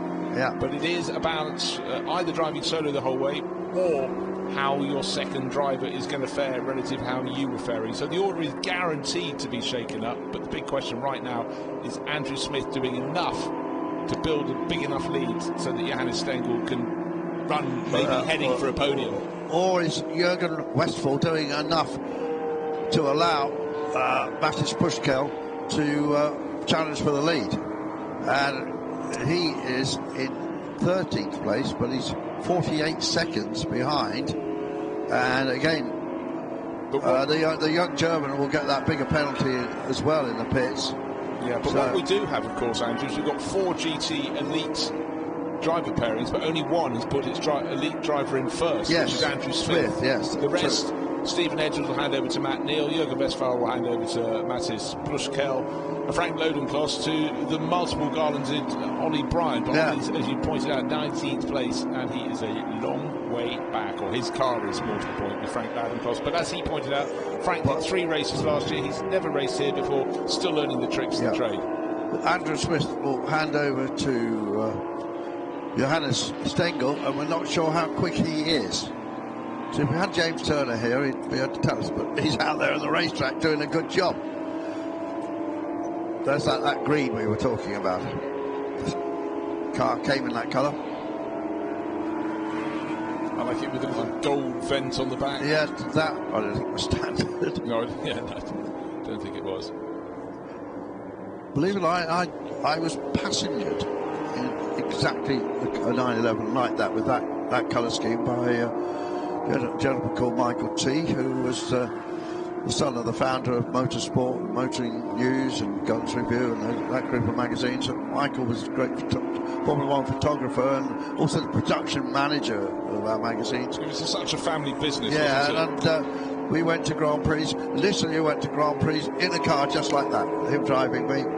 And he used to sometimes collect Jenks from driving from different places as well. Jenks, of course, is famous Jenkinson, the famous British motor racing journalist. And man, short of stature but long in beard. But then Michael fell in love with flying, and suddenly it sounds very, very exciting, doesn't it? Well, in a way it was exciting because Michael was learning to fly, and we went with him, and we went to Grand Prix. Now, the trouble is with private flying in a little Cessna like that, there is no toilet on it. There is no hostess to serve you drinks.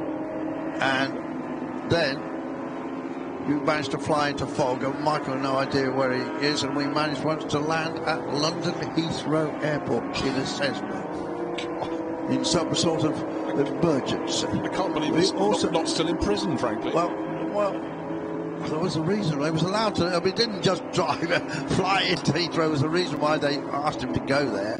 And we also had another very exciting journey to mountains, so we weren't quite sure how high they were. I mean, early on, he did have a sort of person training him. But anyway, Michael's...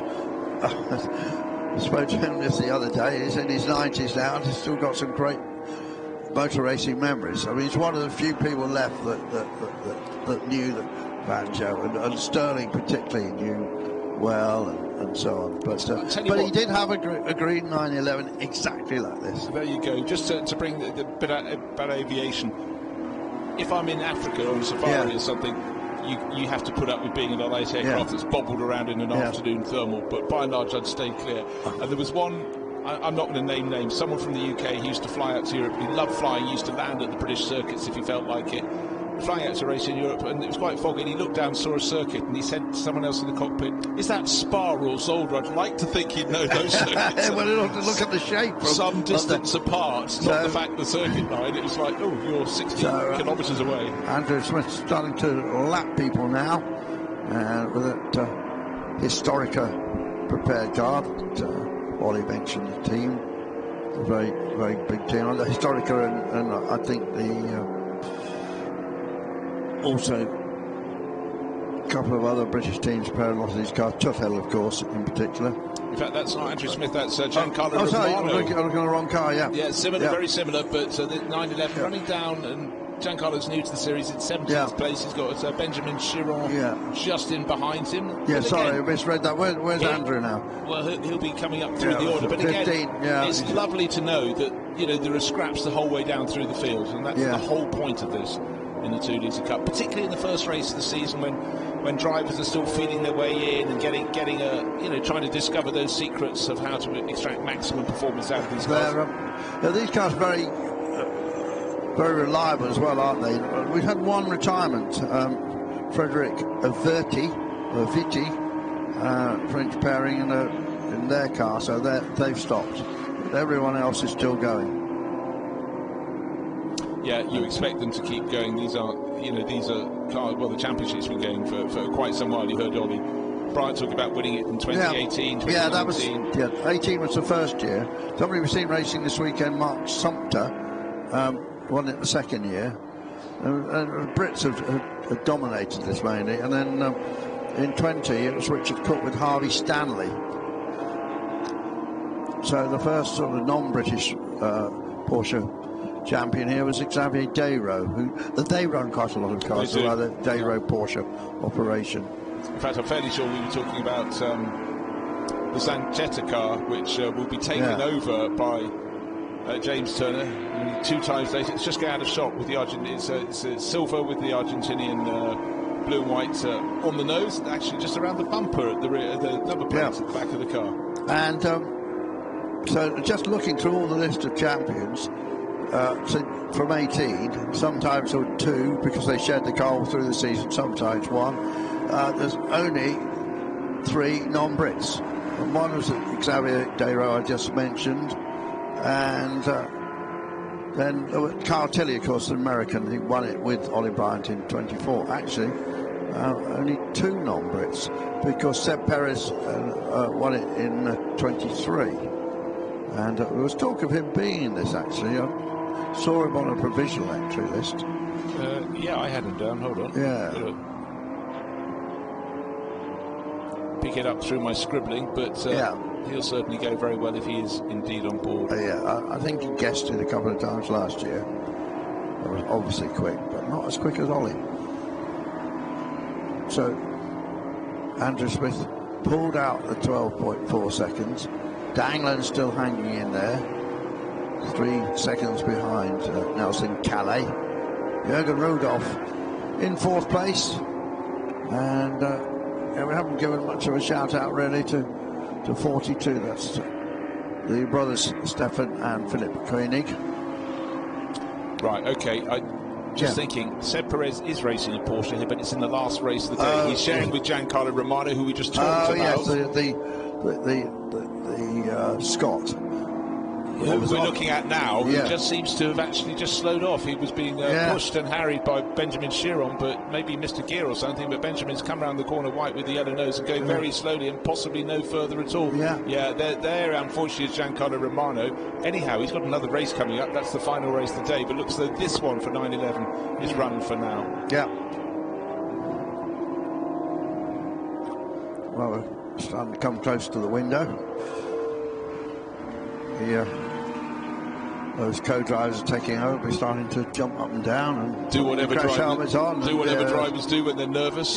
Starting to remember they need to run to a small room where you can flush things, but right here and now, our race lovely leader. replay. Look, taking quite a lot of curb, and but even in adjusting the line to do that, Andrew Smith is good enough to keep it smooth, not suddenly hoik the tail out of line. It's a slow movement there, all under control.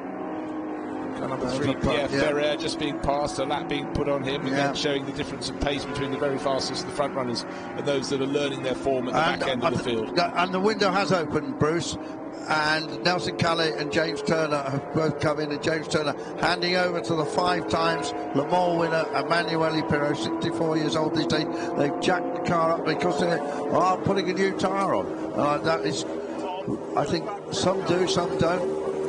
Well, the outside rear tyre, the left rear tyre is the one that will take the battering here. The format of the circuit going clockwise. Dearie me, car 75 facing backwards. But more importantly in the wall, that's the Ted Tuppen car.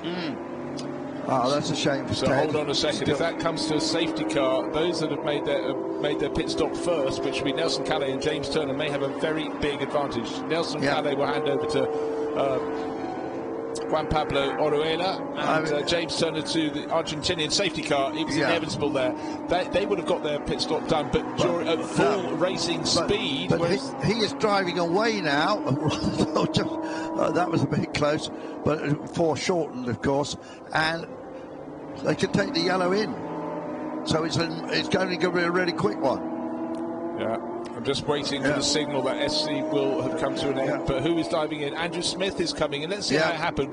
Did push come to shove, or did shove go? He got sideways already, and then it took over then, and he's going, oh no, don't, no, a little tap into, but no real damage. But as Ted Tuppen, the driver who went for that spin yesterday, he said to you, I like moving to this, it's got more metal around me than some of the cars I've raced before, but luckily whatever you'd been driving in at that speed into the tyre wall wouldn't have had too much Here damage. we are. Right, 71. So we talked about, Andrew, about how off as Johannes Stengel gets in to take over from Andrew Smith, that the 4 gentlemen elite driver combos, only this one put their elite driver in first, which is Andrew Smith. He built up this big advantage. There's a quick flurry. It's still flashing as a safety car period. And the rattle gun goes. But they've talked them all up.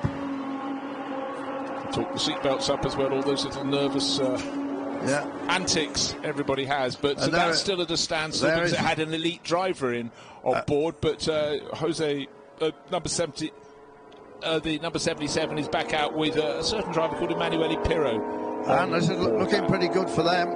Well, to that pit stop, as you said. Plus Kellett, is he in the car yet? Ollie isn't. So I see the 45 car hasn't stopped yet, and that's put them at a disadvantage, I think. And James Turner has obviously run off to jump into the next car, I presume. It doesn't say there, does it? No, but Pirro's name, but it was definitely Pirro was getting on board, because James has gone to get off and drive his second Porsche of the day. Yeah, but the person who's really interrupted is the driver right behind the safety car, which is car number 10, and that's Juan Pablo Oruela. Let's have another look at a replay. This is coming into turn number 4 on the outside. Patrick Puja, side by side they go, and I love it in slow-mo when those wheels seem to always be running backwards there. Well, it's a very iconic wheel style, isn't it, on the Porsche? Completely different to anything else. Well, lots of cars in there currently, but we just remember, under the safety car period, if there's a gap in front of you, you can move forward into it and keep on going until you catch the end of the train, so you can certainly gain positions in the queue, and I would very much suggest that Emanuele Pirro is going to be able to, and his teammate James Turner. James can't pay attention because he's gone into the pits to get into another car. Yeah.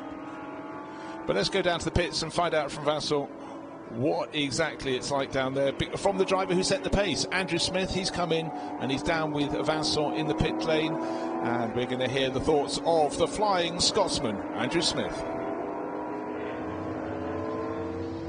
He was the leader, he's the leader of the race, Andrew Smith. It was a nice stint, Andrew. Yeah, no, it was good. I managed to get a clean break at the start and build up a reasonable lead. We've got an extra 20-second pit stop time extended over the cars behind, so I was just trying to get as big a gap as I could, and then obviously safety car came out there, so perfect time to come in. You are confident that Johannes can come back and win the race here now? Yeah, I think, I mean, he's going really well, so, you know, I think, as I say, we've got a bit more of a penalty than some of the other guys, and they're going well too, so we'll just have to see how it plays out after all the stops. What about the management of the tires on this kind of car? Of course, it's something complicated.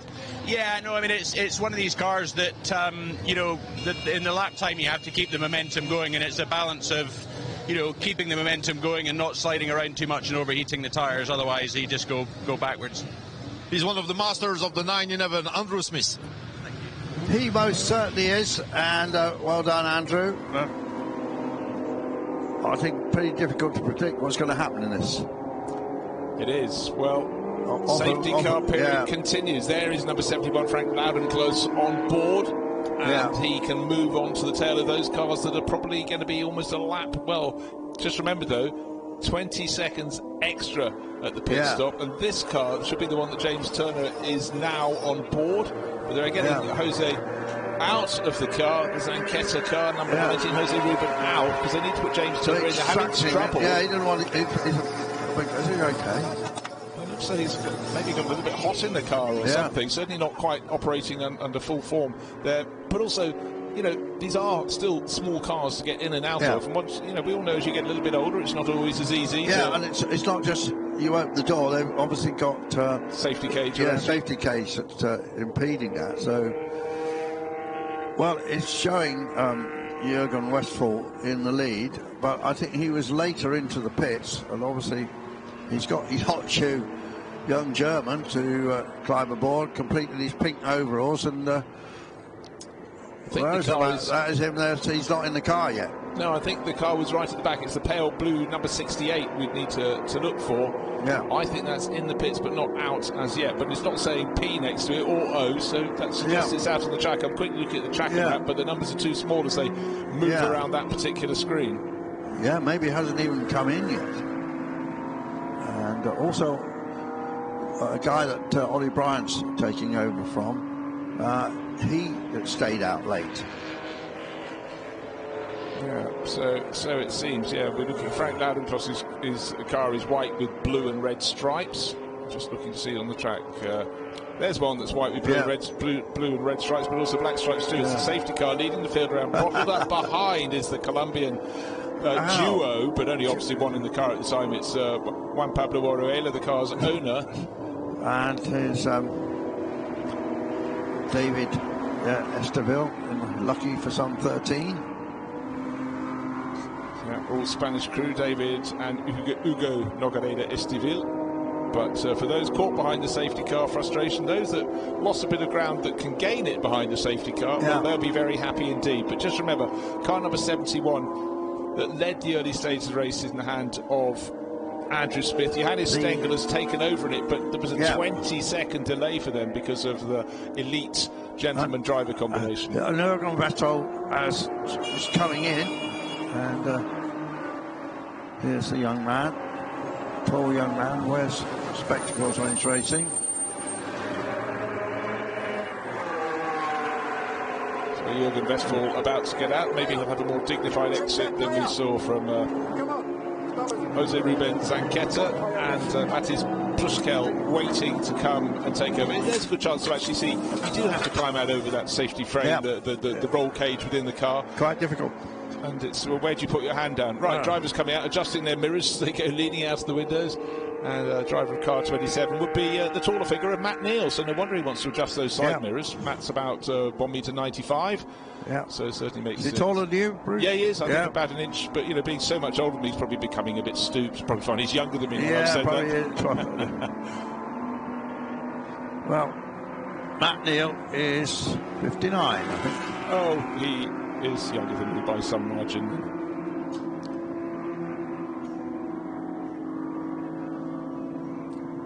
So we wait for the safety car to release the field, and there will be winners and losers behind the safety car, but what matters, you cannot overtake it. So for the number 10 Colombian crew, Juan Pablo Orihuela is sitting there, waiting, not wanting to see the other cars in the group coming into the background of the shot. None of the other front runners are near him.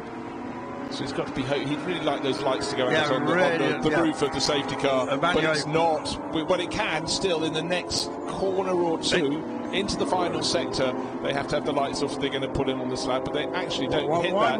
Why wouldn't they now? I don't know. So I think they can turn in. The end of the second sector is just before turn. The car that caused the trouble drove away. 911 has just been the. Giancarlo Romano has been pushed back into the garage. That was the one that was limping in slowly. Yeah, it was. Yeah. Still waiting for Matis Pruschkel in the pale blue number 68 to get going. At least he's now on board. The door not yet closed, but they're obviously confident his seat belts, his harness absolutely fully cinched in, so he's tight in there. But he just got into this car, never driven a historic car before, and found it not even iota difficult, just straight onto the pace. Yeah, but he's been racing for the Walker Motorsport, big German team. They've got a historic division, so he's been racing in the ADAC GT Championship, I think, and he's going to do race an LMP Duquesne next year, or this coming year, in the Le Mans Cup. Car just leaving there was with one of our pros in it, one of our elites. That was Ollie Bryant, one car with the blue and red stripes. Frank Laudencross did the early stage in the race, and he's now taking over, and he's coming out just behind another hot shoe, and that's Matis Pruschkel. So they are waiting for signal. That's unfortunate for them, and the safety car, I think, has just gone past them. I'm trying to see where on the track the safety cars. I think coming down the start-finish straight. So they're waiting for the lights. You can just see the red light just to the right of that pillar. Red becomes black, and Plushkel floors the throttle. Can't speed within the pit lane, but Ollie Bryant will go out tucked in behind him. But you know, sometimes you can be so close to being in a position when you can be released onto the track behind a safety car, and unluckily for them, the pack was coming through. And I don't think that what we're seeing on the left-hand side of the screen,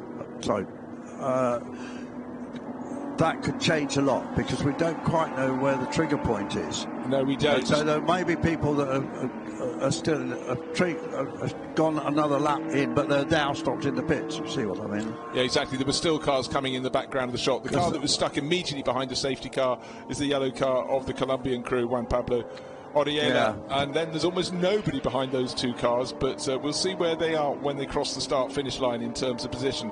Emanuele Pirro's taken over the Stripey, the number 77 car, going into turn 5 there, and there is the safety car behind. He's let the first two go. He's trying to pick up the leader, isn't he? We had a bit of a schmozzle yesterday, didn't we, with the safety car, where the two people who were first and second, he was going along quite happily, waiting for them to drop in behind him, and they overtook him.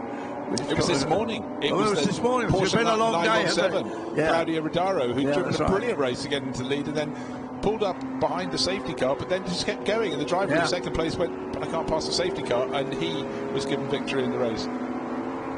So, again, it's a chance when you have something like that, everybody else would have heard about it, they'll get to see the footage and go, oh, I totally understand why he got pinged. So it is unfortunate for the person that just got it wrong, but Claudio Rodaro, I'm sure, will hold up his hands and go, completely got it wrong. And we'll go from there. But the safety car leading the field around, still the lights flashing, we've still got time of plenty in this race, just under 40 minutes remain, but the order is well and truly shuffled. And I must say, when you have something triggered just as the people have started pitting, we normally go into this sort of interregnum, this period of about 3 or 4 laps where the order is chopping and changing, and then the true pattern emerges. But it's confusing for everyone if this happens during that pit stop sequence, and that's precisely what's happened. Pirro is shown in the 77 car now, but down in 13th place, and we thought with James coming in quite early, that was going to work really well, but it doesn't appear to have done so. In all honesty, I think everything is clear around the lap, but with the lights still flashing as the safety car comes to turn 14, clearly it's going round for another tour. Still cars coming out, but of course they'll be joining at the tail end of the train. The front end of the train is coming onto the start-finish straight, whereas the last 2 cars are only turning into the first and second corners, so they are going to be a long way back.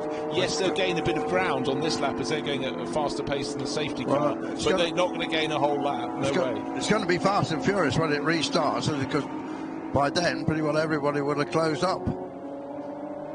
Absolutely.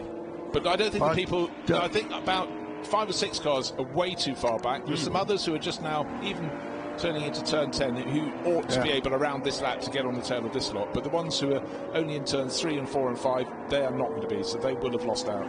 Interestingly, Plushkel and Bryant are running next to each other. So that will be interesting. So who's looking good here? I think David Danglard, because we know he's pretty quick. And Jürgen Rudolph, they were running in sort of 3rd and 4th positions, or 4th and 5th positions early in the race. They were, so they're both sort of similar pace, aren't they? Koenig car, it's been handed over from Philip to Stefan. We'll see how that goes. That's car number 42. And Lucas Bucher had a little moment early in the race. David Starney was always running sort of 5th or 6th position. He's there now. Johannes Stengel, he's in the car that was taken over from the race leader, Andrew Smith. That's in 6th place. But I don't expect him, he's early in driving this car, early in his career in a Porsche, to be able to match the pace of those in front. And I expect the like of Frederic Egidio in behind to go past. But this is how a driver learns. And if Johannes Stengel can keep it honest, well, he may stay in 6th place.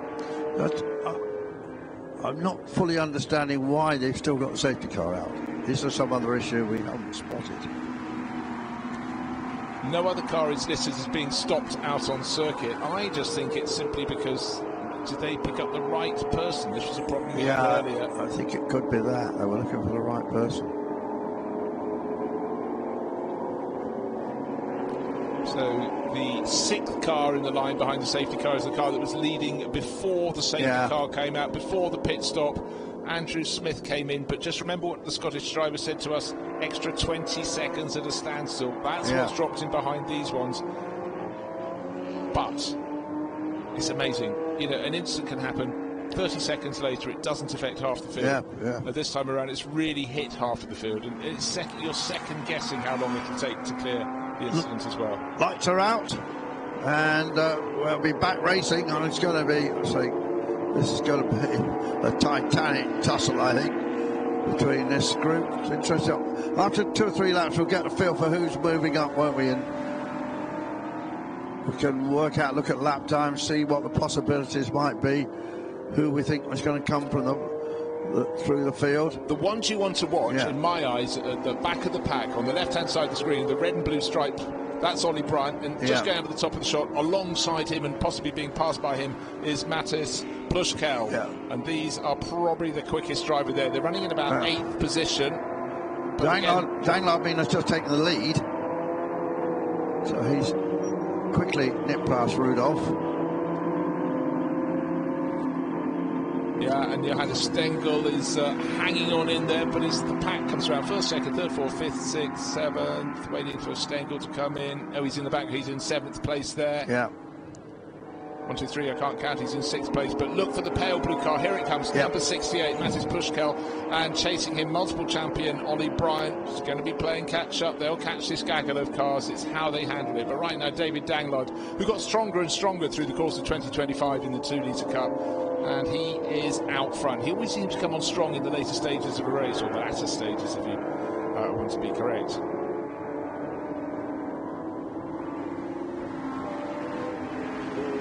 But our timing scoring is showing Pushkel and Bryant a lap down. Yes, you're right. So they've got to get past these people and then lap them. So I'm actually finding it quite interesting that Pushkel has managed not only to stay ahead of Ollie Bryant, the multiple champion, but he's actually put a bit of space between them. Right. Sorry. He was, of course, a bit faster in qualifying. Okay, well, I wondered if Johannes Stengel was going to start falling back, but he's all over the tail of David Sarney, so he's actually doing a really good job in that Historica into number 71 entry. Back of that pack, he's 6th in the race at the moment, but he's already starting to push and probe and see if he can unseat David Sarney, and someone's unseated themselves right in front.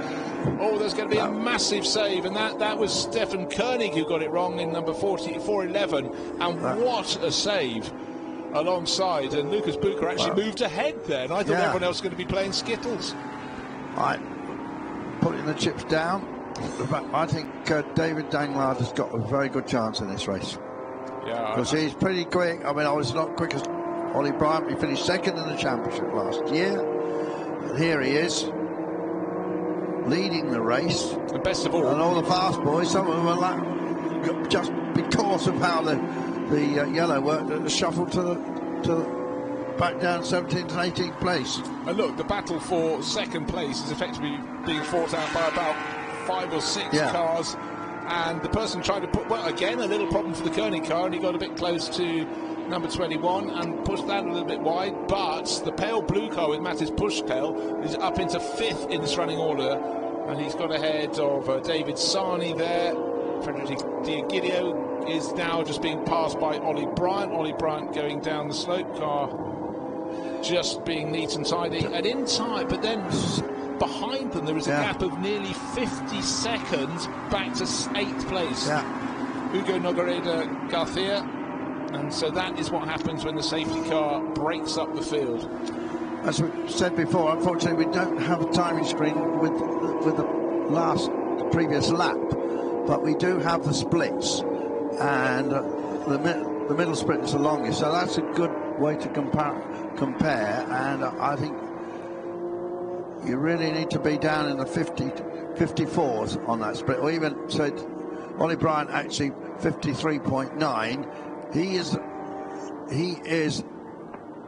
the fastest guy out there at the moment, Ollie Bryant. So if you check out the splits, we talked about trying to add the 3 up and tell you the lap time.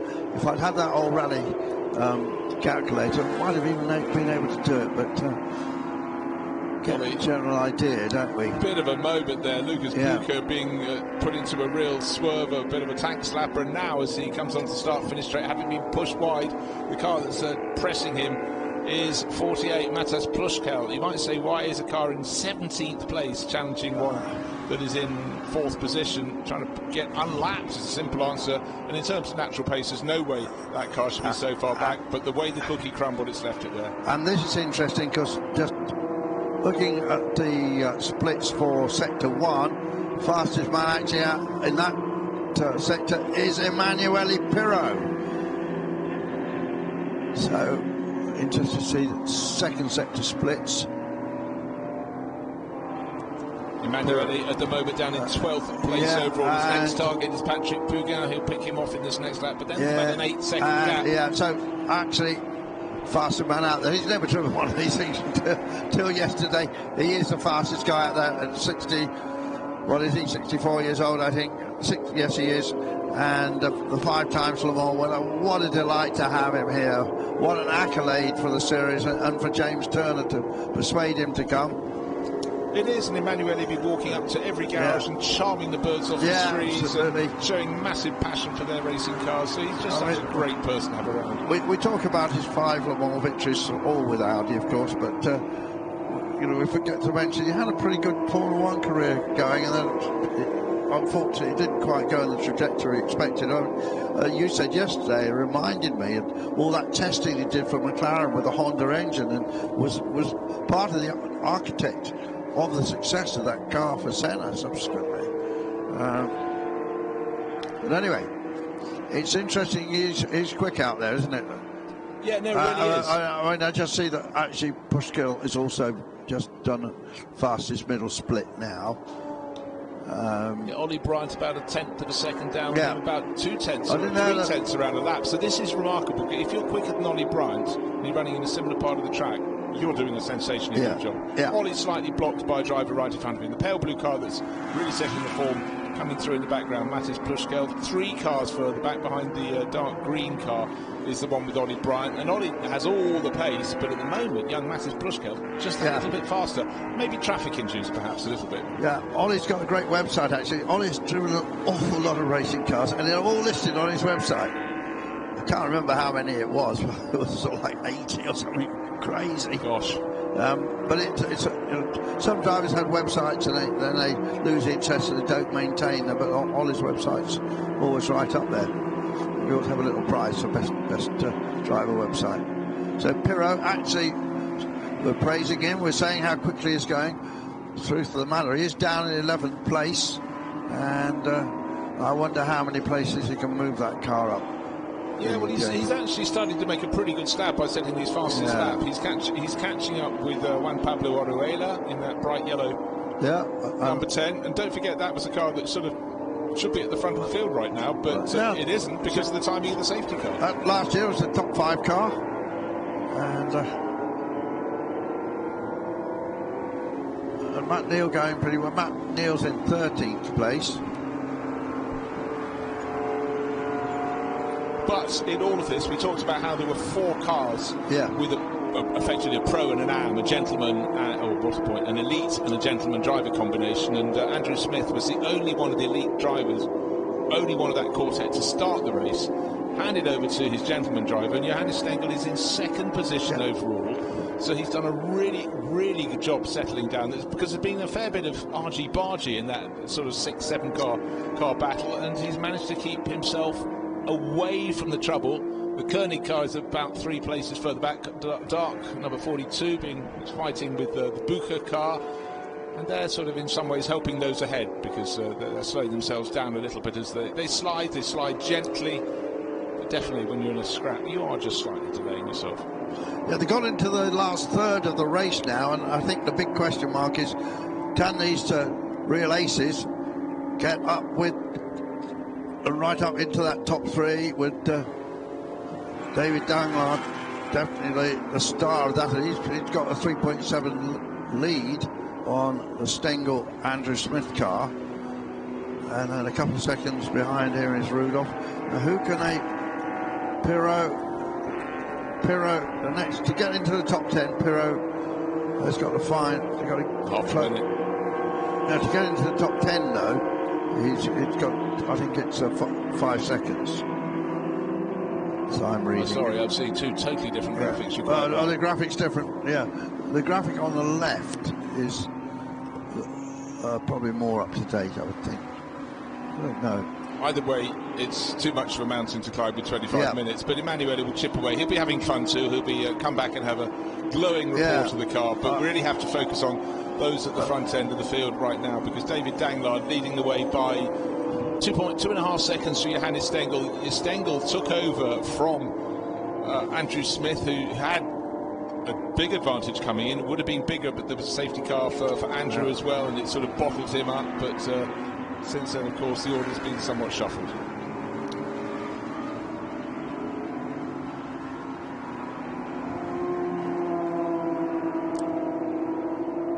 So Dangland, Stengel, Rudolph, Sani, Koenig, Boucher, Legigo, Borschuela, Mora. We haven't mentioned him, have we? And the 92. No, haven't given him a plug. It's worth pointing out from 7th place Frederic Giagidio and the best of the rest,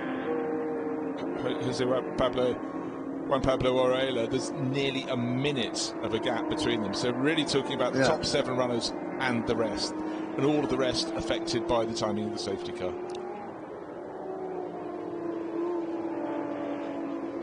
I think Pirot's going to move into the top. He has just moved into the top 10 now. So it's the.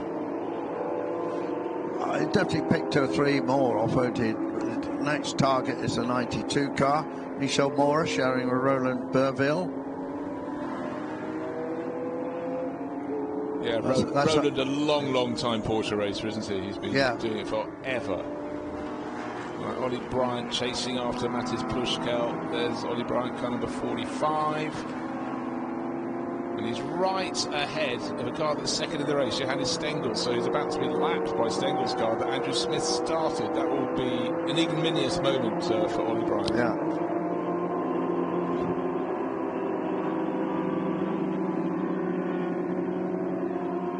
Yeah, last season, David Danglard just got quicker and quicker as the 24 car of Louis Colbert and Patrick Colbert. That's a problem. Team members open the door and try to hear what's happening.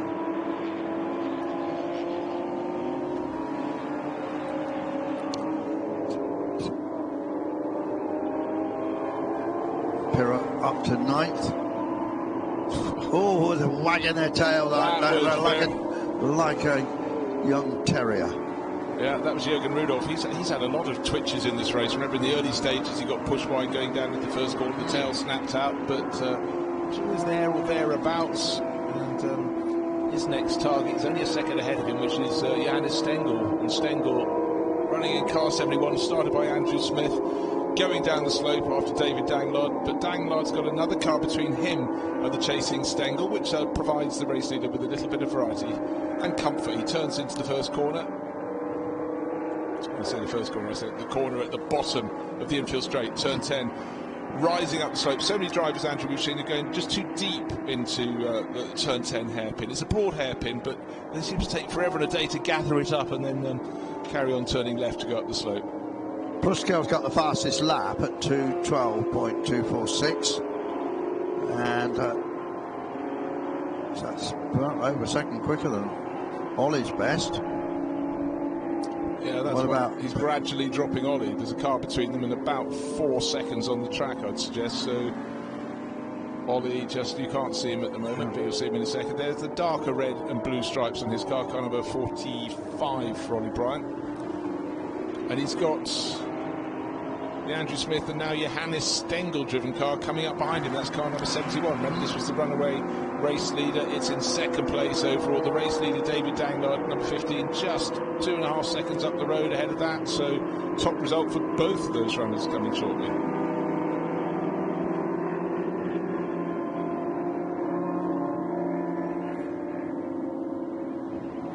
2.5 seconds from David Danglard to Johannes Stengel, and I'd say Johannes Stengel would be very, very happy with that. There he is, kind of 71, because I expected him to fall down the order. Yeah. No disrespect to him, but you're still learning the craft. But yes, and he's going nicely. If he hadn't had these penalties, of course, these performance penalties, he would have been in the lead by quite a margin, 15 seconds or so. So that was an outstanding job by him.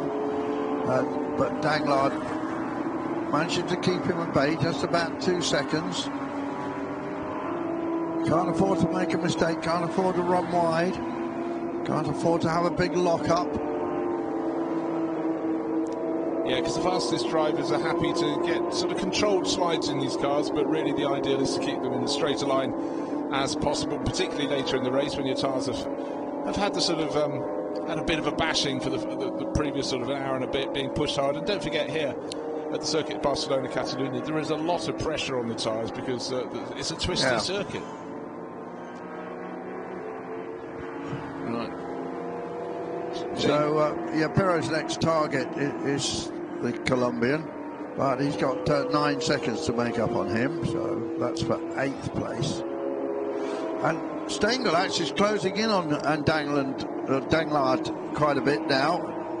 The gap is down to 1.4 seconds. He's made up about almost a second in the last couple of laps. Yeah, well, let's see how on a charge, isn't he? Yeah, on a charge, or maybe David Danglard was slightly delayed. We can't say their pace on the previous lap. The order in behind is starting to change. Ollie Brighton has finally got alongside and makes the move in the background. Yeah, that's neat and tidy for him, but you know, from a long way back. Ollie's unlapping himself, isn't he, effectively?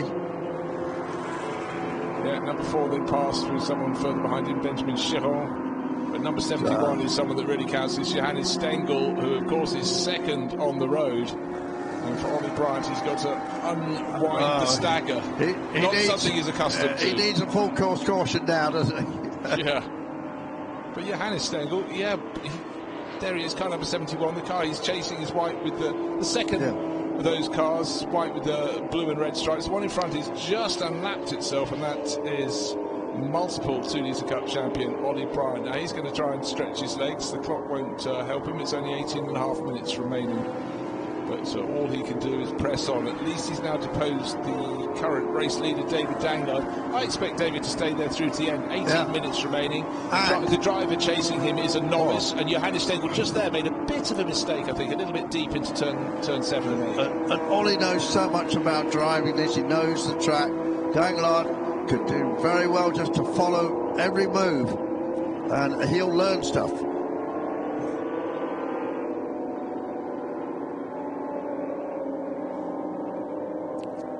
Went a little bit quiet, trying to work out which was the dark 911 with them as they went down the hill, but it's not our race leader. David Danglard controlling things. Car number 15, here he is drifting around. He's just had Ollie Bryant unlap himself, but the good thing was he obviously understood what the situation was. He knows Ollie's fast, but he knows Ollie is coming from a long way back down the order. Let him through. Don't let him steal your confidence and take your line. So James Turner is both 9th and 14th because he's moved that other car up a little bit. Just behind Matt Neal now in the car that he got in at the last moment with Jose Oruben Vanchetta.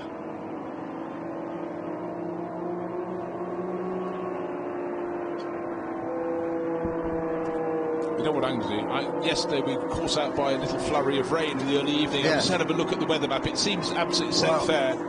I think we're fairly safe along those lines.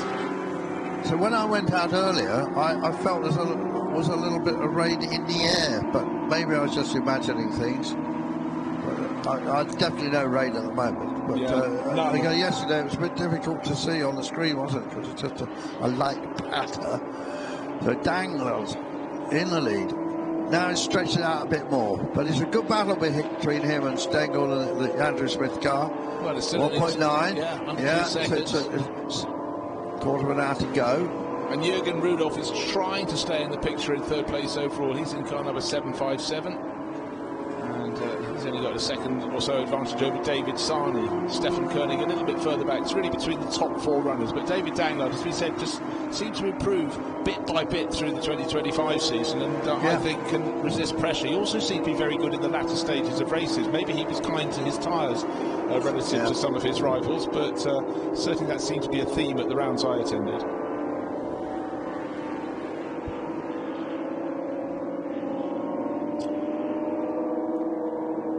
Pirro's got 9 seconds to make up if he's going to pass the Colombian before the end. He's probably got enough time to do that. Except for the fact that we know the Colombians are good, but they were just caught out by the positioning and timing of the safety car. They were running at second in the early stage of the race. We know that both their drivers, Nelson Calais and Juan Pablo Oruela, are very equal in terms of their pace. Yeah, the way the cards fell just didn't work for them. But after Manielli gets past, assuming he gets past the Colombian, then there's a big gap then to the next car. No, entirely so. So the clock into the final quarter now of this 90-minute race, final 6th of the race. Background of the shop, Frederick Diagidio is picking up place, perhaps. David Sarney, 21 car, just dropped a couple of places. Okay, just becoming confident, but well, hold on, that's not Sarney we're looking at. That's a driver, Benjamin Shearer, number 4, who's a lap down. So Frederick Diagidio doesn't want to be challenged by someone who's just overtaken, tries to take him back, and there sliding beautifully. Great shot, wasn't it? You see him working at the wheel, opposite locking it.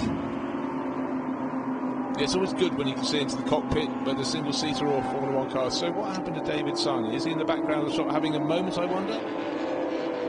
No, that's Frederick Diagidio, and the driver behind is Benjamin Chiron. Still fastest lap of the race set by Matis Plushgel. He's still down in 15th place.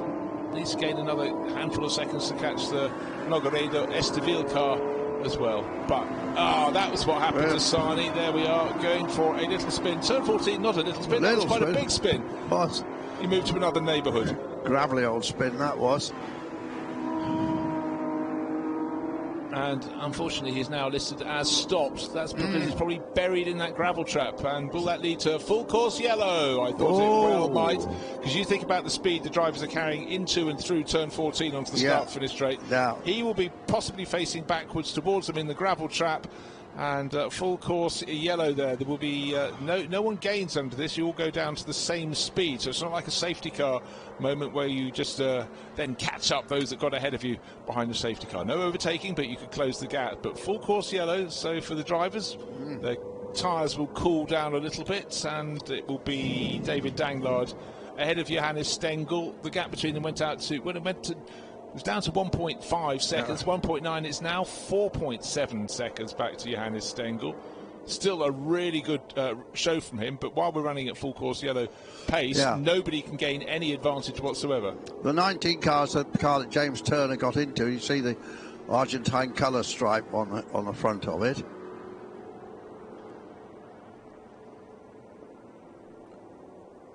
So suddenly it feels like walking pace as they go under full course yellow pace, but they've got to clear David Sarney's car. They've been in the top 6, fighting hard, and suddenly off he went at turn 14, deep into the gravel.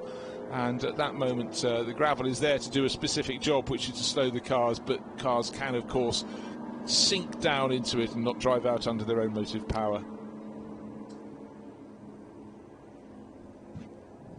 Still a lovely evening. It's been after last year when it was hideous weather for all 3 days. This year's been really from full sunshine to sort of bright clouded weather, but the track has been dry, with the exception of the final sort of 15 minutes last night. And this is quick work from the rescue crew. David Sarney's car being pulled out of where it went deep into the gravel. There's Emanuele Pirro. Car number 77, stripy, full course yellow. He'll be accustomed to always looking to see what the marshals are indicating and paying attention to that.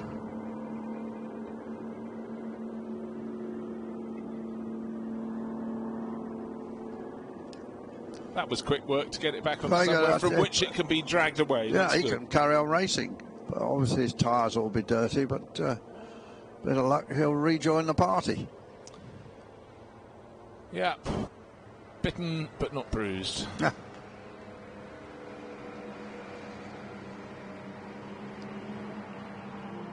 So for a lot of drivers, if they're, some of them don't race in series where you have full course yellows, so they have to be accustomed to that. They've got to keep their cool, but also keep their focus. We are going to have a restart, and it should be relatively soon, and they've got to really be ready to get right back into the heat of battle. Johannes Stengel just getting through shot, 7.57 following through. That's Jürgen Rudolph in third place overall with the German flag from the nose to the roof of his car, and in fourth place, Stefan Koenig.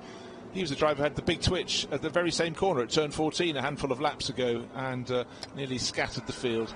And then a car that really feels it should have done better ahead of David Sarni's recovered car is the Colombian entry, car number 10, and that will be frustrating. By dint of the timing of the safety car, Nelson Calais and his teammate Juan Pablo Orejuela, they've got up to 7th place overall, but they lost more than a minute in the general sorting out, and that you cannot pull back even when you're on your best form in a 90-minute race. Yeah, we're into our last 10 minutes now.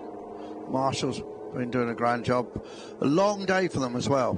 It very much is. In position long before the cars get moving, and the cars on track were moving from 9 in the morning, start of the first race, through till 6:30 this evening. With no lunch break. Obviously, they could relax a little bit while the Formula 1 cars were going round, so that was just 15 minutes. Hopefully we'll go green, green, green again very soon. So David Danglard, car number 15, there he is. He's tucked in behind Ollie Bryant's car. Ollie Bryant is not leading the race. He's best part of a lap down, but in terms of the advantage David has, it was about, well, it's listed as 2.5 seconds, 2.4 seconds, and we're green again, and he has not yet reacted, David Sarni. What we're getting is Johannes Stengel is getting closer and closer. He's tucked in behind, and in third place, Jürgen Rudolph as well. They may be able to make a move. That advantage was 4 seconds when we went into the full course, but just before the full course yellow period, and I honestly think that David Danglard has been caught napping. Car 71, Frank Loden, Johannes Stengel is thinking he might have a go up the inside. Meanwhile, on the outside, and taking the effective lead, not the effective lead, the real lead, is Jürgen Rudolph. So I just don't know what David Danglard was thinking, but he may even lose third place. In second place, he may lose that to Johannes Stengel. He may not. He's got more experience than Johannes has, but Johannes has got plenty of speed, as he's displayed already. And then in the background a shot is Stefan Koenig, but that was extraordinary. I don't really understand what David was thinking. I think they've only got 3 more laps. So, right, what can Jürgen Rudolph do? Dark green car with a red, black and yellow flash on the nose and over the roof. That's his national flag, the German flag. He's got far enough clear not to be challenged now by David Sarni, and David Sarni is in a lot of trouble, a lot of pressure, because Johannes Stengel is all over him. Down the hill out of turn 5, they go through the kink at turn 6. I would suggest the passing manoeuvre. Don't do it around the outside. You can think about it, but don't do it at turn 6. Surely it's going to have to happen at the end of the infield straight when they get down to turn number 10, and 2 other cars tucked in behind, Stefan Koenig and Lucas Bucher, all fancying a slice of the action. I think the confusion came because he was our race leader David Danglard was just running behind a car that's a lap down, which is Ollie Bryant, and I don't think he was paying sufficient attention. And now, because he is second, but he's got the Stengel right up his Porsche exhaust system. Oh, it's a nice way of putting it, but it was super, super close. But while this is going on, it's suddenly really, really good news for Jürgen Rudolph. He must be thinking, this has come to me. Yes.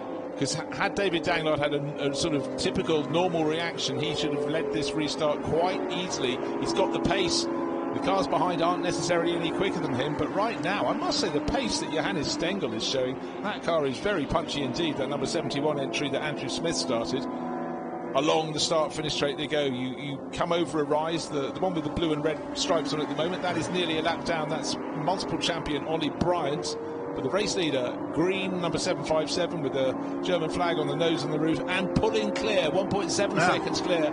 Jürgen Rudolph, and now into second place goes Johannes Stengel. That is impressive. He's adapted to this car super, super quickly. David Danglard, maybe he's having a slight problem, I don't know, but honestly, I'm not sure that Stefan Koenig isn't going to come past as well. 6 minutes remain.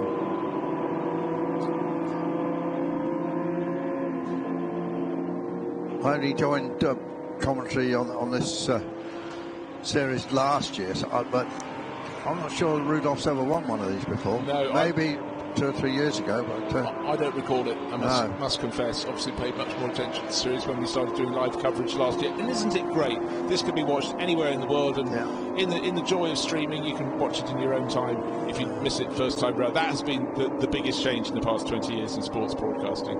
And lots of Porsche enthusiasts out there. The 411 hangs its tail out, the Swiss-driven car. It's Lucas Bucher, who's had quite a flamboyant race, but right now he's got to focus on keeping it as smooth and clean as he can, trying to catch up with Stefan Koenig. Stefan, a bit of a gentle line through turn 7, so a bit of an advantage. We'll go to the chasing Bucher, up to the crest at turn 9. It's a corner you can't see until you're right upon it, and you've just already got to be carrying a lot of speed through it. It's a bit like one of the corners, the top end, the highest point of Donington Park. I remember racing there, and you can't see. You've got to turn in with great faith that you know where the circuit's going. Pushkar got fastest up. He was the only person who's got down into 2:11s, 2:11.9, and the guy who's winning the race, his best is 2:13.1. Wow. So, you know, you don't usually have that when somebody just trying to see how the 2:13 Ollie, not much slower actually. Ollie's best 2:12.6, and the guy is 0.7 quicker than Ollie Bryant. Don't know how consistent he is with it, but that was certainly a flying lap then, and he is up to 12th place. So we've got Matt near 11th. I'm just beginning to wonder if Johannes Stengel could take a tilt at Jürgen Rudolph. There's a car between them, number 13, that is a lap down on them, and that's the Nogueira Estivil car. Oh, no, that's unfortunate there. It's gone across the nose at turn 2 of Johannes Stengel. That maybe has brought the advantage that could be carried through the remaining 4 minutes of this race for our race leader, Jürgen Rudolph. But I'm fairly sure this might be, more than likely, he's going to be his first win if he can get there. Another car up ahead, don't have to worry about that. That's very quick. It's Ollie Bryant. He's nearly a lap down, but he's leaving them, so he's fine. And that means it's effectively clear track for our first 2 runners, for race leader Jürgen Rudolph, the chasing Johannes Stengel. In 3rd place, David Danglard, but is he going to remain there? He's running a little bit wide. This is it. This is the Martin first 2 cars through your picture. And 92 was a lap down. That was Michel Mora's car. I thought for a second it might be Stefan Koenig's, which is also dark blue, but it wasn't. So Danglard hangs on in 3rd place, the white car with the red and the blue stripes over its roof. Yeah, but he's blown it, hasn't he, really? Yeah. And he'll be kicking himself. He definitely hasn't won one of these. And he would love to have done that. Yeah, there may be perfectly good reason, but we can't quite put our finger on what that might be. 411 still trying to hang in there. That's Lucas Bucher. He's had quite a wild race. And heading down the slope, not too many more times they'll be doing this, the run from the crest of the hill at turn 9 down to turn 10 at the bottom, where they double back on themselves and start turning up the hill all over again up to turn 11. But Danglard for now down in 3rd place. In 4th place behind is Stefan Koenig, but importantly for both of them, there is already a gap up to Johannes Stengel in 2nd and up to race leader Jürgen Rudolph. Pirro might just be able to snatch 7th place from Orchuela. It's 1.2 seconds behind. Now, on Pirro's fastest lap, how did that compare with all the quick runners? 2 minutes 12.8, so he's 9/10 or 8/10 of a second down on the fastest lap in this race, set by the young star Matis Plushkar. I would be interested to follow him in the Le Mans. The Le Mans Cup. Le Mans Road to Le Mans, didn't they call it at one stage? Yeah, but those are P3 cars. Yeah, the championship is called the Michelin Le Mans Cup, but those that only want to do the round at Le Mans is called Road to Le Mans. Yeah. But that becomes a clamour. It's a bit of a crazy race for most years, I must say, at Le Mans. Well, in that it'll be a 2-car race. It's sharing with a guy called Mats Angelard, who's only 18. So obviously part of this Muka Motorsport Academy. Indeed. Right, this is the final lap. Jürgen Rudolph led onto it by 1.1 seconds. There he is, car number 757. So the overtaking opportunities for anybody behind him are diminishing. Really, effectively, only turn 10. You're going through turn 4 at the moment. Anything in between, it would be put your finger out the window, suck it and see. But I tell you what, David Danglard hanging on to 3rd place, but Johannes Stengel, he'd be delighted with 2nd place. The car was started by Andrew Smith, but as we found out, he's learning his craft, but he's really driven, I would say, beautifully. He certainly has. I'm not sure of his history, Stengel. Let's check him out. He might have done some possible racing at the Nürburgring. A lot of these Germans start there, don't they? And, yeah, he's done the Nürburgring 24 hours back 2019, but that was in a lower class car, SP7, which is top class is SP9. What else has he raced? But he's raced in SP9, the top class, in 2022, 2023, but not with one of the front-running cars. But these are very different from GT3 type cars, trust me. And he's done preventing a bit, I see. Oh, I tell you what, though. Right down at turn 10, the tail was really coming out from Jürgen Rudolph in 757, but he had it covered off. Johannes Stengel could attack all he wants, but he still would just be coming shot a second or so down. Is actually closing, but unfortunately for him, not so many corners left. We go up to turn 13, down the slope to turn 14, and that will be the last corner of the last lap of this 90-minute race. Very, very close to the finish. And David Danglard, this was pretty much the corner where he got it wrong when the safety car withdrew, or the full course yellow period came to an end, and then the checkered flag is not waved for him, but it's waved for 757. It's Jürgen Rudolph behind Johannes Stengel, and I'm sure his teammate Andrew Smith, who led away, will be absolutely delighted with their combined results. And then David Danglard, car number 15, takes third place overall. Stefan Koenig, sharing with brother Philip, comes home in fourth, right on his tail. Lucas Bucher in fifth place. But really, really good run there from Jürgen Rudolph. And the fun's never over until it's over. And right at the end, backing it up. David Sarni. Oh, dearie me, he already had one moment, and when he went off at the final corner, he's gone off at the very same point again. So Sarni with the orange and black striped car. We could have done with a few Sarnis today, couldn't we, really? Didn't have time to eat them. No, They go there's the off spin, there's the replay. Oh, it snapped pretty quickly, did that. But anyway, he takes a checkered flag, and his heartbeat will have gone up a fair bit. So maybe when Vincent gets to interview our winner, Vincent, if you're listening, I'd like to know why he's number 757. I was just wondering if he's a pilot when he flies the 757, because it's an unusual number to pick, isn't it? It is, isn't it? Right, you wanted to know where Manuele Pirro finished. Just crossed the line right now in 8th place overall, and then a couple of places further back will be his teammate James Turner, who hopped into the number 19 car as well, but not quite at the finish. But Mattis Plushkel and Matt Neal, former British Touring Car champion, side by side, and the move has been coming from Matt Neal. Ollie Bryant will be behind them somewhere, but as I say, it's never over until it's over. It's very nearly over. It's 13 on the final lap. Matt Neal, when he's on the inside, but Mattis Plushkel, talk about the pluck and the bravery of someone who maybe knows no better because they're young. It's the lack of fear of youth. And Mattis Plushkel gets the move done. And these were cars that could have been challenging towards the front end of the field, but the safety car was not their friend. Ollie Bryant, former champion, in the background, finishes behind them. Late sign to drive for Frank Laudenklos, but for 757, got the situation right. Very flamboyant in his driving style, Jürgen Rudolph. And now anybody who's been driving for 90 minutes are going to feel around a circuit like this pretty tired, but he's still got movement in his fingers as he waves to the marshals. Yes. I don't know how Plushkel will feel, because he's shown as 10th in a race that, had it not been for that intervention, he probably could have won. And anyway, he's made his mark. Everybody knows. I expect when people in this series looked at the entry list stories now, they probably had no clue who he was. Well, they know now.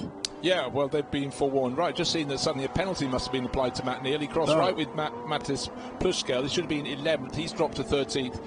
But when you're not in the top handful, I suppose it makes little difference. You go, OK, it wasn't our day because the timing of the safety car or whatever. But for Jürgen Rudolph, he seemed to spend most of his race in the top 6, and he had lots of cars around him. He was flamboyant in his defence. And for David Danglard, he's just pulling in behind him in the white, red and blue car.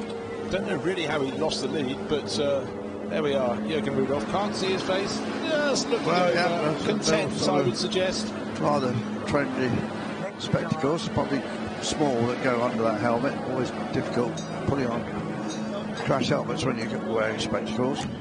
Takes them off now. Yeah, very wise indeed, and plenty of pressure. And I'm sure Johannes Stengel in the car to this side of Jürgen Rudolph will be delighted. So quite a close haircut anyway. Yeah, got to fit under the helmet. And so let's just run down the finishing order. This man, Jürgen Rudolph, the victor, alongside Johannes Stengel, who's new to the series and racing with Andrew Smith. Andrew led the early laps, and David Danglard, who drove solo and really seemed in the position to finish it off, but just got overtaken in the latter stages of the race, on the restart, if you will. But he comes home in third place overall. And there is Andrew Smith chasing Johannes Stengel. So he's a youngster, look. Well done. That was good. Enjoyed it, Bruce? Yeah, it was fun. Good. A couple of good moves there. Yeah, it was. Very good. Interesting, isn't it? Always the exchange between drivers. They're building a relationship, seeing how it goes. And David Danglard coming across to sort of share in the fun there. But they've all had fun. 90 minutes around here, or 45 for 40 plus minutes for those who are sharing a car. Certainly a circuit that you can't relax on. And we did have the order shuffled up a little bit there, but you've got to race what's in front of you. And certainly that was a very good run for 757, and victory in the end there for Jürgen Rudolph.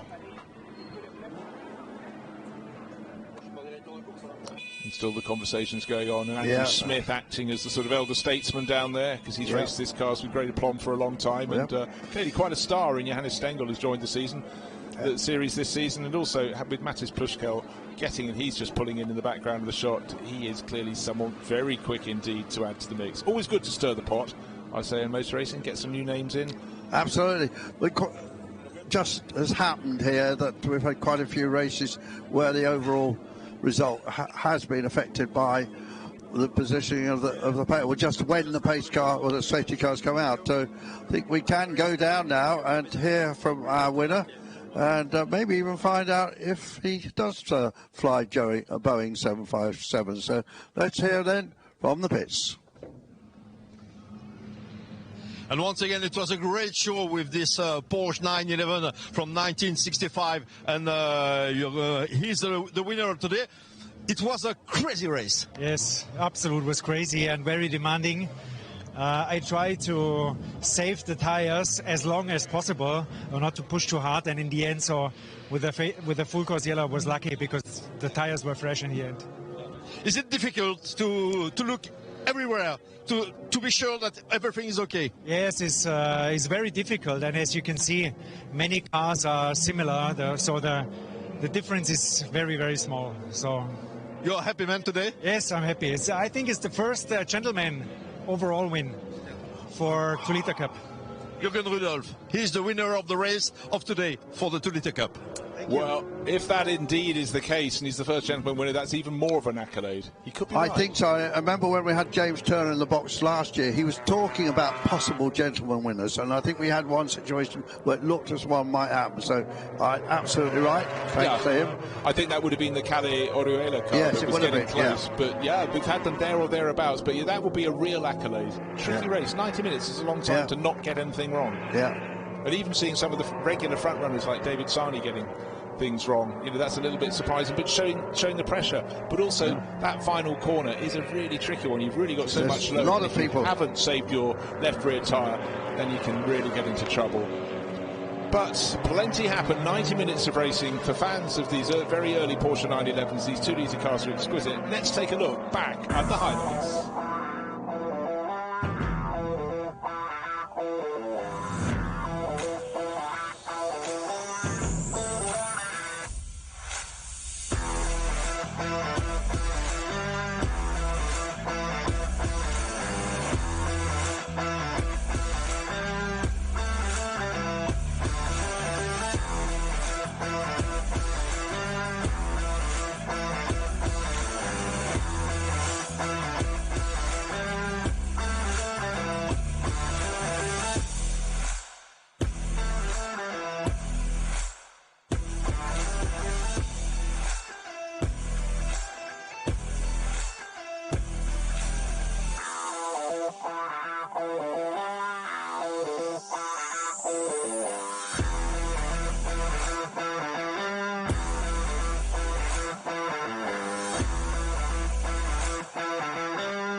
So, welcome back for the final race of the opening round of the Le Mans Classic Series for 2026. And it's the Endurance Racing Legends 2. These are GT2 cars from 1999 through to the early 2000s. And the mix is Porsche 996 GT3s, 997 GT3s, and notably the Ferrari F430 GTC Evos. And we've got one of those on pole position with Philippe Cadori. That name has been on our timing charts quite a lot through the course of the 2 days of racing here at the Circuit de Barcelona-Catalunya, and like a lot of drivers, he's jumping from one sort of car to another, just enjoying the mix, having fun. He's in the XT Modena car, and we'll see how he goes. But this is the second of the races we've had for them, and the first one was absolutely packed full of incident, and certainly very entertaining so far. This is one of the most competitive races in the calendar that we have at each of the rounds. Certainly is. So the Ferraris, the F430s, and the Porsches, of course, but also there's one Chevy Corvette, an ex-factory Pratt & Miller car in there, which John Emerson owns, and Nigel Greensall will drive later. Been doing a lot of testing with his car, and it's getting quicker and quicker. Now, there is a bit of a ringer in there, because there is a invitation car, which is newer, of course, which is the Ferrari 458 Italia.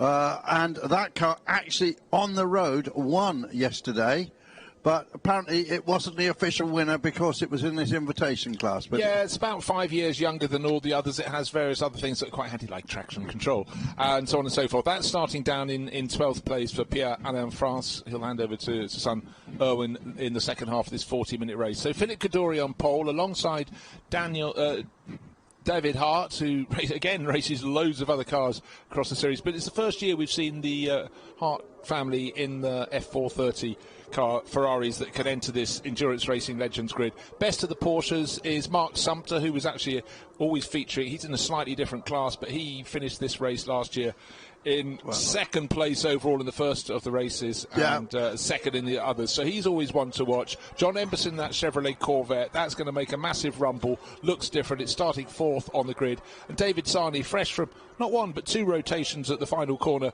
in the Porsche 2-litre Cup. He's had to nip into the pit lane and cross over. Love to see the original names: Jean-Pierre Jarier, Eric Comas, and Jesus Pareja raced this car for Labra back in period. That's Mark Sumpter's car. He knows this car. He knows his Porsches forwards, backwards and sideways. So we'll look to see how he goes. Looks so we're missing the car from fifth on the grid, sixth on the grid. We're looking for the white Ferrari of David Ere. Maybe he'll come through. He was one of the stars in the race. He raced one of these in period. He's kept it in his stable.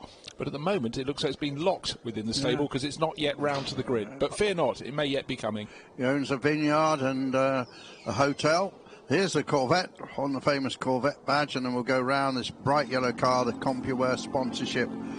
But just going back to Mark Sumpter, we're used to seeing racing cars in his company, Paragon Porsche, in the two-tone blue cars. We've seen him over the years. We've seen him winning Porsche championships in Britain.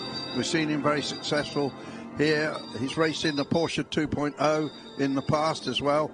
Mark's still a very, very strong runner from, we'll say, Paragon Porsche down there in just south of Tunbridge Wells. Is it Billingshurst or somewhere like that? No, I think it's called Five Ashes or something like that, or Five Ash Down. And it's just between Heathfield, which is in Sussex, and Tunbridge Wells, of course, in Kent. But it's on that main road there, and they've always got a nice number of second-hand Porsche. They deal in second-hand Porsche, do a lot of servicing there. They're not an official Porsche dealer, but I see the cars. I often drive past there. I see the cars on the forecourt there, and they seem to be moving them out pretty quickly. So it's a good place to go. We're missing three cars in a row. Pierre-Eric's Ferrari should be in sixth. It's not there. Can't remember if anything bad happened to him. The Schindler Porsche should be in behind him in eighth, and it isn't. And also Mauro Ricci in another Ferrari appears to be missing. The 3-minute board has already been shown, so they wouldn't be able to come round the grid. Outside of the front row, David Hart's son Olivier leaning in for some final advice. We talked to Pierre Ere, though. He actually raced the pole-sitting Ferrari back in period. And so that's a Team Modena car driven now by Philippe Cadori, but it was Ere, Leo Mansell, one of the two racing sons of Nigel Mansell, and Roman Rusinov raced that back well, back in 2010. We're now 16 years further on. Those F430s still look pretty sharp indeed, but certainly a number of the grid is slightly lesser than we expected. 1 minute to go, so everybody needs to get on out of the way. Still drivers with their doors open, entitled to that one last mechanic to strap them in. We had a chap there in the blue over from the Royal Automobile Club of Catalunya, who run all the marshalling here, and they run the officials. We've got French officials here, of course, as well. Yeah. So there's a nice shot, and you can see how steep that is downhill there. It's also the fact that as you're going from turn 4 to turn 5, the track goes left, and you don't have a great line of sight into the corner anyhow, even if it was on the level, just because of the bank on the left-hand side. Right, the field is underway. 2 Ferraris, first and second, 40 minutes of racing ahead of us. In behind, Mark Sumter is sure to keep them on their toes in his rather earlier 1999 993 GT2 Porsche. Right, the car that won yesterday is on the right-hand side of your screen. It's the black Ferrari, number 556. That's the invitation class car. It's younger, has a few more tricks up its sleeve, and yesterday it went through to win, so it's certainly got the performance. Expect it to come forward, particularly when Vincent Franssen, the son, gets on board. It's her father, Pierre Alain, who's at the wheel at the moment, who the last time he was on the track, I think today, was in a Ford Escort RS 1600 from a rather earlier period in the heritage car. And it's interesting because that's a Ferrari that in period raced only in America, and I believe it's a car that had a class win in the Daytona 24, driven by Townsend Bell, who was a well-known IndyCar driver, and at one stage did a bit of testing for BAR, did Townsend. I remember filming him testing.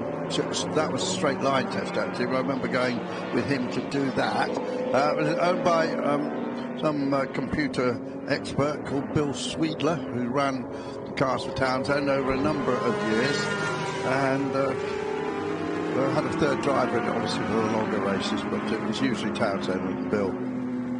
Right, we've talked of the Porsches at the front, the Ferraris just in front of them, the Chevrolet we just see going through our screen. A white Toyota with red stripes on the side. That is Mark Bush's Toyota Supra GT2 from 2004. What other variety do we have in the field? That's actually it in terms of manufacturers as they come through, but these cars were very numerous in the Le Mans 24 Hours. The GT class was, something that was very, very well supported in period. Always has been. It's just a question of which type of GT class car did you have there, because they've chopped and they changed over the years. And still is, and of course Porsche will not be running at the top hyperclass in Le Mans this year, but they will still be going for a win in GT, won't they, Bruce? Absolutely. But I mean, there's lots of other people that have been in there as well in GT category. But Ferrari and Porsche, they're always there. And Corvette, of course, will be running again. Right, 40 minutes of racing. If you're a Ferrari fan, a Porsche fan, a real treat. The cars from the very first years of the 21st century. And the ringer in there is the black and silver striped 458 Italia Ferrari, a little about halfway down this grid, but all eyes on the front row. Philip Cadori on the pit wall side on pole position, already moved straight across the nose of David Hart's similar F430, but a blast of a start from Mark Sumter. It looks like he's going to take the lead in his 1999 Porsche. It's a GT2 car down into the opening corner, been there, seen it, done it, gets it absolutely nailed. A lot of grunt from that Sumter car on the run down the hill. And that Corvette, of course, got plenty of grunt, and when Nigel gets in it, Nigel, in an earlier race, got a penalty for going too fast under the safety car, so we never had it officially clarified. No, there was certainly 30 seconds added to his race time, so we had to guess. We thought he'd won the class to make it 2 overall wins and 2 class wins, but no, he was marked down. And of course he may have the chance to appeal on that, so these results are not final yet, and I suspect that he could well do that. We'll try and find him in the paddock afterwards. Okay, pretty neat and tidy. So the real blast from Mark Sumter, car number 36, into the lead of this race, but he's now got Philip Cadori all over his tail. up into third place. It's the 188. That's Steve Osborne, one of two cars in the Felbermeyer race livery, the dark blue and the mid blue on its flanks, but he's going very nicely. That's the next horse, Felbermeyer Junior and Senior, and Miroslav Konopka car, and it's looking very honest. So Porsche, Ferrari, different sort of Porsche, different shape, of course, for Steve Osborne's 2009 car. It's 10 years younger than the one that's leading the race for Mark Sumter. And in the case of Steve Osborne, it's a 997 GT3 RSR. Plenty of those in this field. And it's looking very competitive. David Hart tucking in into fourth place. Little bit of a gap. Then John Emberson. Here he comes in that yellow-nosed Corvette. And in behind him, Mark Bush in the Toyota Supra GT2, trying to stay with the grouping. Doesn't want to drop out of that slipstream. Well, of course, Mark Bush had a class win already in the 935, and look at the Felbermeyer car coming down the inside now, but no, he can't get through. And Philip Kadori, the CEO of the hotel group, hangs on to second place there. There's a 130 going through. That's David Hart. David Hart is really enjoying the new car to them. Oh no! And John Emberson is off very early in the lap, rotated it into the deep gravel. Will that lead? That's going to have to be rescued from there. I'm afraid we may have full course yellow, leading to safety car. But at the moment, the challenge for the lead, Philip Kadori's not seeing any flags. He's going to try and strike in that Team Modena car, but Mark Sumter, wise to that move, keeps it just about tight enough to stop a challenge on the exit of turn 5. But those two Ferraris are looking very, very menacing indeed. David Hart getting in on the action. All eyes on the screens. SC has just flashed up. I didn't want to see those letters, but I fully understand, because John Emberson's Corvette well and truly beached early in the lap. We've had it in almost every race, haven't it? And often it affects the overall outcome, as it just did in the previous race. But when it happens early like this, everyone is pretty much equally affected. Here comes the safety car. I hope they've got fresh rubber on that. It's had a few miles over the last couple of days. I joke about the rubber. Yeah. But for John Emberson, be disappointed, and for Nigel Greensall, who's going to take that over in the second half of this race, he can put his helmet back into the bag and not wait. So the Snatch car might get it. He'll probably get back in the race, actually, with a bit of luck. That's true. There shouldn't be any particular damage. Right. So that car of Mark Sumter with the Italian sponsorship of a trucking company. Okay, look in the background of the shot. The first 4 cars coming in. This is it's happened, but out of turn 1. I think he was given a little bit of assist there.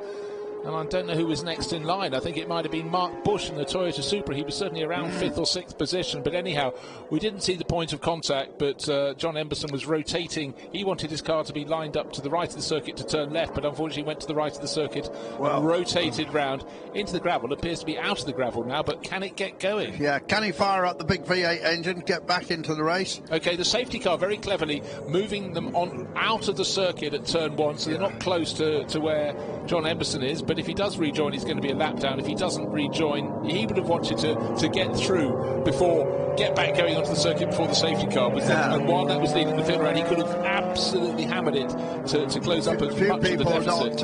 Not observing the revised line there. Well, it's an unusual one to be asked to go onto a sort of access road, if you will, but he has got it going, so maybe actually Nigel Greensall, get your helmet back out of the helmet bag. You may yet get the second part of this race, but unfortunately you're going to be a lap and a bit down from where the car ought to be.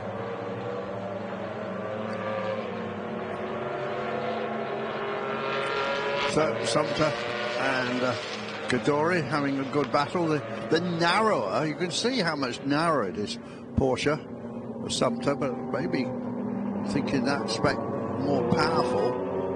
And then Kadori Hart in his new baby at Ferrari, and then Steve Osborne, and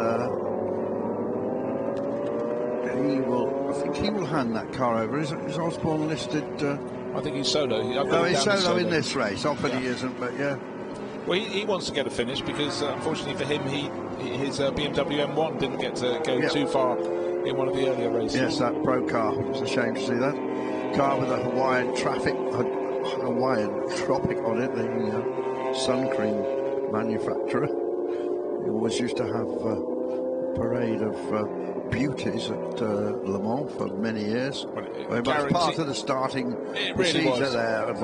Absolutely so, and it guaranteed whoever had a car with their sponsorship on, the photographers would flock around, and so it was a very clever advertising tactic. Right, waiting for the restart. Somewhat old-fashioned, but it was how it was at the time. Yes, it was. 30 years ago, 20 to 30 years ago. Yes, it's seen as old-fashioned now, but it was crafty at the time. And yeah, it was crafty. So let's see what happens on the restart. We're very fresh into this race. We've got 33 minutes remaining, and.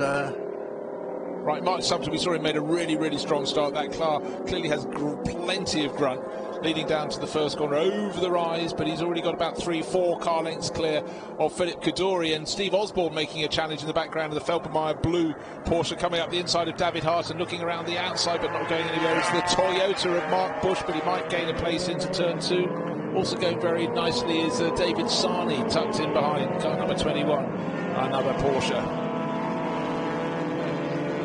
And that newer Ferrari hasn't really made any progress yet from around 12th place, but the sun is very quick in it, so see what happens. There it is, it's the black car I'm talking about going through your picture.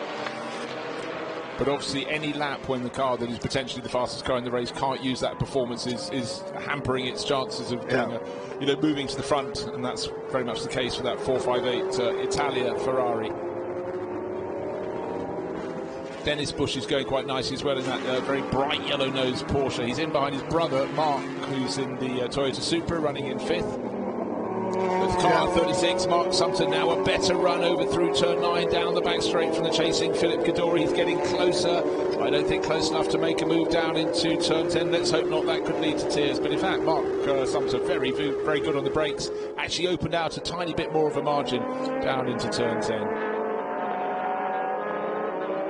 And John Emerson, by the way, has returned that Corvette to the pits, probably for a little bit of a check over whether then they deem it's worth going back out. There it is. Yeah, the gravel gets all in between the calipers and everything, so there's quite a bit of gravel on the ground there, up on the jacks. And it's up to the team if it's actually fine. Apart from the gravel, a challenge for the lead from Philip Kaddouri. He was very good onto the back straight and very good onto the front straight, the main straight, because he's got his nose, I thought, almost alongside. But again, that Mark Sumter Porsche is very, very quick in a straight line. Philip Kaddouri in the younger Ferrari goes through. But has he braked too late? I think he probably has. No, somehow he hung on in the background. Steve Osborne into 3rd place. David Hart holding down 4th. This quartet just beginning to break clear. The best of the rest will be Mark Bush in his Toyota, white with those red flashes up the side. But that was a real solid challenge from Kaddouri, and he's made it work. Great move from the man from Hong Kong. And now Mark Sumter coming under another challenge, isn't he? He could certainly go from 1st to 4th if he's not very careful, but he's hanging on there, the Felbermeyer and the other Ferrari trying to David Hart car. Well, going down the inside and giving him a bit of a, well, not a physical push maybe, but certainly making it very difficult for him to stay fully on track. That was very, very committed from David Hart. I didn't think he was going to be able to turn in, but somehow he got the nose of the car turned in, and the rest followed through. And now suddenly Mark Sumter, 5 corners ago, was leading the race. Now he's possibly about to drop down to, 6 corners ago, down to 5th place, because while that was happening, Mark Bush was able to close right in the Toyota. So 4 cars in front of him were tussling for position. And then, in fact, Mark Bush just braking a little late, the front end of his Toyota washing away from him. Yeah. He went very wide out of there, but gathered it all up. The Kaddouri immediately pulled away from David, or sometimes he's called David. He doesn't mind. I asked him. He said quite like David. Sounds quite British. He's just trying to appease you. No, well, I don't think so. But Stephen Osborne having a very good run, isn't he? Yeah, he really like cars. So the man from Malden, where he runs the salt mines there. Well, they're not mines, but you know what I mean. Yeah, so somewhere else. This is Dennis Bush, the twin Bush badge on the nose of his car, and the black David Sarney Porsche, also a 996 GT3, tucked in behind. In fact, the one behind is slightly younger. It's an RSR, whereas Dennis is in an RS from 2002, slightly more adornment. And the background of the shot, that's that quartet, and then behind them, Matt Neal, I haven't really mentioned him, he's in 8th overall, he's right behind David Siley's black Porsche. In fact, Matt's in the Hawaiian Tropic livery car, we were mentioning his earlier. There he is, white with those 2 red stripes. I fancy he'll be working his way forward. Very different to what we're used to seeing him winning. You know, front-wheel drive Hondas and so on, and suddenly he's in a rear-wheel drive Porsche. I think he's beginning to like them. Right? Yeah, I think he is. Tall figure of Matt Neal. His father was a front-wheel driver as well, a famous Mini driver, Steve Neal. Both sons have done some racing. Yeah, a couple of sons, Will and but not that much. Yeah, sort of minis. Yeah. Henry. Yes. There we go. Right, Philip Cadore, having made the move into the lead race ahead of Mark Sumter, what everyone else sorted out behind, that gave him the break. He's nearly 1.4 seconds clear, but he really was like the cork had come out of the bottle. But as much as half of that advantage, I would say, was because those behind were holding each other. Of course, we saw David Hart going down the inside into second place. Steve Osborne trying to hang in there, one of the 2 Felbermar cars. But look how the positions, the track has really opened out, the gaps hugely. Do you know what we haven't picked up? Seb Perez is running in this race, and Seb been a very successful sports car driver. Well, he's just moved his way up another position. He has, there. Indeed. He's in the Advan car there, the black and white Porsche. And Seb must be a man to watch for. I haven't seen him about this weekend. This is on the Feltmire car goes flying through there. Yeah, well, Matt Neal's got a problem. He suddenly absolutely backed out of it. That's why the Perez car went past, and Pete Chambers just moved through in the second of those 2 Felbermar livery cars. 3 British drivers all in Porsches in line astern. So let's see what Seb Perez can do now. He's been a champion in the 2.0 series in the past, but a lot of racing success back in the UK, and mainly in Porsches. I'm not quite sure whose car that is that he's driving. Separated, it's Giancarlo Romano's car. Oh yes, that's right. Yes, you mentioned it. Yes, ex-cycle motorsport car. Now, what has been the problem for Matt Neal? He's shed about 5 places in about 20 seconds.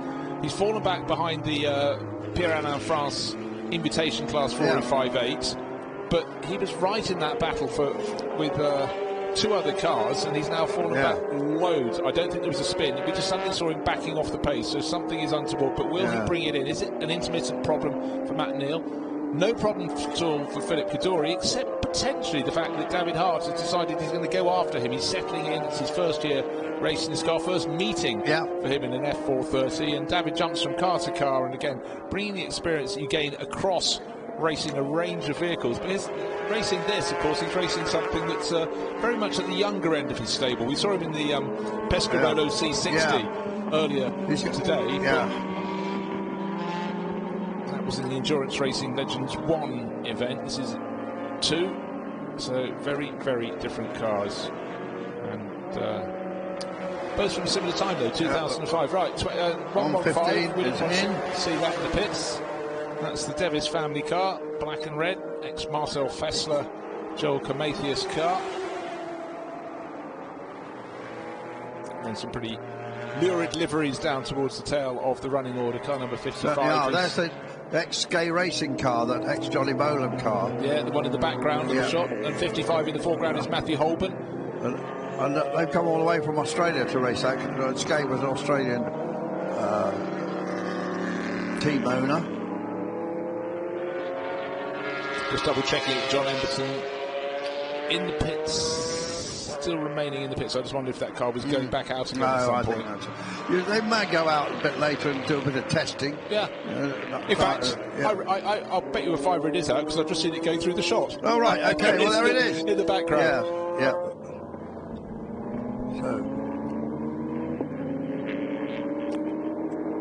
And again, this is a car that was qualified right at the front end of the grid, but sadly that early rotation, but luckily it didn't delay the race too much and didn't interrupt the order. We talked about how when a safety car comes out and it closes the field up. You know, sometimes if it comes out the wrong side of the pit stop, it can really affect those that have or haven't pitted. But right in the early stages of the race, no one lost any positions at all, so that was fine. Yeah, so John Emberson is now 3 laps down. There's the Davis family Porsche in the pits. Don't think that's going far. And then in 14th place, the Australian Porsche. That's the David Hart car in the pits. There he is, walking away. So it's an early change, early pit window, because Olivier will take this over. And Are you sure? No, I'm fairly Are you not sure? Drove it on his own yesterday, didn't he? He could well be right. Car number 130. Sorry, I couldn't find it for a second. Yeah, it was just him. You're quite right. Yeah, I think that's broken. Well, just as he was starting to catch onto the tail of Philip Kaddouri and they were making the break, suddenly Steve Osborne, who was third, is now second. The Corvette is back in the race, 3 laps down after its early visit to the gravels. So suddenly Mark Sumter, whose race started in not at the sharp end, he started third, got into the lead on the opening lap. He's back into third now, but he's been up and down. He fell as low as 4th position overall. But up front, Philip Kaddouri sitting on a comfortable margin, 6.5 seconds. And that is looking fairly good. I want to see if Mark Sumter, how his pace goes through the course of this race relative to Steve Osborne. Because obviously Mark has just so much experience of racing these Porsches, and this Porsche in particular, the number 36, the white and red FAT ex-Labra competition car. It's not a long race at 40 minutes, so drivers obviously should be able to nurse their tyres through that, but even so at a circuit like this it really works, that left rear tyre, and that's where experience comes in. So race leader Philip Kaddouri was 6 and a bit seconds clear. He's now 7.3 seconds to the good over the Porsche of Steve Osborne. Right, do we have a driver back on board? No, it's a mechanic, I think, working at the rear of the David Hart family car. No, David's back on board. No, Olivier is on board now. Yeah, he is. Well, it was solo, so maybe maybe it wasn't a problem. No, I don't think it was now. I think they've got early pit stop right at the start of the pit stop window. It's a 40-minute race and it came in with about 23 minutes remaining, so that sort of is sensible. Olivier Hart, a bit quicker than his dad. His dad's a great racer for his age, but Olivier, as a youngster, is definitely on it. Let's see what he can do. So they made that early pit stop, just surprised us a little bit. And just remember, he came in from second place, was really pretty close to the tail of Philip Kaddouri, so Philip is going to be doing the race solo. He's got the young gun, Olivier Hart, going from there's Matt Neal walking away, and teammate climbing on board. So, he might have a Italian name, but he's got the saw tyre on his crash helmet. No, this one he's showing with Stephen Edwards in this one. Oh, no, well, that was in the previous race. I thought I saw Romano climbing in though. Oh, geez, it was a Scottish-looking helmet. Yeah. Hold on, Anyway, it's of no consequence that this man has got a bit of work to do, because he's in the lead, and he's in the lead by 8.8 seconds, but he has not made his pit stop, and a very fast young guy called Olivier Hart is in the new family Ferrari, and in its first race meeting they would love to give it a victory. Yeah, wouldn't they just? But I'm still thinking that when Matt Neal came in, he'd already lost a lot of time, so I think that number 27 Hawaiian Tropic car has had its problems. On my entry list, it's still down as Stephen Edwards, who Matt's been showing with, but we know there's a lot of horse trading in the paddock here, maybe in those cafes in the paddock where sitting down reading, looking at those amazing photo annuals from the DPPI agency. You know, you might get distracted and say, oh, actually, you do the race. I don't think so. More cars coming into the pits, though. David Sarney, I think, will be the one just entering the pit lane there, but Olivier Hart getting up to speed clearly very quickly indeed in the Hart family car. It's car number 130, and it was in second place with Father David on board before the pit stop. Yeah, DPPI, the main French photo agency, marvellous photography from them over many years covering Formula One, and they produced these yearbooks, a whole series of very big coffee table books. You about 300 pages a piece. Yeah, if you had the whole set, you'd need a forklift truck to move them, and I'm not joking there. Steve Osborne sitting there, waiting to be able to blast out the pits again. Right, the race leader has not pitted as yet. No. And here he goes, car number 48, Philip Kaddouri. Best part of 10 seconds clear of Mark Sumter, going on for a further lap before coming to the pit stop. Of course, no tactics for him. He just has to come in before the pit window closes. It's not like I'm coming in early because I'm the slower driver in this car. I want more track time from my teammate. He has got the lot. So just want to see who came out in number 27. Is the name on the screen is Stephen Edwards. Yes, it is. Yeah, so Phillips had started his racing career in Ferraris, more or less. Ferrari Challenge, didn't he do? Kaddouri?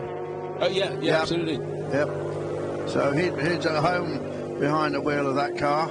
Slight potential problem for the Toyota. Just seeing the Supra being pushed back. That's the Mark Bush car. Yeah, here he is. Here's the Skate car, former Skate car.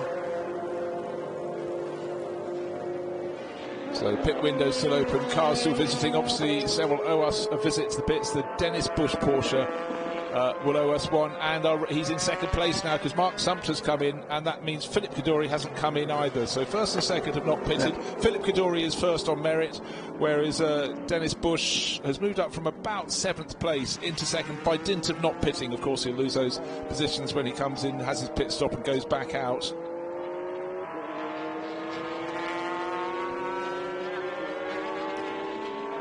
Of course, the newer Ferrari Invitational class car is in now, and that will be flying in the second half of the race with France Junior in it.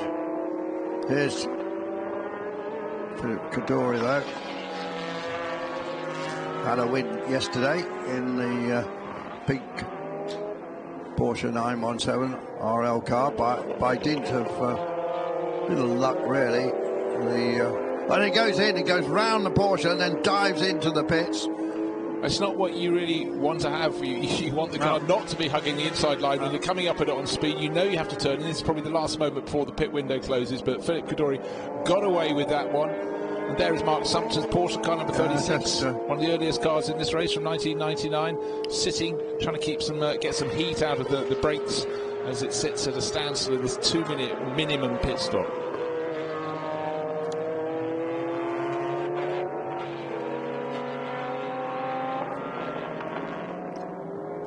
Yeah, in fact, the car we just saw being overtaken by Phil Kaddouri is the one that the driver you were talking of, Giancarlo Romano, is in. Yeah. He's sharing with Seb Perez, not with Matt Neal. That's where we go on that on the combination in those Porsches. But Philip Kaddouri, one will presume, would come back out into the lead of this race, but we'll wait and see on that front because, of course, driver penalties. Don't forget, we got the burden of glory from the first race. We have the burden of glory, which is 15 seconds extra if you won the race, 10 seconds if you won your race or your class in game second, and 5 seconds extra at the pit stop if you were third. I guess both France and Kaddouri will take that penalty.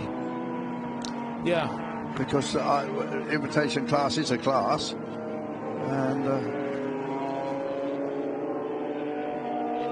so that even that out to a degree, but we don't need to look at the splits, don't we see? 458 Ferrari is really charging. Here's the door still open. Now it shuts. Yeah, the 458 has only just gone back out. And bear in mind that the faster driver, Urban France, will be taking it over. He probably wanted as much time in the car as possible to see what he could do in terms of making it up. But maybe they had their fun yesterday.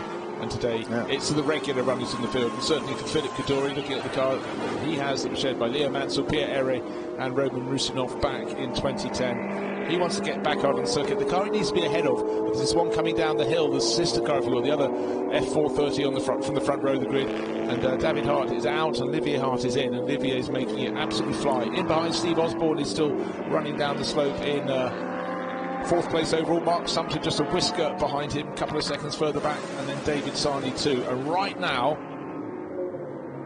blasting as much as you can within the pit lane speed limit as the chasing Olivier Hart sweeps through the final corner of the start-finish straight, and still Philip Kaddouri is waiting to get to the white line at pit exit, and he can floor it, but look in the background, he's done enough to come out ahead, but of course Olivier's already got heat in his tyres. Olivier Hart has done a 1:45.5, and that is...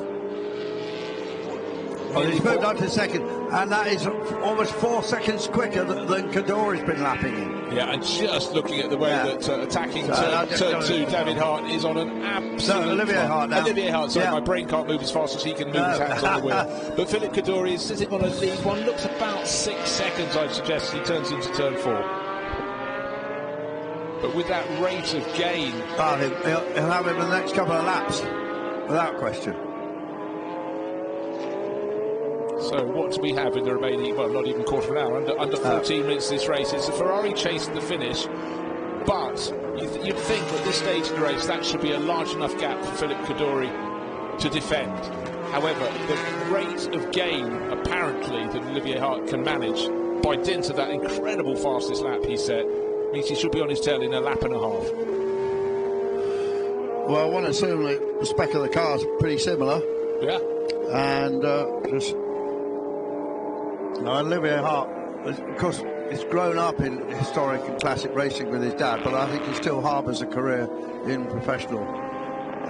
He had a go in the Spa 24 Hours in contemporary machinery. He was quick, not the ultimate quickest, but you know what? You look at the ranks of drivers racing in there. These are top pros in the pro teams, and some of the Pro-Am lineups in that as well, in the GT World Challenge and other GT3 series. But, you know, he has the ability to get in and get there at some point. Well, there he is, and Kadori will be getting the pit signals now that Hart is closing in on him, but he can't see him in the mirrors at the moment, because there is the Porsche in between, the Advan car, which keeps well out of the way. Well done. Yeah, that really was quite selfless in making sure things are up. That was the Giancarlo Romano car, so he's learning at this level, and he'll get a pat on the back for that. That was wrecking your own lap to stay clear. But actually, right, I think maybe Philippe Kadori can do this, because I don't know what... Do you? Yeah, but I sort of can. Right, what have we got? 12 minutes left on the board. The gap between them is... Let's look at their respective splits then. Okay, so the first split... actually, Kadori was faster on this last lap. Yeah, slightly compromised line for... Yeah, it was compromised. Because he was trying to go past the Giuseppe Romano car, but the middle sector is the longest sector. But 2 back markers between him and the chasing Olivier Hart, so that's a bit of sucker there for Philippe Kadori leading this race.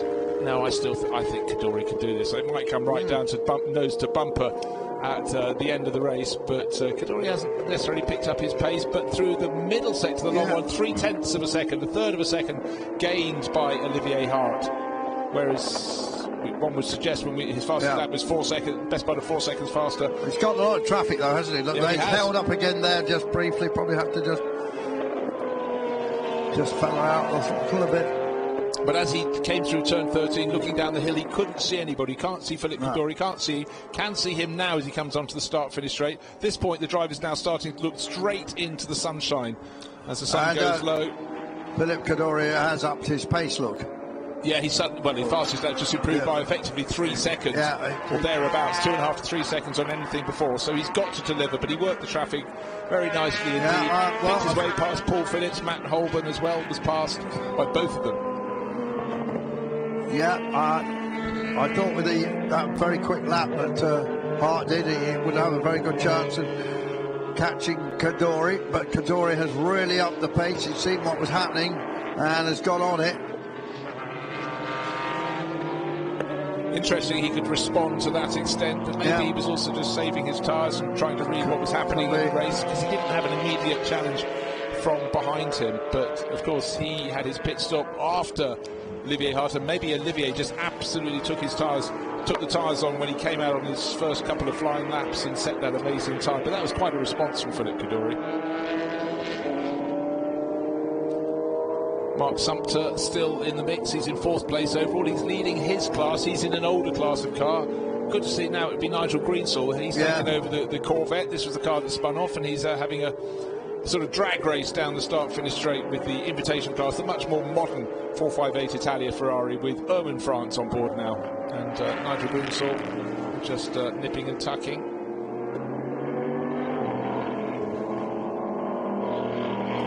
And I was concerned, do you remember, that there might have been a slight problem for Mark Bush with the Toyota, but that was pushed back towards its garage. But he's running in 6th place overall, so clearly it was a quick fix. Or maybe they just wanted to position the car in the shade.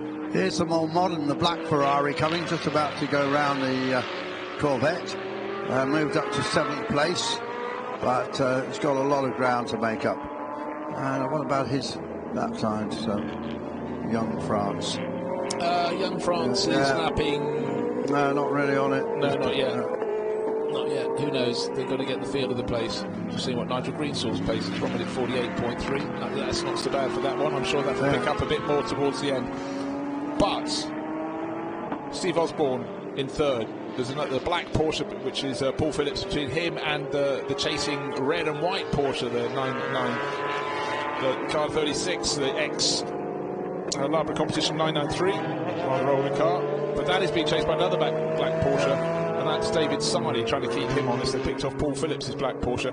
But really, the gap between 1st and 2nd, 4.4 seconds, and we're down to 8.5 minutes remaining in this race. So, but we know that Philip can be a bit leery at times, don't we? He does make the odd mistake, and he's got to be careful. Got to concentrate, keep that concentration up. Same concentration he has flying his helicopter.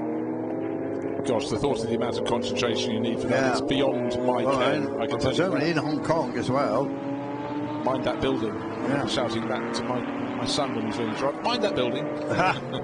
Mind the river. Right, Philip Kaduri, 4.4 seconds to the good. This is the battle for 4th place. Mark Sumpter going down the hill. He's not likely to catch Steve Osborne, who's 2.5 seconds ahead of him. Here is our race leader. Let's wait for the 2nd Ferrari to come through in the background. Yes, it's definitely closer as Olivier Hart comes through. 4.1 seconds last time, 4.1 seconds now. And Bruce, now he can see him. We've got him in his sights. Yep. And I think he'll close up on him. I mean, it's whether he can harry him into a mistake, really.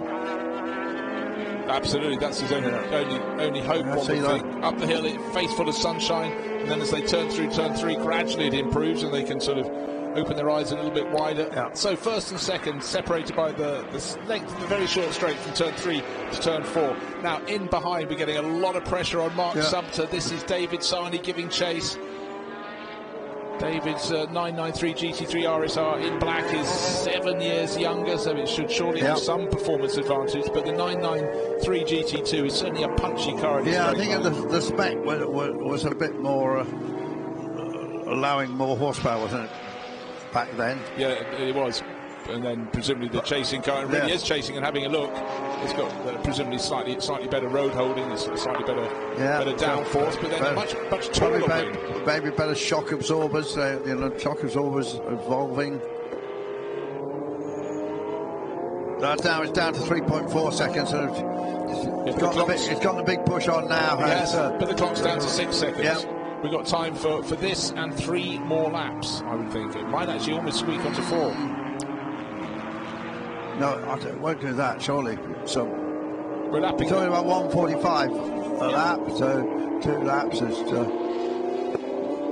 laps would take. 2 laps is 3.5 minutes. 3.5 minutes, yes. Yeah, and so we've still got time. The clock's at 5. It depends a bit in the position on the circuit, doesn't it, where they actually are. Yeah, they're getting towards the end of the lap at the moment, so it is just about possible. That's why I sort of raised the point. So it could be that. Every extra lap is an advantage for Olivier Hart. He wants further laps. Absolutely. Philip Kaduri needs to back it off a little bit.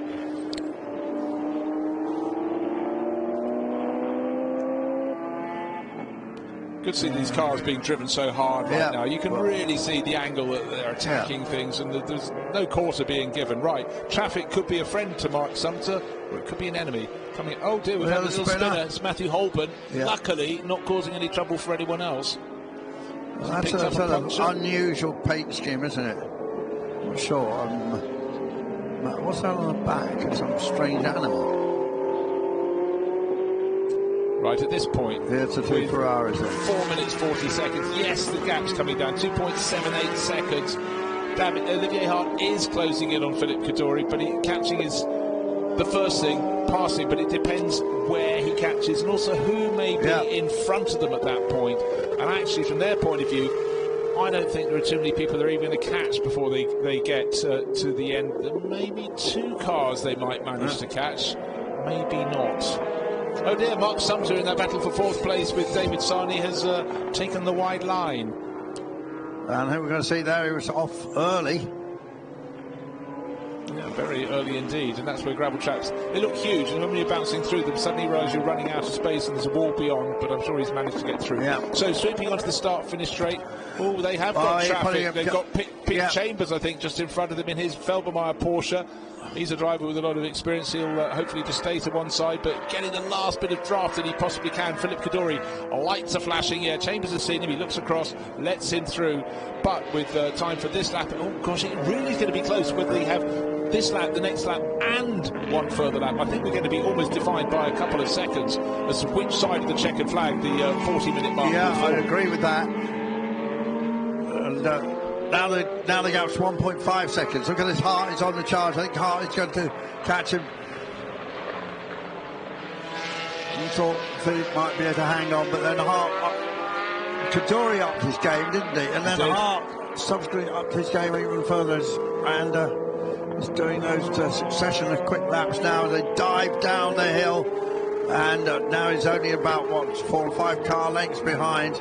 Well, exactly so, and Matthew Holborn shouldn't have been where he was, because he's over there, he spun, the very point he spun, he's just going through now, but Philip Kaddouri, I thought was going to be delayed, but he was super bold to dive down on the inside before turn 7, would have compromised his line, and then affected his run up to this point on the circuit, ran a little bit wide there and had to readjust as he went through turn 9. There is now a chance for Olivier Hart, absolutely is. I didn't think he'd get this close. Well, he's closing up, it's under a second now, and he's got him right in his sights.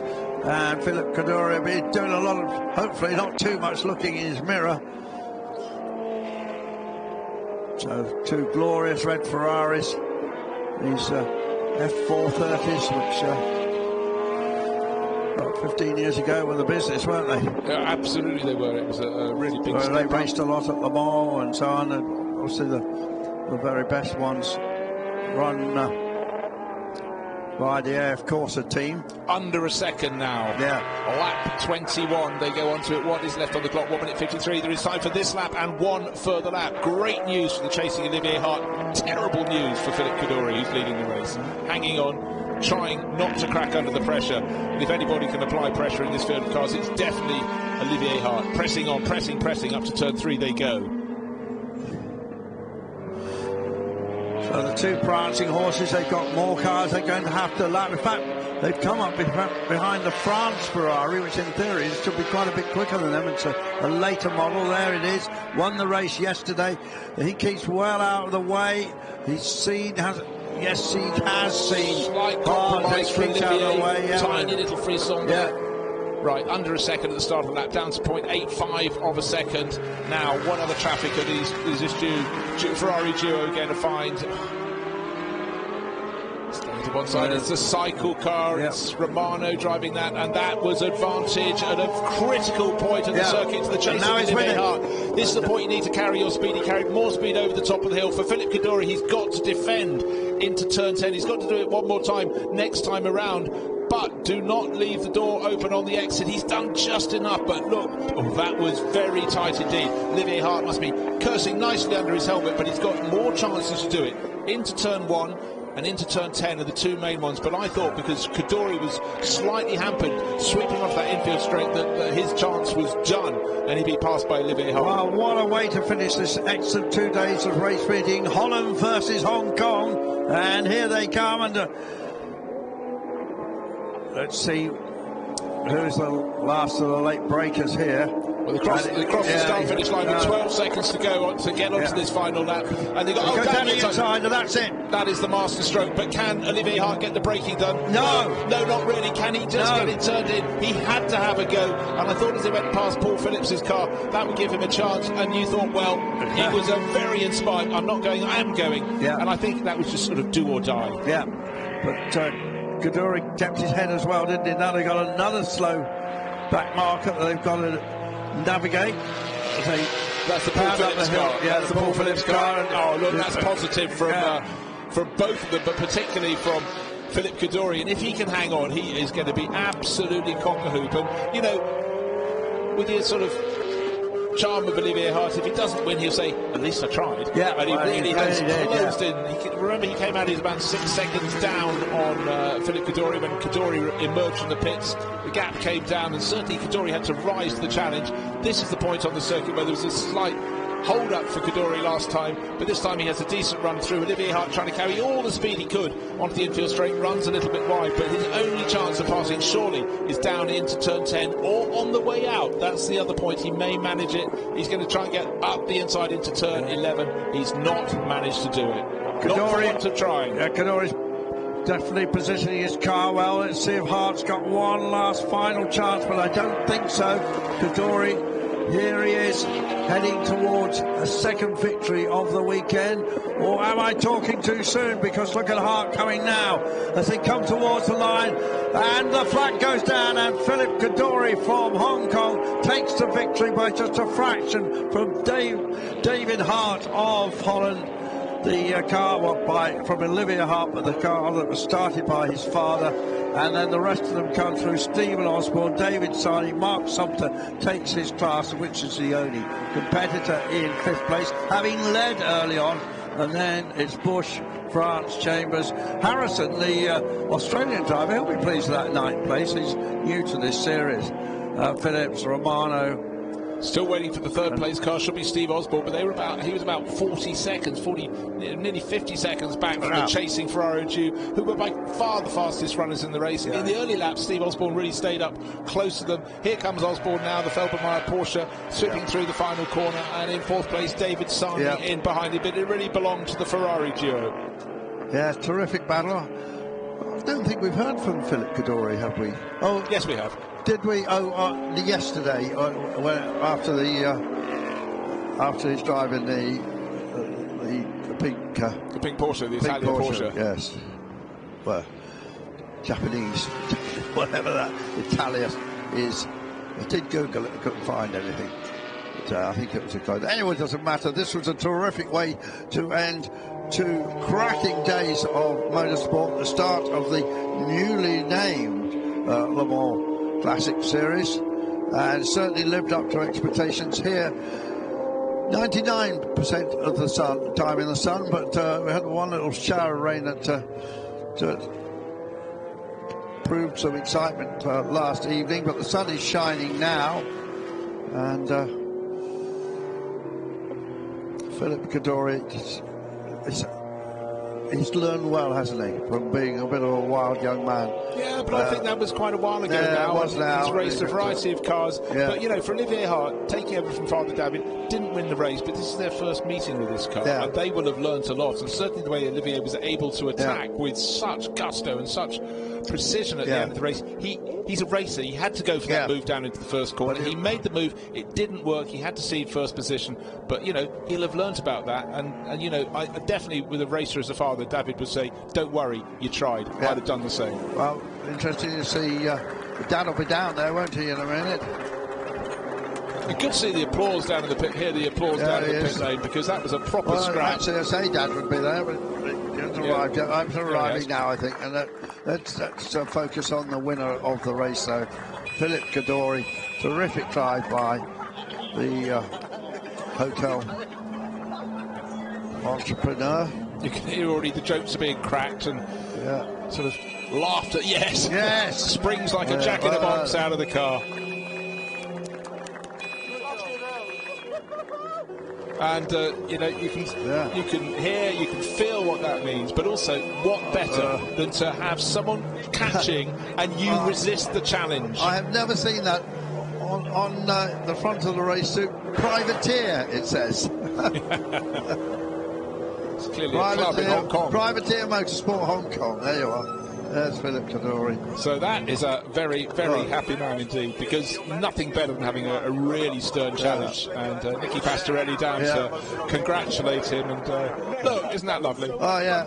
David Hart straight across, smiles all round. I think there are going to be quite a few battles between them this season. Great scenes down here. And Steve Osborne will be delighted with that third place, some distance back, but the Malden crew very happy indeed. And top Porsche finisher. He'll take that. Yeah. Well, the car's still filtering in. We've had a lot of racing It's been a long day today. We started at 9 o'clock, Bruce, so we've never stopped. There's never been 10 minutes when there wasn't action on the track. No, entirely so. It's been a brilliant opening race, the 2026 Le Mans Classic Series. And let's go down and join Vincent Franssen with some very, very happy finishers. And the man with the biggest smile on his face is the race winner. His name is Philippe Kaddouri. Let's hear his thoughts. Down with Vincent. What a great battle between those two Ferraris, of course, and finally the second place for this guy, Olivier Hart. Olivier, you tried everything during the 2 last laps. Yes, it was fun to drive. Later on, I was looking at Kaddouri and he was doing very well. I was like, oh, okay, he's suddenly very fast. But then they told me that he pitted for new tires. So yeah, I just thought like, okay, I knew there was a big peak in the new tires. So if I just keep calm and manage my time and just be consistent, then I will probably catch up, and I catched up. But then, yeah, I made a mistake to brake a bit too late on the inside. But I was looking at this braking light and it was coming on for me a bit too late, so it was braking very late. That's why I didn't make it. But yeah, good race, hard race, but clean. And it was a great show. Thank you very much, Olivier. And the winner of this race, Philippe Kaddouri. Philippe, what a fight! Oh my gosh, tell me about it. Ollie is so fast. It was amazing. I've never driven here before, and I had my DNF yesterday, and it's so nice to come back and push all the way to the end. Yeah, it was a nice weekend for you? Yeah, it was a great weekend. Barcelona is an amazing track in a great city. It's been nice to start the season again and start so well. That was the last interviews for this weekend. Of course, the man in red won the race, and that's the most important. That's what we like to see. We like to hear the happiness. We like to see the happiness. We like to see blue skies over the Circuit Barcelona-Catalunya. It's been a phenomenal opening session for this season. We've got plenty more. Next stop, Spa-Francorchamps. If we can have weather like this up in Belgium in the Ardennes, we'll take it. Certainly will. Well, we've enjoyed it. Terrific racing all through the field. Some interventions from safety cars have changed the results. Some of them a little bit surprising, Bruce. And we've seen Emanuele Pirro racing here. That was great. We've seen fantastic Formula One cars circulating, particularly the matches that I hadn't seen or heard for a few years. And all round, a very good day indeed. Yeah, plenty of cars, new drivers in new cars, new drivers in older cars. You know what I mean? The drivers and drivers in multiple of cars, and that's very much a feature of the Le Mans Classic. And certainly, one of the things for me is the enjoyment of the people who get to the bottom of the podium. But this was a race full of highlights, and let's take a look back at the best of those for the endurance racing legends.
Well, what a way to end the meeting here after a day of practice and qualifying, 2 days of racing, a Formula One demo on both days, sights and sounds, colours, passion, enjoyment. We had the lot here, and to end with that classic scrap going down to the final lap of the final race, that was Endurance Racing Legends 2. I think that was very special indeed. My name is Bruce Jones, and Andrew Marriott been alongside me all weekend and diving down to the paddock.